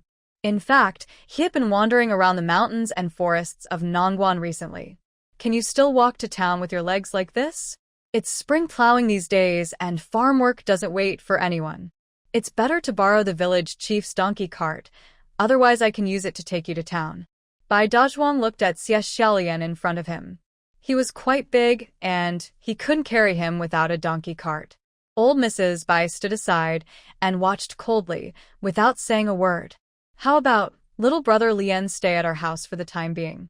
Xie Chuntao softened her heart and continued to play the role of the elder sister. "Aren't you going to buy a homestead in our village to build a house? We'll all be fellow villagers in the future, so don't be polite." Xie Chuntao was talking to Xie Xiaolian, but her eyes avoided looking at old Mrs. Bai, fearing that the grandmother would disagree. After all, one more person means one more thing to eat and drink. The family's conditions are not yet well off, and Xie Xiaolian is young and strong, and looks like he can eat a lot. But if she didn't help, she couldn't bear to see a healthy young man with a broken leg. Big sister, no need. I can leave after a rest. Xie Xiaolian glanced at old Mrs. Bai. He knew at a glance that this old woman was the one in charge of the family. If the old woman didn't say anything, he was afraid that if she really stayed, it would make it difficult for the enthusiastic big sister to live at home. Old Mrs. Bai was unhappy, but she didn't want to offend her eldest grandson's wife, so she hesitated. Old Mrs. Bai was a little suspicious of this stranger who suddenly appeared. The first time he was seen was when Xiao Fuyuan was riding his horse, and the second time he appeared at the door of Lao Bai's house. How could it be such a coincidence? She couldn't help but think too much. She was just afraid that this person might be from the Shin family in Huiqing and would come to the village to harm her granddaughter. In addition, there is another worry, that is, her daughter-in-law Jin's identity is too sensitive. Although it is a new dynasty now, there is no guarantee that the higher-ups will go crazy and catch all the old people in one fell swoop. Xie Chuntao had never experienced anything since she was a child. She was kind and simple in nature and thought that everyone was as good as she was.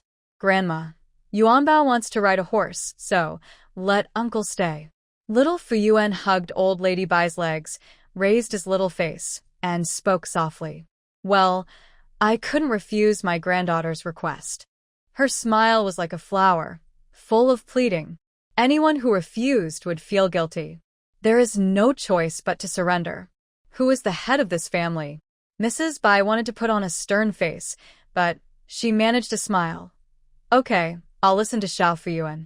Even the voice became a little gentler. Old Mrs. Bai thought to herself, since it has come to this, just let him in. Instead of worrying about him, it is better to keep an eye on him. In case he has any evil intentions, I can smash his head with put it in a sack and throw him into the mountains to feed the wolves. There was a moment of cruelty in old Lady Bai's eyes when she looked at Xie Xiaolian. Xie Xiaolian caught it and shuddered all over. This countrywoman could be compared with the exquisite maids in the palace. Uncle, live in my house. Xiao Fuyuan ran to Xie Xiaolian. Xie Chuntao heaved a sigh of relief when she saw her grandmother agreed. Bai Dazhuang and Wu Longzhong carried Xie Xiaolian to a small side room where Bai Xiaomei and Dalong usually lived, so they could keep each other company. Dr. Wu gave a few more instructions and then got up to see Erling. Hello, Uncle Wu. Erling lay on the bed and put down the tracing book in his hand. The second kid's handwriting is better than your second uncle's. Dr. Wu praised him. Erling was a patient of Dr. Wu. When Erling's waist and legs were just becoming paralyzed, Dr. Wu examined him and claimed that he could cure him. However, he continued to treat him for many years, but to no avail. Dr. Wu always felt that it was his fault that he had given the Bai family hope, but Erling did not stand up. If he hadn't made such an exaggerated promise, the Bai family might have gone to the county or Huiqing to hire a more skilled doctor, and the disease might have been cured earlier. Therefore, curing Erling became Dr. Wu's obsession in practicing medicine. The Bai family naturally had no idea of his psychological activities. Instead, they were grateful to him for visiting Erling frequently and giving him free acupuncture and massage. Dr. Wu read medical books every night, studying everything from meridians to herbs. A few days ago, he prepared a prescription and gave it to Bai Dazhuang. The Bai family knew that the hope of cure was slim, but they still prescribed medicine for Erlang according to the prescription. How does the prescription work? Dr. Wu asked Bai Dazhuang and his wife. I can't tell anything. Xie Chuantao's eyes were red. Erlang was her worry. As a mother, she hoped every day that Erlang would get better, even if it meant shortening her life by 20 years. Dr. Wu frowned. Did his prescription fail again? Bai Dazhuang said. Seeing his wife about to cry, he felt bad too. Dr. Wu. What does that mean? Is it possible that the medicine he prescribed before is hard to swallow? Erlang had been lying there for too long, and his upper body felt a little tired. He tried to turn over, but it was in vain. He felt pain in his waist and legs. Ouch! Jilong cried out. What's going on? Xie Chuntao walked over and wanted to turn Erlang over. Mom, my leg hurts a little. Erlang pointed to the outside of the thigh root, right here. Dr. Wu's eyes lit up. Oh my God, could it be that the medicine he prescribed was effective? Erling's thigh was basically necrotic, and he never had any reaction no matter what massage or acupuncture he had. When they heard that Erling's leg was a little painful, Xie Chuntao and Bai Dazhuang looked at their son together. Dr. Wu mentioned that at that time, if Erling could feel his waist and legs, there would be hope for him to stand up. After so many years, Bai Dazhuang and Xie Chuntao no longer expect him to be able to stand, and they are just thankful that he can sit. Don't be mistaken. Xie Chuntao looked at her son with a frown on her face, but was afraid that she had heard it wrong. I don't know either. Erling thought for a moment and tilted his head. When I was studying outside with my aunt this morning, my waist felt a little hot. I thought it was from the sun. I don't know why, but it hurt a little just now. If there is stagnation, there will be no flow. If there is flow, there will be no pain. Waist heat and leg pain indicate that the flow of qi and blood is blocked at the connection between the waist and leg meridians. Dr. Wu followed Erling's words and threw out professional terms. Bai Dazhuang and Xie Chuntao naturally could not understand Dr. Wu's medical terminology. It means that Erling's waist and legs have regained feeling. Dr. Wu further explained in plain language. It would have been better if you had said this earlier. Oh, my Buddha! Xie Chuntao clasped her hands together with a pious look on her face. Bai Dazhuang also looked happy, as this meant that his son's waist and legs could be saved. You know, Erling's waist and legs have always been a mass of dead flesh, usually cold, and there is no reaction no matter if you pinch or knead it. After waiting for so many years, there is finally some response. Erling, tell Dad, is your leg still hurting? Jiro shook his head. Bai Dazhuang calmed down and felt a little disappointed, thinking that Erling might have misunderstood him just now. After all, when he was young, he saw Bai Xiaomei running around the yard with Dalong and Sanlang, and he was so envious that he often said that his legs could walk as soon as he opened his eyes. It's a waste of time to disappoint the whole family. Bai Dazhuang asked, when will he be able to feel his legs again? Dr. Wu said, it's hard to say, but it's a good sign that he feels something today. Old Mrs. Bai was in the side room, slowly trying to get Xie Xiaolian to talk.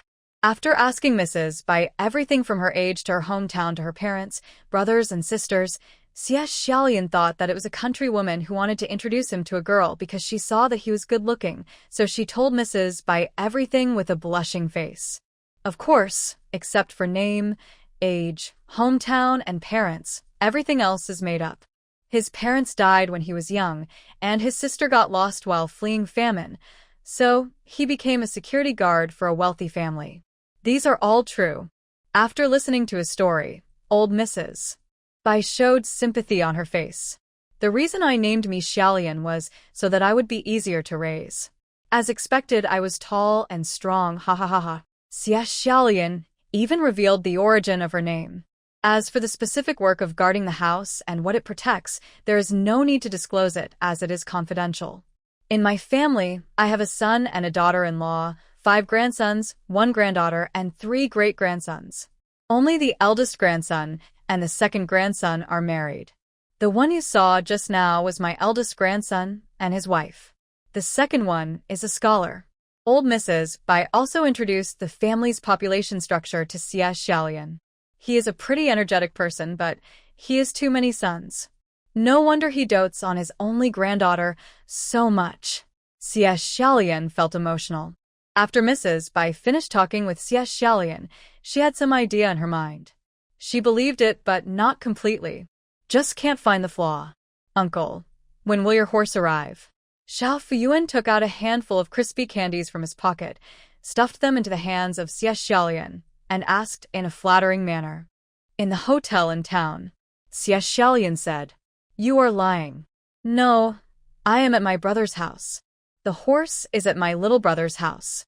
Xiao Fuyuan corrected seriously. What little brother? Xie Xiaolian thought for a moment and asked Xiao Fuyuan, are you talking about Ajin? Where did you see him? Xiao Fuyuan said, in town. How did you see it? Xie Xiaolian was curious. Go to town to buy candied haws. Well, he understood. The cute little girl in front of him was buying candied haws in the town and met the young master on horseback. They're both equally cute, and maybe they even played together. He really has a connection with this family. It was the first time that old Mrs. Bai heard about the little Fuyuan meeting the horse and the little boy in the town that day. When Xiao Fuyuan was taken to the yard and questioned in detail, his language system was not that developed, and he repeated himself several times. After listening for a long time, Mrs. Bai caught on that the boy called Sanjuang brother when he saw him. Also, this is a gift from my brother. Xiao Fuyuan pulled out the Qilin jade pendant from around his neck.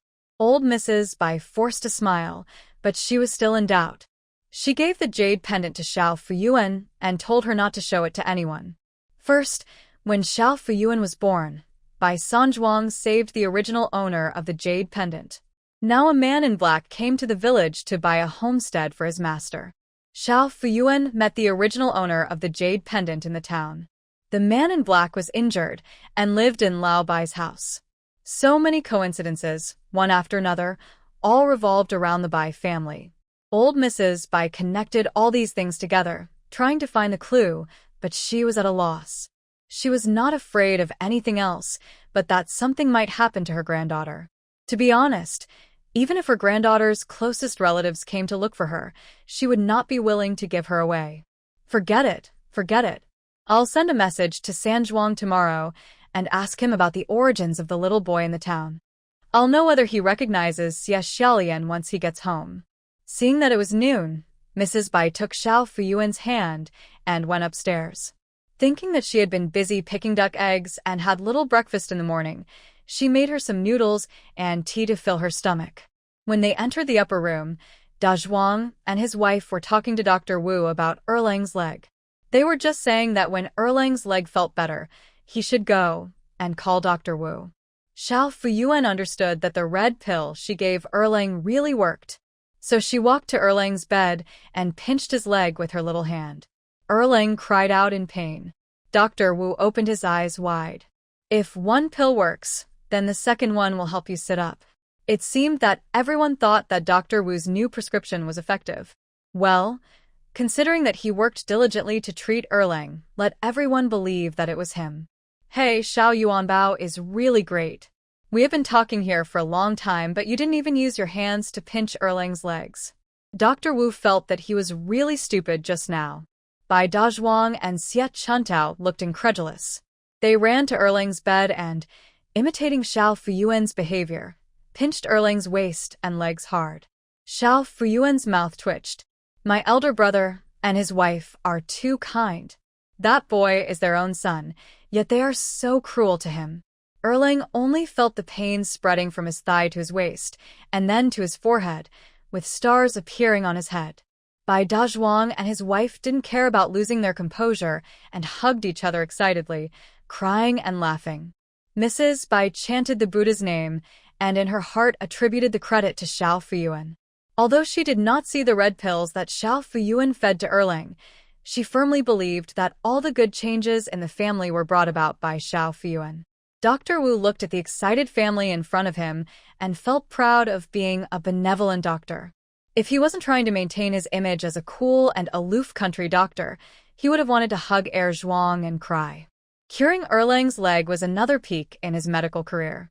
It's not for fame, but out of a sense of mission as a glorious country doctor to save lives and heal the wounded. After crying and laughing, Bai Dazhuang and his wife wanted to invite Dr. Wu to have lunch. No, I have to hurry to my father-in-law's house. His cow is expected to give birth this afternoon. The calf is a little big, and he's afraid something might go wrong, so he asked someone to call me over. Dr. Wu smiled and refused, keeping his achievements and fame to himself. Xie Xiaolian couldn't help but lift her left leg, only to feel a dull pain. Xie Xiaolian settled down in Lao Bai's house. He hadn't experienced family life in a long time. Every morning, you can hear Old Lady Bai cursing, Yu Jingui jumping up and down, Xie Chuntao working in a hurry, Bai Ban rubbing the tools on the ground, Zhenshi talking softly, Xiao Fuyuan and Erlanking reciting the three-character classic, Bai Xiaomei leading Dalong and Sanling to punch. At first, the noise kept him awake, but after he got used to it, he found that this family was very interesting. The Bai family's house is a big rural stage, and he enjoys being an audience member. Xie Xiaolian was lying in the side room of Lao Bai's house, holding a moon-white handkerchief embroidered with lotus flowers in her hand. The image of the young woman who bandaged her wounds at the cemetery that day appeared in front of her. The handkerchief was soaked with blood, and the blood splashed on the lotus. That day, Xia Chuntao tore off the cloth strips on his legs. He quietly took the handkerchief out from the pile of black cloth strips and hid it in his arms. At night, when everyone was asleep, I would squat on tiptoe in the yard, wash and dry it, and hide it in my arms, and take it out from time to time to look at it. This is what Xie Xiaolian thought. If you encounter the young woman that day, you have to return her things. After all, if a married woman's things are in the hands of an unmarried man, don't let rumors spread and things end badly. He doesn't care. The key point is that it damages the reputation of the young woman. A man chopped off his arm after looking at it, married a beggar after picking up a handkerchief, hung him after being rumored to be having an affair with a foreign man. He had heard a lot of stories about cruelty to women, and he didn't want to do it because of it. A veil developed into a romantic storm and harmed others. Thinking of Fingyue's turmoil, Xie Xiaolian's face suddenly turned red. Xiaolian, I threw away your old pair of shoes, and I made a new pair for you. Xie Chuntao walked into the house, carrying a new pair of cloth shoes in his hand. Sister, thank you very much. Xie Xiaolian put the handkerchief into her arms in a panic, feeling quite guilty, and wanted to ask Xie Chuntao what she should say.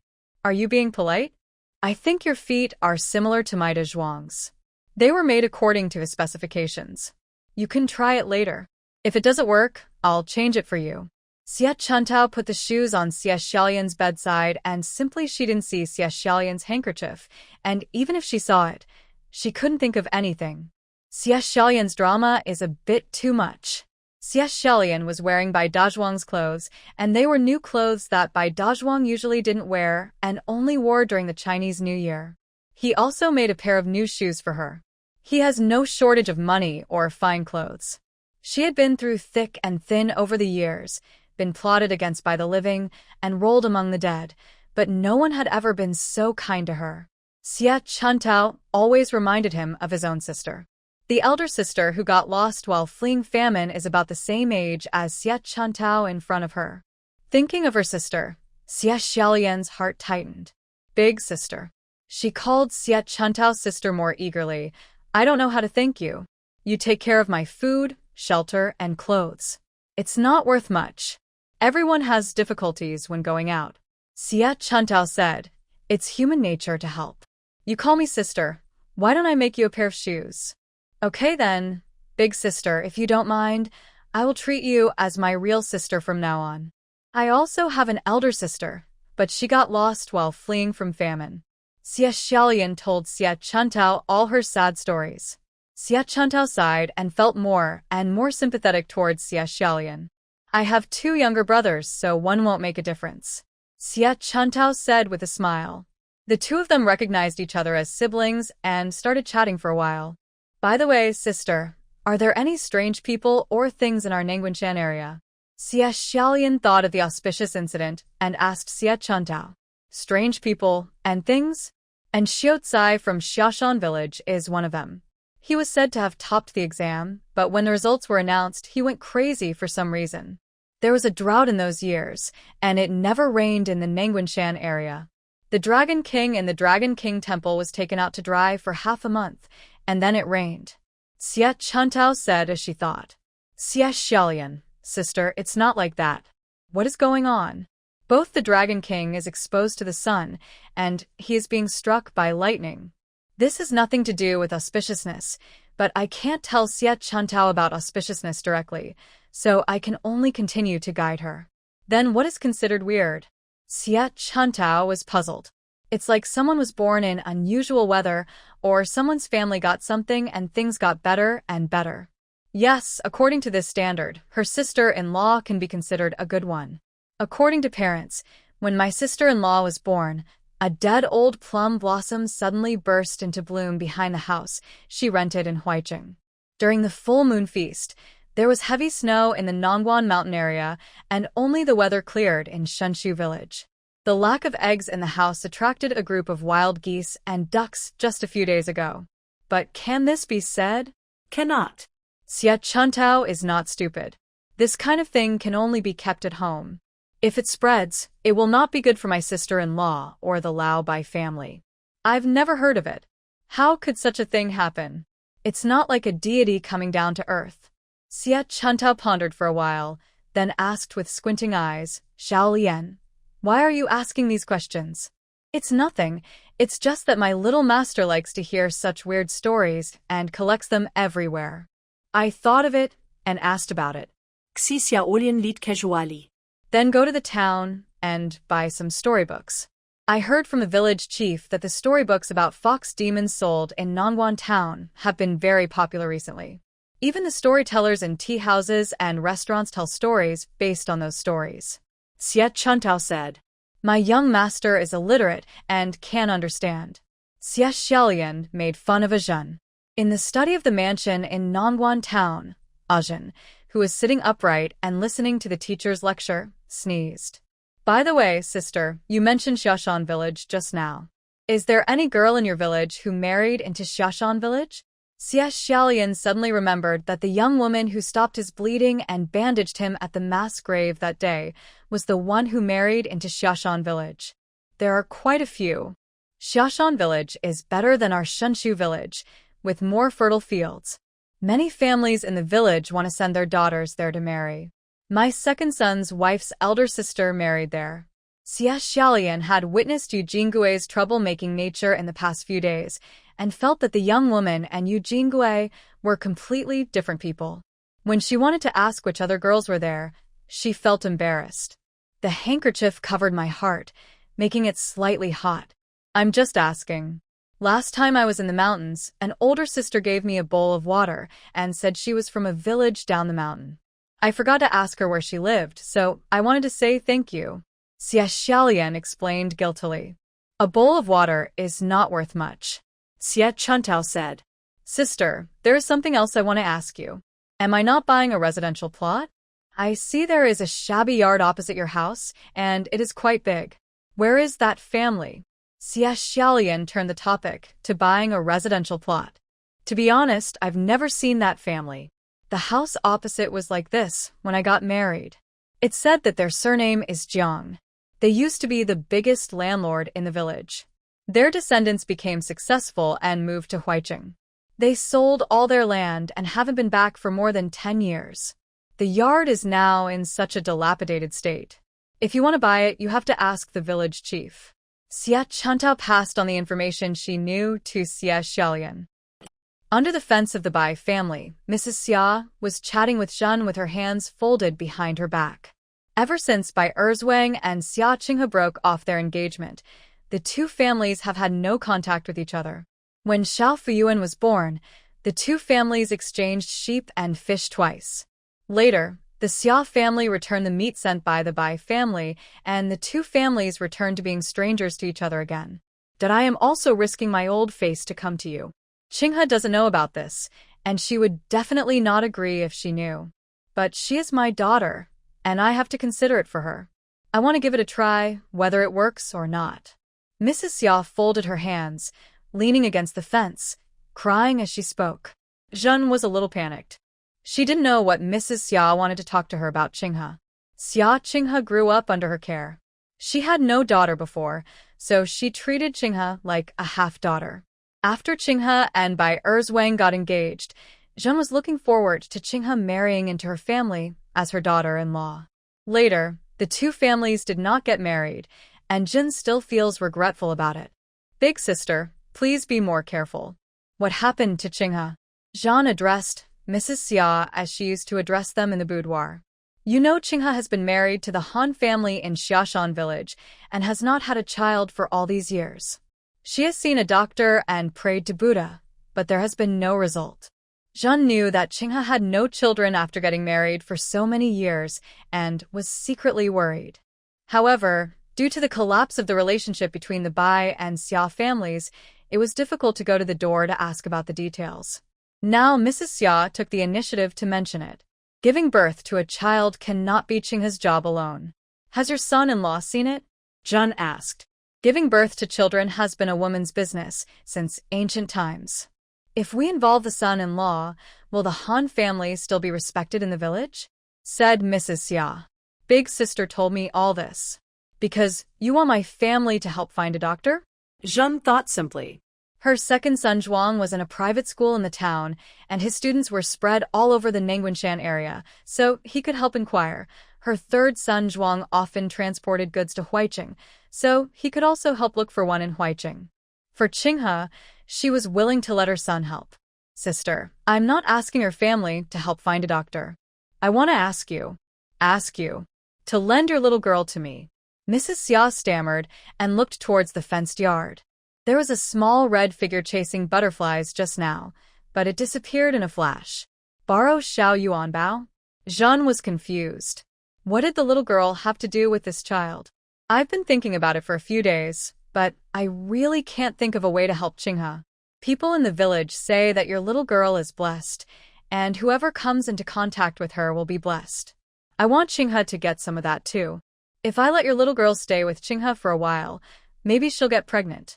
Mrs. Xia gritted her teeth and stated her purpose. Where did this come from? Big sister also believes in such nonsense. Zhen said helplessly. The Bai family has refuted the rumor again and again in the village, but the gossip that whoever touches Xiao Fuyuan will be blessed still tops the list of rumors in the village. Even though we haven't been in touch for these years, I know everything about your family. Ever since you had a daughter, your life has been getting better and better. It is said that the fish in the water and the wild boars on the mountain all automatically bump into your house. The village chief's wife said that her grandson fell off the donkey cart and his eyes were rolling. Your little girl went over and touched him and said that he was fine. The next day, Zhao Xiaogui was able to run. Mrs. Xia told her everything she knew about Xiao Fuyuan one by one. In a word, your daughter is blessed. She can bring prosperity to others and Qinghe. Zhen felt mixed emotions. These things are just coincidences and have nothing to do with Xiao Yuanbao. Big sister, it's not that I don't want it, it's just. Xiao Yuanbao is not the goddess of childbirth. I have the same thought as you. I want Qinghe to have a child and want her life to get better and better. But this matter can only be treated by finding some powerful doctors. Zhen declined. For Qinghe's sake, Zhen would lend her money or other things from the house, without hesitation. But this concerns my little girl, and she doesn't want to do it. If Qinghe is really pregnant, it would be fine. But if she is not, I don't know how the outside world will frame Xiao Fuyuan. Don't even think about letting my little girl live with Qinghe for a while. How could a little girl like her leave home and live with someone else? This idea could not even be mentioned in the Bai family. From old Mrs. Bai to Sanling, everyone, young and old, had to oppose it. When Mrs. Xia saw that Zhen refused, she knew that she was forcing her to do something. But for the sake of her daughter, she risked her life. He told Zhen everything about Xia Qinghe's current situation. I know that borrowing Xiao Yuanbao is an excessive thing, but I still shamelessly came to you. A few days ago, Qinghe came to our house in the middle of the night and said that she wanted her parents to come and visit.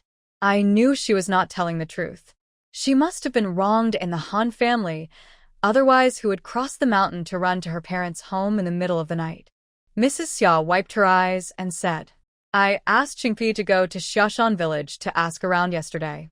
As soon as he got close to the Han family's gate, he heard Qinghe's mother-in-law scolding Qinghe for being a chicken that doesn't lay eggs, and she even encouraged her son-in-law to whip her. Qingpi was so angry that he went in to argue, but was spat on by the old woman instead. She treated Qinghe like this in front of her brother from her mother's family, and I don't know what she does behind her back. Zhen felt so distressed just by hearing this that she cried along with Mrs. Xia. Qinghe was hired to work in the Han family in Xiashan village. Xiashan village has a lot of good farmland and is a well-known wealthy village in the Nangguanshan area. The Han family is a well-off family in Xiashan village, with more than 10 acres of land, and tobacco and fruit trees are planted on the mountain.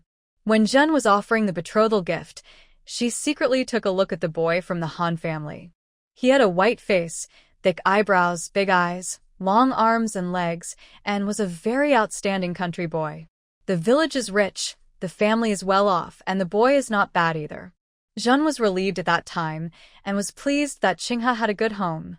She also secretly gave her the bracelet that her grandmother had given her. I never thought Qinghe would be in such a difficult situation.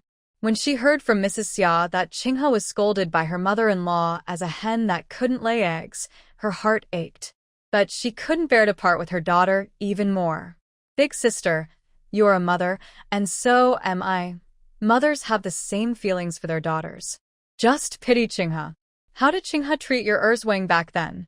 She went up the mountain to pick herbs and catch scorpions to sell for money to buy Erzwang paper and pens. When you broke off the engagement, you said in person that Qinghe could not be your daughter-in-law, and you would love her like a daughter. Mrs. Xia felt that these words were heartbreaking, and she felt uncomfortable using their past relationship to threaten Jeanne, but this was the only way she could get Jeanne to give in. Sure enough, Jeanne was furious with these words. You know, my mother-in-law is the one who makes the decisions in my family, so this matter must be discussed with her. And Xiao Yuanbao's father also needs to know about this. My daughter doesn't belong to me alone. Jeanne lowered her head and thought for a while before saying. Mrs. Xia wiped her eyes with a handkerchief and sighed barely audibly. She knew the situation of the Bai family. Big sister, even though you don't take care of the family, if you tell them about family matters, Aunt Bai and a Zhuang's father will still obey you.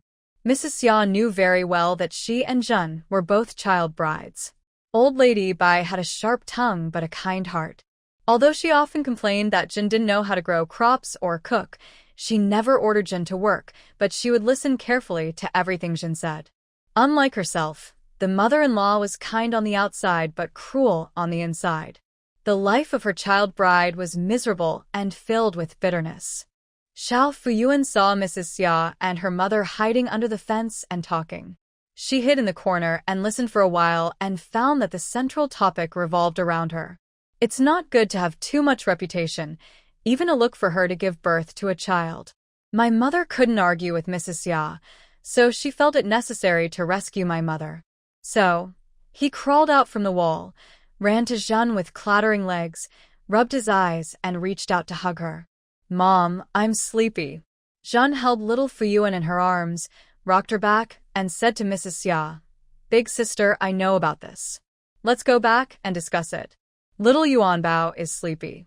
It's windy outside. Take her back to sleep first.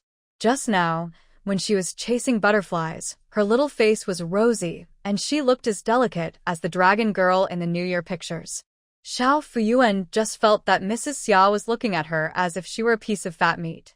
After Mrs. Xia went home, little Fuyuan, who was leaning in Jeanne's arms, straightened up, her eyes twinkling, without any sign of sleepiness. You little clever ghost. Jeanne put her forehead against the little girl's and tapped her upturned little nose. She was reluctant to lend her little girl to another family for a few days. Jeanne and Mrs. Xia came to Shenshu village as child brides one after another. After more than 10 years of friendship, they became as close as sisters. Back then, she was only 10 years old when she became a child bride of the Bai family in Shenshu village. Mrs. Xia was 2 years older than her. When she first arrived at Shenshu village, she was at a loss and didn't know how to do anything. Mrs. Xia taught her how to make fire, how to wash clothes, and took her to the mountains to dig herbs and to the town to go to the market. When she missed home, Mrs. Xia hugged her and comforted her. The Xia and Bai families had a falling out over their children's marriages and stopped communicating with each other, which made Jeanne sad for many years. Thinking of the past, Jeanne looked dazed. Mom, what's wrong with you? Xiao Fuyuan asked in a baby voice. Mother doesn't seem to be very happy. As her mother's darling, she has the obligation to entertain and play with her mother. Xiao Fuyuan took off the ground bud earrings from her ears and stuck them on Jeanne's ears, hoping to make her mother happier.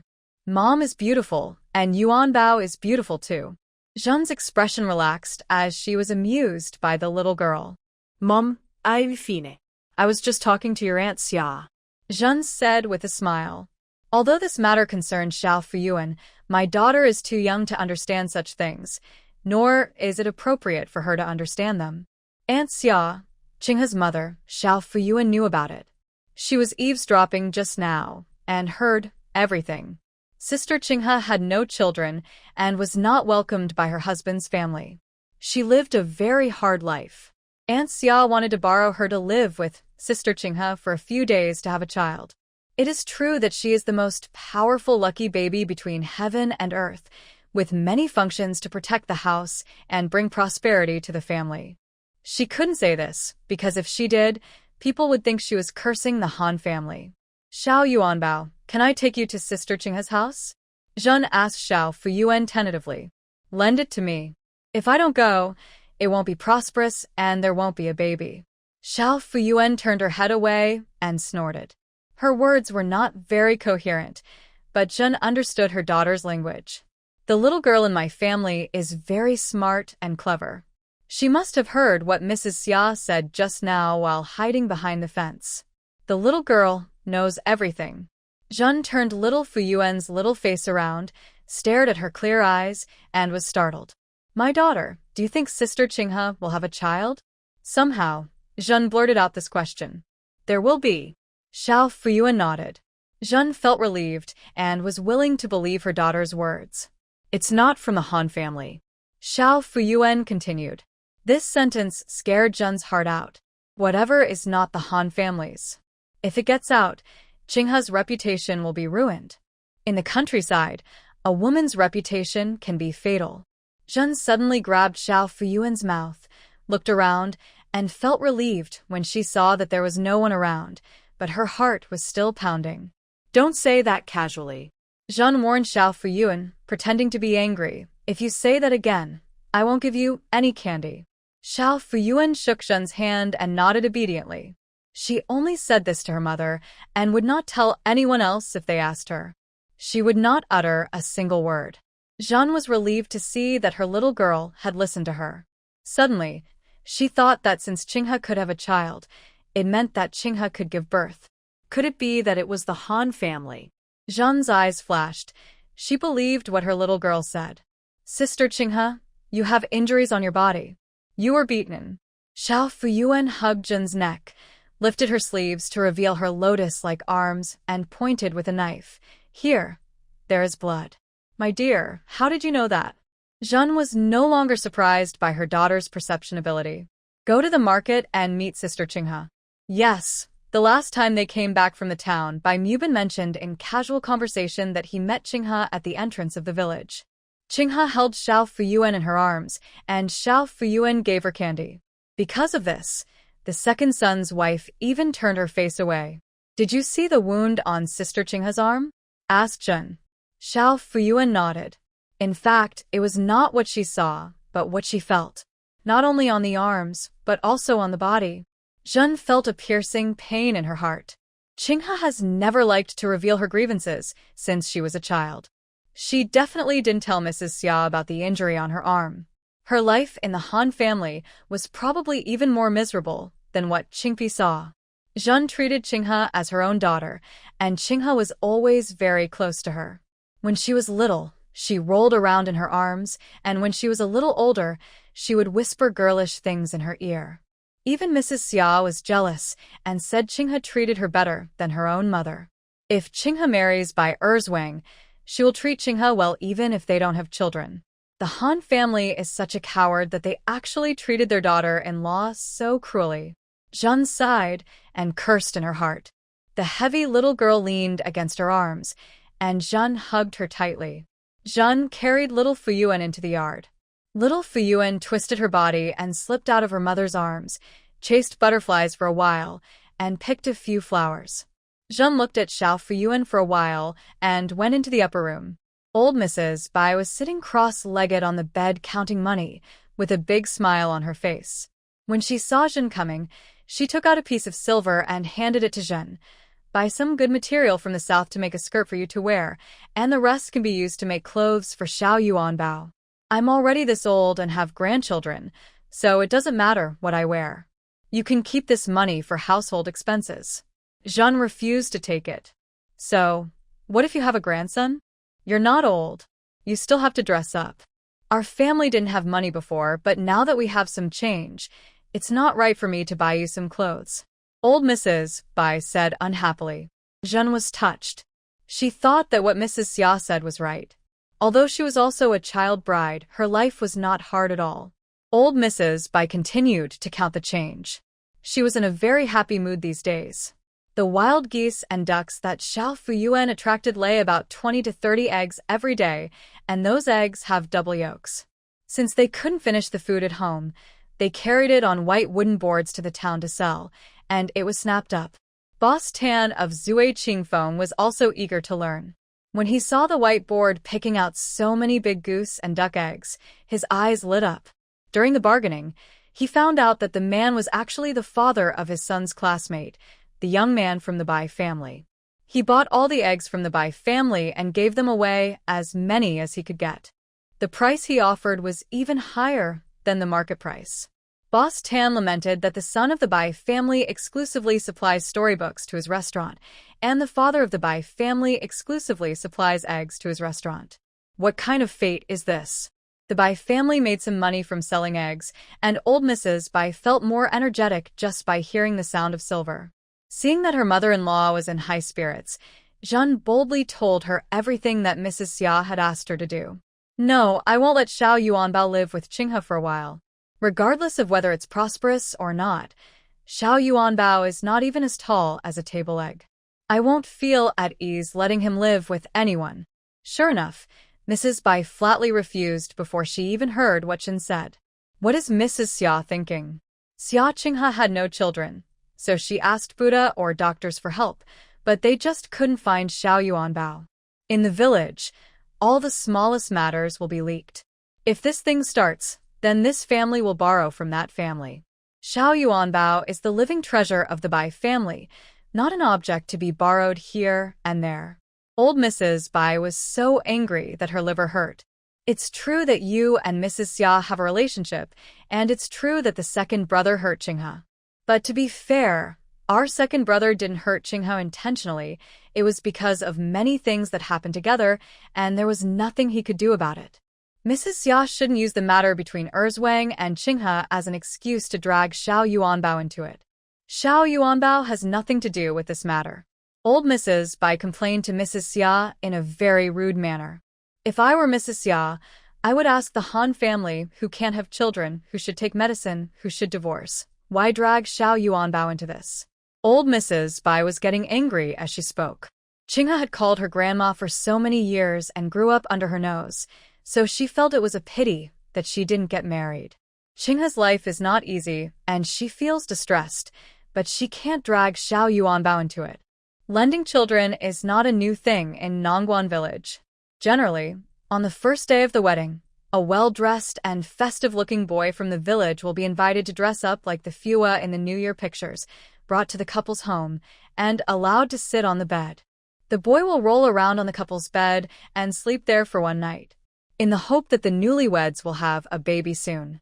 When Bai Dazhuang was young, he served as the Fua who brought children. However, the Bai family became poorer and poorer, and starting from Bai Erzwang, the Bai brothers were excluded from the list of Fua. Now, someone actually had their eyes on Xiao Fuyuan, and instead of having her roll around on the bed like the fertility dolls, they wanted Xiao Fuyuan to go to the Han family and pretend to be their daughter for a few days. What is this? This is not treating Xiao Fuyuan as the fertility-bringing lucky doll, but as the fertility-bringing guanyin. The more Mrs. Bai thought about it, the angrier her face became. Jin knew how powerful her mother-in-law was, so she stopped talking. She doesn't want to lend her daughter out either. 2 days later, Mrs. Xia came again.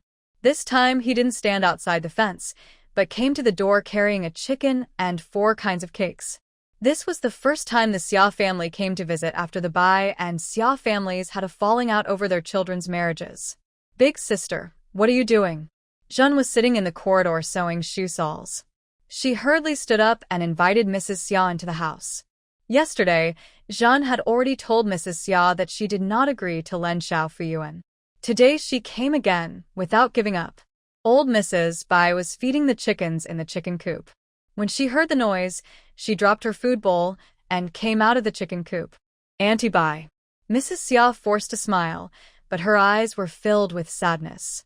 Auntie, I'm an old woman, and I'm not afraid of offending anyone. I'll just be frank with you. Xiao Yuanbao can't possibly go to Qinghe's house. Old Mrs. Bai didn't even bother to say hello and directly refused. Mrs. Xia almost couldn't catch her breath. My Wang fell into the scheme of the Yu family. He was stupid and lost his marriage with Qinghe. But this matter has nothing to do with my granddaughter, so don't use this to pressure Wang's mother. If you let Wang help Qinghe, help her find a doctor, or help her write a divorce letter and submit it to the county, I will not say a word. Old Mrs. Bai said it very bluntly. Is Mrs. Xia possessed? Instead of dragging her daughter out of the pit, she places her hope on the illusory lucky doll that can bring her a child. Divorce? That's absolutely not possible. Mrs. Xia seized on this point, feeling uncomfortable in her heart. When Yu Jingui saw Mrs. Xia coming to her house, she felt guilty at first, but then she thought, why should she feel guilty? Because she was the wife that Bai Wang had married in a formal ceremony. So, he tried to find out through the curtain why Mrs. Xia came to visit. It's amazing what kind of gossip she heard. Yu Jingui almost laughed out loud. It was what Xia Qinghe deserved. She scolded herself for seducing Bai Wang. But now her domineering attitude has faded in the Han family. According to her, Xia Qinghe should have been taught a lesson by the Han family. Bai Wang always had Xia Qinghe in his heart. He even called her Qinghe when he was drunk on the wedding night, trampling on her face. The old woman and the mother-in-law felt even more sorry that Xia Qinghe didn't become the daughter-in-law of the Bai family. Now, Xia Qinghe is a goose that doesn't lay eggs. Whoever marries her will end the family line. Yu Jingui glanced at Sanling in the yard. She was a great contributor to the Bai family. Sanling stood next to Xiao Fuyuan, and Yu Jingui couldn't stand her son's fawning attitude towards his aunt. Yu Jingui pricked up her ears and listened to the conversation inside for a while. She looked around a few times and then turned to look at Xiao Fuyuan again. Does this young aunt have such a great ability? Can she also help with childbirth? According to her, regardless of whether the rumors outside are true or false, the Bai family should make good use of it. Unlike now, Mrs. Bai has repeatedly ordered them not to say outside that the young aunt brings good luck to the family. If it were her, she would lend her sister-in-law and charge her a few taels of silver. It's a good money tree, but the Bai family doesn't know how to shake it. Xiao Fuyuan was catching butterflies and picking flowers when she shuddered all over and looked up to see her second sister-in-law, who was staring at her. The way the second sister-in-law looked at her was as if she was looking at a piece of shining gold. Xie Xiaolian sat at the door of the side room with one leg hanging down, basking in the sun, while Erlang was lying on a recliner next to her, tracing Chinese characters. Xie Xiaolian gave Erlang some pointers. Seeing how small he was, lying there sweating but still not letting go of the pen, she felt deeply that he was really strong-willed despite his disability. Thinking about how he had spent these days at Lao Bai's house, indulging in the simple flavor of the big white steamed buns and the big pot dishes, not only had he gained a few pounds, but he was so full every day that he just wanted to lie down. If a martial artist doesn't practice for a day, he will become useless. So he sat up, grabbed some grass stalks and goose feathers nearby, and threw them one by one into a chipped white porcelain bottle in the yard. Practice your skills. No root is left behind. All are hit. This attracted children such as Bai Xiaomei to come and watch. Uncle is so great. Uncle is so great. Xiao Fuyuan stopped chasing butterflies and picking flowers. He took a few children from the village to act as the atmosphere group, shouting and clapping. This country boy has no knowledge, so this is nothing.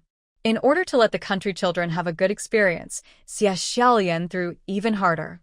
A straw stick was shot out, and then feathers followed like rain, but they were not affected by the wind and hit the target. Brother Xie, you are so awesome. You can tell at first glance that you are a martial arts master. Bai Xiaomei's eyes were frighteningly bright. He had guessed that Xie Xiaolian was different, but he didn't expect that he would be enlightened by her just one move. What's this? It's just a decoration. I threw it here for fun. Xie Xiaolian said calmly.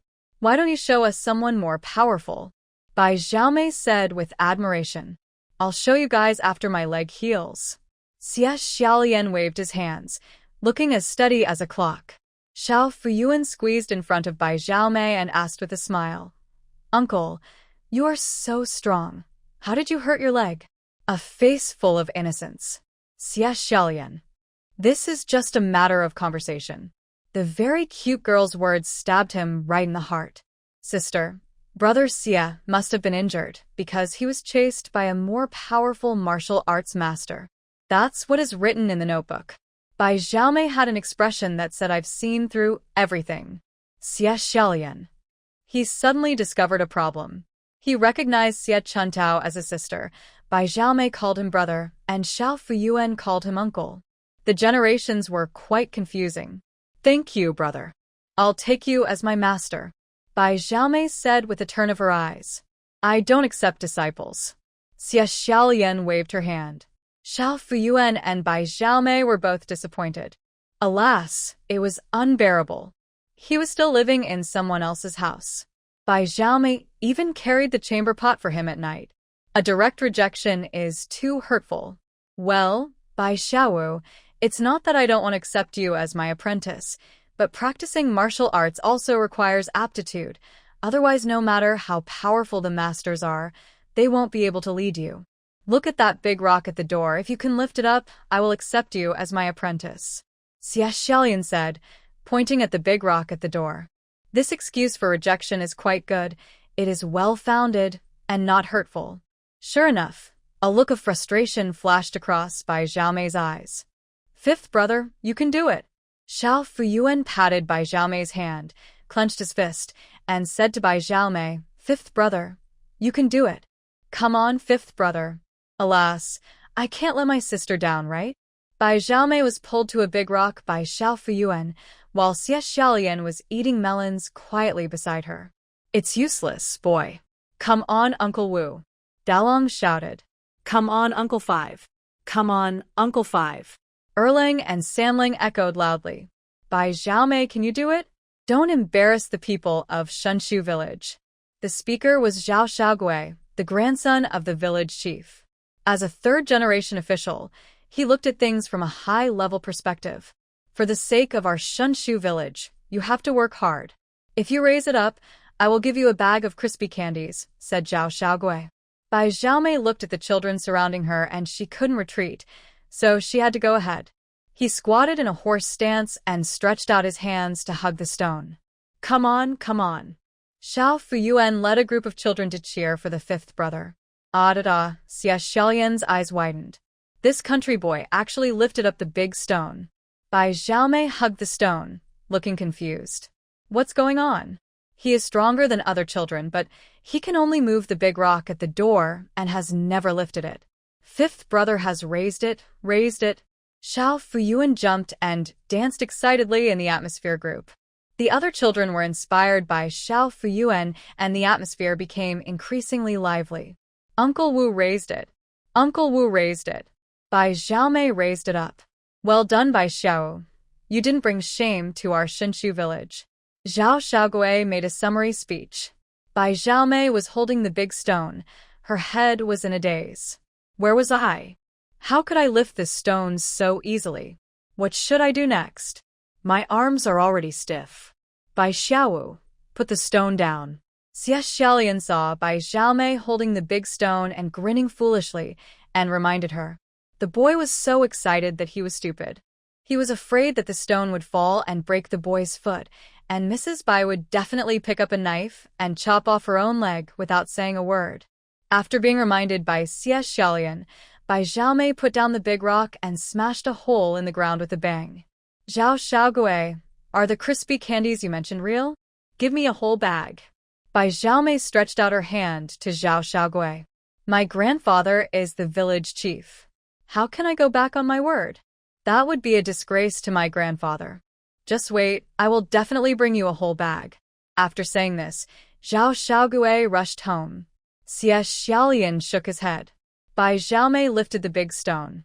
Was it for a bag of crispy candy or to recognize him as her master? Why did he feel that the former was more tempting? Xiao Fuyuan didn't bear to see his fifth brother drooling, so he walked over and held his hand. Bai Xiaomei touched Xiao Fuyuan's head and said, Sister, Fifth brother said he would buy you a lot of crispy candies in the future. I'll let you in a pack today. Wow, Xiao Fuyuan was so moved that her eyes were filled with tears. So, you are this kind of fifth brother. Thank you, fifth brother. Xiao Fuyuan said sweetly. Disciple. Xiao Fuyuan pulled Bai Xiaomei to Xie Xiaolian with a proud look on his face. A pair of big eyes stared at Xie Xiaolian, meaning that my fifth brother is very capable and he can't go back on his word. You are quite an awesome boy. Xie Xiaolian praised Bai Xiaomei. Bai Xiaomei puffed out her chest and said, It's all thanks to my sister. I lifted the big rock in order not to embarrass my sister. Xiao Fuyuan. Fifth brother. Even if you think so in your heart, you can't say it out loud. Bai Xiao, come here. Xie Xiaolian waved to Bai Xiaomei. Bai Xiaomei walked to Xie Xiaolian. Xie Xiaolian touched his bones and examined them carefully. He was indeed a good candidate for learning martial arts. Can I accept you as my master? Bai Xiaomei felt uneasy. These days, he and Xie Xiaolian lived in the same room, and he always felt that this elder brother was not an ordinary person. One night, he got up to go to the bathroom and found that the big brother was tied to the two ends of the beam with ropes. He was sleeping on the ropes with his whole body calmly. He slept soundly until dawn, and the ropes did not shake at all. The eldest brother also told him and Dalong stories about heroes, such as riding alone for thousands of miles to defeat the enemy, fighting against 100 enemies alone, and knocking the enemy general off his horse with a flick of his silver spear.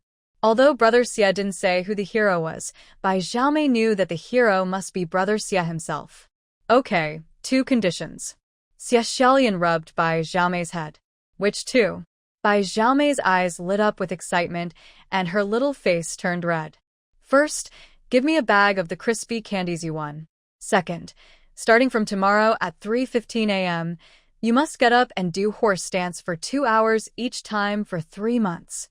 Bai Xiaomei thought for a moment and said, I can do the second one, but the first one belongs to my sister, so I have to ask my sister. Bai Xiaomei looked at Xiao Fuyuan. If his sister disagreed, he would not become her apprentice. Xiao Yuanbao, is that okay? You have to have a gift to become a disciple. I just want half a bag of crispy candies, that's not too much. Xie Xiaolian smiled at Xiao Fuyuan. He always felt that the adults were bullying the children. He had been eating and drinking for free at Lao Bai's house these days, and he also cheated the little girl into giving him some candy. There's nothing he can do. He loves sweet food and he feels weak without any sugar these days. Okay. Xiao Fuyuan stretched out her little finger, wanting to pinky promise with Xie Xiaolian, for fear that Xie Xiaolian would go back on her word. The relationship between master and disciple was thus determined. Thank you, brother. No. Master, do I have to kowtow to you? Bai Xiaomei was so excited. No need to kowtow. Xie Xiaolian said, no need to go through all that empty formalities. Now that the relationship between master and disciple has been established, I will teach you well, and you have to listen to me. Okay, I'll listen to you, master. Bai Xiaomei nodded. From today on, master, I'll serve you meals and wash your clothes. Bai Xiaomei, I keep my word. Here, the whole bag is yours. Zhao Xiaogui was short and fat. He was running breathlessly. He called Bai Xiaomei while handing the crispy candy in his hand to Xiao Fuyuan. Anyway, Bai Xiaomei won the candy for her sister, so there is no need to buy it again. Xiao Fuyuan took the candy and quickly went into the kitchen. Xie Xiaolian thought, he was just a kid after all. He just couldn't let go of the candy and forgot to give him half. Forget it. We are already eating and drinking at someone else's house. What else can we do? Just as he was sighing, Xiao Fuyuan ran to him from the kitchen with a bowl filled with half a piece of crispy candy. Here you go, uncle. Xiao Fuyuan handed the bowl to Xie Xiaolian. Xie Xiaolian took the candy, touched the 2 snails on Xiao Fuyuan's head and said, Little Yuanbao, you can call me Big Brother from now on. Xiao Fuyuan gave one of the remaining crispy candies to each child in each atmosphere group. Crispy candies are a rare commodity in Shenshu village. Except for Zhao Xiaogui, no one else buys them for him at home except during the New Year and other festivals. Seeing how generous Xiao Fuyuan was, the children surrounded her and laughed and made noises, their faces full of sweetness as they ate. Bai Mubin brought the village chief Zhao Difu into the yard. Zhao Xiaogui's heart trembled, thinking that his grandfather was here to ask about the crispy candy. He was so scared that he hid behind Xiao Fuyuan, leaving his big head exposed. You can't just eat crispy candies in the village chief's house. This bag of crispy candies was a gift from someone to my grandfather for buying land, and he stole it. What could he do? The words had already been spoken. How could he take them back? Besides, Bai Xiaomei lifted the big stone for the sake of Shenshu village's reputation, and Shenshu village's reputation was his grandfather's face. So there is nothing wrong with Grandpa giving this bag of crispy candies to Bai Xiaomei. Zhao Xiaogui was just having an active mental activity when he saw his grandfather striding towards him. He was startled. Xiao Yuanbao, is the crispy candy delicious? What good things have you brought back to our family? Village Chief Zhao had no eyes for his grandson. He went straight to Xiao Fuyuan with a smile on his face. It's delicious. Xiao Fuyuan replied cheerfully, took out a piece of crispy candy and handed it to the village chief. Eat it, everyone. Don't you want to eat it? You have some at home. I'll send it to you later, so you can hug it, okay? The village chief felt comforted in his heart. The little girl was better than the boy. She was willing to give him good things like crispy candies. Xiao Fuyuan thought to himself, no need to bother, it's already in my hands. Dad. Xiao Fuyuan saw Bai Mubin standing behind the village chief, with an unhappy look on his face. Humph. He hasn't hugged her yet. How could her daughter let others hug her first? The village chief opened his hands stiffly, and Xiao Fuyuan jumped up with his legs and ran into Bai Ban's arms, then stuffed a piece of crisp candy into Bai Ban's mouth. Bai Mubin smiled and boasted to the village chief. See, daughters are the best after all. The village chief took his hand back and saw Zhao Xiaogui standing beside him.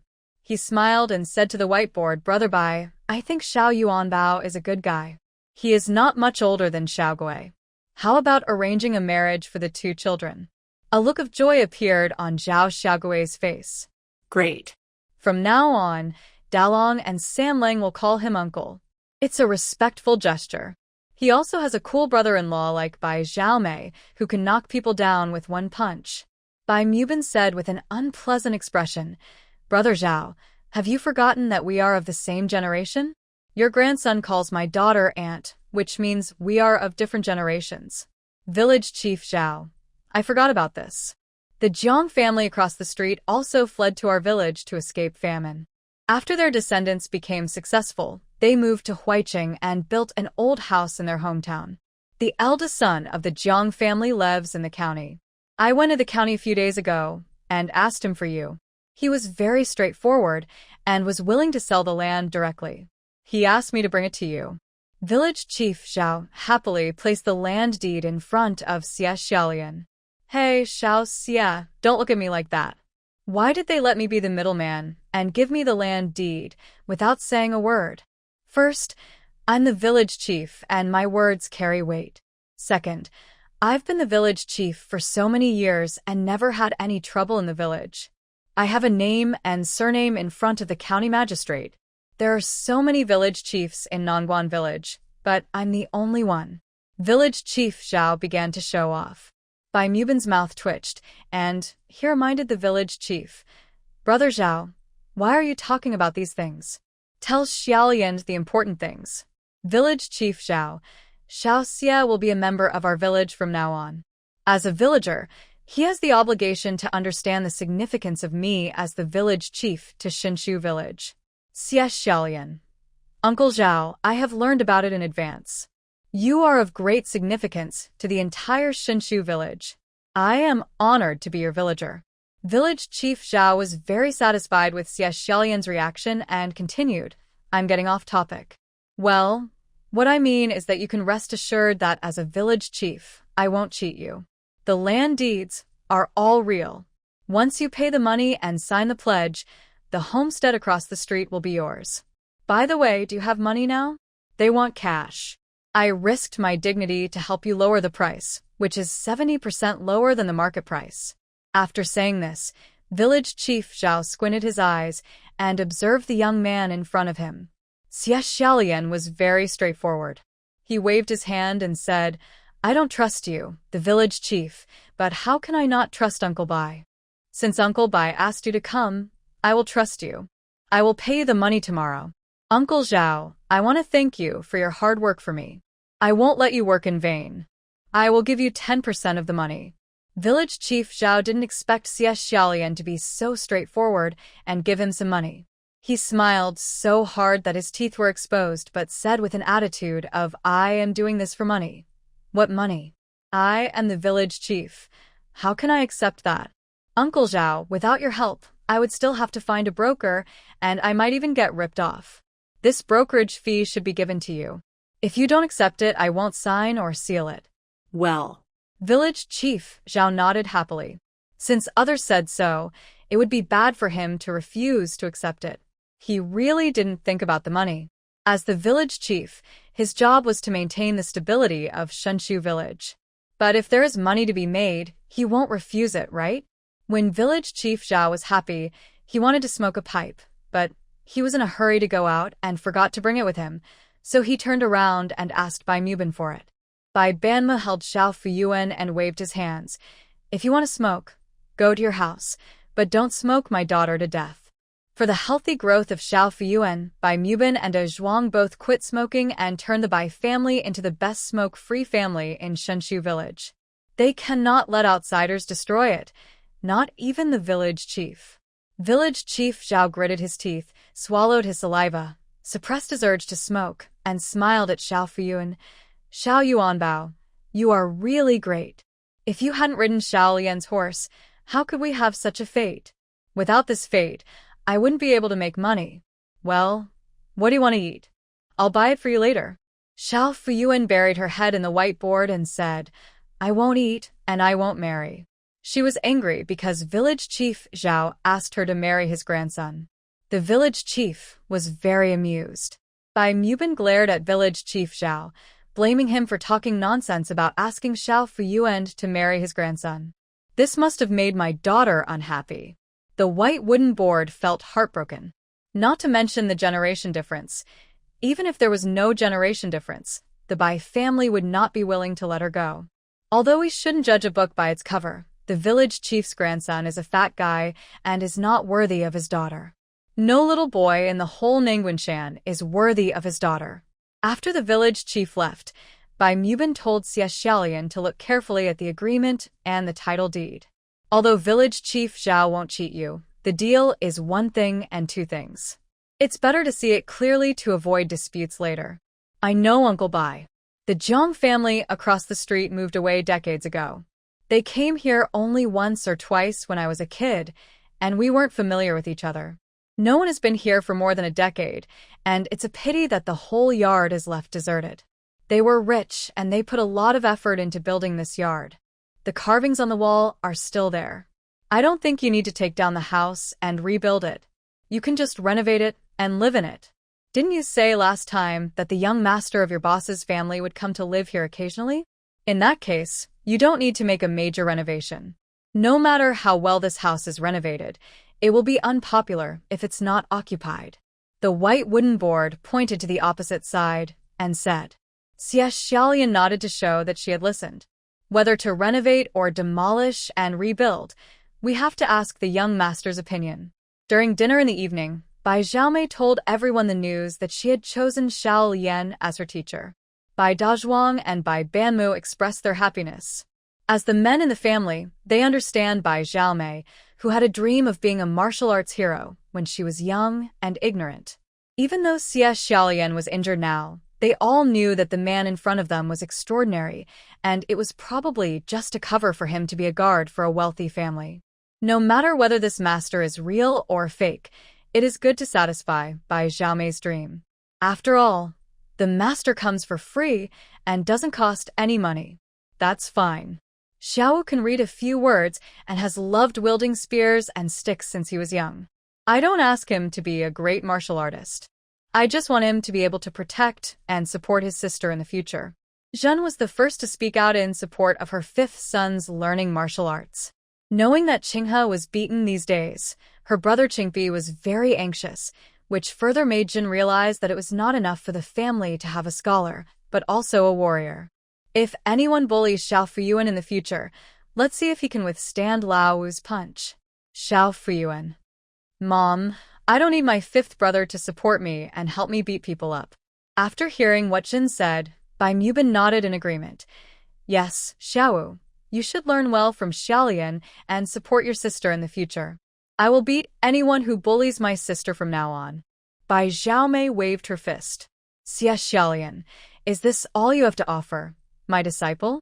Mrs. Bai put down her chopsticks and concluded, learning martial arts is very hard. You have to train hard in the coldest days of winter and the hottest days of summer. Xiaowu, since you are learning, you must be able to endure the hardship. Don't take it lightly and think that swinging a few fists is kung fu. You should learn well from Xiaolian. Old Mrs. Bai thought that her fifth grandson learning martial arts was a way out. She didn't want her grandson to be a guard for others in the future, nor did she expect him to earn fame in the army.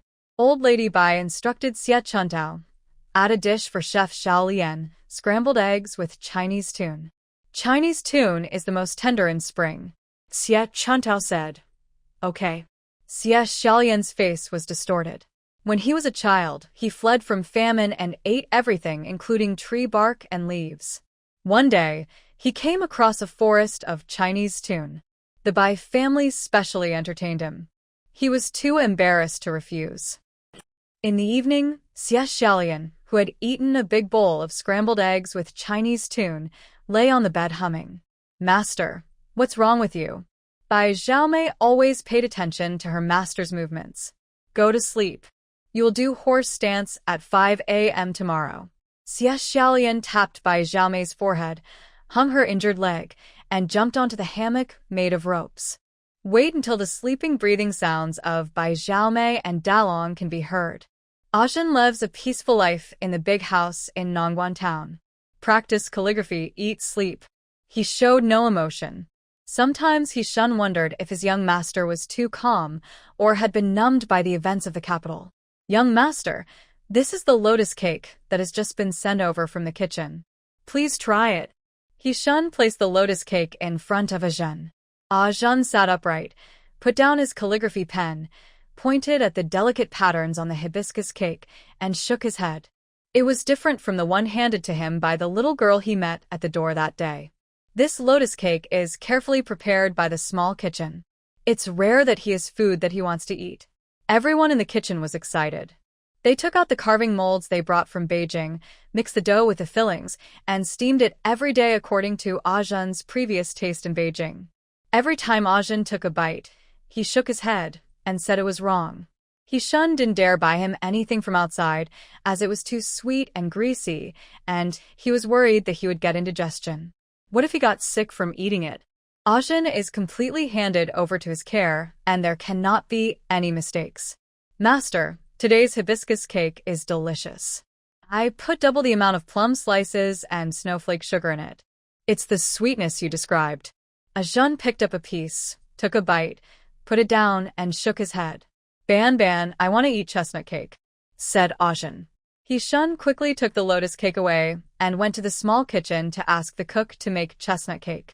When Ajin saw leave, he threw down his pen, stood up, walked out of the study, and went straight to the front door. Young master, please stay. The shadow guard on the tree flew down and bowed. Who dares to stop me? Ajin frowned, pushed open the door, and stepped out. That's true, no one dares to stop you. But for the guard's job, if you don't try to stop someone, you will be fined.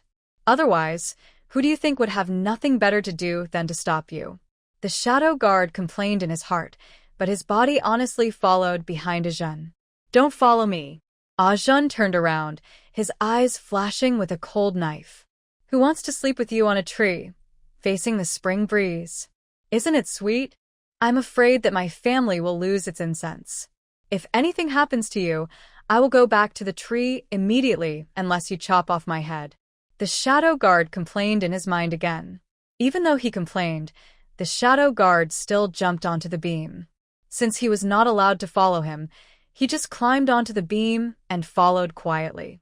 Ajin walked alone through the alley, crossed 2 streets, and came to the lacquerware shop. Seeing Bai Sanjuang seeing off a guest, he couldn't help but smile. Bai Sanzhuang didn't see Ajin, but glanced at the pork shop opposite. He thought to himself that Tian Mai Miao closed his shop very early today. He must have gone to the countryside to buy pigs, and he didn't know when he would be back. He didn't even say hello to me. Bai Sanzhuang felt a sense of loss in his heart. It seems that he won't be able to see Tian Mai Miao for the next 2 days, because he also asked for leave, and his grandmother asked someone to let him go home. He had planned to go back. These days for spring plowing, he planned to go back to Shinshu village to help his family with work for 2 days. Hey, look at your eyes, they are glued to the pork shop. Why don't you say that you will affect Tian Mai Miao's business? Last time I said a few words about her, you made up a story that I gossiped about her and affected her meat sales. Su Jiaojiao, dressed in silk and satin, with her hair full of pearls and jades swaying with every step, passed by the lacquerware shop, and her sarcastic words went straight into Bai Sanzhuang's ears. Bai Sanzhuang ignored her. The more he paid attention to her, the more excited he became. He didn't know what nice things she would say, so he turned around and walked towards the lacquerware shop. Su Jiaojiao continued to sneer. Bai Sanzhuang saw Xiaomei behind Su Jiaojiao, holding Zui Qingfeng's food box in her hand. He suddenly thought of something, stopped, walked towards Su Jiaojiao, and asked her directly, "Where are you going, miss?" Su Jiaojiao raised her eyebrows and said, "Where I go is none of your business. I'm not going to kill pigs anyway." Bai Sanzhuang was speechless. Su Jiaojiao was really spoiled. She killed 2 people with 1 stick and even dragged Tian Mai Miao into it. He wanted to shut up and leave, but he felt that since he knew it, he had to give a few reminders. "Miss Su is going to the academy, right?" Bai Sanzhuang gritted his teeth and said, "That Li Jin is not a good person." A blush appeared on Su Jiaojiao's face, and her expression changed immediately after hearing the second half of the sentence. "Bai Sanzhuang, what kind of good person are you? You are making up stories about Master Li behind his back because you are jealous." Well, Bai Sanzhuang knew that his kindness would be kicked by a donkey. Not only would he not be appreciated, but he would also be ridiculed by her. The guys didn't dare to discuss the fact that Su Jiaojiao and Li Jin were attracted to each other openly, but it had already spread among the people. Others don't know Li Jin, but Bai Sanzhuang used to be Li Jin's desk mate, and he knows Li Jin's character very well. When he was in private school, Li Jin proudly claimed that his family had already arranged an arrangement for his cousin. He praised his cousin for being gentle, thoughtful, and generous, and for loving him wholeheartedly. She even used her hairpin as a hairpin to help him study. Now he has left his cousin behind and set his sights on Su Jiaojiao. It was hard for Bai Sanzhuang not to think that he was attracted by the Su family's wealth and had been planning for a long time to target Su Jiaojiao as his prey. To take a step back, even if he was not engaged to his cousin and truly loved Su Jiaojiao, he should have obtained the consent of Su's parents and formally proposed marriage, instead of secretly flirting with Su Jiaojiao and spreading the news that they were secretly in a relationship. Although Su Jiaojiao is a bit arrogant and domineering, she is not a bad person and can't see Li Jin's true face at all. Bai Sanzhuang felt that as a clerk, and because Manager Li had done him a favor, he had an obligation to remind Su Jiaojiao to pay attention to Li Jin's true face. But Manager Su had been in Huiqing these days, and Bai Sanzhuang had no contact with him, and he couldn't just watch Su Jiaojiao fall into Li Jin's trap. That's why I couldn't help but remind you. Miss, whether you believe it or not, I am sincerely reminding you for the sake of the shopkeeper. What Bai Sanzhuang said was right. Su Jiaojiao did go to the private school to meet Li Jin in secret. The Zui Qingfeng food box carried by the maid Xiao Mei contained Li Jin's favorite roast chicken. Su Jiaojiao didn't listen to Bai Sanzhuang's warning at all. She felt that Bai Sanzhuang, a servant, had refused her family's proposal for a son-in-law and was now stopping her from meeting Li Jin. He was either jealous or trying to ruin her good marriage. The fire in my heart grew even stronger. You are just a clerk, and you want to meddle in my business. Why don't you take a look at yourself in the mirror? Pa, it's none of your business to meddle in the affairs between Master Li and me. Su Jiaojiao made a poo sound and almost spat on Bai Sanzhuang's face. Ajin saw it clearly from a corner, and his little face looked very ugly. The shadow guard was hiding on the beam of the lacquerware shop, thinking that the young lady who ran the lacquerware shop was obviously a brainless person. Not only did she not listen to advice, she also cursed at people. The clerk in the lacquerware shop is the young master's third brother. If the third brother is scolded, it means that the young master is humiliated. If the young master is humiliated, it means he is humiliated. Should he teach the arrogant eldest lady a lesson? He had a small stone in his hand, and as long as the young master gave the order, he could smash all the jewelry on the arrogant young lady's head. He had long been displeased with that pile of pearls and jade. The pile of golden beads dazzled his eyes and showed no aesthetic taste at all. Without waiting for him to make a decision, then a voice even more arrogant than that of the eldest lady was heard. Sanzhuang, why are you wasting your energy? Your kindness is being taken for granted. With Su Jiaojiao's brain, she can't understand good or bad words. I advise you to save your energy. Tian Mai Miao was sitting on the donkey cart, gnawing on a pork bone in his hand. There were 2 knives by his legs, and the shadow guard recognized them as the little master's pig-killing sister. When Su Jiaojiao heard Tian Mai Miao mocking her for being brainless, she wanted to retaliate, but when she saw a butcher's knife and a boning knife beside her, she really didn't have the courage to confront them. Bad luck. Let's go, Xiaomei. Su Jiaojiao stamped her feet, her head swaying with pearls. Xiaomei apologetically accepted the blessing from Bai Sanzhuang. Bai Sanzhuang was soft-hearted and stopped Xiaomei and said, Miss, you are fooling around. If you don't try to persuade me, you will join in the booing. When the shopkeeper comes back and starts making trouble, the first one will be punished. That's you. Xiaomei's feet trembled and she lowered her voice and said, Who says it's not true? I have said it and persuaded you, but as a girl, how can I stop the eldest lady? Su Jiaojiao turned around with a displeased look on her face. Xiaomei, why do you care about him?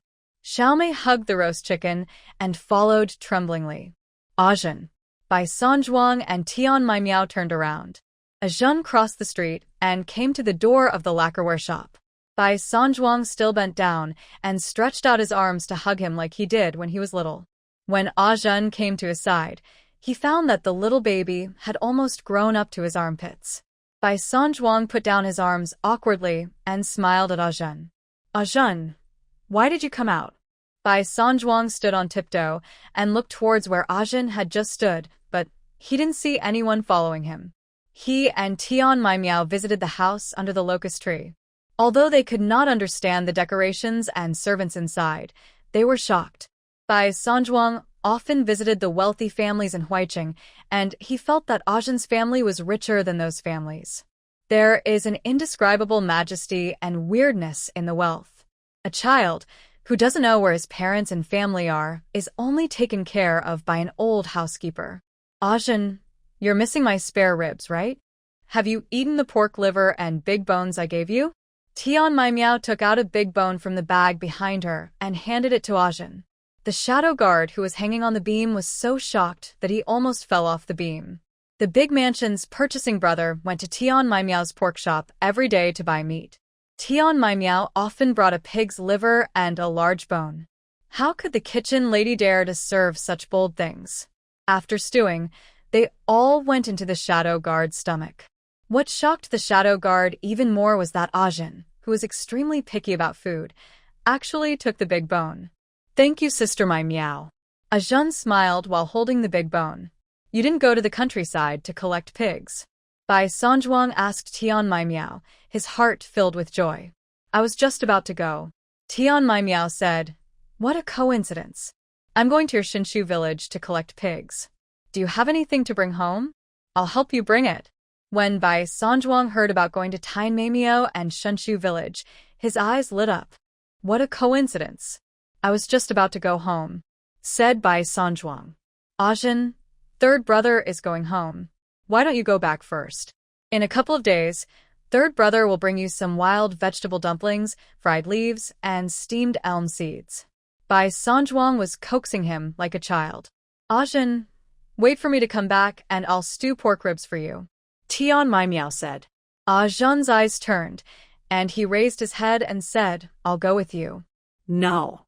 Bai Sanzhuang and Tian Maimiao refused in unison. Zhen stopped talking, left Bai Sanzhuang and Tian Maimiao, and walked away silently. Before the two of them could react, Tian Maimiao felt the body of the cart sink. Looking back, she saw Zhen sitting steadily on the donkey cart with a stubborn face and a cold aura that kept people at a distance. He was holding a large bone in his hand, chewing it gracefully bite by bite. How can we get here? Zhen, be obedient. Uncle, he will be worried if he can't find you. Zhen sat on the donkey cart without moving. I went to my third brother's house to eat wild vegetable dumplings, fried leaves, and steamed elm seeds. It was you who just said you would treat me. The environment in the countryside is naturally incomparable to that in the town, let alone the big house where Zhen lives. A young boy like him who exudes nobility must have extraordinary food, clothing, and daily expenses. Can he adapt to the countryside? Zhen. Okay, since Zhen wants to go, take him there. He stays in the big house all day, and I don't think he is very happy. He looks rusty. It would be nice for him to feel the fresh air in the countryside. Tian Maimiao interrupted Bai Sanzhuang. This is not a joke. What if something happens and scares him? Bai Sanzhuang thought of the miserable scene when he first met Zhen. A young man from a wealthy family, like him, might have been marked by the bandits. If he encountered the situation of that year again, he would not be able to withstand it with his mediocre kung fu. Just chop it with a butcher knife. What are you afraid of? Tian Maimiao touched the big machete beside him, shrugged, turned his head and asked, Zhen, are you afraid? No. Are you leaving or not? Tian Maimiao asked Bai Sanzhuang. Let's go. Bai Sanzhuang compromised. Then we have to go tell uncle, he first. You don't have to go. Ask Shirtu from the steamed bun shop to knock on the door and tell him that Zhen and I are going to the countryside to collect pigs. Tian Maimiao felt that Bai Sanzhuang was too slow, and she wanted to go early and come back before dark. Okay. Bai Sanzhuang ran to the bun shop. Let Shirtu go and notify us half an hour later. Zhen shouted at Bai Sanzhuang while holding the big bone. Bai Sanzhuang explained everything to Shirtu. Upon learning that he was going home, the owner of the bun shop insisted that he take 2 baskets of buns home for Xiao Fuyuan. Ever since Xiao Fuyuan chased away the tabby cat and rescued Shirtu, manager Chen often asked Bai Sanzhuang when he would go home, thinking about bringing meat buns for Xiao Fuyuan. Bai Sanzhuang held 2 baskets of buns and handed them to Zhen with a stern face. Zhen happily put them on the cart. Bai Sanzhuang returned to the shop and gave some instructions, then carried the things he bought for his family, piling the big and small bags onto the donkey cart. In addition to rice and noodles, there is also a chair. Bai Sanzhuang followed the master craftsman in the shop to make that chair specially for Erling. Have you put your things away? Zhen is stable. Let's go now. Before Tian Maimiao finished speaking, a fair-faced young man about the same age as Sanzhuang stood in front of the donkey cart and said in a very familiar manner, Sister Pig Killer, I'll drive the cart. Who are you calling to kill Sister Pig? Flirting in public? Tian Maimiao drew his knife and was about to chop. Hey, why do you start hacking people just because of a disagreement? Young master, why don't you take care of your pig-killing sister? The shadow guard shouted at Zhen while dodging. When Tian Maimiao heard him call young master Zhen, he knew he was one of them and stopped drawing his sword. People around you? Bai Sanzhuang asked Zhen. Zhen nodded and said coldly to the shadow guard, I told you not to follow me. It is my duty to protect the young master. The shadow guard stood in front of the donkey cart without moving. It's not because of the deduction of money. The shadow guard wanted to roll his eyes. What kind of dual personality does this young master have? He is so cold to him, but smiles brightly to a servant and a butcher. People who are usually picky about what they eat actually enjoy chewing on a big bone on the street. Okay, you drive. Tian Maimiao picked up 2 butcher knives and stepped onto the flatbed cart at the back. If he kept on doing that, it would be dark and the labor of driving the cart would be wasted. Bai Sanzhuang also agreed, thinking that having someone protecting Zhen would provide an extra layer of safety. Perfect. The shadow guard jumped onto the driver's seat of the donkey cart.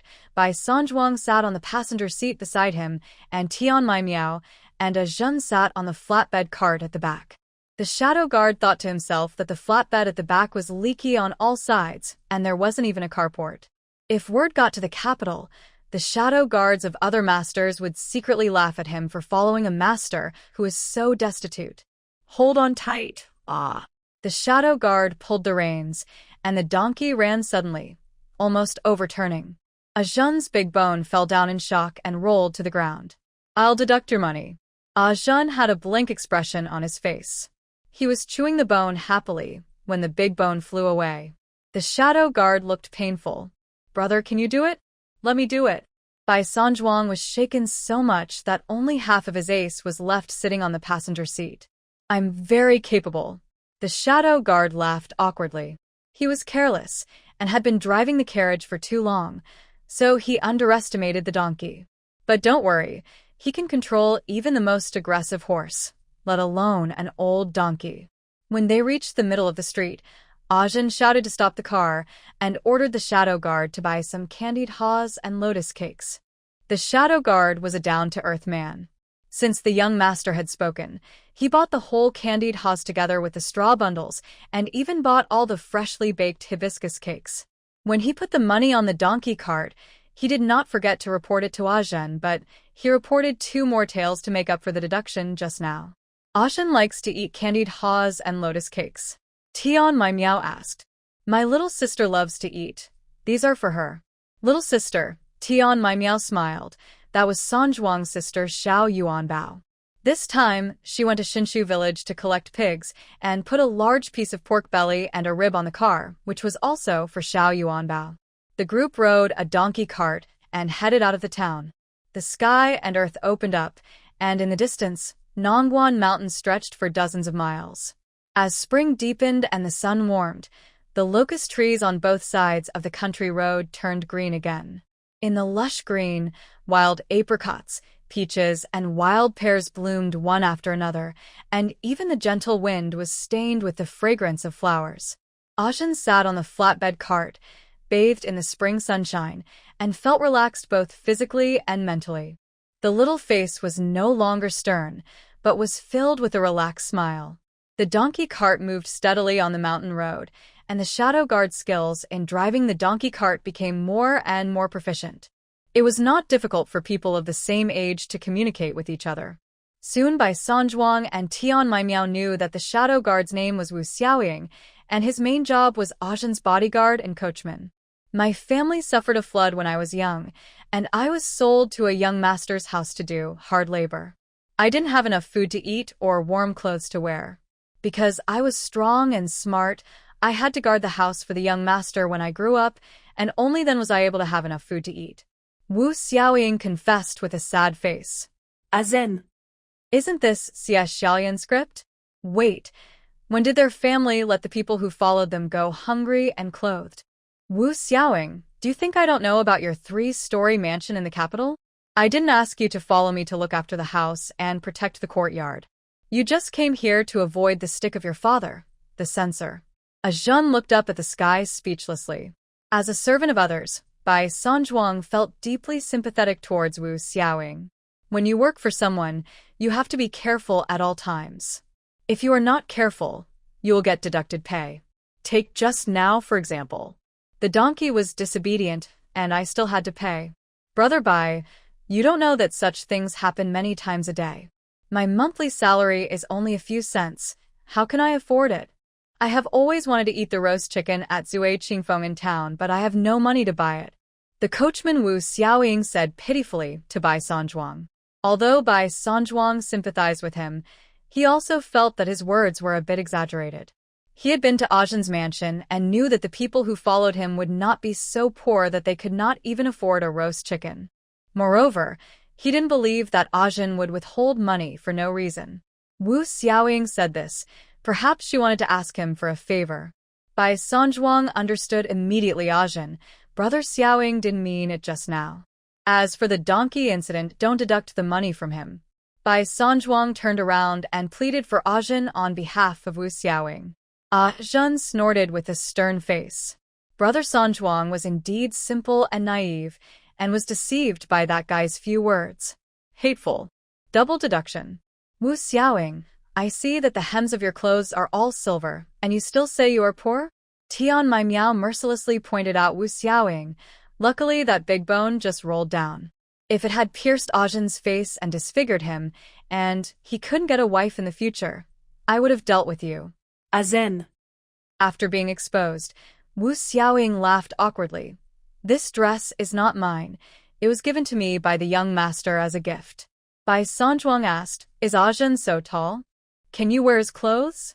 Wu Xiaoying, others don't know about this. I just tell you that the young master often acts like an adult at home. Bai Sanzhuang. Tian Mai Miao. Azen. After about an hour's journey, the donkey cart arrived at Shenshu village. Under the big tree at the entrance of Shenshu village, the Bagua army, who had just returned from working in the fields, saw Bai Sanzhuang on the donkey cart and greeted him in a flurry of voices. The Bai family's mistress is here. Hey, the guy driving with you is quite energetic. Is he your partner? This girl has beautiful eyes and beautiful eyebrows. Is she the wife that Sanzhuang brought? Hey, Sanzhuang's wife, isn't that shopkeeper Su's daughter? Who is this young man? Judging from his clothes, he is not an ordinary person. Is he the young master? I haven't heard that shopkeeper Su has a son. And you don't know? It is said that all rich families have concubines outside. It might be the child of a mistress. Are all the aunts and sisters-in-law in Shenshu village so enthusiastic? Wu Xiaoying sat next to Bai Sanzhuang, and the corners of her mouth twitched. Ha, who are they making up? The one born by shopkeeper Su's mistress is the wild brother of today's young lady? How can it be so funny? Wu Xiaoying opened her mouth, but was forced to close it again when Ajin glared at her, her face twisted in pain. Bai Sanzhuang didn't hear anything else clearly, but when he heard that the girl with beautiful eyes and eyebrows was his wife, his face turned red. The gossip army didn't care whether Bai Sanzhuang responded or not, or whether he answered their questions or not. What was important was that they had a warm sense of participation and discussion. Unable to withstand the enthusiasm of the Bagua army, Bai Sanzhuang pulled the reins and drove the donkey cart to the gate of the Bai family's yard. Uncle San is here. Dalong and Sanling were sharp-eyed.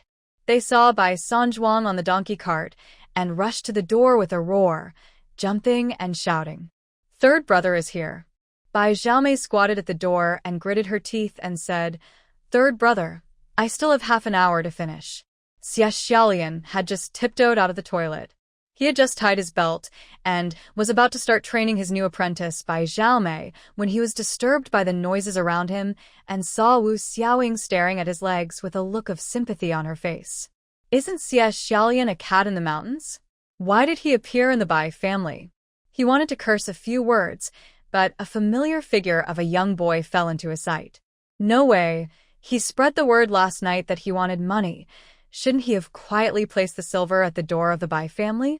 Why did the young master bother to mobilize a large force to deliver it in person? Young master. Xia Xiaolian tiptoed over to Ajin. Excuse me, who are you? Wu Xiaoying looked unfamiliar and tried hard to wink at Xia Xiaolian. I have been reminded when I came to Nongguan town to avoid exposing myself outside. Wu Xiaoying, don't you know who I am? Xia Xiaolian sneered. But forget it. Don't act out an unfamiliar plot in front of the Bai family. It's meaningless. Bai Sanzhuang and Tian Mai Miao were a little petrified. What was going on? Why was there a young man in the Bai family who called Ajin young master as soon as he saw him? The young boy looked past Xia Xiaolian and searched the yard. Xiao Fuyuan was pinching henna among the flowers. When she heard the noise, she knew her third brother had come, so she jumped out from the flowers and ran towards the door. The young boy couldn't help but smile when he saw the little red figure running. Third brother. Xiao Fuyuan shouted to Bai Sanzhuang. Hey, there are others. Sister Mai Miao. Little brother.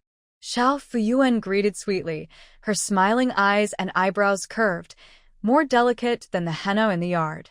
Sister, your third brother has brought you crispy candies, roast chicken, and big meat buns. Bai Sanzhuang held Xiao Fuyuan in his arms and rocked her hard. He felt that his sister had lost weight these days. Alas, our family is not well off and the food is not good, which makes my sister suffer. Come here, little Yuanbao, let sister hug you.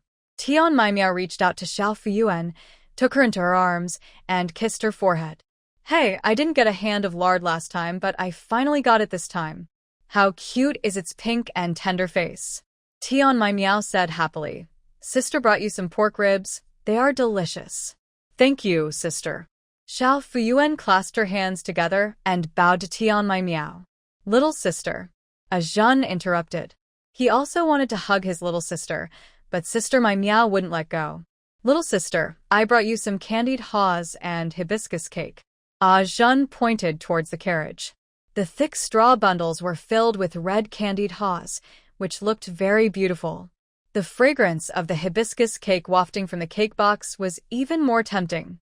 Little Fuyuan slid down from Tian Maimiao's arms, went to hold Zhen's hand, and said with a smile, Thank you, little brother. Dalong Sanling looked at the food on the donkey cart and wanted to drool, but he tried hard to hold it back. Thanks to his aunt, he could have a feast today. Dalong Sanling decided that he would not just show his filial piety to his aunt with words in the future. Everybody was talking and laughing cheerfully, but Bai Xiaomei was the only one who was holding back her saliva while doing horse stance, thinking to herself, Master, please let me get up quickly. His master, Xie Xiaolian, was hugging Wu Xiaoying and whispering in her ear. Old Mrs. Bai and Jin took Xie Chuntao and Yu Jingui home after washing clothes in the river. When they passed the village entrance, they heard the gossip army saying that Bai Sanzhuang had returned and brought a girl with him. The four of them hurried home, as if they were being scratched by cats. From a distance, Zhen saw Tian Maimiao, a girl with delicate features and a round face, unloading pork from a donkey cart and talking to Xiao Fuyuan with a smile on her face. She felt very happy. Old Lady Bai glanced at Zhen and said, That girl is Tian Maimiao, the girl I mentioned to you last time who started her own butcher shop. After hearing this, Zhen became even more pleased with the girl. Were those two people brought here by my third brother? Grandma, Mom, look at that little boy, the clothes he is wearing, I have never seen fabrics like that. Xie Chuntao said. Grandma, Mother, eldest sister-in-law, second sister-in-law. Bai Sanzhuang saw Old Lady Bai and Zhen walking side by side, followed by Xie Chuntao and Yu Jingui. He shouted and stepped forward to take the wash basin from Old Lady Bai and Zhen's hands. Maimiao is here. Old Mrs. Bai greeted Tian Maimiao with a smile. Also liked this girl. They hit it off at first sight the first time they saw her in town. Tian Maimiao was carrying a fan of pork ribs down from the cart and greeted Old Lady Bai generously. Grandma Bai, I came to our village to buy pigs and I'd like to bring some pork ribs to you and Xiao Yuan Bao. You are too polite, girl. Those are your livelihood. Don't be like this next time. Old Mrs. Bai said with a smile. Grandma Bai, this is not worth anything. Tian Maimiao smiled. This is Dashuang's mother, eldest sister-in-law, and second sister-in-law. Old Mrs. Bai introduced to Tian Maimiao. Tian Maimiao greeted everyone one by one, calling her aunt and sister-in-law all the time. This girl is really likable, handsome, and refreshing. Zhen happily took Tian Maimiao's hand and asked her to go into the house for tea.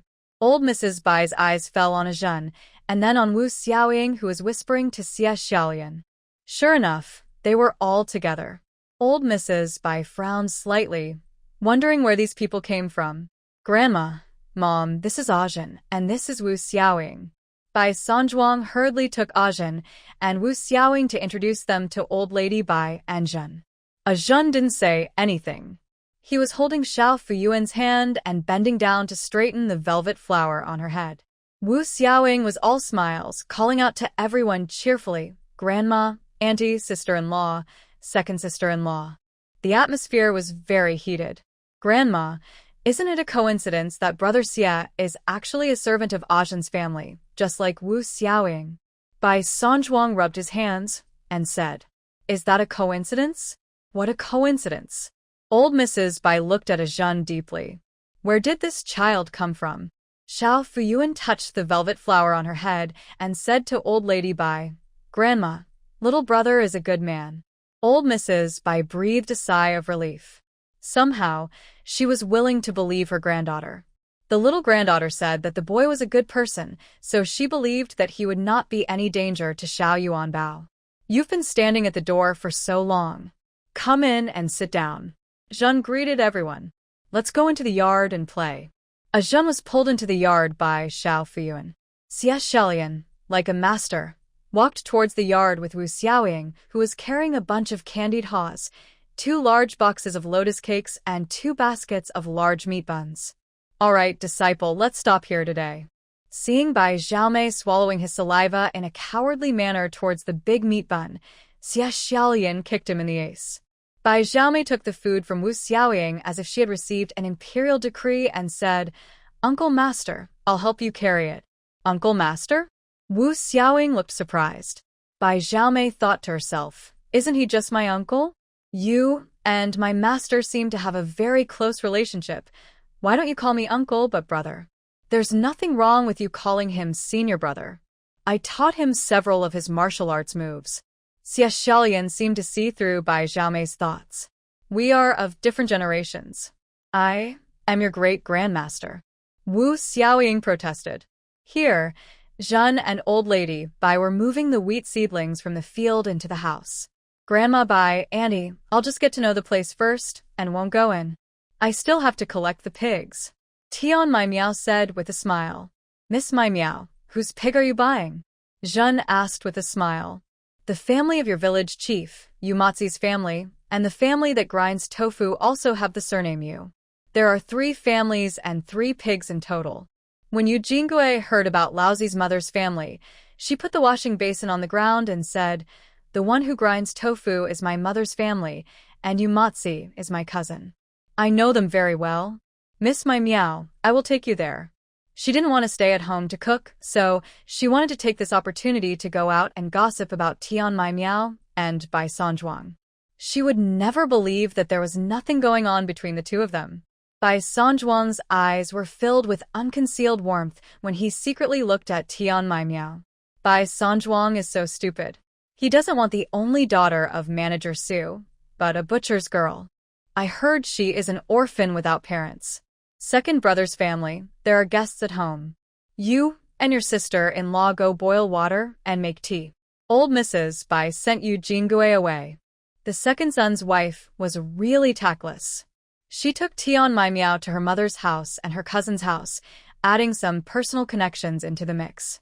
Given how difficult Yu Matzi and Yu Laodi were, Tian Mai Miao had to give in a little. The girl is doing business. She can't let her lose money because of the favor she has received from the Bai family.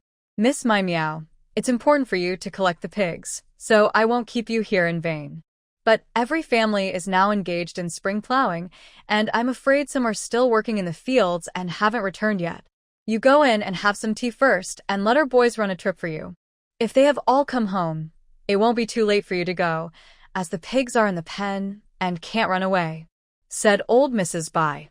Tian Mai Miao agreed with a smile and was pulled by Zhen into the upper room to drink tea. Bai Sanzhuang tied the donkey to the big locust tree outside the fence and went into the house. Old Mrs. Bai assigned Bai Xiaomei, Dalong, and Sanlang to go to each house to see if anyone had come back from the fields. The 3 of them were happily eating candied haws and hot buns. Sister, can I bring a candied haws to Zhao Xiaogui? Bai Xiaomei said. Xiao Fuyuan thought of the bag of crispy candies that Zhao Xiaogui contributed that day. The village chief went back and couldn't find it anywhere, thinking that Zhao Xiaogui had stolen it. He beat him up, but he still didn't tell him where the crispy candies had gone.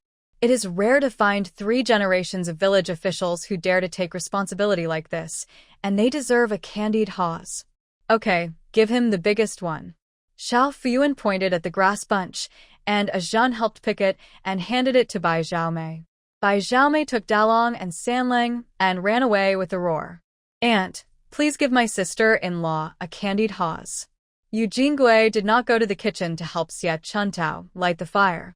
She took the opportunity when Mrs. Bai came into the house to ask Xiao Fuyuan for a candied haws. It was not easy to refuse his second sister-in-law in front of his little brother, so Xiao Fuyuan had to pick one and hand it to Yu Jingui. Yu Jingui took a bite of the candied haws and glanced at Zhen. It's obvious that the kid comes from a wealthy family. Nongguan town has never seen a family that behaves like this. By the way, Didn't Xie Xiaolian say that she was going to buy a residential plot for the master's family? This child must be the child of Xie Xiaolian's master's family, who accidentally stepped into Lao Bai's house. How could the Bai family have such a wealthy relative? However, my little aunt is really amazing. She is just a country girl, but she can attract a rich young man to be close to her. Where are you from? Who are your parents? Yu Jingui asked Dajin while eating candied haws. Considering that he looked about the same age as Dalong, it would be easy for her to get some information from him. Unexpectedly, Ajin did not play according to the routine, but did not play any cards at all. He was only concerned with playing with Xiao Fuyuan and did not even raise his eyelids to look at Yu Jingui. Hey, young man, I say. Little brother, let me take you to see the flowers at the gate. Seeing that her second sister-in-law was so stubborn, Xiao Fuyuan felt embarrassed for her, so she took Ajin's hand and walked out of the yard. A big elm tree at the door is full of elm seeds, hanging down in bunches. The two of them sat under the elm tree, and Ajin took out a lotus cake from his arms and handed it to Xiao Fuyuan. The two of them took turns eating. What else does Xiao Yuanbao like to eat besides candied haws and lotus cake? I like to eat a lot of things such as chocolate, French fries, cola, fried chicken. I just can't eat it. The reason why I like to eat candied haws and hibiscus cake is that I have never seen any other delicious food here. Brother Zhen lives in such a big house and has a luxurious carriage. Maybe he has better food at home than what is sold in town. What delicious food is there at home, little brother? Xiao Fuyuan asked back. This really stumped Ajin. Xiao Fuyuan held a candied haws in one hand and a lotus cake in the other. Talking to Ajin while eating, she talked about the flowers in the yard, the wild geese and ducks in the reed marsh, the velvet flowers that old lady Bai made for her, and the new shoes that Lady Zhen made for her. Ajin wanted to reach out and touch her sideburns. Little brother, where are you from? Xiao Fuyuan blinked her big eyes and smiled, with two sweet dimples appearing. The capital, said Ajin. Is it far from here? Far. Where are your parents? They are in the capital. How many children do you have? 2.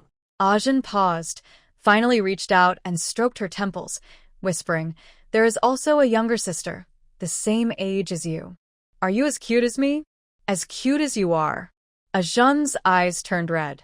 There were naturally more than 2 children in his family, but only his sister was his blood relative. My sister has never been out of the palace, never seen the countryside, and certainly never sat under a tree at the entrance of the village to eat candied haws. Oh, little brother, you are crying. You miss your parents and your sister.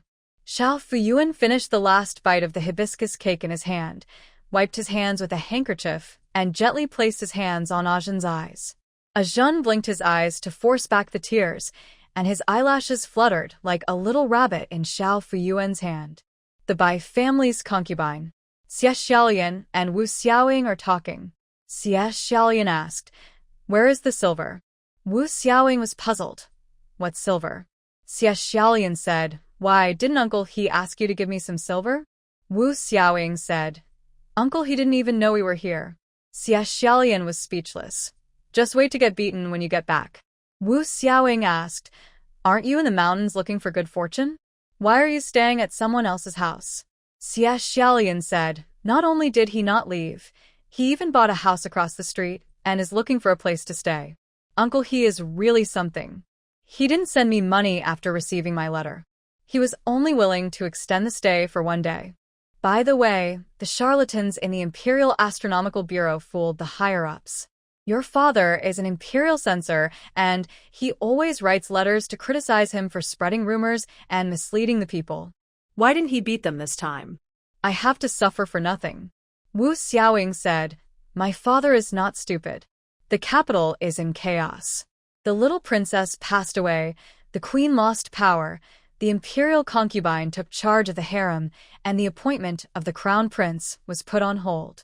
Then the Imperial Astronomical Observatory calculated that there was an auspicious sign in the Guanshan area south of Huiqing, so the second emperor. The young master was sent out of the capital. Xie Xiaolian thought for a while and said, Then I'll just slowly look for it here. There's no rush to go back. Wu Xiaoying sneered, It's fate. The third brother of the Bai family saved the young master and Uncle He a few years ago. You live in the Bai family. It's rare that our young master is close to their little girl. Wu Xiaoying was halfway through her words when she suddenly caught sight of a lotus flower faintly visible through Xia Xiaolian's open shirt. Hey, what is this, a token of love? Which girl does it belong to? Tell the truth. Wu Xiaoying quickly pulled away the handkerchief that Xia Xiaolian had hidden on her chest. What nonsense are you talking about? This handkerchief was given to me by a kind-hearted girl to stop the bleeding when I broke my leg in the mountains. Hey, what are you looking at? She's already married. Xia Xiaolian snatched the handkerchief and stuffed it back into her arms. I'm not keeping this handkerchief for treasure. I'm thinking of returning it to her if I meet her one day. Just pretend. Your face is red. Wu Xiaoying said, Xia Xiaolian, don't hook up with decent women. It will affect the reputation of our shadow guards. Wu Xiaoying was scolding Xia Xiaolian with a stern face when he heard the voice of a boy shouting under the window. Uncle Xia, my father asked you if the money has arrived. He said that if you don't pay today, he will charge interest tomorrow. Wu Chaojing, the son of Dr. Wu, ran to Xia Xiaolian's window and shouted inside with confidence. Xia Xiaolian shouted out the window. What are you yelling about, you little rascal? I can still save you a little money on medicine. Wu Chaojing said as his father taught him. My father said that he saw two people wearing very luxurious clothes looking for you today. They must be your master's family. You have no money, so I will ask them for it. I can even take off their clothes to pay off the debt. Wu Xiaoying. What does this have to do with him? Why would he come to Shinshu village and bring clothes? Xia Xiaolian. Why do you owe them money? Xia Xiaolian stretched and pointed at her left leg. Isn't it for this leg that protects the master? Uncle Xia, are you going to give me some money today? If not, I will sit at the door and not leave. Wu Chaojing didn't dare to go into the house and confront the two adults when he heard what Xia Xiaolian said. Sitting at the door was a boy about his age, who looked pale and weak. His clothes were better than Zhao Xiaogui's, and he had a jade belt on his waist. He is the target. Wu Chaojing thought I couldn't make this trip in vain. Your Xia Xiaolian owes my family money for medicine. I'm here to ask you for the money.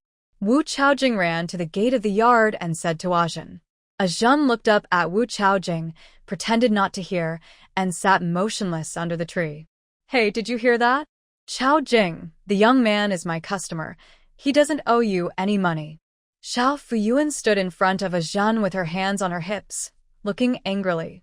Humph, Wu Chaojing had to call her Annie when he saw her. How could he be so rude in front of his elders? Xia Xiaolian owes it to him.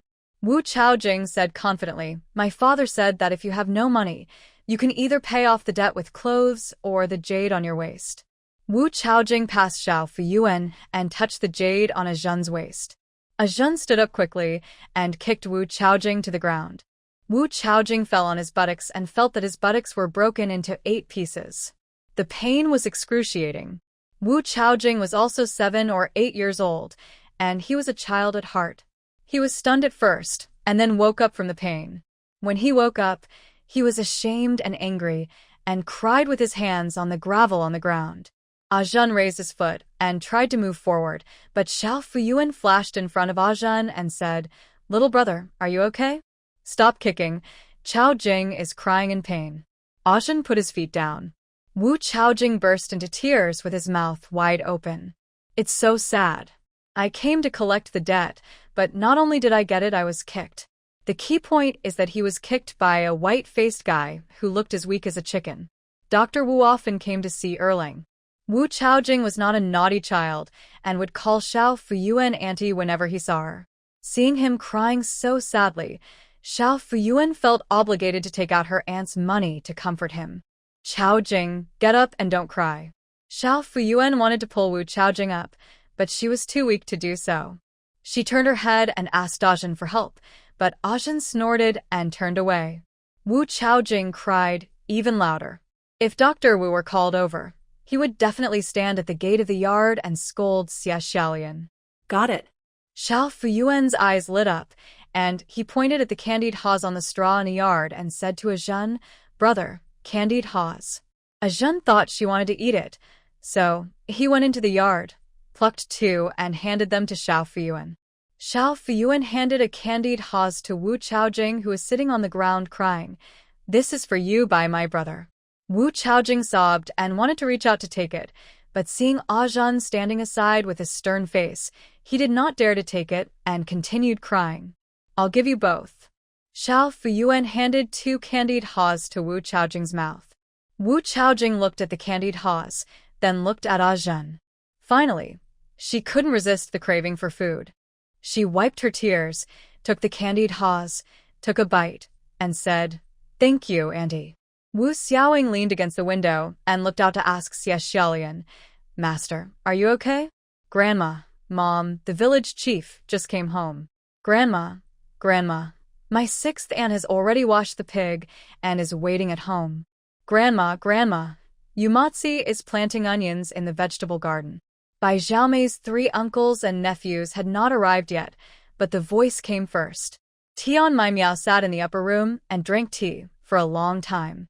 She had a soft, cute, and festive face, but her personality was very free and easy. She sat on the bed without any shyness, calling Grandma and Aunt non-stop, making Mrs. Bai and Jin laugh. She saw that the patterns on Jun's shoes were beautiful, and she held the shoes in her hands, praising and admiring them. Jean was happy when she saw her. Thinking that she had no mother, she felt pity for her and wanted to make a pair of shoes for her right away. Tian Mai Miao thanked him readily and stretched out his foot for Jean to demonstrate. Hearing the news from Bai Xiaomei's uncle and nephew, Tian Mai Miao stood up and said with a smile, "Grandma, Annie, I'm going to go look at the pigs first." Mrs. Bai and Jin knew that she had important things to do and couldn't miss the business, so they saw her out and said, "Put away the pigs and come and eat." "If it's still early, I'll definitely come." Tian Mai Miao agreed with a smile. Bai Sanzhuang accompanied Tian Mai Miao to see the pigs. Seeing this, Xiao Fuyuan wanted to go along to watch the fun. Bai Sanzhuang carried her onto the donkey cart, and Ajun silently climbed onto the cart and sat next to her. Eugene Gouet also followed. She had her reasons for going. Selling pigs was a big deal for her family, and she had to go to help. We went to the village chief's house first. The village chief has 3 pigs, 2 sows and 1 boar. One of the sows is carrying a piglet, and the other sow is being sold. Selling pigs is a big deal. Not only did Xiao Fuyuan and his group of children join in the fun, but many adults in the village also came to watch and help. In rural areas, pigs are the main symbol of a prosperous livestock and a wealthy family. The one who raises the fattest and strongest pigs is the envy of the villagers. Village Chief Zhao Difu was smoking a pipe, standing in front of the pig pen, looking at the 3 fat pigs in the pig pen with deep affection, calculating how much silver he could get from each pig. The more you eat, the happier you feel. "Oh, Miss Mai Miao is here." Village Chief Zhao Difu greeted Tian Mai Miao happily. Some of the onlookers had bought Tian Mai Miao pork and knew she was a butcher. They all praised her for her skills as a girl. The village head's wife looked at the wheat seedlings in the field and smiled. "Isn't this the girl brought by the 3rd son of the Bai family?" "Oh my, the daughters-in-law of the Bai family all have their own characteristics. The eldest daughter is honest, the 2nd daughter is a troublemaker, and the 3rd daughter is a tough guy. If these guys get together, sparks will fly." Fortunately, there are many men in the Bai family and their yang energy is strong, so they can calm the situation down. Village Chief Zhao led Tian Mai Miao to the pig pen to see the pigs. Zhao Dachui, the father of the village's eldest son Zhao Xiaogui, stood in the pig pen with his sleeves rolled up, waiting for his father's order to catch the pigs. Xiao Fuyuan stood outside the pig pen, holding Ajin's hand, and looked into the pig pen and saw 3 big fat pigs. "Little brother, a pig is about to give birth to piglets. Do you like piglets? I'll ask you to buy one and raise it." Ajun was still confused. Why did he run to the pig pen to see the pigs? The unstoppable smell of fishy smell rushed into his nose. It is also the first-time experience in life. It stinks so much, he doesn't like it. Xiao Fuyuan's excited face made him say against his will, "I like it." TSK, no wonder Zhao Difu can be the village chief. Look at the pigs he raises, they are better than those of other families. This pig is well raised, with a fat head and big ears. The Zhao family has made a fortune again. When this sow gives birth, I will buy one. Uncle Defu's piglets are easy to raise and fat. What do you mean Uncle Defu's breed is good? That's all thanks to that boar. Tomorrow my mother's pigs will also be bred by Uncle Defu's. The onlookers pointed at the big fat pigs in the pigsty and had a heated discussion. In just a few sentences, they were on the verge of driving. Village Chief Zhao Defu was furious when he heard this. He suppressed the argument with the style of a village chief. Stop arguing. The children are all here. It's not a good influence. If you want to talk, go back to bed tonight. The village chief's wife pulled Bai Sanjuang and gossiped. That pig-killing girl is your wife, right? Bai Sanjuang blushed and said, seriously, madam, not yet.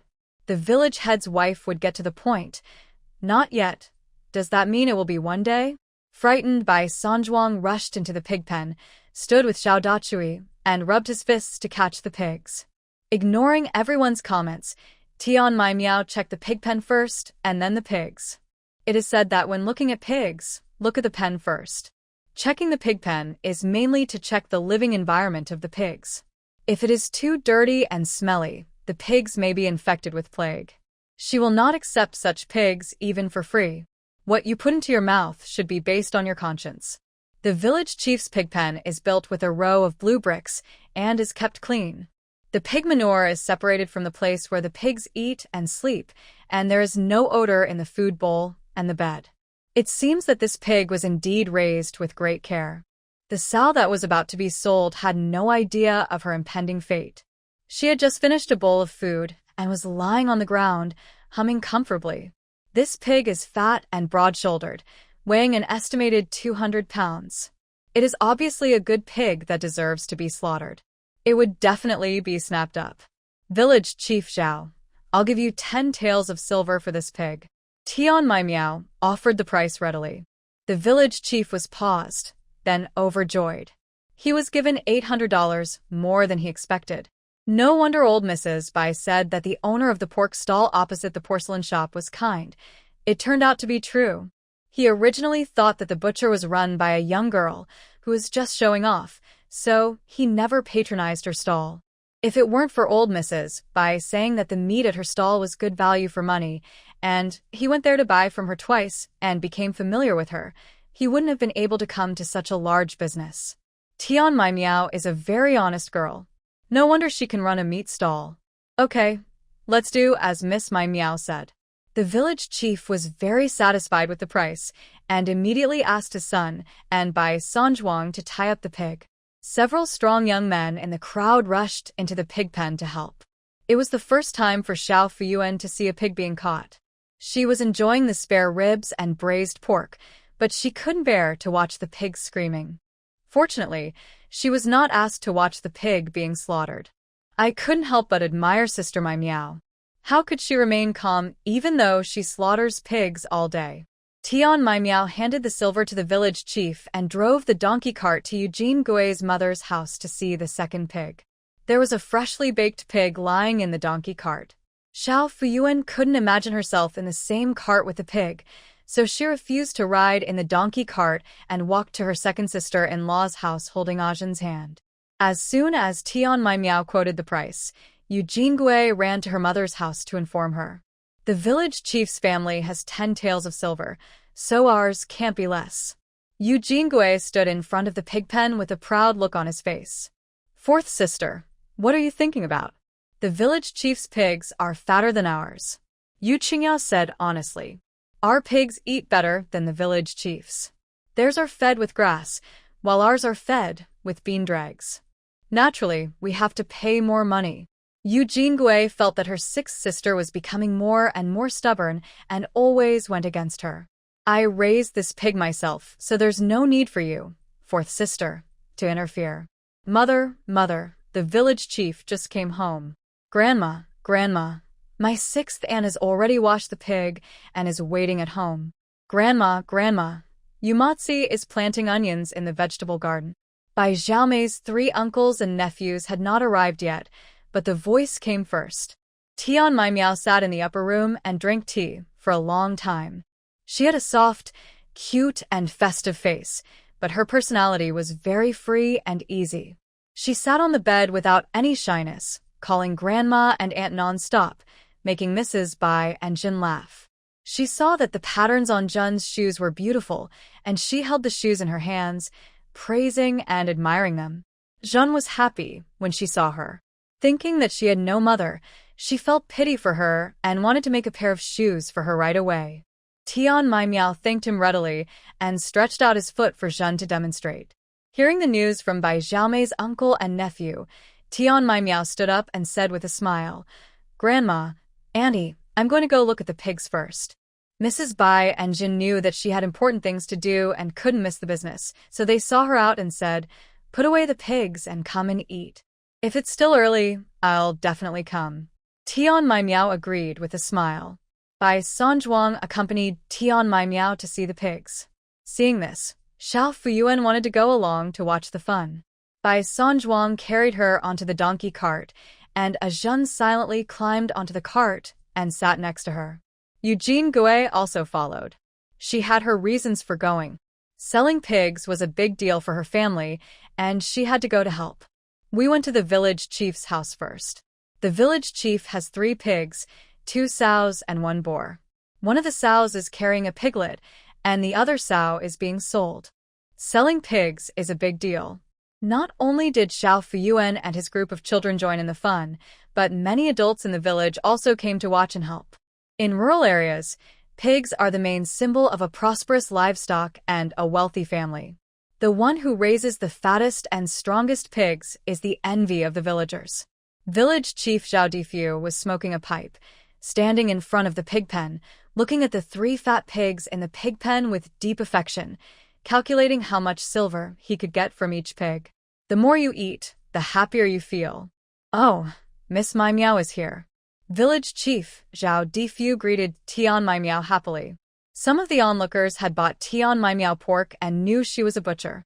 They all praised her for her skills as a girl. The village head's wife looked at the wheat seedlings in the field and smiled. "Isn't this the girl brought by the 3rd son of the Bai family?" "Oh my, the daughters-in-law of the Bai family all have their own characteristics. The eldest daughter is honest, the 2nd daughter is a troublemaker, and the 3rd daughter is a tough guy.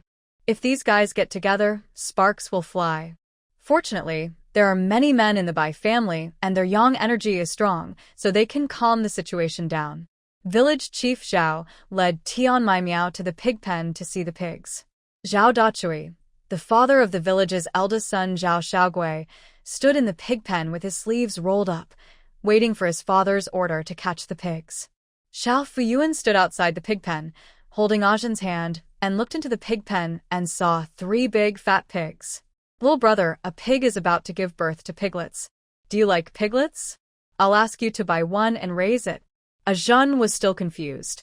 Why did he run to the pig pen to see the pigs? The unstoppable smell of fishy smell rushed into his nose. It is also the first-time experience in life. It stinks so much, he doesn't like it. Xiao Fuyuan's excited face made him say against his will, "I like it." Tiske. No wonder Zhao Difu can be the village chief. Look at the pigs he raises, they are better than those of other families. This pig is well raised, with a fat head and big ears. The Zhao family has made a fortune again. When this sow gives birth, I will buy one. Uncle Difu's piglets are easy to raise and fat. What do you mean Uncle Difu's breed is good? That's all thanks to that boar. Tomorrow my mother's pigs will also be bred by Uncle Difu's. The onlookers pointed at the big fat pigs in the pigsty and had a heated discussion. In just a few sentences, they were on the verge of driving. Village Chief Zhao Difu was furious when he heard this. He suppressed the argument with the style of a village chief. "Stop arguing. These half-grown children are here. It's not a good influence. If you want to talk, go back to bed tonight." The village chief's wife pulled Bai Sanzhuang and gossiped. "That pig-killing girl is your wife, right?" Bai Sanzhuang blushed and said seriously, "Madam, not yet." The village head's wife would get to the point. "Not yet. Does that mean it will be one day?" Frightened, Bai Sanzhuang rushed into the pig pen, stood with Zhao Dachui, and rubbed his fists to catch the pigs. Ignoring everyone's comments, Tian Mai Miao checked the pig pen first and then the pigs. Checking the pig pen is mainly to check the living environment of the pigs. If it is too dirty and smelly, the pigs may be infected with plague. She will not accept such pigs even for free. What you put into your mouth should be based on your conscience. The village chief's pig pen is built with a row of blue bricks and is kept clean. The pig manure is separated from the place where the pigs eat and sleep, and there is no odor in the food bowl and the bed. It seems that this pig was indeed raised with great care. The sow that was about to be sold had no idea of her impending fate. She had just finished a bowl of food and was lying on the ground, humming comfortably. This pig is fat and broad-shouldered, weighing an estimated 200 pounds. It is obviously a good pig that deserves to be slaughtered. Tian Mai Miao was quite satisfied. It would definitely be snapped up. Village Chief Zhao, I'll give you 10 taels of silver for this pig. Tian Mai Miao offered the price readily. The village chief was paused, then overjoyed. He was given $800 more than he expected. No wonder old Mrs. Bai said that the owner of the pork stall opposite the porcelain shop was kind. It turned out to be true. He originally thought that the butcher was run by a young girl who was just showing off, so he never patronized her stall. If it weren't for old Mrs. Bai saying that the meat at her stall was good value for money, and he went there to buy from her twice and became familiar with her, he wouldn't have been able to come to such a large business. Tian Mai Miao is a very honest girl. No wonder she can run a meat stall. Okay, let's do as Miss Mai Miao said. The village chief was very satisfied with the price and immediately asked his son and Bai Sanjuang to tie up the pig. Several strong young men in the crowd rushed into the pig pen to help. It was the first time for Xiao Fuyuan to see a pig being caught. She was enjoying the spare ribs and braised pork, but she couldn't bear to watch the pig screaming. Fortunately, she was not asked to watch the pig being slaughtered. I couldn't help but admire Sister Mai Miao. How could she remain calm even though she slaughters pigs all day? Tian Mai Miao handed the silver to the village chief and drove the donkey cart to Eugene Gui's mother's house to see the second pig. There was a freshly baked pig lying in the donkey cart. Xiao Fuyuan couldn't imagine herself in the same cart with the pig, so she refused to ride in the donkey cart and walked to her second sister-in-law's house holding Ajin's hand. As soon as Tian Mai Miao quoted the price, Eugene Gui ran to her mother's house to inform her. The village chief's family got 20 taels of silver, so ours can't be less. Eugene Gui stood in front of the pig pen with a proud look on his face. Fourth sister, what are you thinking about? The village chief's pigs are fatter than ours. Yu Qingya said honestly. Our pigs eat better than the village chief's. Theirs are fed with grass, while ours are fed with bean dregs. Naturally, we have to pay more money. Eugene Gui felt that her sixth sister was becoming more and more stubborn and always went against her. Sorry, I posted this chapter repeatedly. I am posting it again. Xiao Fuyuan held Ajin's hand and came to the Yu family's pig pen. Ajin was still in a trance. Who am I? Where am I? Why am I wandering from one pig pen to another? Tian Fuyuan even asked him, Little brother, I will raise a piglet, you cut the grass and I feed it and we will grow it into a big fat pig, okay? He could only nod and say yes. In the vast sky and earth, under the scorching sun, in the wind and rain, he squatted on the ground with a basket in his left hand and a knife in his right hand, cutting weeds one handful at a time, while a group of piglets behind him cried out in hunger. The image of a miserable swineherd comes to mind. Ajin's face turned black. Xiao Fuyuan saw his second sister-in-law standing next to Yu Qingya, muttering something, and Yu Qingya looked impatient. Hey, this second sister-in-law is everywhere. Does she know that she earns her living by being annoying? Xiao Yuanbao, are you here to see the pigs too? Yu Qingya saw Xiao Fuyuan put on a smiling face. Yes, Sister Qingya. Last time, Xiao Fuyuan gave Yu Qingya 2 wild geese, which laid eggs every day. Yu Qingya took them to the town to sell and saved the money. She had a lot of money in her hands, and she smiled whenever she saw Xiao Fuyuan. Xiao Yuanbao, sister will sell the pig later and use the money to buy you candy. Yu Qingya said. Although the bulk of the money was controlled by her parents, she would always have a share of the pocket money. I have candy. Thank you, sister. Xiao Fuyuan thanked sweetly. Yu Jingui was quite unhappy. Was sixth sister stupid? What was the point of her rushing to please her sister-in-law from her husband's family? What did her sister-in-law have to do with their Yu family? Why didn't she say she was buying candy for her fourth sister and her nephew Sanling? The corner of her eye swept over Yu Qingya's eyes, which were extinguished in an instant. She felt that she must have figured out the mystery of sixth sister's emotions. When Yu Qingya was talking to Xiao Fuyuan, she paid attention to the noises outside. When she heard Bai Sanzhuang's voice, a little flower suddenly blossomed in her heart. When the flower saw the wheat seedlings beside Bai Sanzhuang, it slowly withered again and turned to walk towards the pig pen. Xiao Fuyuan sighed maturely. My third brother is the one with the best luck and love in the Bai family. There is the apple of the eye of shopkeeper Su and the sixth sister of the Yu family, and they all fall in love with him. There's more to come. Fortunately, although the third brother has been around many women, he only has sister Mai Miao in his heart. But sister Mai Miao doesn't have that kind of thoughts about third brother right now. Oh, so worried. What is Xiao Yuanbao thinking about? Seeing Xiao Fuyuan was daydreaming, a Zhen tapped her forehead. I want to raise big fat pigs. Xiao Fuyuan looked innocent. Zen. Qingya, you feed the pigs well. Bai Sanzhuang stood in front of the pig pen, glanced at the big fat pigs, and praised happily. Yu Qingya looked indifferent and did not respond. Ever since her fourth sister Yu Jingui married the second brother of the Bai family by illegal means, Yu Qingya felt quite ashamed. This shame became more and more intense as she grew older, so that she was embarrassed to say hello to Bai Sanzhuang when she met him in the village. Obviously, when they were little, they rolled through haystacks together, chopped firewood in the mountains together, and fished in the river together. A few years ago, shopkeeper Su came to recruit Bai Lao San as a son-in-law. The news spread throughout Shenshu village, but later the matter was dropped. Yu Qingya breathed a sigh of relief. Now there are wheat seedlings in the field. She knew that Tian Maimiao's pork shop was opposite the lacquerware shop where Bai Sanzhuang worked. When she went to the town to sell goose eggs, she saw the two of them chatting and laughing across the street from afar. I feel sad. The pig pen is cleaner than village chief Zhao's house. Tian Maimiao said after checking around. The pigsty is clean and the pigs don't get sick easily. Yu Qingya suppressed the sourness in her heart and added, Of course not.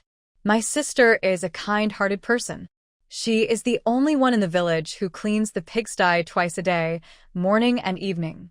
Mai Miao, look, this pigsty is even cleaner than other people's kitchens. Yu Jingui crossed his arms and spoke for his sister. How long has this pig been raised? It's quite fat and solid. Tian Mai Miao touched the pig. It was clean and healthy. 8 months. Yu Qingya said. How much do you want for this pig? My pigs are fed with bean dregs. I guarantee that the meat will taste better than those that eat grass. Xian and old man Yu came out of the mill, brushed off the bean dregs on their bodies, and squeezed into the crowd of onlookers. Tian Mai Miao stood up, came out of the pig pen, and said to Yu Qingya with a smile, You have bought meat for my family before, so you know my temper. I don't like to haggle. 10 taels of silver. Yu Qingya nodded. She could accept it even if it was a little lower. It has exceeded expectations.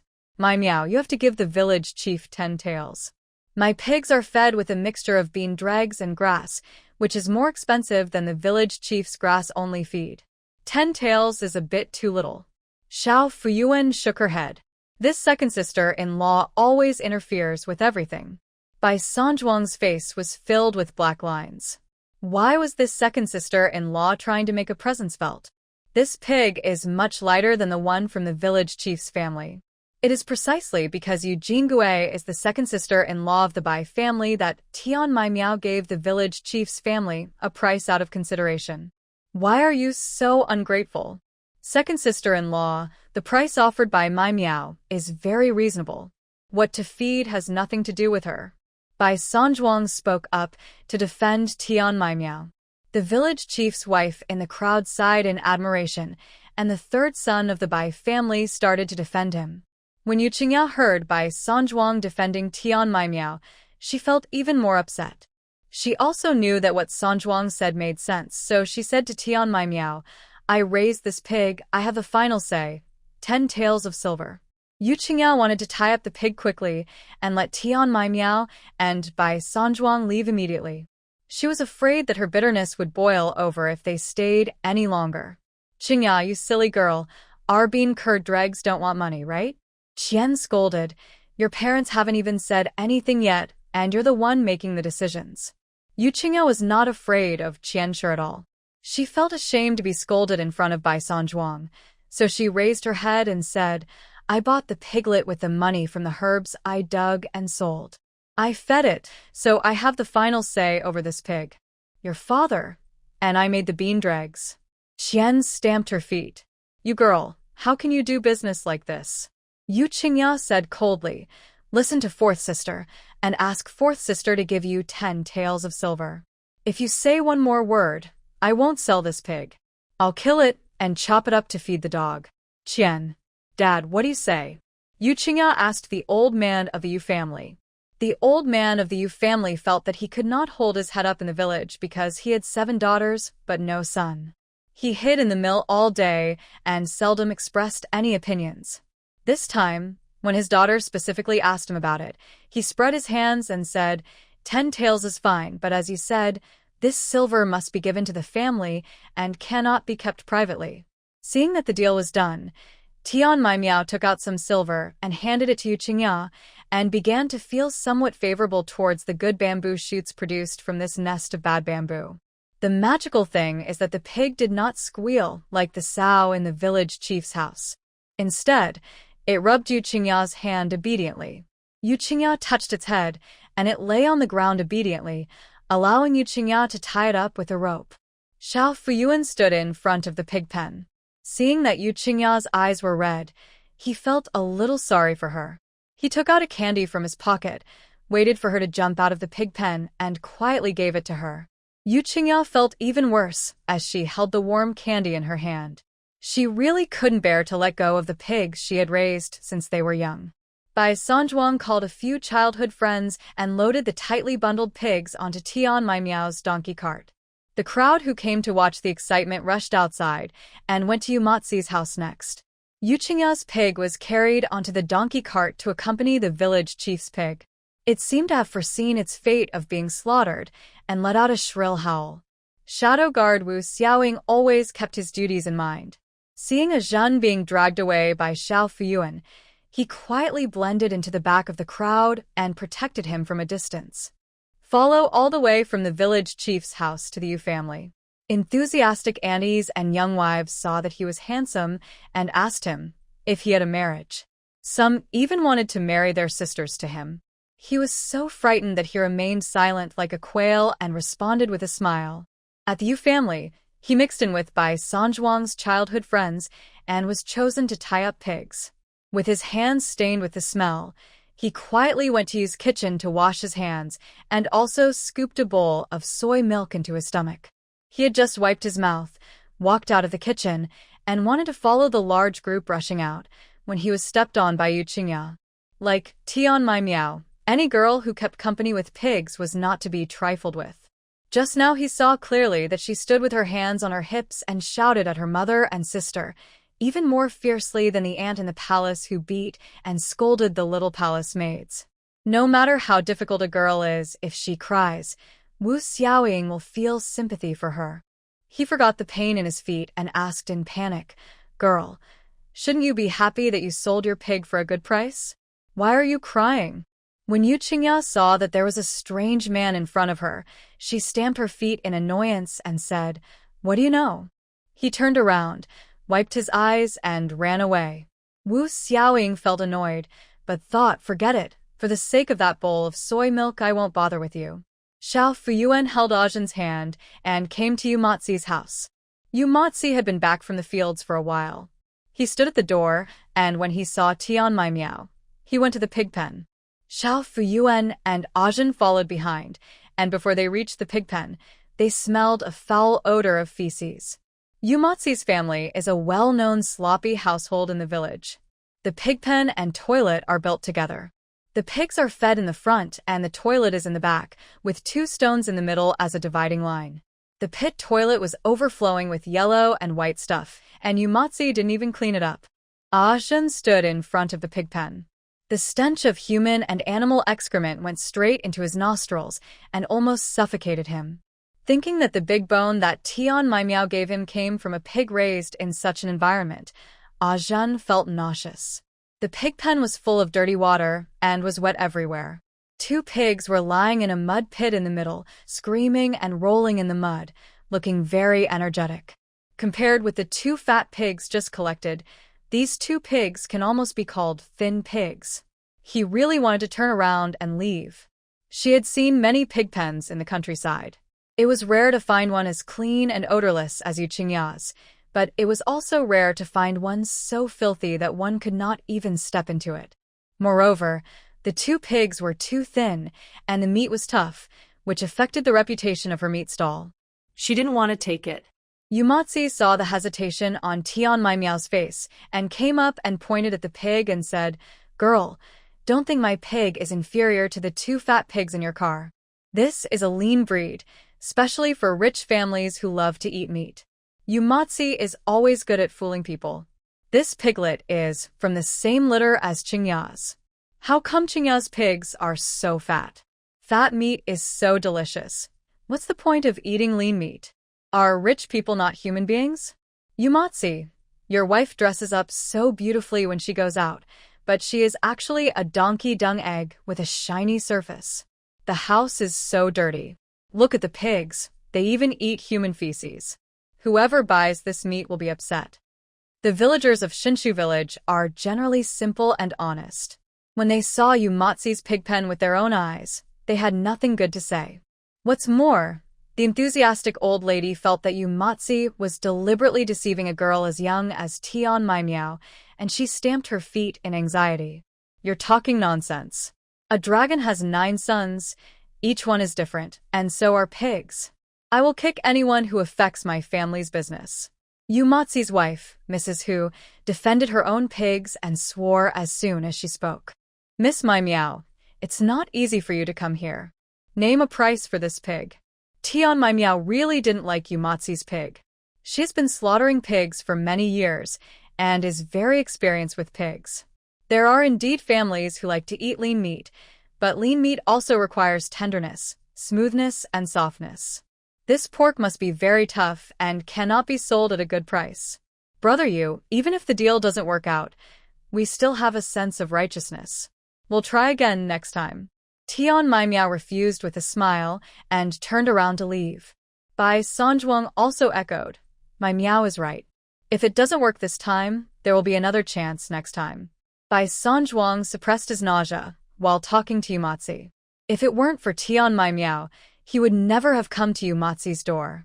When his second brother was plotted against by Yu Jingui, it was Yumatsi who led the whole village to the river to watch. He was young at that time.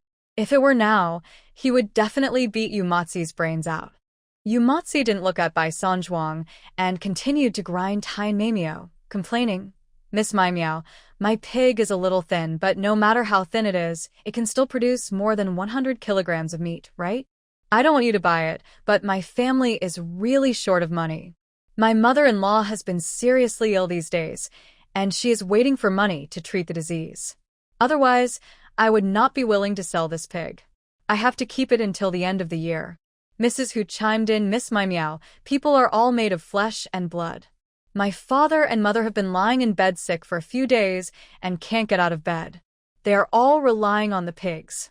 He wiped his eyes as he spoke. Among the onlookers, some curled their lips, some showed disdain.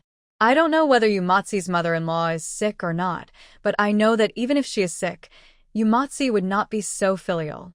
He wanted to remind Tian Maimiao not to be fooled by Yumatsi, but the couple were not easy to deal with, and he was afraid that Yumatsi would cause trouble for them. It was better to have less trouble than more, so he watched anxiously but did not dare to remind him loudly. Xiao Fuyuan was also anxious, standing aside. The Yumatsi couple were clearly using moral blackmail. Not a good person. Tian Maimiao was not from Shinshu village, so naturally, he didn't know the reputation of Yu Matsi and his wife. I heard him say that he was waiting for money to pay for his mother-in-law's medical treatment, and I felt a little relieved. My meow, when you do business, the most important thing is to look at the goods, not other things. Bai Sanjuang reminded. I saved it. I'm not stupid. Tian My Meow chuckled and turned to Yu Matsi and his wife and said, how about this? I'll go into the pen to see the quality of the pigs. Tian My Meow stepped into the pig pen, tiptoed through the mud, and came to the two pigs. The two pigs stretched their necks and grunted. Tian My Meow checked the pig's head, stomach, and limbs. After hesitating for a while, he pointed at the fatter one and said to Yu Matsi, since you are waiting for money, I will buy this one. 5 taels of silver, no bargaining. Yu Matsi was overjoyed. Bai Sanjuang said anxiously, wheat seedlings. Tian My Meow shook his head at Bai Sanjuang. Her business experience had honed her ability to judge people, and she had long since figured out what kind of person Yu Matsi was. It was precisely because of that she reluctantly bought one. Such a person is difficult to deal with. For a pig, there is no guarantee that he will do something else. In doing business, harmony is the most important thing. That's all. I won't do business with him next time.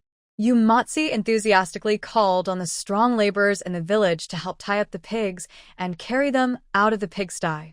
The pig was lying on the ground and grunting, but the sound was much softer than before, and it looked listless. Everyone thought that the pig knew it was going to be killed and was frightened. Xiao Fuyuan suddenly let go of Ajin's hand, ran over, squatted on the ground, and looked at the pigs. Tian My Meow squatted down and looked carefully. If you don't look carefully, you really can't see it.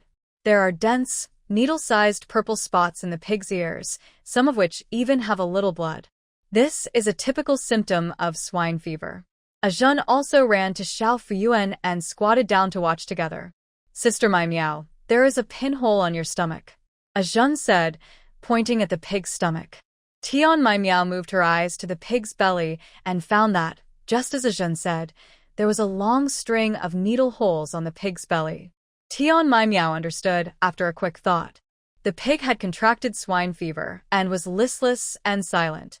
Yu Matsi had deliberately pierced holes in the pig's belly with a needle, and the pig howled because of the unbearable pain, giving people the illusion that the pig was full of energy. After she bought the pig, he turned against her and refused to acknowledge her mistake. She was in the pigsty just now and saw that the pigs looked quite energetic, so she became careless. If Xiao Fuyuan hadn't been squatting and watching out of curiosity, she would have fallen into Yu Matsi's trap. Tian My Meow stood up, clapped his hands, and sneered. Brother Yu, I believe you are waiting for the money to treat your mother-in-law. But you shouldn't make fun of me. Look at your pig, it has swine fever, and you're still hiding it from me. Bai Sanjuang had already come to check it out, and stood beside Tian My Meow, pointing at Yu Matsi angrily and saying, is this human nature? You think that My Meow is a girl, so it's not easy to argue with you. If you deliberately cheat, you're wrong. Yu Matsi's face seemed to have changed, and the warm smile just now was covered with a layer of treacherous skin. Miss My Meow, you are accusing me without any evidence. We all saw with our own eyes that the pig was screaming so happily. How could it have swine fever? Yu Matsi kicked the pig on the ground, and the pig grunted a few times. The crowd was talking in low voices. How come the pig got sick when it was squealing so happily just now? We just agreed on the price, but you refused to pay after tying up the pig. Other pigs cost 10 taels of silver, and mine cost 5 taels. I didn't complain that you were unfair in the deal, but you slander my pig for having the disease. Do you think we are easy to bully? Mrs. Hu said loudly. Tian My Meow sneered and didn't want to waste time arguing with Yu Matsi and his wife. Anyway, she hasn't paid, so she can just leave. So, holding Xiao Fuyuan in one hand and Ajin in the other, he raised his legs and walked towards the door. Bai Sanjuang followed closely. Tian My Meow underestimated Yu Matsi's roguery. Yu Matsi stopped her and said, we agreed on the price. You can't give up this pig. Tian My Meow raised her eyebrows and said, what's the matter? Do you want to use force? Unfortunately, the butcher knife is in the car. Ajin jumped out with a stern face, glared at Yumatsi, and said, I have never seen such a shameless person. Your pig is infected with disease, but you still want to sell it to Sister Mai Meow. If you hadn't been found out and the pig was killed and sold, and someone bought it home and got sick or poisoned, who would be responsible? When the onlookers heard Ajin say this, they thought of themselves in the same situation. Yes, no family is rich enough to eat meat every day. They only buy a few pounds of pork during the spring festival or the busy spring and autumn harvest. If you buy infected pork without knowing it, not only will you waste money, but you will also get sick, which is a small matter. But poisoning and losing your life is a big deal. That's right. If my family buys diseased pork, I have to throw the meat on the butcher's stall and pay for it. How can someone be so vicious? What if the child eats it and gets poisoned? Yumatsi is not a kind person. He is capable of doing something that involves human life. The villagers were talking in low voices, and their voices entered Yumatsi's ears, making him angry and furious. Where did this wild boy come from? Seeing that a half-grown boy dared to teach him a lesson, Yumatsi wanted to go forward and grab his ears, but seeing that he had an imposing manner and didn't know where he came from, he was actually a little timid. Wu Xiaoying was hiding among the villagers, holding a stone in his hand. You say it's a plague pig without any evidence. We've seen plague pigs before. How can a plague pig cry so happily? It's hard to say. The speaker was Qian, the mother of Eugene Gui, who was standing in the crowd. Yumatsi was her nephew, so she naturally sided with him. What she said made sense. The onlookers all looked at the pig on the ground again. Seeing that the pig was still grunting, they became unsure.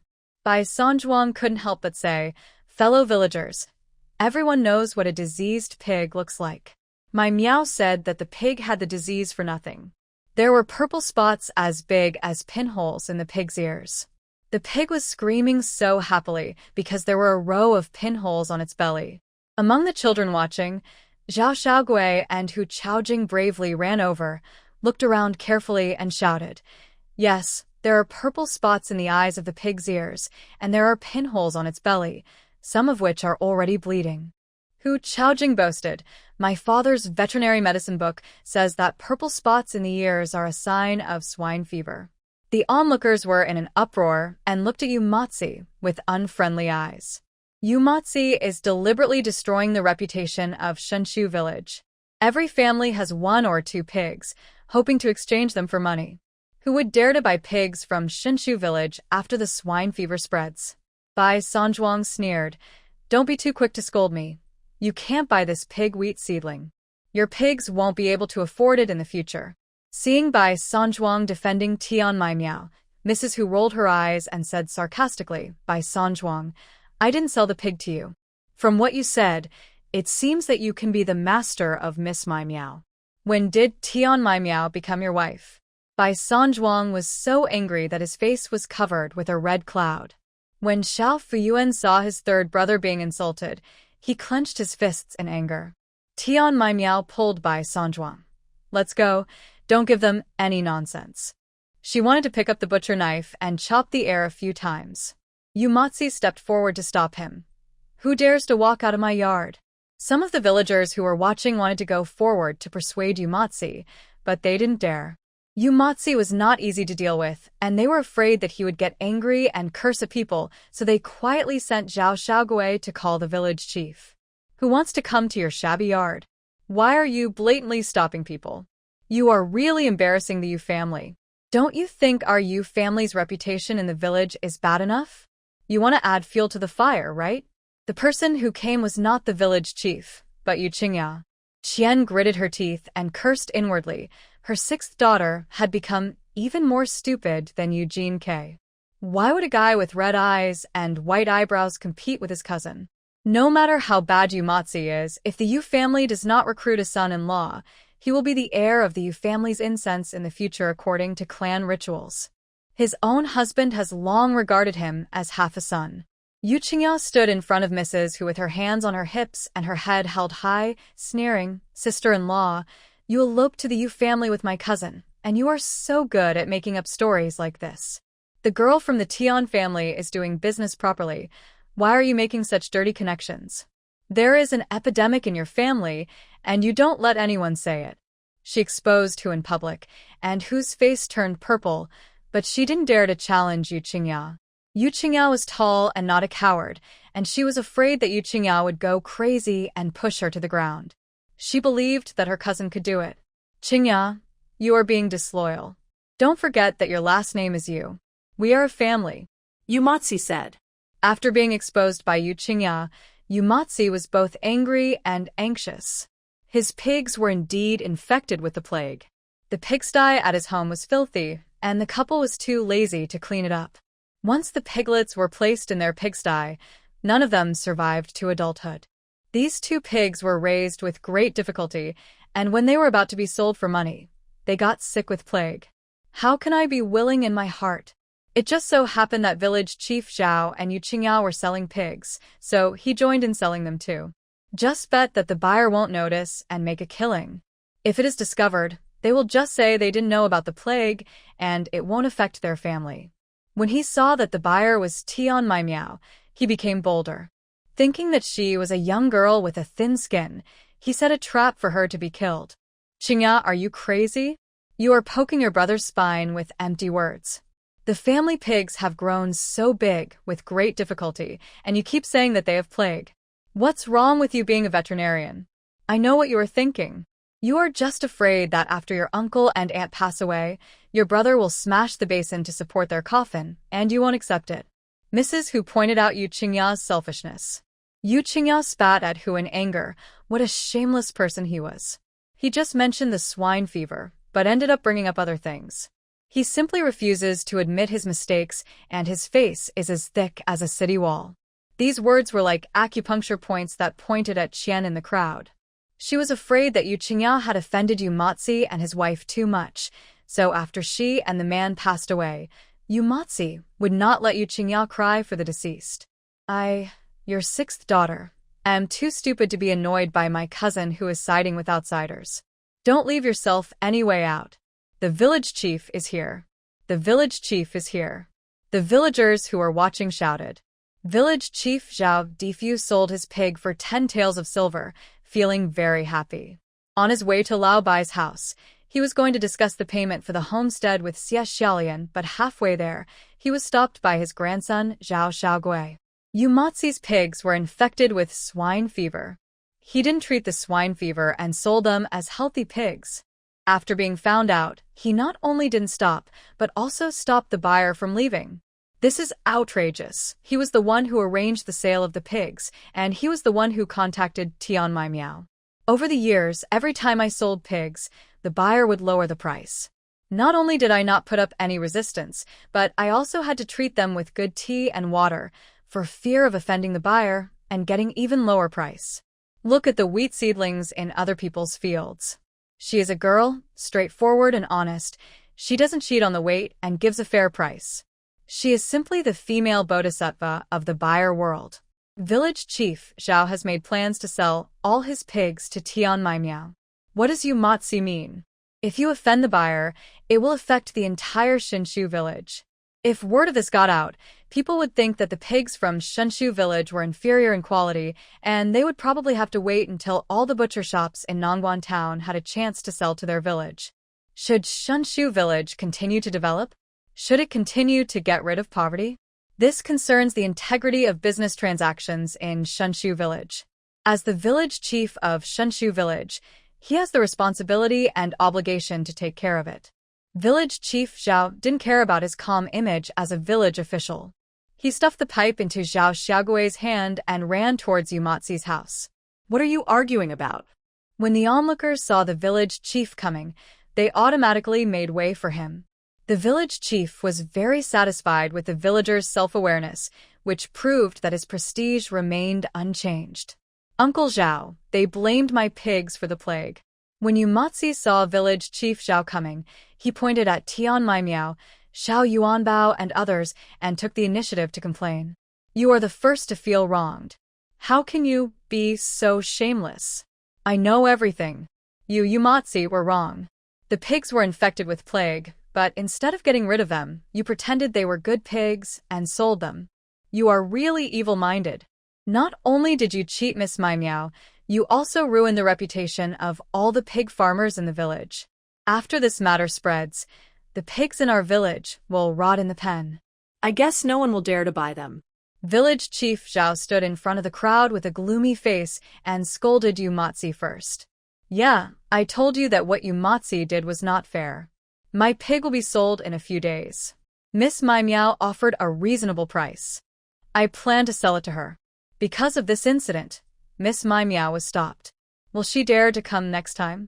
When everyone saw the village chief coming, they spoke louder. They expressed their dissatisfaction with Yu Matzi. The village chief glanced at everyone and said, "Everyone knows the truth. Just now, Yu Matzi stopped Tian Mai Miao. Why didn't you come out to persuade him?" Mai Miao was holding 2 children in her hands.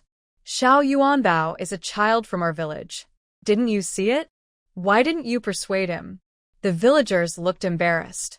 The village chief knew what everyone was thinking, and he was just afraid of being entangled by Yu Matzi. Tian Mai Miao was not from Shenshu village, so he offended her without thinking about the consequences of the offense.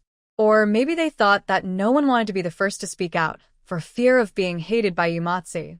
What made the village chief even more dissatisfied was that among the people stopped by Yu Matzi were Xiao Fuyuan and Bai Sanzhuang, who were from Shenshu village. It seems that after the spring plowing is over, he will have to teach the villagers the Shenshu village code of I am for everyone. Everyone is for me to baptize them from the ideological level.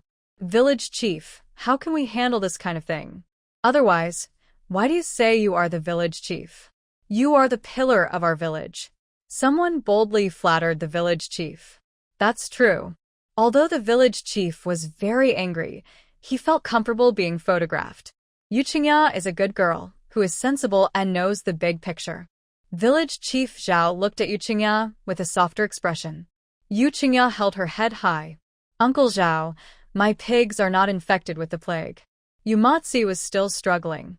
Shut up. Don't use the term uncle to refer to someone in official situations. Village Chief Zhao shouted angrily. He was afraid that by calling him uncle, Tian Mai Miao would think that he and Yu Matzi were in cahoots. Their surnames are different, so they are not distantly related. We were not a family in our previous life. After scolding Yu Matzi, Village Chief Zhao came to the pig, turned over the pig's ears, looked at the pig's belly, and his face changed drastically.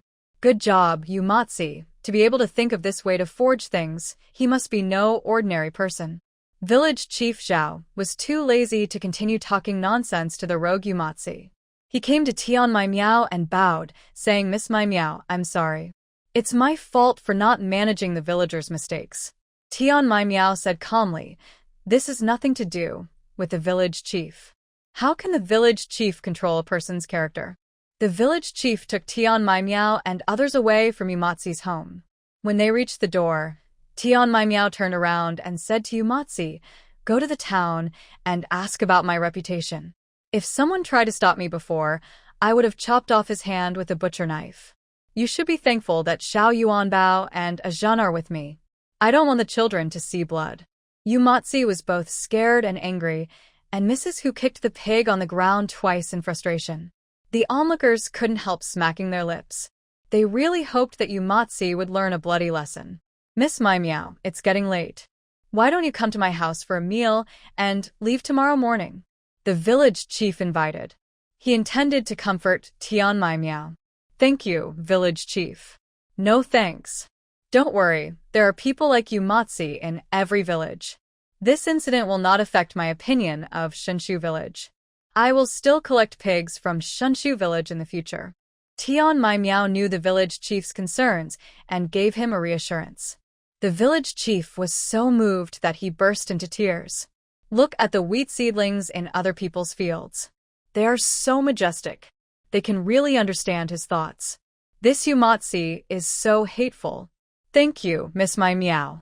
The village chief looked grateful, then bent down and asked Xiao Fuyuan, I heard that it was Xiao Yuanbao who discovered the swine fever. How did you find out? Xiao Yuanbao thought for a while and said with a smile, it was Sister Mai Miao who found it. Indeed, She just squatted in front of the pig? She didn't do anything. The village chief was more and more moved. He thought that the granddaughter of Old Bai was amazing. She could find swine fever just by squatting next to a pig. Fortunately, she didn't squat in front of his pigs. Xiao Yuanbao's unconscious behavior today exposed Yumatzi's scam and maintained the honor of Shunshu village, which deserves recognition.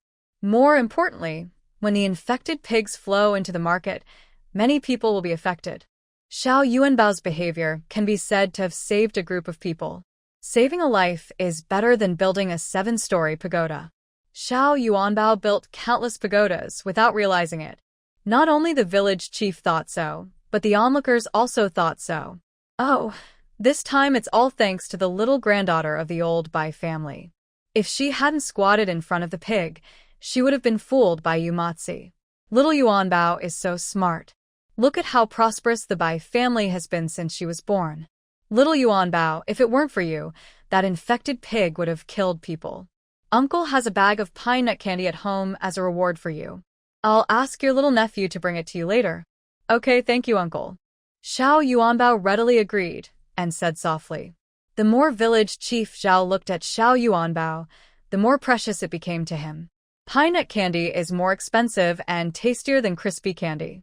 He had originally saved it for a New Year gift, but now it was more appropriate to give it to Xiao Yuanbao. As they were talking, Zhao Xiaogui called the village chief to have dinner. Village chief Zhao was originally going to look for Xie Xiaolian, but he was delayed by dealing with Yumatzi's matter. He thought it would be the same to go to Bai's house after dinner, and he could also bring the pine nut candy. So he said a few words to Tian Mai Miao and others and went home. As it was getting darker, Tian Mai Miao was about to hitch his donkey cart back home. She still had a lot of work to do in her butcher shop. The 2 pigs tied on the donkey cart had to be plucked and slaughtered overnight. At 3 a.m., a family came to buy the meat for their child's full-month banquet. There is no free time all night. Bai Sanzhuang tried to persuade her to stay for dinner before leaving, but was rejected. Xiao Yuanbao, I'm going back soon. You and your brother can go to town to play later, and I'll buy you something delicious. Tian Mai Miao pinched Xiao Yuanbao's face. You really helped me a lot today. Xiao Yuanbao held Tian Mai Miao's hand tightly, unwilling to let her go. Ajin, I'll take you back. Wu Xiaoying will be with you to take care of you on the way. Tian Mai Miao said. Bai Sanzhuang felt a little sad for a moment. Wu Xiaoying stood aside and frowned. He didn't want to go back so early. Firstly, I would be scolded by Hishun when I go back. Since I can't escape it, why not endure it later? Secondly, Xie Xiaolian said that the food at Lao Bai's house was delicious and made him fat, so he was unwilling to go back without even having a taste of it. I don't want to go back. Ajun refused directly and held Xiao Fuyuan's hand tightly. He had not yet tasted the steamed elm seeds, fried leaves, and steamed buns that Bai Sanzhuang had mentioned, and more importantly, he had not spent enough time with his little sister. Great, little brother won't go back. Xiao Fuyuan said happily. Mai Miao, Xiao Yuanbao. In the dusk, old Mrs. Bai hurried over from home, holding a in her hand. Seeing that Xiao Yuanbao and the others were fine, he breathed a sigh of relief and said, I just heard from the village chief's kid that Yumatzi was making trouble for Mai Miao. I'll beat his brains out. As he said this, he swung the and made a hitting gesture. Grandma, it's okay. Tian Mai Miao said. Old Lady Bai pointed her at Bai Sanzhuang and Wu Xiaoying, saying in dissatisfaction, You 2 fools, why are you just standing there? Tian Mai Miao smiled after hearing these words. The stupid Wu Xiaoying thought to himself, if I take action, someone will die. This old lady is so powerful that she can even think of the trick of stuffing pig manure in her mouth. She must have come from the Jingqi nanny training class in the palace. Grandma, don't blame Sanzhuang. He has always been helping me. Tian Mai Miao said. I'm going to ask you Matzi why he wants to bully a girl like Mai Miao. I wonder if he can withstand the in my hand. Old Mrs. Bai was so angry that she wanted to find Yumatzi to vent her anger on Tian Mai Miao. The village chief, who was standing a little further away, came over and pressed the in old lady Bai's hand and tried to persuade her. Aunt Bai, I've already taught him a lesson. Don't let your anger get you in trouble. After much persuasion, Mrs. Bai was finally persuaded. When old Mrs. Bai saw Tian Mai Miao harnessing the cart, she knew that she was going home, so she persuaded her to stay for dinner before leaving. Let's go after dinner. We are already at the doorstep. Although you have 2 machetes in your car, you are a girl after all, and I don't feel comfortable with you walking on the mountain road at night. After dinner, let Sanjuang go with you, and you can use him to kill the pig. Bai Sanjuang was secretly happy. He was also worried about Tian Mai Miao going back alone, but he was afraid that it would be inappropriate to go back as he had just arrived home. Now that his grandmother had spoken, he had no worries. No big deal, I can come back tomorrow morning. Seeing the enthusiasm of Mrs. Bai and Xiao Yuanbao holding her hand tightly, Tian Mai Miao thought for a moment and readily agreed to stay at the Bai's house for dinner. Xiao Yuanbao happily held the wheat seedlings in one hand and Ajin in the other, and skipped towards home. Bai Sanjuang and Wu Xiaoying were driving the donkey cart from behind. When I came to the fork in the road, I met you, Qingya. Thank you for speaking up for justice today, Miss Qingya. Tian Mai Miao thanked you, Qingya. What are you thanking me for? Can you give me more silver for my pigs in the future? Yu Qingya said in a stern tone. That's not possible. Isn't buying and selling based on equality between buyers and sellers? But Tian Mai Miao can do it by not lowering the price. Old Mrs. Bai also heard about Yu Qingya's heroic act today. She couldn't help but look at her with admiration in her heart, and her face was no longer as fierce as usual when she saw the Yu family. Ever since she agreed to the marriage between her second grandson and Yu Jingui, she had cut off all ties with the Yu family in her heart, and she never had a good face when she saw the Yu family. Qingya, thank you, said Bai Sanjuang. This was the first time that Bai Sanjuang took the initiative to speak to Yu Qingya after all the years of marriage between the Yu and Bai families. Yu Qingya said nothing, turned around and walked away with a cold face. Wu Xiaoying patted her chest and said, Why do all the girls in your Shinshu village look like they deserve a beating? Bai Sanjuang's face darkened. What did he mean by all? This meant that Xiao Yuanbao was also included. His sister is the cutest girl in the world. Who dares to lift a finger? Ajun also rolled his eyes at Wu Xiaoying, who felt confused. The aroma of food wafted from the Bai family's kitchen, and Ajun's stomach growled. Little brother, are you hungry? Xiao Fuyuan asked, turning his head. Ajun nodded embarrassedly. Let's eat. The food my sister-in-law cooked is delicious. Xiao Yuanbao looked proud. Zhen was busy in the kitchen with Xie Chuntao and Xie Xiaolian. The main person in charge of cooking is Xie Chuntao, and the one who cooks is Xie Xiaolian. Mom, is it really okay to give these to Master Zhen? Xie Chuntao put the steamed bread from the pot into a bowl and placed it on the chopping board. There was another bowl on the chopping board containing steamed elm seeds made with cornmeal, steamed cornbread, steamed elm money, goose eggs fried with shepherd's purse, tofu with Chinese tune, and salt-fried wolfberry sprouts. These are all common dishes commonly eaten by farmers, with barely a drop of oil in them. Can such dishes really be served to guests? Xie Chuntao was unsure, fearing that the poor hospitality would lead to criticism from the villagers. The Bai family has always been very hospitable. In the past, even if the family was poor, when guests came, they would borrow money to buy 2 pounds of meat and 2 fish to entertain them. Ajun is Xie Xiaolian's master. He has eaten all kinds of delicacies from land and sea. How could he be interested in such ordinary food? These dishes are definitely to Ajun's taste. Rich families are used to eating delicacies from land and sea, so they love to eat these wild game, like elm seeds and salt-fried wolfberry sprouts. If you want to eat them, there is nowhere to buy them. Your cooking skills are good. They are more delicious than those cooked by the cook of that rich family.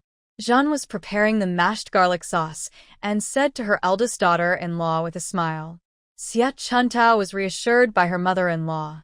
She thought that although her mother-in-law was not good at cooking, she had worked in a wealthy family in Huicheng, so what her mother-in-law said must be correct. Xie Xiaolian glanced at Zhen's back as if nothing had happened. Aunt Bai is quite insightful and doesn't seem like a country girl at all. Sister, what Annie said is right. My young master often wants to eat these, but has nowhere to buy them. Thanks to your cooking skills, he won't want to leave after eating them, Xia Xiaolian said while making a fire. The food was soon ready.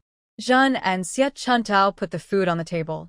Xiao Yuanbao pulled Tian Mai Miao and Zhen to sit down. Zhen had never eaten anything on the table except the big bones.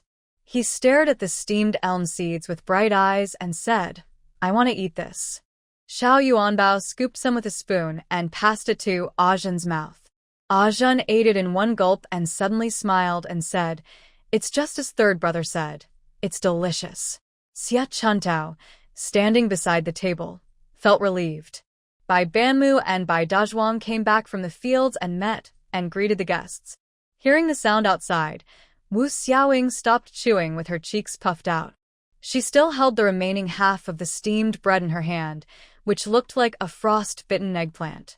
She dropped her chopsticks and rushed out of the yard. When the Bai family saw Wu Xiaoying leaving, they guessed that it was Zhen's family who came to visit them. They put down their chopsticks and filed out. Only Tian Mai Miao, Zhen, Xiao Fuyuan, and Xie Xiaolian were left at the dinner table holding their bowls and chopsticks.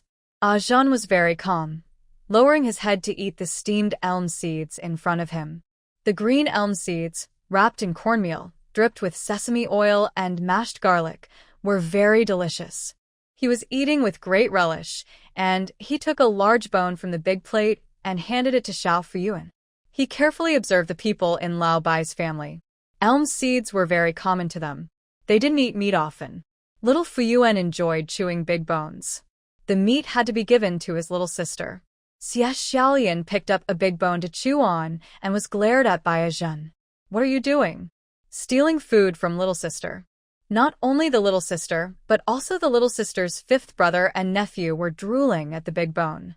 Zhen decided that he would move to the opposite side of the Bai family and call the chef from the mansion in Nongguan town to stew meat and make snacks for Xiao Yuanbao every day. In exchange, he came to Lao Bai's house to eat steamed elm seeds, steamed bread, and fried wolfberry sprouts. Zhen was eating happily and didn't bother to pay attention to the people looking for him outside. Shun received a report from Shirtu, the young owner of the steamed bun shop, and learned that Zhen had gone to Shinshu village. He hurriedly asked the coachman to drive the carriage to the door. Through the carriage curtain, I saw Wu Xiaoying holding half a steamed bread in her hand, with a very ugly look on her face. He had already said that Wu Xiaoying would not be allowed to come from the capital, but this guy was acting like a rogue by clinging to the horse's leg. Come if you want, but you can't even do your job properly and let the young master act recklessly. Uncle He, you know I dare not disobey. The young master is going to chop off my head. Wu Xiaoying came to the front of the carriage and bowed to Shun, who was inside the carriage.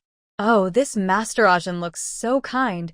He even thanked her when he handed her the bowl and chopsticks, but he actually wants to chop off people's heads at any time, which is really scary. Xie Chuntao was the first one to cover her chest in fear. Don't push everything onto the young master. Is your responsibility to lose your head? I see you are eating steamed bread with great relish. You have already swallowed all my instructions. There were 2 laughs in the carriage. There was no other way.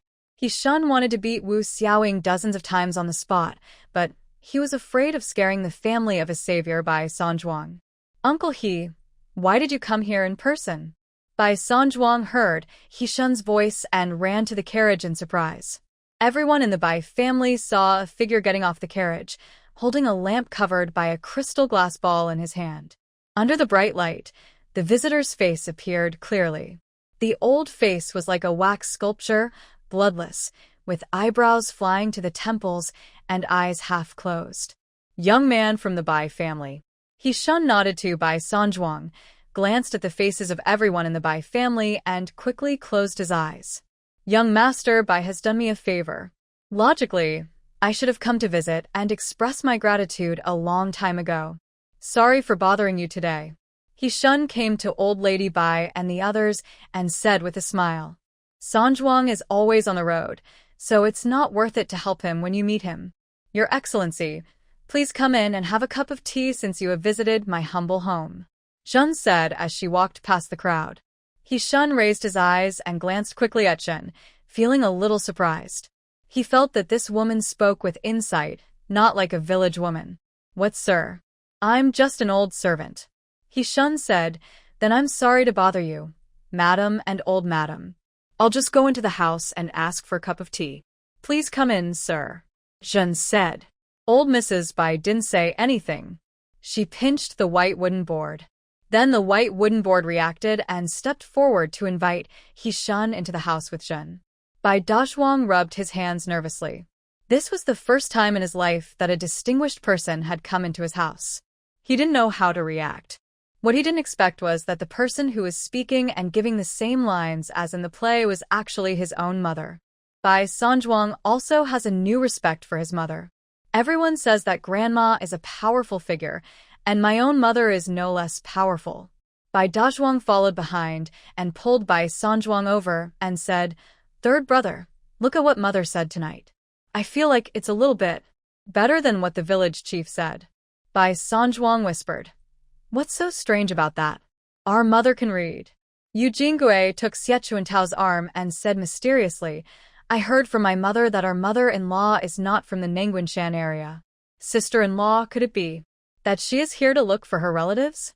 Has our family become prosperous?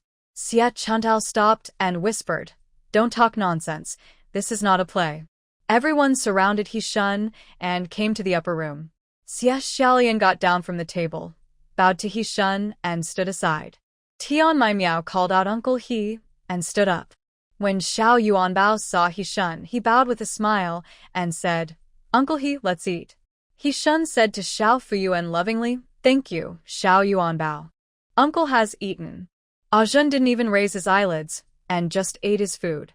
While eating, he discussed with Xiao Fuyuan, You treated me to these delicious dishes, and I will ask my chef to make delicious food for you later.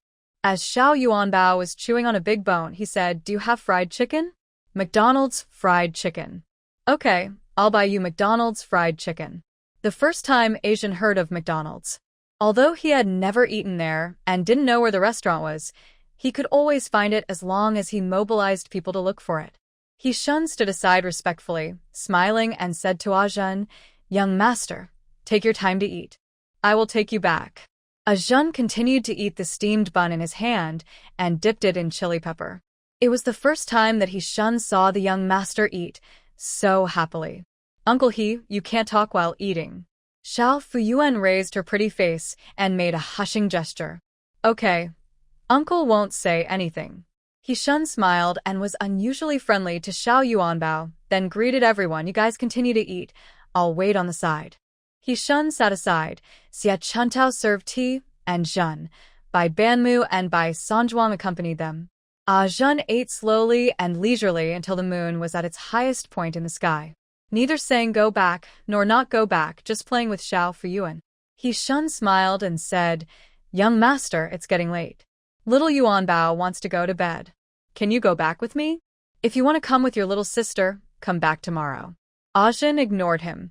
He-shun turned to Xiao Fuyuan and said, Xiao Yuanbao, please persuade the young master to go back. Xiao Yuanbao rolled his eyes, yawned, and said to Ajun, Little brother, go back. Come and play with me next time. Ajun raised his head and said, Then go back. He-shun Chong breathed a sigh of relief. Tian Mai Miao grabbed Ajun by the collar and said, Little guy, hurry back with your sister. He-shun helped Ajun onto the carriage, while Wu Xiaoying sat with the driver, holding a package in her arms. It was fried leaves and steamed vegetables that Xie Chuantao had packed for Ajun. Wu Xiaoying was secretly delighted. His young master was like Ji Yu Qingfeng, so it was enough to just taste them once. She planned to keep them for herself. Little sister, wait for me at home. I'll come when I have time. Ajun waved to Xiao Yuanbao while holding onto the carriage door.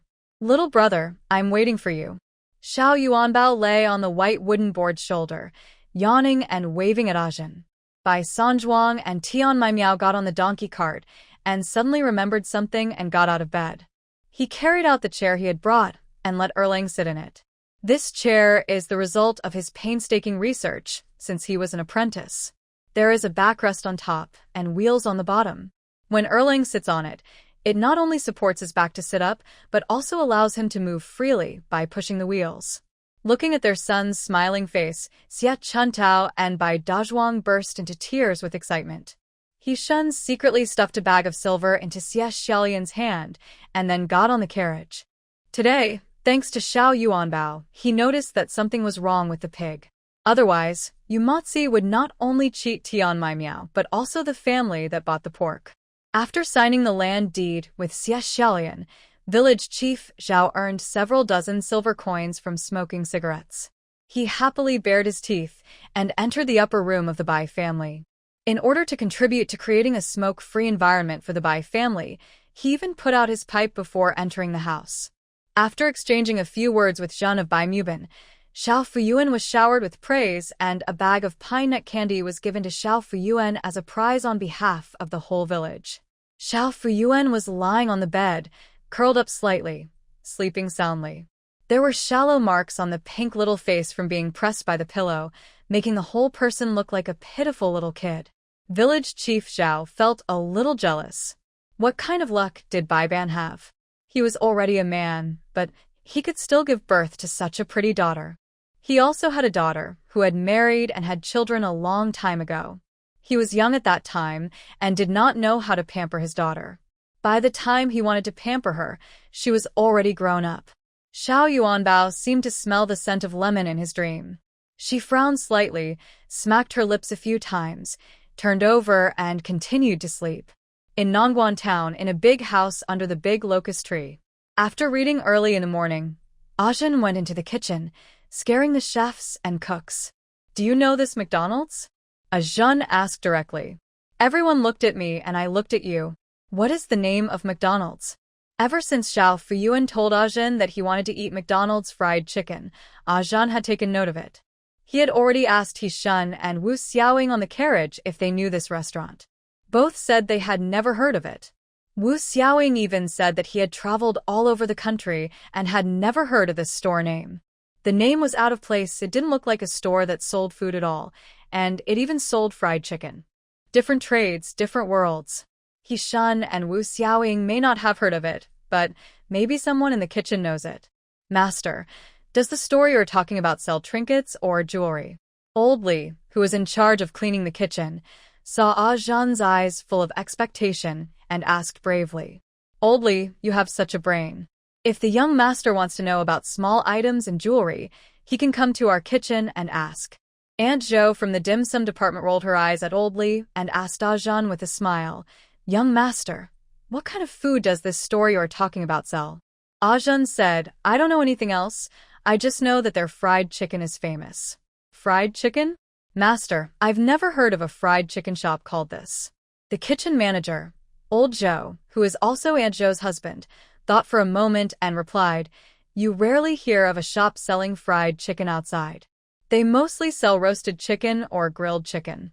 Ajin looked disappointed. "Master, do you want to eat fried chicken?" asked Lao Zhou. The young master had no enthusiasm for food, and many of the meals he sent to the kitchen were returned untouched. To this day, they still don't know what the child likes to eat. "I finally ordered some fried chicken, so I have to satisfy you. It's this McDonald's." The name sounds quite strange. I don't know where the young master heard of this restaurant, but it made him want to eat fried chicken. Ajin nodded. He didn't want to eat it, but Xiao Yuanbao wanted to eat it. Since we couldn't find McDonald's, we asked the chef to fry it and let her taste it to see if it tasted like McDonald's, instead of asking the chef to improve it. When the people in the kitchen saw Ajin nod, their eyes turned red with excitement. "It's not easy." Butler he scolded them for their poor cooking skills, saying that none of the food they served was what the young master liked. When I came back yesterday, I asked them why the young master enjoyed the steamed bread, corn, and elm leaves so much outside, but had no appetite at home. Old Zhou tried the steamed cornbread and dishes that Wu Xiaoying brought, and he felt that they were not as delicious as the snacks made by his own wife. The young master doesn't like to eat homemade food and prefers to eat wild food. What can he do? Now the young master has finally specified what he wants to eat. Although fried chicken sounds a bit difficult to make, it is not a problem for the chefs. The young master's small kitchen is where hidden dragons and crouching tigers are. Louis Shou from the chef team volunteered personally, as he felt that the job of frying chicken was best suited for him. When Xiao Lu appears, no one can compete with him. There's nothing he can do about it, since his grandfather is the most popular cook in the Empress Dowager's office. When the Queen Mother first entered the palace, she missed the eggplant dish that her family cook made when she was a girl. No one in the palace could make it. At that time, Lao Lu, who was washing dishes in the kitchen, imitated the Queen Mother's instructions. The Queen Mother was so excited that she cried when she picked up an eggplant with chopsticks. She awarded Lao Lu the title of the world's cooking god, and Lao Lu became the leader of the imperial kitchen. Xiao Lu's cooking skills were taught by his grandfather himself. After he became an apprentice, he was given to a Zhen by the Empress Dowager, who personally served a Zhen food and drinks. Zhen's attitude towards food makes Louis Shou always feel that his value has not been fully utilized. This was finally an opportunity to show his ability, so he immediately sharpened his knife and went to kill the chicken himself. An hour later, Lu brought the fried chicken to a Zhen and laid it out. "Master, please try it. There are original flavor, salt and pepper flavor, spicy flavor, and honey flavor." Louis Shou introduced it enthusiastically. He didn't believe that his skills couldn't capture the hearts of a teenager. "Wu Xiaoying, come and try it." Wu Xiaoying, who was standing next to Zhen, smelled the aroma of fried chicken and started swallowing her saliva. After hearing Zhen's order, he rubbed his fists and started to eat the fried chicken. He first grabbed a pepper and salt chicken leg and stuffed it into his mouth. "How does it taste?" Zhen asked Wu Xiaoying. Louis Shou burst into tears. He felt that the delicious food he had carefully prepared was fed to the dog. "What are you doing, young master?" First, he came up with a weird food shop name like McDonald's, then he ordered fried chicken but didn't eat it. Instead, he watched Wu Xiaoying eat and listened to Wu Xiaoying's comments. "I've never seen Master Zhen treat this guard well. Is this watching a food show? Or is this performance art?" Louis Shou doesn't understand. "The bones are so crispy, the chicken skin is so fragrant. I like all flavors, but I like the salt and pepper and original flavors the most." Wu Xiaoying gave Lu a thumbs up while chewing. "Xiao Lu, you are good. Of course your cooking skills are not as good as your grandfather's. When I was a child, the Empress Dowager gave my father a bowl of pork elbow, which was cooked by your grandfather. I am drooling just thinking about it now. By the way, is your pork elbow as good as your grandfather's?" Louis Shou. "Is there anyone who praises people like this?" He even stewed pork elbows, which he would not even give to a dog, but to Wu Xiaoying. Zhenrong remained unmoved by the aroma of fried chicken that filled the room. After a long while, he asked Wu Xiaoying, "Do you think the taste of this fried chicken can be improved?" Wu Xiaoying shook her head. It was already delicious, and it would be difficult for Xiao Lu to change it further. Zhen smiled, took out a piece of silver and gave it to Louis Shou as a reward, and ordered, "Help me fry some more. One for each flavor. I'll give them away." Lu took the silver and rushed to kill the chicken. "By the way, if you send this fried chicken over and someone says it's not as good as McDonald's, you have to pay me back," Zhen said seriously. Wu Xiaoying tried to hold back her laughter. As soon as Louis Shou stepped over the threshold, he began to cry like a storm in his heart. How can the young master be so blatantly a rogue? There is no reason for him to ask for the money he gave as a reward back. His grandfather served the Queen Mother for so many years and never had such a bad experience. What kind of magical restaurant is McDonald's? I have to write a letter to my grandfather in Beijing and ask him if he knows the answer. I have to dig deep to find out the answer. Who in the catering industry dares not give face to the chef god? At the foot of Nongguan Mountain, Shenshu Village. After the late spring cold, the weather became completely warm. After Jin took off Xiao Fuyuan's slightly bulky cotton coat and changed her into a light green spring shirt, she felt relaxed all over. Erling sat on the chair specially made for him by Sanjuang and could finally walk freely in the yard. Bai Xiaomei took Dalong and Sanlang and pushed Erling's wheelchair and ran wildly. Erling's laughter filled the entire yard. "Erling, have some candy." Xiao Fuyuan handed the red pill in her hand to Erling's mouth. She was asleep, and when she woke up, She had another red pill in her hand. Aunt, you eat it. I don't want to eat it. Erlang is very sensible. Aunt, why did you give Erlang red candy instead of the pine nut candy you gave us? I want it too. Samling was sharp-eyed and noticed the red pill in Xiao Fuyuan's hand. Xiao Fuyuan had great prestige in her nephew's eyes. When she put on a stern face, Samling didn't dare to ask for the red pill. Plus, there was a sister protecting messenger by Xiaomei who scolded Samling. Your aunt gave you all the delicious food she had. Why are you fighting over even a piece of candy? Eugene K stood in the corridor, feeling jealous. Half of her husband's money is spent on Erlang, so why can't her Samling have one more candy? The younger sister-in-law was also favored by the eldest wife at home. She clamored to buy Erlang paper and pen, but the old woman kept pampering her. Why waste the money? Erlang was a paralytic, so how could she expect him to bring honor to the family? It would be better to save the money and buy big meat buns. If this continues, will there still be a place for her son in this family? Samling, how dare you ask for your aunt's candy? You must remember, you can touch the tiger's ace, but you can't take your aunt's things. Eugene Gui used her usual sarcastic skills. Xiao Fuyuan shook her head and sighed. Her second sister-in-law was going crazy again. You're asking me for it anyway. As the group's favorite, Xiao Fuyuan doesn't want to be bullied by her second sister-in-law. My second sister-in-law gave me a handful of candy. Xiao Fuyuan changed the subject. She also taught me to ask Grandma for meat. Eugene Gui's face was filled with black lines. She did have her aunt's candy in her pocket, and she did encourage Xiao Fuyuan to ask Old Lady Bai for stewed meat from time to time. This kid actually said it out loud. Aunt, you little kid, what are you talking about? When did I ever let you ask milk for meat? Eugene Gui refused to admit it. Second brother, the goose egg is too small to stop you from eating. You just ate the big goose egg and didn't go to work, but you are talking nonsense to your aunt. Is a handful of candy worth fighting for? Old Mrs. Bai came in carrying firewood and started scolding Eugene Gui. When Xiao Fuyuan saw that Old Lady Bai had defeated Eugene K, she continued to stuff the red pill into Erlang's pocket. Aunt, I don't want to eat it. Give it to Samling. Erlang said cautiously. It was all because of him that second aunt said that just now. Aunt, I will never fight with my second brother again. Samling was very sensible and comforted Xiao Fuyuan. Aunt, please don't be angry. Aunt, please don't be angry either. Xiao Yuanbao took out the pine nut candy and handed it to Samling. Adult matters have nothing to do with children. Samling is not influenced by his mother and is a good boy. This candy can only be eaten by Samling. Xiao Yuanbao held the red pill in his hand, not wanting others to see it, and said to Bai Xiaomei, Brother, take Dalong and Samling to fight, and I will talk to Erlang.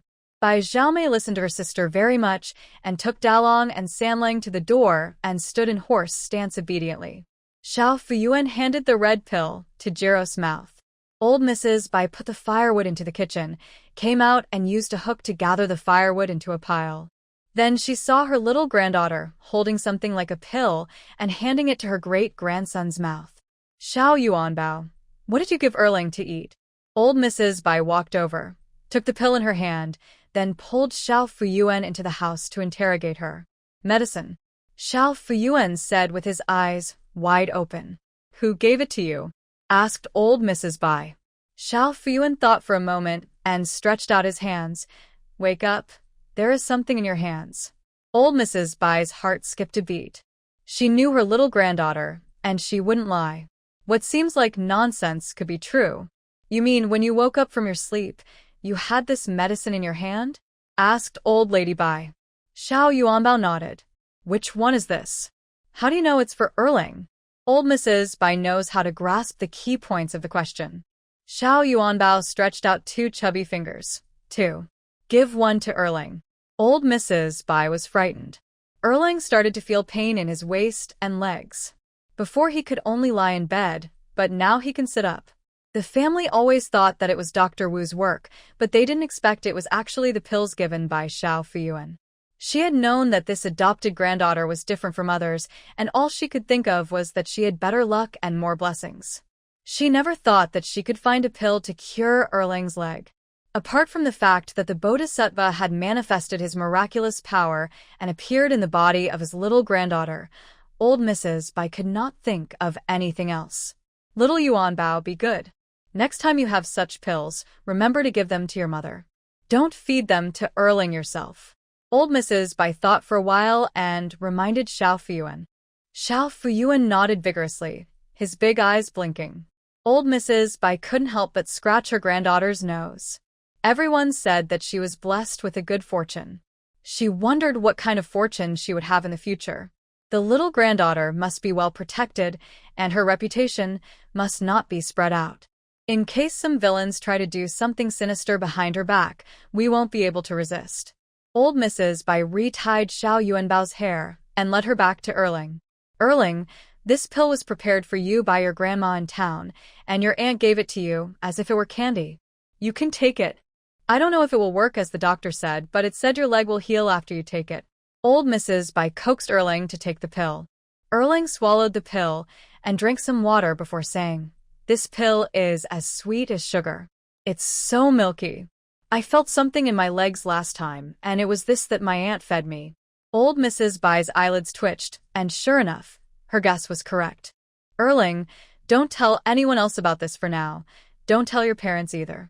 Wait until your leg is healed, Old Lady Bai warned. Grandma, can my leg be healed? Erling raised his head, his eyes shining. Yes, the miracle doctor said so. Old Mrs. Bai felt a pang in her heart. Grandma, after my leg heals, I will take the imperial examination and become the top scholar, and then I will support my aunt in the future. Erlang clenched his fists, imagining his life after his leg heals. Old Mrs. Bai touched Erlang's head and said, "You must support your aunt. Without her, your leg will not be healed. The little granddaughter is really amazing. The Bai family raised her, and she actually brought so much good fortune to the Bai family." The sound of horse-drawn carriages rang out outside the fence of Old Bai's house. A big horse. Xiaofu's pointed ears recognized it as the horse she had ridden before, and she ran out of the yard. Little Yuan Bao. Ajun lifted the curtain and jumped out of the carriage. Little brother. Xiao Fuyuan ran over happily. The wind blew her green skirt, swaying like a fluttering butterfly, and the fluffy hair on her temples trembled gently in the wind. The wind came from nowhere, bringing petals of flowers, which fell beside Xiao Fuyuan's double bun. Little Yuan Bao, look, I brought you something good. Ajun looked back with a smile. Wu Xiaoying and Lu Yishou followed behind, each carrying 3 food boxes. The aroma from the food box wafted in, attracting Bai Xiaomei and Dalong Sanling to come and watch. Is that fried chicken in there? Xiao Yuanbao sniffed. Yes, said Ajun. When old Mrs. Bai heard the noise of the carriage, she knew that Ajun had come again. She felt half happy and half worried, and invited him into the house. Grandma Bai, I brought the doctor that uncle he said was going to treat Erlang. Zhang Yangjing got off the carriage carrying a medicine box. Old Mrs. Bai thanked them and quickly welcomed them into the house. That's great. Let's give the doctor the credit for Erlang's legs. I'm sorry, Dr. Wu.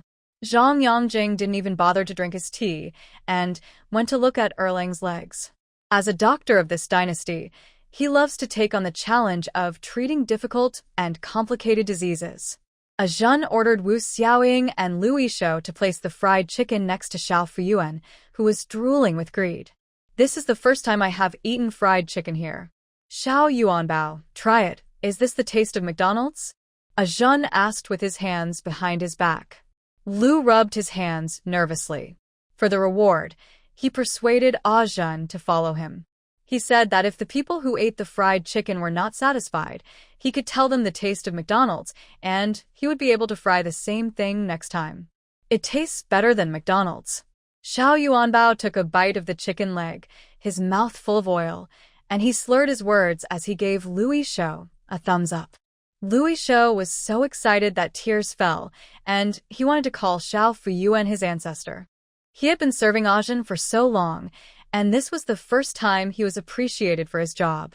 Ajun smiled, squinted his eyes, and said to Lu Yishou, I'll reward you with another piece of silver later.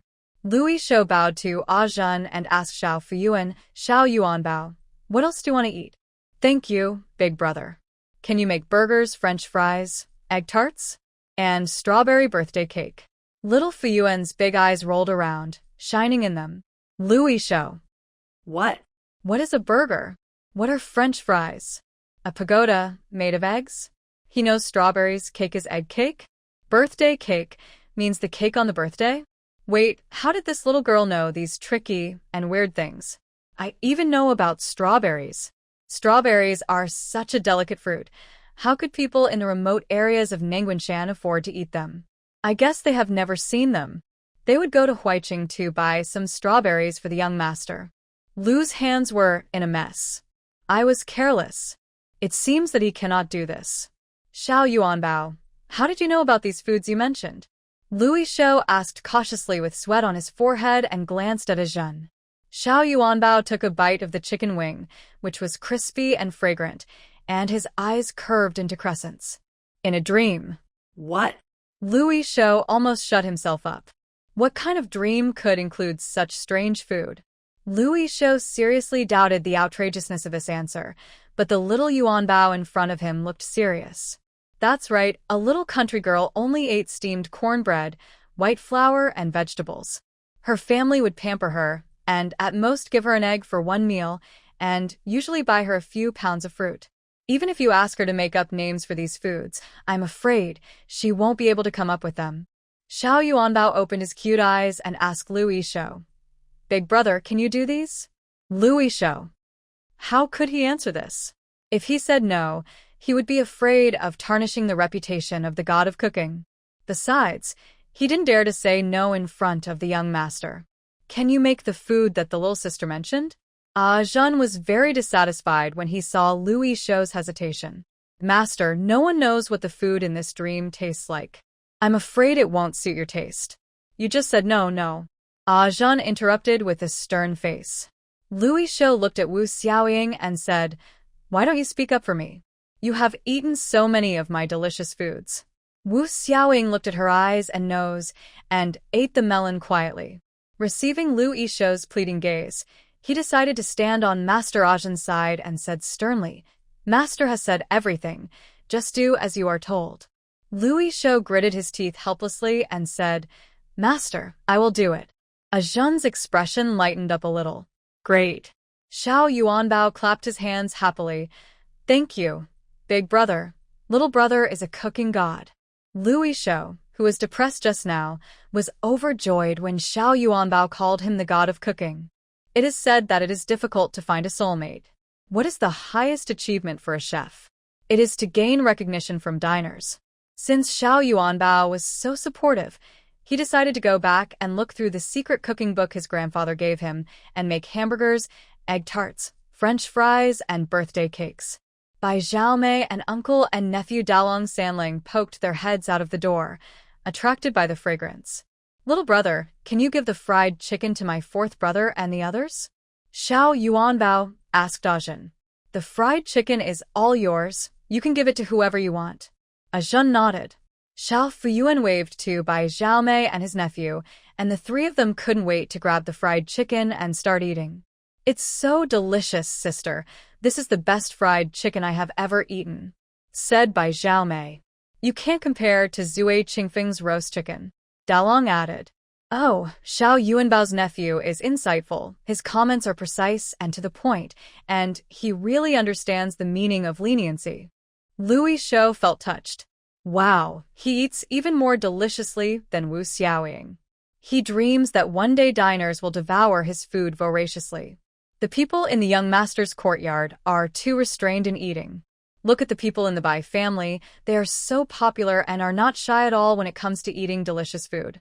Xiao Fuyuan also gave some of the fried chicken to other family members. Good things should be shared by the whole family. Bai Laowu, where is your master? Wu Xiaoying asked Bai Xiaomei when she saw that Xie Xiaolian was missing. The master went to the mountains to cut wood, saying that he wanted to go back and renovate the house across the street. Bai Xiaomei said, adding, I wanted to help him carry wood, but the master wouldn't let me. He said his foot was healed and asked me to practice at home and come back to check. He explained this specifically because he was afraid that people would say that he was not a qualified apprentice. The children in the house were eating fried chicken with relish, while outside in the yard, the medical saint Zhang Yangjing was also busy, bending Erlang's legs and kneading them left and right. Xia Chuntao hurried home after hearing the news while visiting her neighbor. Zhen and Bai Mubin were getting medicine for Erlang at Dr. Wu's house, and they rushed back home when they heard the news. Dr. Wu followed behind with a medicine box on his back. He wanted to see what kind of miracle doctor had come to old Bai's house. Don't be a charlatan who cheats and deceives people. Dr. Zhang, my kid started walking early. He could walk at 8 months old, but suddenly became paralyzed when he was 3 years old. Medicine and acupuncture didn't work for years. These days, a doctor in our village prescribed some medicine for him, and it worked. He could only be paralyzed in bed before, but now he can sit up. Old Mrs. Bai described Erlang's condition to Zhang Yangjing, hiding the fact that Xiao Fuyuan gave Erlang the red pill. This cannot be told. If the news gets out, the Bai family will have no peace. Zhang Yangjing nodded to show that he understood. How does it feel? Zhang Yangjing asked, after massaging Erlang's legs. Pain. Erlang had just finished taking Xiao Fuyuan's red pill when he felt a dull pain spreading from his thigh to his buttocks, mixed with numbness. Erlang was a very smart child.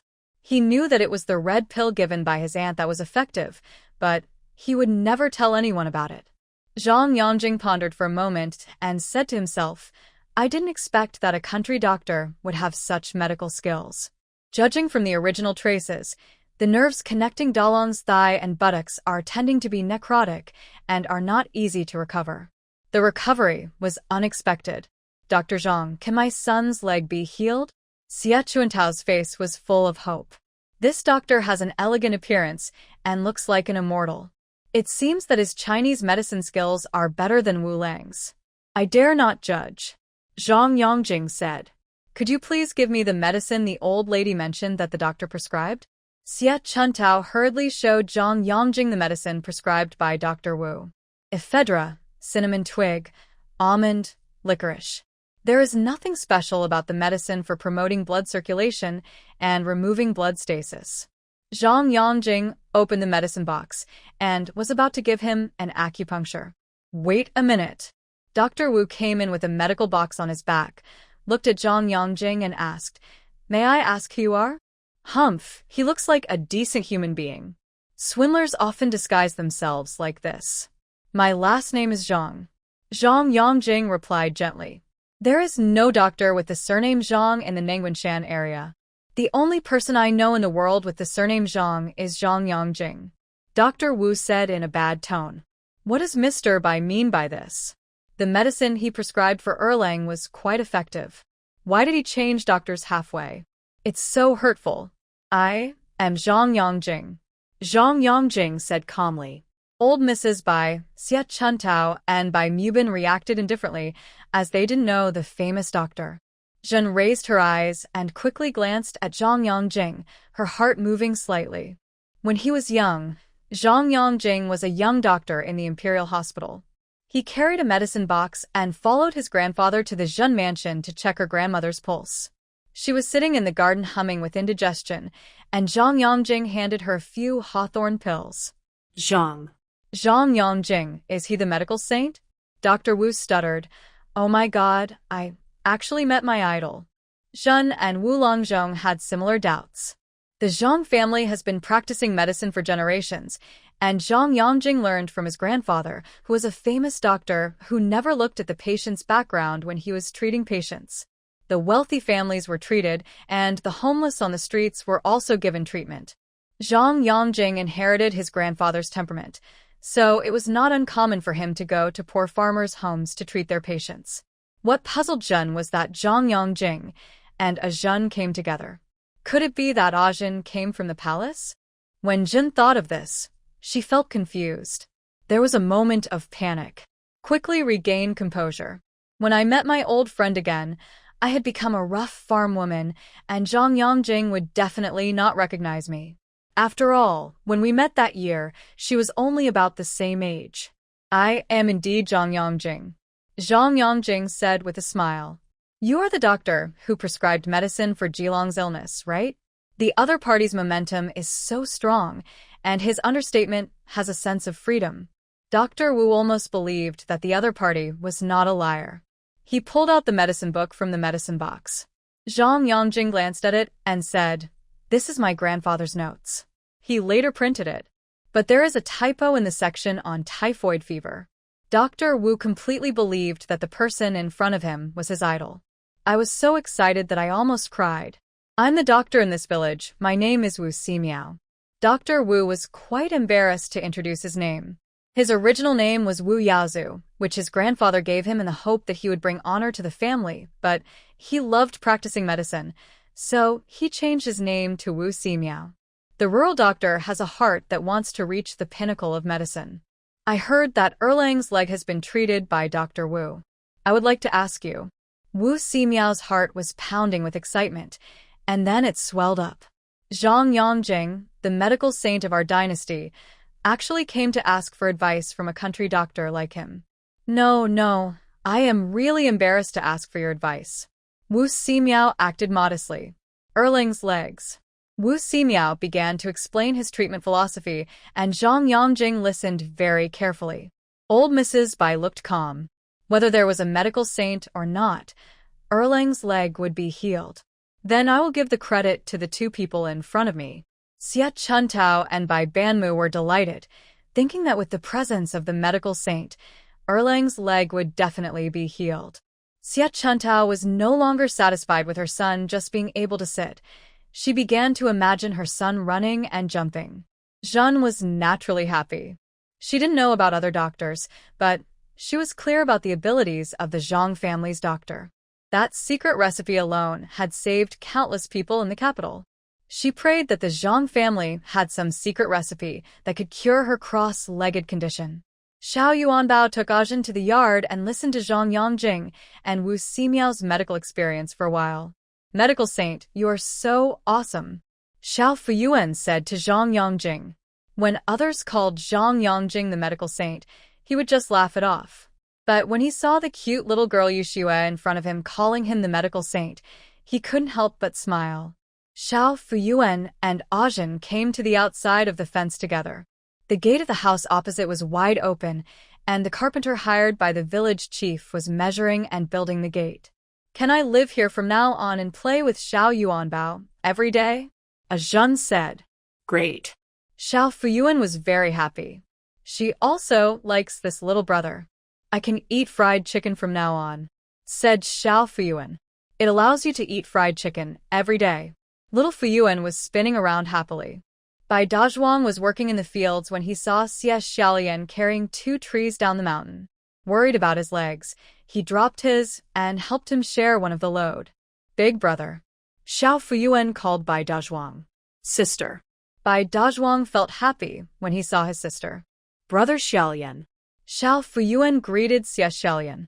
Xie Xiaolian handed Xiao Fuyuan a handful of wild flowers that he had picked specially on the mountain. Master, why are you here again? Xie Xiaolian asked Dajin. What's the matter? They all like to hang out at Lao Bai's house in groups of 3 or 4. What would the Bai family think of them? Come whenever you want, said Ajin. Yes, come whenever you want, and just treat this place as your home. De Zhuang, with a sincere heart and white eyes, said enthusiastically to Ajin. Master, I won't accompany you. Repair the house. Uncle He said that you can live here after it's finished. Xie Xiaolian carried the wood and walked towards the yard. He felt a little lost. His legs and feet are no longer seriously injured, and going up the mountain to cut trees is secondary. The most important thing is that he hopes to meet the young woman on the mountain who will bandage his wounds. No, the girl. Therefore, he deliberately got rid of his sticky apprentice by Zhao Mei. He walked around the cemetery where they met several times, but didn't see a single person. Xie Xiaolian even wanted to ask around in the village whether the girls who had recently married to Xiaoshan village had returned to their parents' home. Just as she was hesitantly asking around, the gossip leader, the village chief's wife, immediately smelled something fishy and frightened Xie Xiaolian into running away. The ladies in Shinshu village are driving, and single people really can't handle it. When the villagers saw that the house opposite Lao Bai's was being rebuilt, they all came to see the fun. We are all from this village now, so why not make ourselves familiar with each other? Even the village gossip group moved from under the big tree at the entrance of the village to the door of the big house. Xiao Yuanbao, who is this person next to you? Someone asked. It's the little brother. He came from the capital and will live here from now on. Xiao Fuyuan said, pointing to the house opposite. The capital is very far away. Oh, it turned out to be the new owner of this house, Xie Xiaolian's master. What kind of place is the capital city? It is full of crouching tigers and hidden dragons.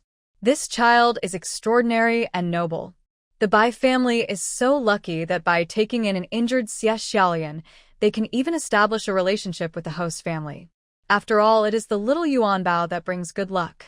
The pet raised by the daughter of the Bai family not only brought fish and wild boars to the family, but also brought noble people to the family. Boy, have you met the emperor in the capital? An old man asked Ajin. Ajin's face turned indifferent. He pursed his lips tightly and did not answer. Sir, look at what you're asking. How can we just see the old emperor? He lives in the Grand Palace, and there are martial arts masters guarding him. Anyone who gets close will be chopped down. A young man made a gesture of chopping someone down. I don't know how luxurious life is in the palace. I heard that the ladies there have windows covered with silk and satin, and eat pork elbow and sugar-coated buns for every meal. Oh, if my daughter can enter the palace and become a lady in the future, I will burn 3 incense sticks every day. A young wife clasped her hands together, looking longing. Don't dream. We are from a poor and remote area, and it is not our turn to be the queen. That's not necessarily true. In the opera, the fisherman's daughter met the prince who was on a secret visit, and she eventually became the empress. Don't mention the empress in the palace. The opera only ends when the fisherman's daughter becomes the empress, but not the rest of the story. Who knows how she survived in the palace? The village head's wife said insightfully, and suddenly lowered her voice with a mysterious look on her face. My husband went to Huiqing a few days ago and heard that the whole city's teahouses were saying that our current empress strangled the little princess to death, imitating Wu Meinyang and blaming the imperial concubine, but was discovered by the old emperor and sent to the cold palace. Everyone immediately stopped talking and surrounded the village head's wife, their eyes full of eagerness, as if to tell them quickly what's next. The village chief's wife was very satisfied with everyone's reaction. He continued with a storytelling rhythm. Originally, the son born by the queen was to be made the crown prince, but now it's ruined. What you said does make sense, wife of Along, but you are young and don't understand human nature. Take the famine years, for example. Parents sold their children. No matter how distressed they were, there was nothing they could do. There are so many concubines in the palace vying for the throne. The queen also has times when she can't help herself. There is an old saying that goes, you can't catch a wolf without sacrificing a child. The village head's wife glanced at the young wife and expressed her own opinion in a clear and logical manner. Xiao Yuanbao and Ajin sat under the flower tree at the gate of the mansion, listening to the gossip that was going on loud and clear. Ajin's face was cold, his fingers were trembling slightly, and his eyes were like broken ice. Xiao Yuanbao moved closer to Ajin, held Ajin's hand tightly, tilted his head to look at him, and said softly, Brother Ajin, don't be afraid. Xiao Yuanbao's hands, chubby and slightly sweaty, wrapped Ajin's hands warmly, which soothed Ajin's emotions. I'm not afraid. Ajin shook his head. There were many things that the queen could not decide for herself, but Ajin knew that she was unwilling to let her sister go to trap the wolf. His little sister is as cute as a round-shaped baby, a pink little face, and big eyes. Wearing red clothes and with 2 snails on her head, she was running around in the yard full of flowers and trees, calling his brother softly and sweetly as she ran. When he picked up his sister, his mother would smile gently and remind him not to drop his sister. The last time he hugged his sister was on the day of the spring festival. Her small body curled up in his arms, her big eyes closed, her whole body cold and lifeless. The queen mother lost her composure to the point of falling off her phoenix throne, a look of despair on her face.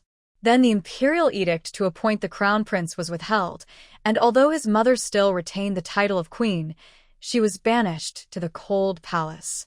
Then he was exiled to Nongguan town by his father. As soon as he arrived in Nongguan town, he met Xiao Yuanbao. He almost thought that it was his sister who came back and transferred all his brotherly love for his sister to Xiao Yuanbao. "Brother Zhen, where is your sister?" Xiao Yuanbao asked. Zhen felt that Xiao Yuanbao could understand the adults' discussions and knew his identity. "He went to a very far place," Zhen said sadly. "Brother Zhen, don't be afraid. I will accompany you in the future." The petals from the tree fell on Xiao Yuanbao's snail.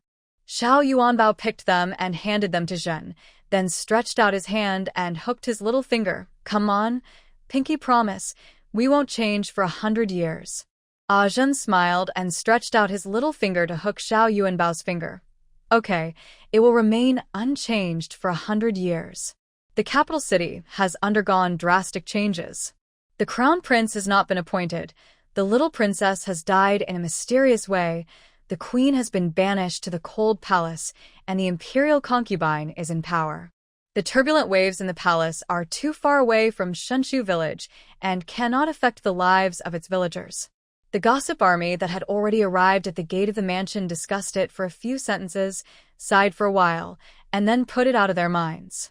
The topic started to turn to wedding banquets in the village, the mansion bought by Xie Xiaolian, and finally to the prediction of the ranking of the fifth child of the Bai family in the examination for the Tongsheng. Without a theme, one can turn the whole thing upside down. Pay attention, pay attention. Notify, notify. A burst of eardrum shattering gong and drum sounds rang out on the village road. "Stop talking, the county government has issued a notice." Village Chief Zhao Difu, holding a pipe in his mouth, came to the gate of the mansion in an arrogant manner.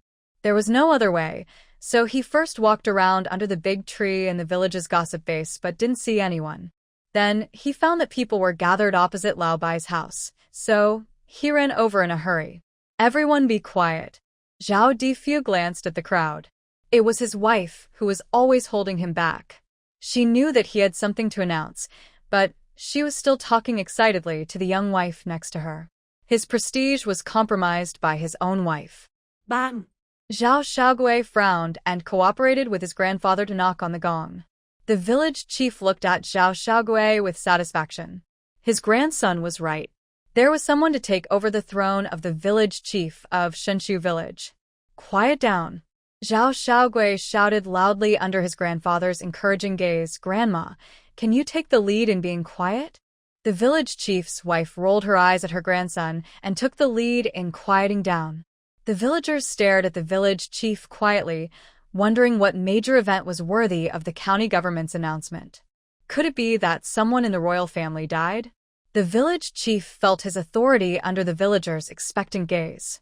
He tugged at his clothes, gathered his hair, handed the pipe to Zhao Xiaogui beside him, and cleared his throat, saying, "Recently, 2 wild boars, 1 male and 1 female, from the mountain went to Xiashan village to destroy crops and bite people from that village. That village organized people to hunt wild boars in the mountains, but they didn't catch any. Wild boar?" The villagers did not look as nervous as they had been when they mentioned the wild boar before. This is all thanks to the contribution of the Bai family. There are wild boars in Nongguan Mountain. Every year during the spring sowing and autumn harvest seasons, they come down the mountain to destroy the crops. One year, they even destroyed all the crops of some families. The victim, Lao Bai's family, has the last say in this matter. Every year the village organizes strong laborers to go deep into the mountains to hunt wild boars, but they get nothing. Instead, some people were hit and bitten by wild boars. Later, the wild boar was hunted by Bai Mubin, and the crops in Shenshu village were never destroyed in these years. The harvests were larger than in previous years, and the grain in every barn had accumulated to a surplus over the years. The wild boar aroused the villagers' gratitude towards the Bai family, and they turned their heads to look at the Bai family members standing opposite them. They don't want their crops to be destroyed by wild boars again.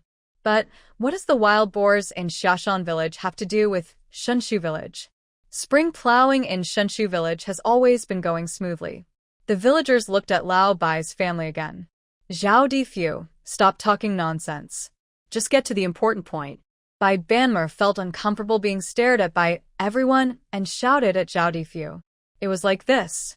They failed to hunt the wild boar, which alarmed a female white-browed tiger in the mountains. It bit 2 men on the spot, killing one of them. That man, Xia Qinghe's man, was bitten, but he was lucky to escape the tiger's mouth, but a piece of his thigh meat was torn off. A female tiger? Everyone's faces changed. This guy is very ferocious and much more dangerous than a wild boar. If you encounter a wild boar man, you may be lucky enough to escape, but it is very difficult to escape if you face the female tiger head-on. You may die or be seriously injured. Everyone patted their chests, thankful that the mother tiger did not bring harm to Shinshu village. This is Xiashan village's business. Why are they involving our Shinshu village? Someone asked. The village chief looked at the man with dissatisfaction, thinking that the young man was too young and lacked foresight. Don't you know the principle of the lips and teeth being cold? Village Chief Zhao used an idiom and continued, I don't know how long the female tiger has been lurking in the mountains. It has never left the mountain before. It was alarmed this time. It is said that the tiger has been running around Nongguan Mountain all day these days. This morning, villagers saw a yellow figure when they went down the mountain. In the past few days, no one in our village went up the mountain and didn't know that many people who went up the mountain to chop firewood from other villages were bitten by the female tiger, fainted, and even a baby was carried away. Several village heads came to me and reported it to the county government. The county magistrate took it very seriously and organized our villages to go up the mountain to fight tigers. Fighting tigers? It is said that you should not touch a tiger's ace, let alone hit it. It's easy to say. Who dares to fight against that female tiger? I'm afraid even the hunters in the mountains wouldn't dare to do that. The county magistrate thinks it's so easy. He even organizes us to go up the mountain to hunt tigers? It's not like killing a chicken. That's a man-eating female tiger. Xia Qinghe's brother Xia Qingpi couldn't help but speak out. He now knows that a piece of his brother-in-law's thigh meat was bitten off, and he doesn't know how his sister is doing now. Qingpi, you re not asking anyone to go. The village chief thought Qingpi was a blockhead. You don't want to avenge your brother-in-law who was bitten? Qingpi thought to himself, it was his fault for hitting Qinghe. It was worth it to be taught a lesson by the tiger. He was not so stupid as to go to the mountain to seek revenge on the mother tiger. Just let the people from Xiashan village and other villages where people have died go. What does it have to do with our Shinshu village? Our Shinshu village has not been invaded by the mother tiger. The speaker was Yumatzi's wife, who, Yeah. whoever wants to go can go. I'm not going anyway. It was the first time that the villagers agreed with whose words. What does this giant female tiger have to do with Shinshu village? The village chief is nosy. In order to show off his prestige, he is so happy when other village chiefs flatter and fool him that he insists on getting involved and regards the safety of the whole village as the cornerstone of his own progress. That female tiger is so scary. Who would dare to go in? I dare not let my man go in. Your man can't go, and neither can my man. My man has a bad back. I'm already a widow in life, and I don't want to be a widow in death. My son was the same. He rushed to me and broke his legs. The village chief will take his son with him, and I will prepare some dry food for him. For a moment, the villagers, both men and women, were excited and shouting, and no one was willing to go fight the tiger. Village Chief Zhao waved his hand and shouted for silence many times, and Zhao Xiaogui's gongs and drums kept beating, but it was of no use. The village chief was so angry that his teeth ached. Why are the people in Shinshu village so low in awareness? Now that the big tiger hasn't disturbed our village, we think it has nothing to do with us. This is wrong. Think about it. The big tiger is entrenched in Nongguan Mountain. Should we go to the mountain to chop wood or dig medicinal herbs? If we don't beat it, we will harm ourselves. Bai Mubin saw that his childhood friend, village chief Zhao Difu, was sweating profusely because of being forced by the villagers. As a member of the village, he was the first to stand up and support him. Besides, every kid in the family doesn't know the seriousness of the situation and always likes to run into the mountains. Adults can tie the kids with belts every day. For the safety of the kids, we have to listen to the village chief. Bai Mubin coughed and continued slowly. Back then, we suffered from wild boars. Every household's food was wasted. We could only harvest 50% of the food we could have harvested. The harm of the female tiger is more serious than wild boars. It hurts people. If people are gone, everything is gone. Think about it, everyone, whether what I said makes sense. White Brick's words came from the heart. It's not that Baimu has a high level of awareness, he really thinks these reasons are necessary to fight corruption. Another thing is that he has selfish motives in his heart. The second and third sons are both in the town. They often take the mountain roads to come back.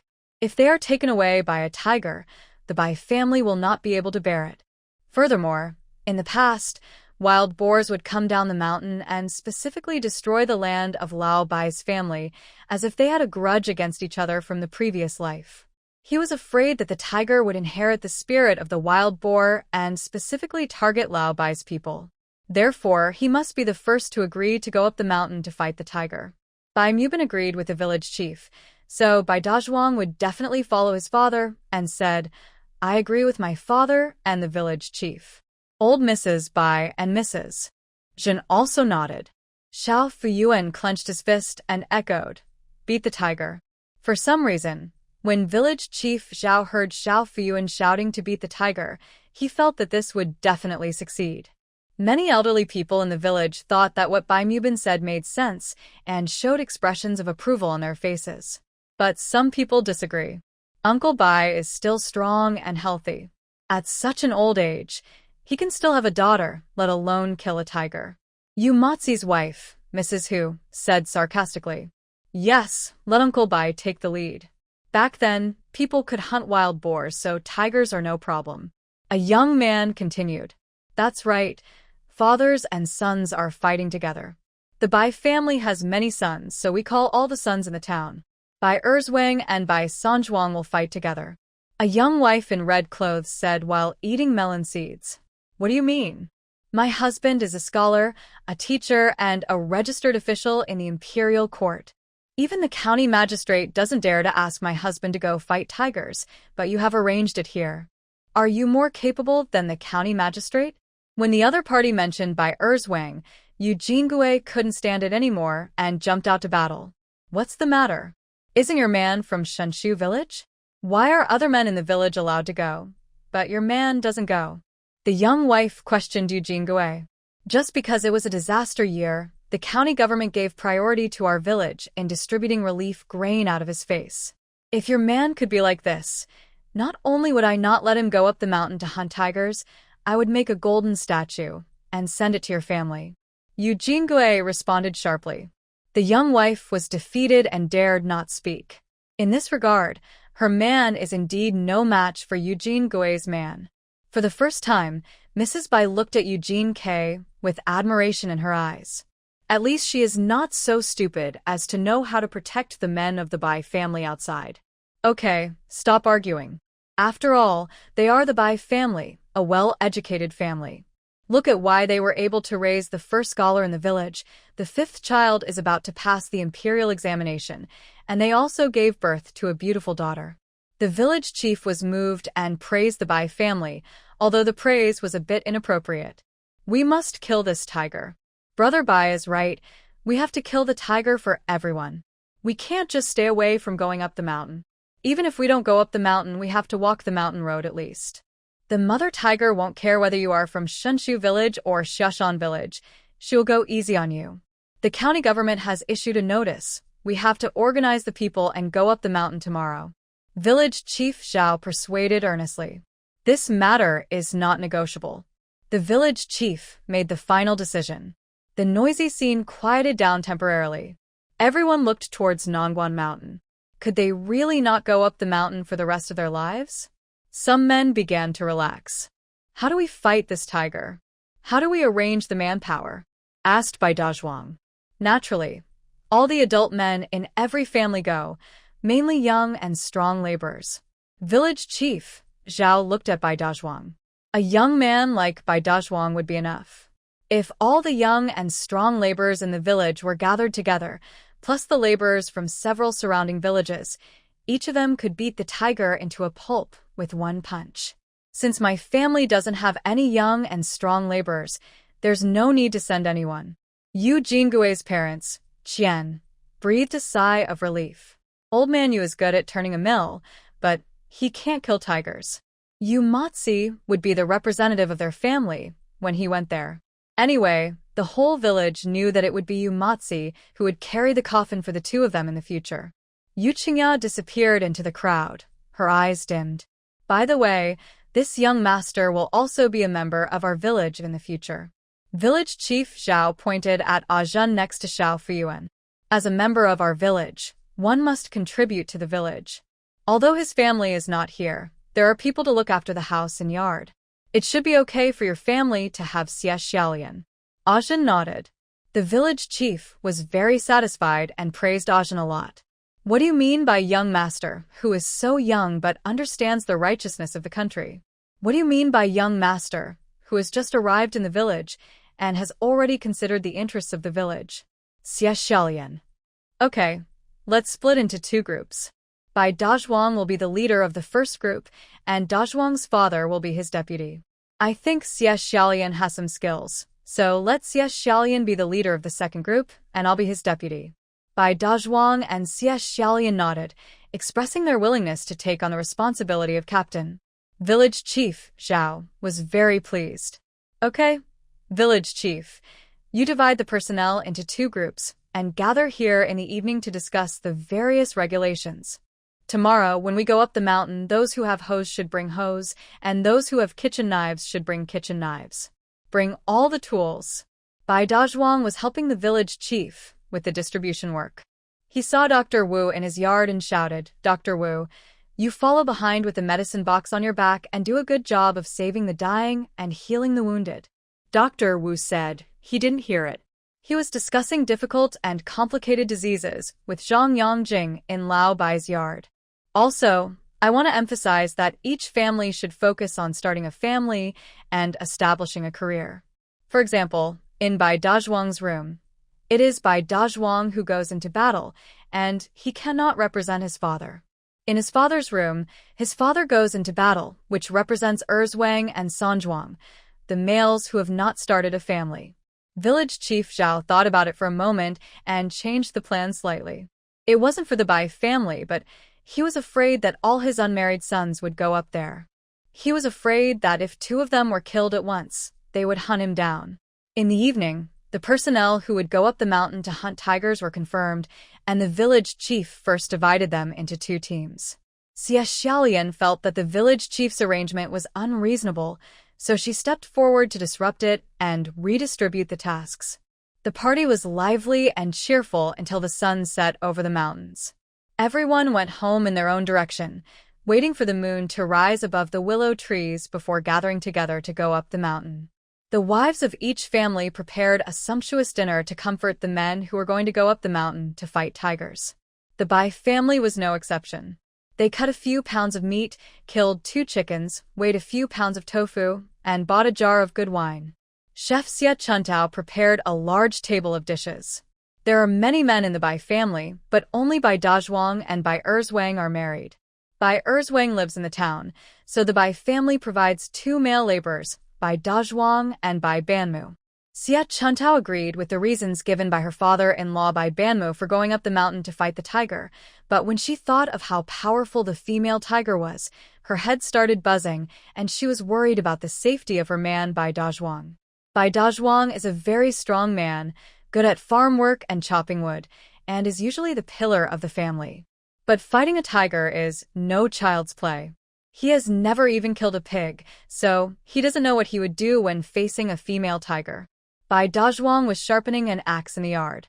The sound of the axe being sharpened reached Xie Chuantao's ears, and her eyes turned red with excitement. He had only chopped firewood in the mountains, but had never killed a tiger. I heard that the female tiger bit people and tore off a piece of flesh from the legs of Qinghemen. What if Bai Dazhuang? He is still a captain and must take the lead. Can't think. Xie Chuantao's tears fell into the pot. Sister-in-law, don't cry. It's okay to fight the tiger. Xiao Fuyuan slipped into the kitchen, saw her sister-in-law crying, stood on tiptoe, and stretched out her hand to wipe her tears. After all, the girl was very careful and noticed that she was crying. Her son was brandishing swords and sticks in the yard and was excitedly pestering Bai Dazhuang to go up the mountain to hunt tigers with him. Sister-in-law, wipe it. Xiao Fuyuan took out her pink embroidered handkerchief and handed it to her sister-in-law. Xia Chuntao took the handkerchief and wiped it roughly. Somehow, she believed what her aunt said. She always felt that her aunt had some kind of magic, and whatever she said was true. Yuanbao, do you think that female tiger can be killed? Xia Chuntao stopped crying, hugged her aunt, and asked softly. Xiao Yuanbao nodded and said softly, kill the tiger and kill it. Xia Chuntao was like grasping at a straw. He continued to ask carefully, is your elder brother okay? Xiao Fuyuan waved his little fist and said, sister-in-law, brother is fine. Xia Chuntao continued to ask, is dad okay too? Xiao Fuyuan nodded. It's okay, it's okay. The tiger is ours. Xia Chuntao felt better. Ignore the sentence, the tiger is ours. No matter who gets the credit for the tiger's death, as long as the people in Lao Bai's family are safe and sound, that's all that matters. She asked this behind the backs of old lady Bai and Zhen. Normally, no one in the family dared to mention things like the younger aunt was lucky and had eloquence. But she couldn't care less this time, as it involved the man who was the pillar of the Bai family, and she had to ask. Xia Chuntao didn't completely believe her aunt's words. She had to find someone to say comforting words to make her feel better. Bai Dazhuang loves to eat fried eggs with Chinese tune. Xia Chuntao picked some fresh Chinese tune and fried a large plate of it with 10 eggs. The atmosphere at the dinner table was a bit heavy. Sister-in-law, why are you crying? Going up the mountain to hunt tigers is a good thing. Brother will go there to earn credit for you. Eugene Gui picked up the dishes contentedly. Fighting tigers has nothing to do with her, since her man doesn't need to go up the mountain anyway. If your mother's family doesn't have a son, they don't have to go up the mountain. She is not worried at all. Xiao Yuanbao looked at her and sighed. This second sister-in-law would cause trouble at inappropriate times. Especially when it comes to causing trouble for her sister-in-law, seeing her sister-in-law feeling miserable seems to make her life more interesting. If you can't speak, just shut up. Old Mrs. Bai threw down her chopsticks, slammed the table, and scolded Eugene Gui. Kill the tiger. Xiao Fuyuan suddenly interjected. Old Mrs. Bai and Jin Shi on the whiteboard looked at each other, and their hearts moved. We killed the tiger, and nothing will happen to the people. Xiao Fuyuan said again. Xiao Yuanbao's auspicious words never fail. Everyone in the Bai family understood clearly. After dinner, young and middle-aged men gathered at the door in groups of 3 or 4. Bai Dazhuang and Bai Banmu were changing their shoes and socks in the house. Old Mrs. Bai took Shen and Xia Chuntao to check the dry food and water bottles they brought. Village Chief Zhao Difu came to visit. Where is Xiao Yuanbao? The village chief asked straight to the point. He looked around and saw Xiao Yuanbao standing next to the white wooden board. His eyes lit up. What do you want with my daughter? Bai Mubin was annoyed. He hugged Xiao Yuanbao in his arms and looked at the pipe with sparks coming out of the village chief's mouth with an unhappy look on his face. I have repeatedly emphasized that Lao Bai's house is a smoke-free environment. Why don't you follow the rule when entering the house? Look how badly your daughter is smoking. What's wrong with your tone? It's like I want to steal your daughter. The village chief put out his pipe. That's right, Brother Bai. I always feel that your daughter is very smart. What do you want to do? Bai Banmu interrupted the village chief. Zhao Difu, I have to tell you that killing the tiger has nothing to do with my daughter, so don't set your sights on Xiao Yuanbao. The village chief looked at Xiao Yuanbao with shining eyes, as if he saw a pile of gold ingots, just like the image of a weird uncle. The white wooden board hugged Xiao Yuanbao tighter. What can I do? I just want to ask Xiao Yuanbao if he can kill the tiger this time when he goes up the mountain to hunt tigers. The village chief stated his intention while looking at the white wooden board. For some reason, after he returned home, his heart was in ups and downs. They were worried that they would not be able to hunt the female tiger and that the villagers would get hurt instead. The village chief's wife mentioned that Xiao Yuanbao was a lucky child. The big goose with extremely strong fighting power was obedient to her, and the horse bowed its head when it saw her. The tiger was just a little bigger and more ferocious than the big goose and the horse. Not all of them are beasts. Maybe little Fuyuan can defeat the mother tiger. When people have hope, they want to grasp everything. This time, the village chief felt that his wife's words made sense, so he ran to Xiao Fuyuan to ask. My daughter is not the manifestation of Guanyin Bodhisattva. I can't say a few words to her to get her to work. Bai Mubin didn't want to drag Xiao Yuanbao into it. Kill the tiger, the tiger will be killed. Little Fuyuan raised his head from the white wooden board, his eyelashes fluttering like butterflies, and waved his little fists. The village chief was moved, and he bent down and asked Xiao Fuyuan, Xiao Yuanbao, tell me, do you think the tiger can be hunted by people in our village? Xiao Fuyuan rolled his eyes and nodded. I'd like to borrow Xiao Yuanbao's good words. The village chief laughed. Somehow, his heart suddenly settled down in his stomach. He felt that what Xiao Fuyuan said was absolutely true. He, the village chief, has made another contribution. Bai Mubin changed the subject. My daughter's words are just childish, and I hope they come true. But fighting the tiger still depends on your organizational ability, village chief. Before we go up the mountain, you have to keep an eye on the young men. They are full of energy and don't know their limits. Village Chief Zhao smiled and said, that's for sure. He is very confident now. Xiao Yuanbao said, he can beat the tiger. So what is there to worry about? Village Chief Zhao added, before we go up the mountain, I want Xiao Yuanbao to say a few auspicious words to everyone. He didn't discuss it with Bai Banmu at all, but looked at Xiao Fuyuan with smiling eyes. Little round puh, is this possible? Village Chief Zhao felt a bit guilty when he said this. In fact, his plan was to bring Xiao Yuanbao up the mountain with him. He and Bai Mubin would not participate in the battle, but would sit at the back holding Xiao Yuanbao. Why do you plan like this? It's because the girl from the Bai family is smart and lucky. These things, at critical moments, will happen if you believe. Fighting a tiger is no joke. Maybe if we bring Xiao Yuanbao with us, her good fortune can protect the whole village. He didn't want anyone in Shenshu village to be harmed by the mother tiger. Once he entered Lao Bai's house, he would not dare to speak out again. If he dared to make such a request, he would never be able to leave Lao Bai's house. This time Ajin didn't go back. He sent Lu Yishou and the driver back to Nongguan town to tell Hishun that he stayed at Lao Bai's house. The Bai family all thought that he stayed to join in the fun of fighting the tiger. As a little boy, he was ignorant of the immensity of the world and loved to fantasize about heroic stories about fighting tigers. Like Bai Xiaomei's uncle and nephew, they pestered Bai Banmu to go up the mountain with them, but they were beaten up by Bai Banmu and Bai Dazhuang and his son. Wu Xiaoying, you should come with us too. You are on the team of the eldest brother of the Bai family. In the yard in the dark night, Ajun gave orders to Xie Xiaolian and Wu Xiaoying. Master, it would be better to dismiss everyone and only let Xiao Lian and I go up the mountain. There is no need to go through so much trouble. Wu Xiaoying felt that the battle to kill the tiger was too big. With only this one female tiger, even if a male and a female came to fight, he and Xie Xiaolian could kill them with one palm. With so many villagers going up the mountain, they would be a nuisance and affect their performance. Ajun looked at Wu Xiaoying with a stern face. What do you know? Fighting tigers is not just a matter for you and me. Only when all the villagers participate can we feel a sense of accomplishment. What's more, do you and I need the credit for fighting tigers? It's better to give the credit to the villagers. Xie Xiaolian said.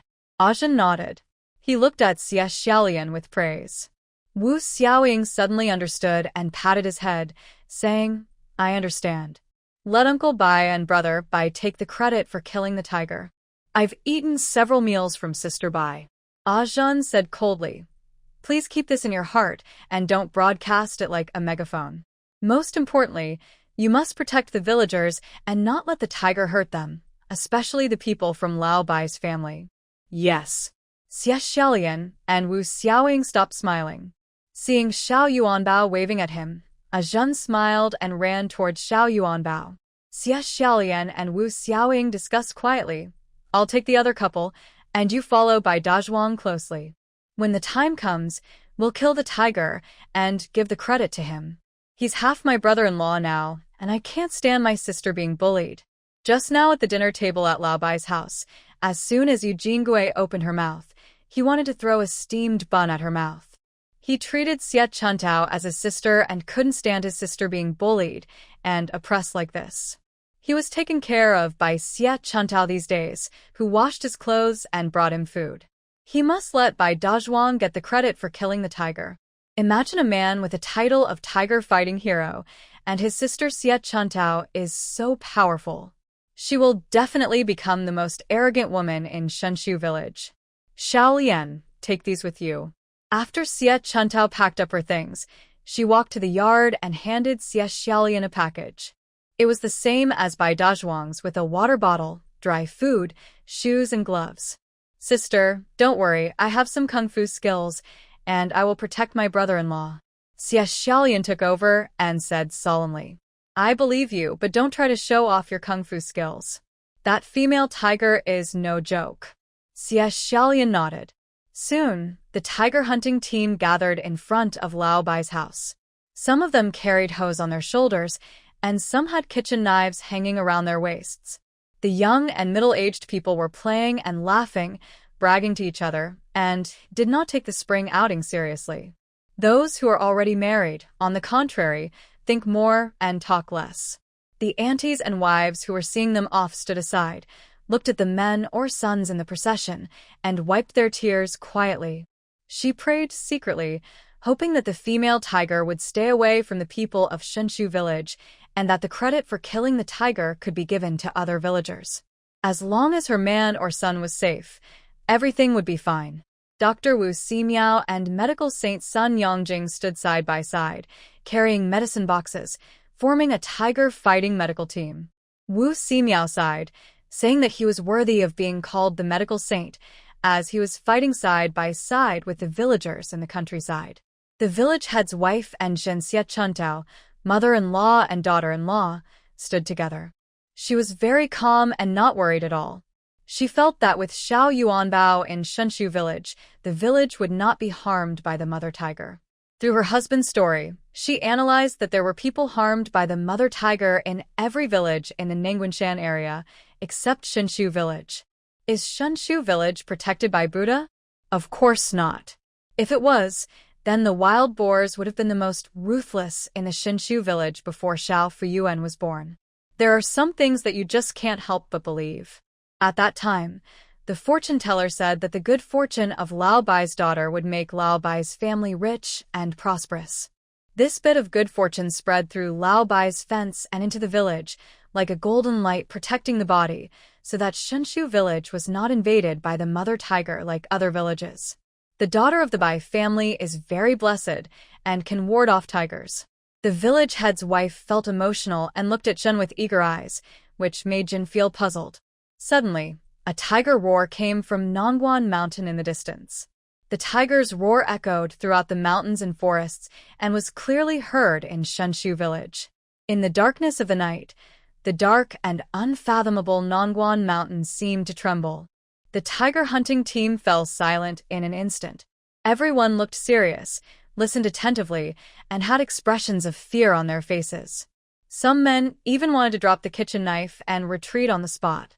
The women wiped their tears even more fiercely. Some young wives had babies in their arms who were so frightened that they cried loudly. Is everyone here? The village chief strode out of Lao Bai's yard, and Bai Banmu walked side by side with him. The difference was that Bai Banmu was holding Xiao Fuyuan in his arms. Everyone saw Xiao Fuyuan was stunned. Uncle Bai really loves his daughter. He doesn't even want to leave his little girl behind when he goes to the mountains to hunt tigers. Everyone's mood became even more depressed, as if the white wooden board's behavior was a farewell between life and death. Everyone heard the tiger's roar just now, which means that our Shenshu village cannot remain immune. Sooner or later we will be invaded by the giant tiger. Look at your women and the babies in their arms. For them, we all have to go up the mountain to fight the tiger. The village chief stood in front of the crowd and issued a mobilization declaration to fight the tiger. It is said that children's words carry some spiritual energy. If we say who is the most blessed girl in our village, it is the girl from old Bai's family. Now let little Fuyuan say a few words of blessing to everyone to add some good luck. The village chief looked at the white wooden board. Bai Banmu came to the front of the team holding Xiao Yuanbao. Little Fuyuan raised his little head from the whiteboard, rubbed his eyes with his little hands, waved his fist at the tiger fighting team, and a clear childish voice rang out, "Fight the tiger, we can win." The rough men who were fighting the tiger had their restless hearts gradually soothed after hearing Xiao Yuanbao's sweet words. It was said that the girl from the Bai family was very smart. Horses would bow their heads when they saw her, wild ducks and geese would follow her, and the Bai family hunted a big wild boar the year she was born. It's all her good fortune. Then what she said will definitely work this time. There are people who are jealous of the Bai family and who are not convinced when Xiao Yuanbao is mentioned to be lucky. Now they all hope that Xiao Yuanbao is really lucky, and what he said is true. Okay, Xiao Yuanbao said she can beat the tiger. With her good words, we can win. The village chief encouraged everyone. We can win. Xiao Yuanbao was held in the white wooden board and waved to the team. The tiger hunting team followed Xiao Fuyuan and shouted, "We can win, we can win." The sound shook the Shenshu village and competed with the roar of a tiger in the mountains. Now pick up your weapons and let's go up the mountain. The village chief waved his hand and gave the order accompanied by the roar of a tiger in the distance. Come, let mother hold you. Zhen took the little round baby from the white wooden board's arms. Mom, let Xiao Yuanbao hug her big brother. Xie Chuntao said beside her. Oh, the tiger's roar once again echoed through the forest. Everyone had a stern look on their faces. Bai Dazhuang carried A, and Xie Xiaolian held a big knife, and the two stood at the head of the team with their heads held high. Village Chief Zhao Difu and Bai Mubin were the oldest and most senior members of the tiger hunting team. They stood at the end of the team. The tiger hunting men automatically lined up in two teams, holding hoes and kitchen knives, waved to their wives and children behind them, followed the footsteps of Bai Dazhuang and Xie Xiaolian, and rushed into the mountains in a mighty manner. The men's confident footsteps instantly broke the tragedy just now. Because before leaving, the village chief Zhao Difu announced the new news released by the county government. Each member of the tiger hunting team will be subsidized with 5 kilograms of rice and 5 kilograms of flour per day, and whoever can kill a tiger will receive a one-time reward of 100 taels of silver. Why didn't you say so earlier? The team was in an uproar. Zhao Difu explained calmly, aren't they afraid that everyone would be disorganized and undisciplined and rush to fight the tiger for rice, flour, and money? In short, after hearing about the reward from the county government, everyone's spirits for fighting the tiger suddenly became full, and they were not so afraid anymore. 100 taels of silver are glittering and waving in front of you. Some people cannot save up so much silver in 3 lifetimes. The women of the Bai family stood at the door. Old Mrs. Bai held a lantern in her hand and watched the tiger hunting team blend into the night and gradually disappear. Little Yuanbao was held in Zhen's arms. Tonight, she launched a general mobilization to fight tigers, but it was too simple and not enough for her to perform. She felt that her main battlefield should be on Nongguan Mountain, and she also wanted to follow her elder brother and father up the mountain to fight tigers and watch the fun. Xiao Fuyuan knew that her family would definitely not let her go up the mountain. She had just begged her father and brother in the house, but was undoubtedly rejected.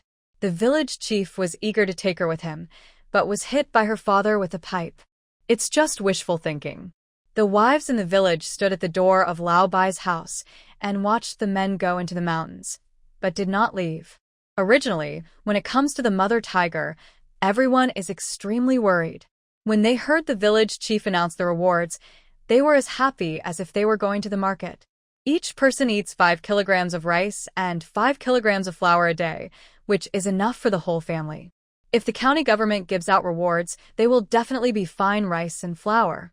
I just hope that this female tiger can hide in the mountains and play hide and seek with the men, and hide for 10 days or half a month so that I can get more rice and flour. If I can't finish it, I can sell it in Nongguan town. or use the refined rice and flour to exchange for 3 times more grains. The most important thing is the 100 taels of silver. The wives in Shunshu village all secretly pray that their men will get it. Even if a tiger like Xia Qinghe bit off a piece of meat, he would not defend himself. A piece of meat for 100 taels of silver. Worth it. Repair the house, clean up, find a wife for my son. Definitely enough. Xiao Yuanbao looked at the happy faces of his wives and couldn't help but sigh in his heart. Why is the contrast so great? Before the reward was announced, everyone was sad and reluctant to let their men go up the mountain. After the reward was announced, everyone was so happy that they wished their men could hunt tigers themselves. Sure enough, there will always be brave men when there is a big reward. Xiao Yuanbao, do you think this tiger can be hunted by the people of Shinshu village? Yu Mozi's wife asked Xiao Fuyuan. Suddenly, all the wives and aunts looked at Xiao Fuyuan with anticipation on their faces. Come on, speak quickly. Xiao Yuanbao is very eloquent. If the tiger is hunted by the people of Shinshu village, even if it is a collective achievement, a few taels of silver can be divided among the people out of the 100 taels.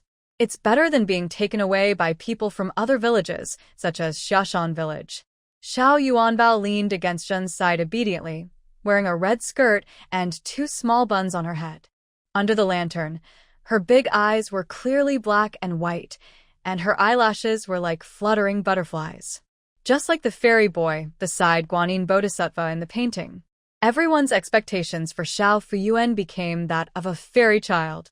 They all wished that she could speak eloquently and that the credit for killing the tiger would go to Shinshu village.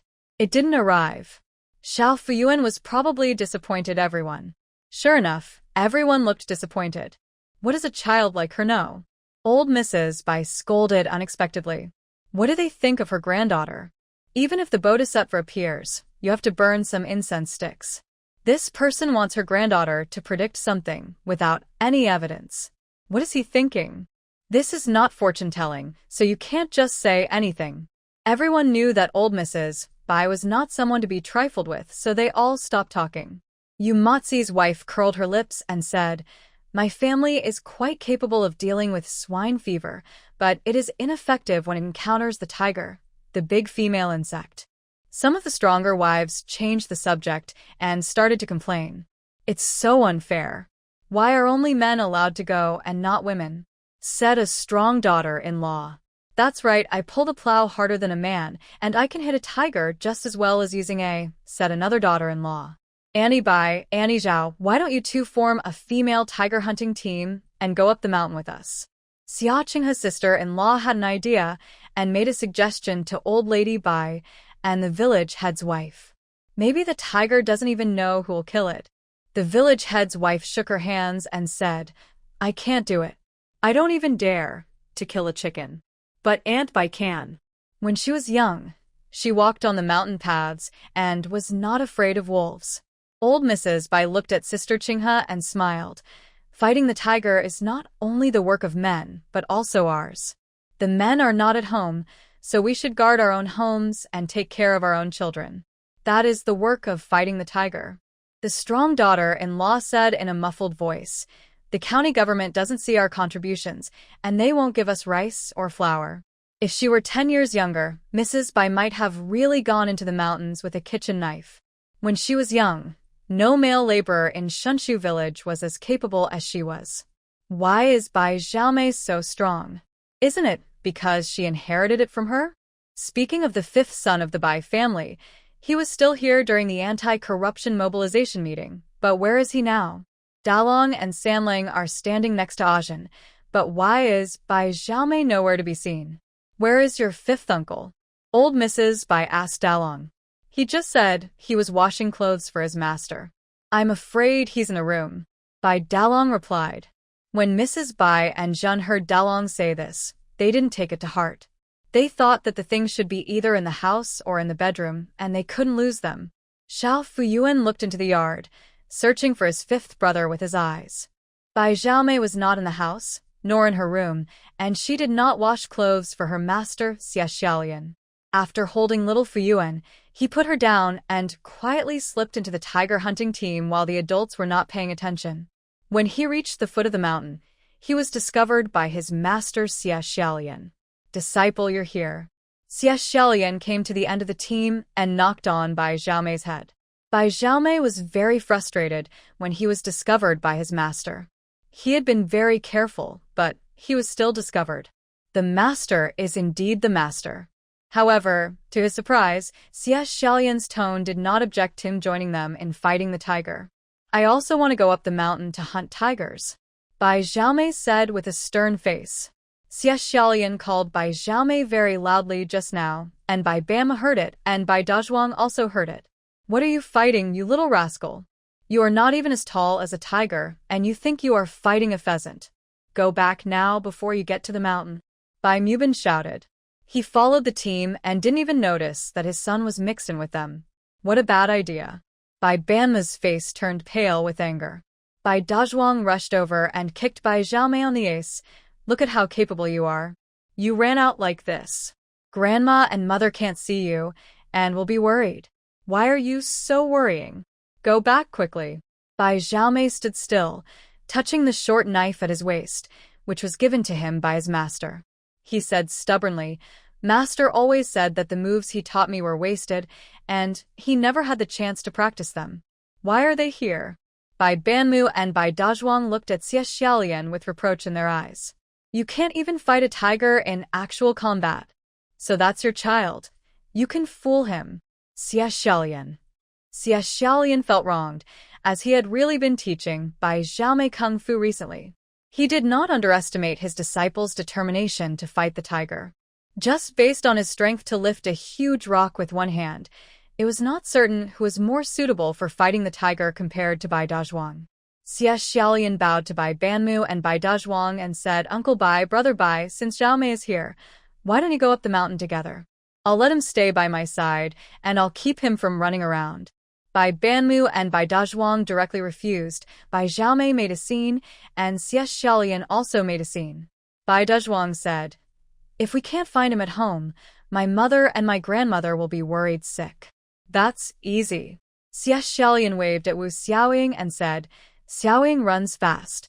Go back to the Bai family first, and tell Grandma Bai and Annie that Zhao Mei and I are going up the mountain to hunt tigers together." Wu Xiaoying nodded. Now Bai Banmu and Bai Dazhuang could not say anything against it, although they were extremely reluctant. Bai Xiaomei could stay and fight the tiger together. She clenched her fists excitedly and hugged her master, saying, "Thank you, master. You said that once a teacher, you are a father for life." Bai Xiaomei stopped talking abruptly and felt a chill on her neck. Bai Mu's face turned ashen, as if his son had become Xia Xiaolian's son. Just because he is content with having a daughter like Xiao Fuyuan, it doesn't mean he is willing to hear his son call someone else dad. Bai Dazhuang touched the in his hand. If it wouldn't affect the overall situation of tiger hunting, he would have to beat Xia Xiaolian up. Why do you have to call someone your father when you want to be his apprentice? He is Xia Xiaolian's brother-in-law. This generation is a mess. Bai Banmu kicked Bai Xiaomei on the ace. "You little rascal. Follow your master obediently and don't run around, or I'll beat you to death." The women in the Bai family were in a panic when they discovered Bai Xiaomei was missing. Old Mrs. Bai's face turned pale. She guessed that her grandson must have sneaked into the tiger hunting team and went up the mountain. Zhan was so worried that she burst into tears. Xia Chuntao scolded Dalong and concluded that they were in the same group. Xiao Fuyuan and Ajin were sitting on the bed playing cat's tangle.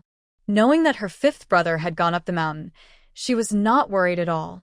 If she could run, she would go. "Mom, Grandma, fifth brother is fine." Seeing how worried his grandmother and mother looked, Xiao Yuanbao took on the responsibility of comforting them. Since they believed that Xiao Yuanbao's words were effective, she would say some auspicious words. Having said that, Mrs. Bai and Mrs. Zhen were still worried. It wasn't until Wu Xiaoying came back to explain the situation that the mother-in-law and daughter-in-law felt slightly relieved. Wu Xiaoying came and went in a hurry. When she passed by Lao Bai's backyard, she whistled towards the tree, and a faint cuckoo sound came from the tree. Wu Xiaoying understood that the young master was safe now. The people in Shenshu village may not know this yet, but the reward from the county government was all thanks to young Master Ajin. The moon is setting in the west, and the night is deep. Xiao Fuyuan and Ajin had already fallen into a deep sleep. In the upper room of the Bai family, under the dim yellow lamp, two fairy-like children were lying side by side on the big bed. Ajin stayed at Lao Bai's house at night. Originally, Jin wanted to arrange for him to sleep with Dalong, but he only played with Xia Fuyuan. The two children sat on the bed all night, and then fell asleep side by side. Jeanne pursed her lips, smiled, tucked Xiao Fuyuan's pillow in, and pulled Ajin's quilt. Ajin kicked away the quilt. Jin covered him again. A surge of pity welled up in my heart. What's the use of being born in a wealthy and comfortable place? It's still not as real as living in the countryside. Jeanne occasionally thought about the days when she was the eldest daughter in a wealthy family. She missed her father and mother and every tree and blade of grass in the garden, but that didn't mean she was unwilling to live in the country. She felt that her life in Shenshu village was peaceful, which was already good enough. Even if I have to work every day and am forced to cook and wash clothes, it is better than the terrifying days when the nest was overturned and no eggs were left intact. Jun blew out the oil lamp. She lay beside her little girl and put her arms around her. She felt a little confused and hoped that Xiao Yuanbao could continue to live this kind of rural life. I will save up a good dowry for her over the years, and when she grows up, I will find her a match with an honest and reliable young man, or invite him to be my son-in-law. She only hopes that Xiao Yuanbao can live a peaceful and stable life. As Jun was thinking about it, she patted Xiao Fuyuan, closed her eyes, and fell asleep. In the middle of the night, there was a sudden and urgent knock on the door. All the women in the Bai family were awakened, and Xie Chuntao went to open the door. Jeanne lit the oil lamp and came to Old Lady Bai's room. She was afraid of disturbing her mother-in-law, as Old Lady Bai had already put on her clothes and was sitting cross-legged on the bed. My dear relatives, this is incredible. Is Xiao Yuanbao here? The people who broke in were Eugene Gui's mother, Qian. What do you want with my granddaughter? Old Mrs. Bai's face turned pale, and she looked at Qian coldly. If it was broad daylight, she would have used a fork to kick Qian out. Ever since Eugene Gui plotted against Bai Erzwang, although the two families became relatives, they were like enemies, and the Yu family never dared to visit. Auntie, my Qingya, is missing. He must have gone with the tiger hunters. Qian said in tears. Hunting tigers is a job for young and strong men. The Yu family felt that since they had no sons, hunting tigers naturally had nothing to do with them. No one participated in tonight's anti-corruption mobilization. Qian got up to urinate at night and found that Yu Qingya was missing. She called her youngest daughter, but she rubbed her eyes and said, Sixth sister had gone up the mountain with the men to hunt tigers. Qian went to the corridor and looked around, but the big machete used to chop pig grass was gone. That's amazing. Although Qian favored boys over girls, she would never do anything to cost her daughter her life. Besides, they had raised Yu Qingya for a long time, and they were about to arrange marriage. If something happened to her, wouldn't the betrothal gifts be lost? What if she was injured by the tiger? Would they have to support her for the rest of her life? It's not cost-effective. Qian was so anxious that she was spinning around. Her youngest daughter said, Isn't the fourth sister's aunt's words effective? Mother can ask her to bless the sixth sister to be okay. It would be better to ask her to bless the sixth sister to kill the tiger. I heard that if you catch the tiger, you will be rewarded with 100 taels of silver. Qian didn't finish listening to her seventh daughter's words. She walked around the door of Lao Bai's house for more than 10 times in shock and anger, then gritted her teeth and knocked on the door. After hearing Qian's purpose, Mrs. Bai and Mrs. Zhen refused, without thinking. It was already polite enough to let her into Lao Bai's house, but she still dared to make demands. Are you kidding? The little girl of the Bai family is not a bodhisattva in the temple who anyone can come to worship. The Yu family is like sticky candy. Once you get involved, you can't get rid of it. We can't let them get involved with Xiao Fuyuan. My dear relatives, please understand my feelings as a mother. It will be enough if Xiao Yuanbao says a few auspicious words to my son Qingya. Qian said to Zhen. Old Mrs. Bai sneered in her heart, knowing that Zhen was soft-hearted. When your Yu family ruined my son, why didn't you say that you would understand my feelings as a mother? Now you come and say this again. Zhen was angry. Eugene Gui paused as she stepped into Old Lady Bai's room. Originally, when someone knocked on the door in the middle of the night, she thought it was none of her business. Since her husband didn't go up the mountain to fight the tiger, she didn't get up. It was not until he heard his mother's voice that he stood up in surprise. In his heart, he cursed Yu Qingya for not knowing what was good for him and for trying to be so tough when there was nothing to do, like a man going up the mountain to fight a tiger. Qian's feet were firmly planted on the ground, with no intention of moving. No matter what, we have to let the little lucky girl from the Bai family say a few auspicious words to Yu Qingya, otherwise the trip will be in vain. Annie, please don't give the monks a favor, please give the Buddha a favor. Please give consideration to the fact that Jean Gui gave Erzwang children and showed filial piety to her elders. Where is the daughter of a child? She should be filial to her elders. You want to ask me to be filial to someone who is lazy and slacking off every day? Your daughter doesn't have that much face. Mentioning Eugene K was like adding fuel to the fire for Old Lady Bai, and Qian was so angry that Old Lady Bai almost punched the bed. She didn't say anything more unpleasant because she was too lazy to say it. She had already said it before Eugene K walked in. He is so shameless to come to my house. Qian's face turned purple when she heard the noise and saw Eugene K standing at the doorstep with disheveled hair. She became anxious. Her dear daughter usually hummed, but why didn't she hum this time? Mother, just let Xiao Yuanbao say a few auspicious words to Qingya. It won't delay anything. Eugene K lit the fire wherever there was one. This time, even Zhen was angry. Second son's wife, Xiao Yuanbao, is sleeping. Why do you wake up a child in the middle of the night?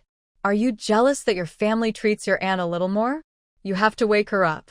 Zhen's face was even gloomier than the night outside the window. My dear relatives. Looking at the two mountain eagles of the Bai family, Qian felt bitter, and her tongue was tied. We, the Bai family, can't afford a relative like you. Without the Bai family, your daughter from the Yu family can't live. You want people and auspicious words. My family runs a grocery store, so how can we let you open your mouth? Jean Gui, send your mother out. If Qian stayed any longer, Mrs. Bai would probably have a heart attack, so Eugene Gui had no choice but to send her parents away. Qian walked out of the Bai family's yard reluctantly, feeling full of resentment towards the fourth daughter. She had been married for so long, and her son had grown up so much, but she still hadn't established herself in the Bai family. If it was the third daughter, you are useless. Your words are not as effective as those of you old ladies in front of the old woman. Qian complained. Mom, I haven't found fault with you yet, but you're finding fault with me. Don't you know the status of my aunt and my family? How dare you come to my house and beg for help? Eugene Gui said angrily. If you hadn't said that your aunt's words are more powerful than those of a bodhisattva, I wouldn't have come here to suffer such wrath, said Qian. It's all Qingya's fault. She has no time to show off her bravery and learn from men to fight tigers. This girl competes with men all day long. Isn't it your fault that you didn't give birth to a son? If you had a son, would Qingya go up the mountain? Eugene Gui tried to stab his mother in the chest. Qian was already angry because she was being bullied by Old Lady Bai and Zhen, and her own daughter's stab her wound hard, so she turned around and left in anger. If she didn't leave now, she was afraid that she would die of anger at the doorstep of Lao Bai's house, and there wouldn't even be anyone to collect her body. Eugene K closed the gate and planned to sneak back to her room. If the mother-in-law is angry, she will definitely take it out on her, and she doesn't want to get into trouble. Sure enough, when Eugene Gui bent over and quietly slipped past the door of Old Lady Bai's room, she was stopped by Old Lady Bai. Xia Chantao lifted the curtain, and Eugene Gui had no choice but to go in. Jean Gui, what did I say when you and Erzhuang got married? I said that the Yu and Bai families would become enemies if they got married, and they wouldn't get along as in-laws. I didn't stop you from going to your mother's house all day, but you members of the Yu family are not allowed to visit Lao Bai's house. Eugene K said nothing, But she was not stupid and knew when to act unreasonable and when to keep silent. For example, now, if she said a word, old lady Bai would definitely send her back to her parents' home. Also, you were so talkative when you went to your mother's house. Was it you who told your mother about your aunt's affairs? Old Mrs. Bai's eyes were sharp. Don't be so stubborn. If you hadn't exaggerated and spread rumors outside, would your mother have come to your house? Eugene K. said nothing. Jean sat next to old Mrs. Bai and massaged her mother-in-law's head carefully. Old Mrs. Bai was so angry that she couldn't sleep. It was not difficult to get Xiao Yuanbao to say a few auspicious words, but what made her sick was that the Yu family could not break the rules of the Bai family. Xiao Yuanbao can say auspicious words to anyone else in the village except the Yu family. Even if she knew that Yu Qingya was the best bamboo shoot among the bad bamboos of the Yu family, it would not work. The Bai family doesn't want to have anything to do with the Yu family anymore. Qian, the old man of the Yu family who was hiding in the back, and Yu Matsi were like the yellow and white stuff in the toilet. Once they were stained, they could never be washed off. It is said that Yu Qingya was walking in the tiger fighting team. She braided her hair into a big shiny braid and put it on top of her head, put on Old Man Yu's black hat, wrapped herself in Old Man Yu's clothes, and had a big machete on her waist. In addition, she is tall, with long arms and legs, and walks with great momentum. At first glance in the dark, I thought he was a young man from Shenshu village. Yu Qingya refused to accept this. Whenever the whole village joined together for a task, such as driving away wild boars, digging ditches, or putting out fires in the mountains, their family was excluded, simply because the Yu family had no son.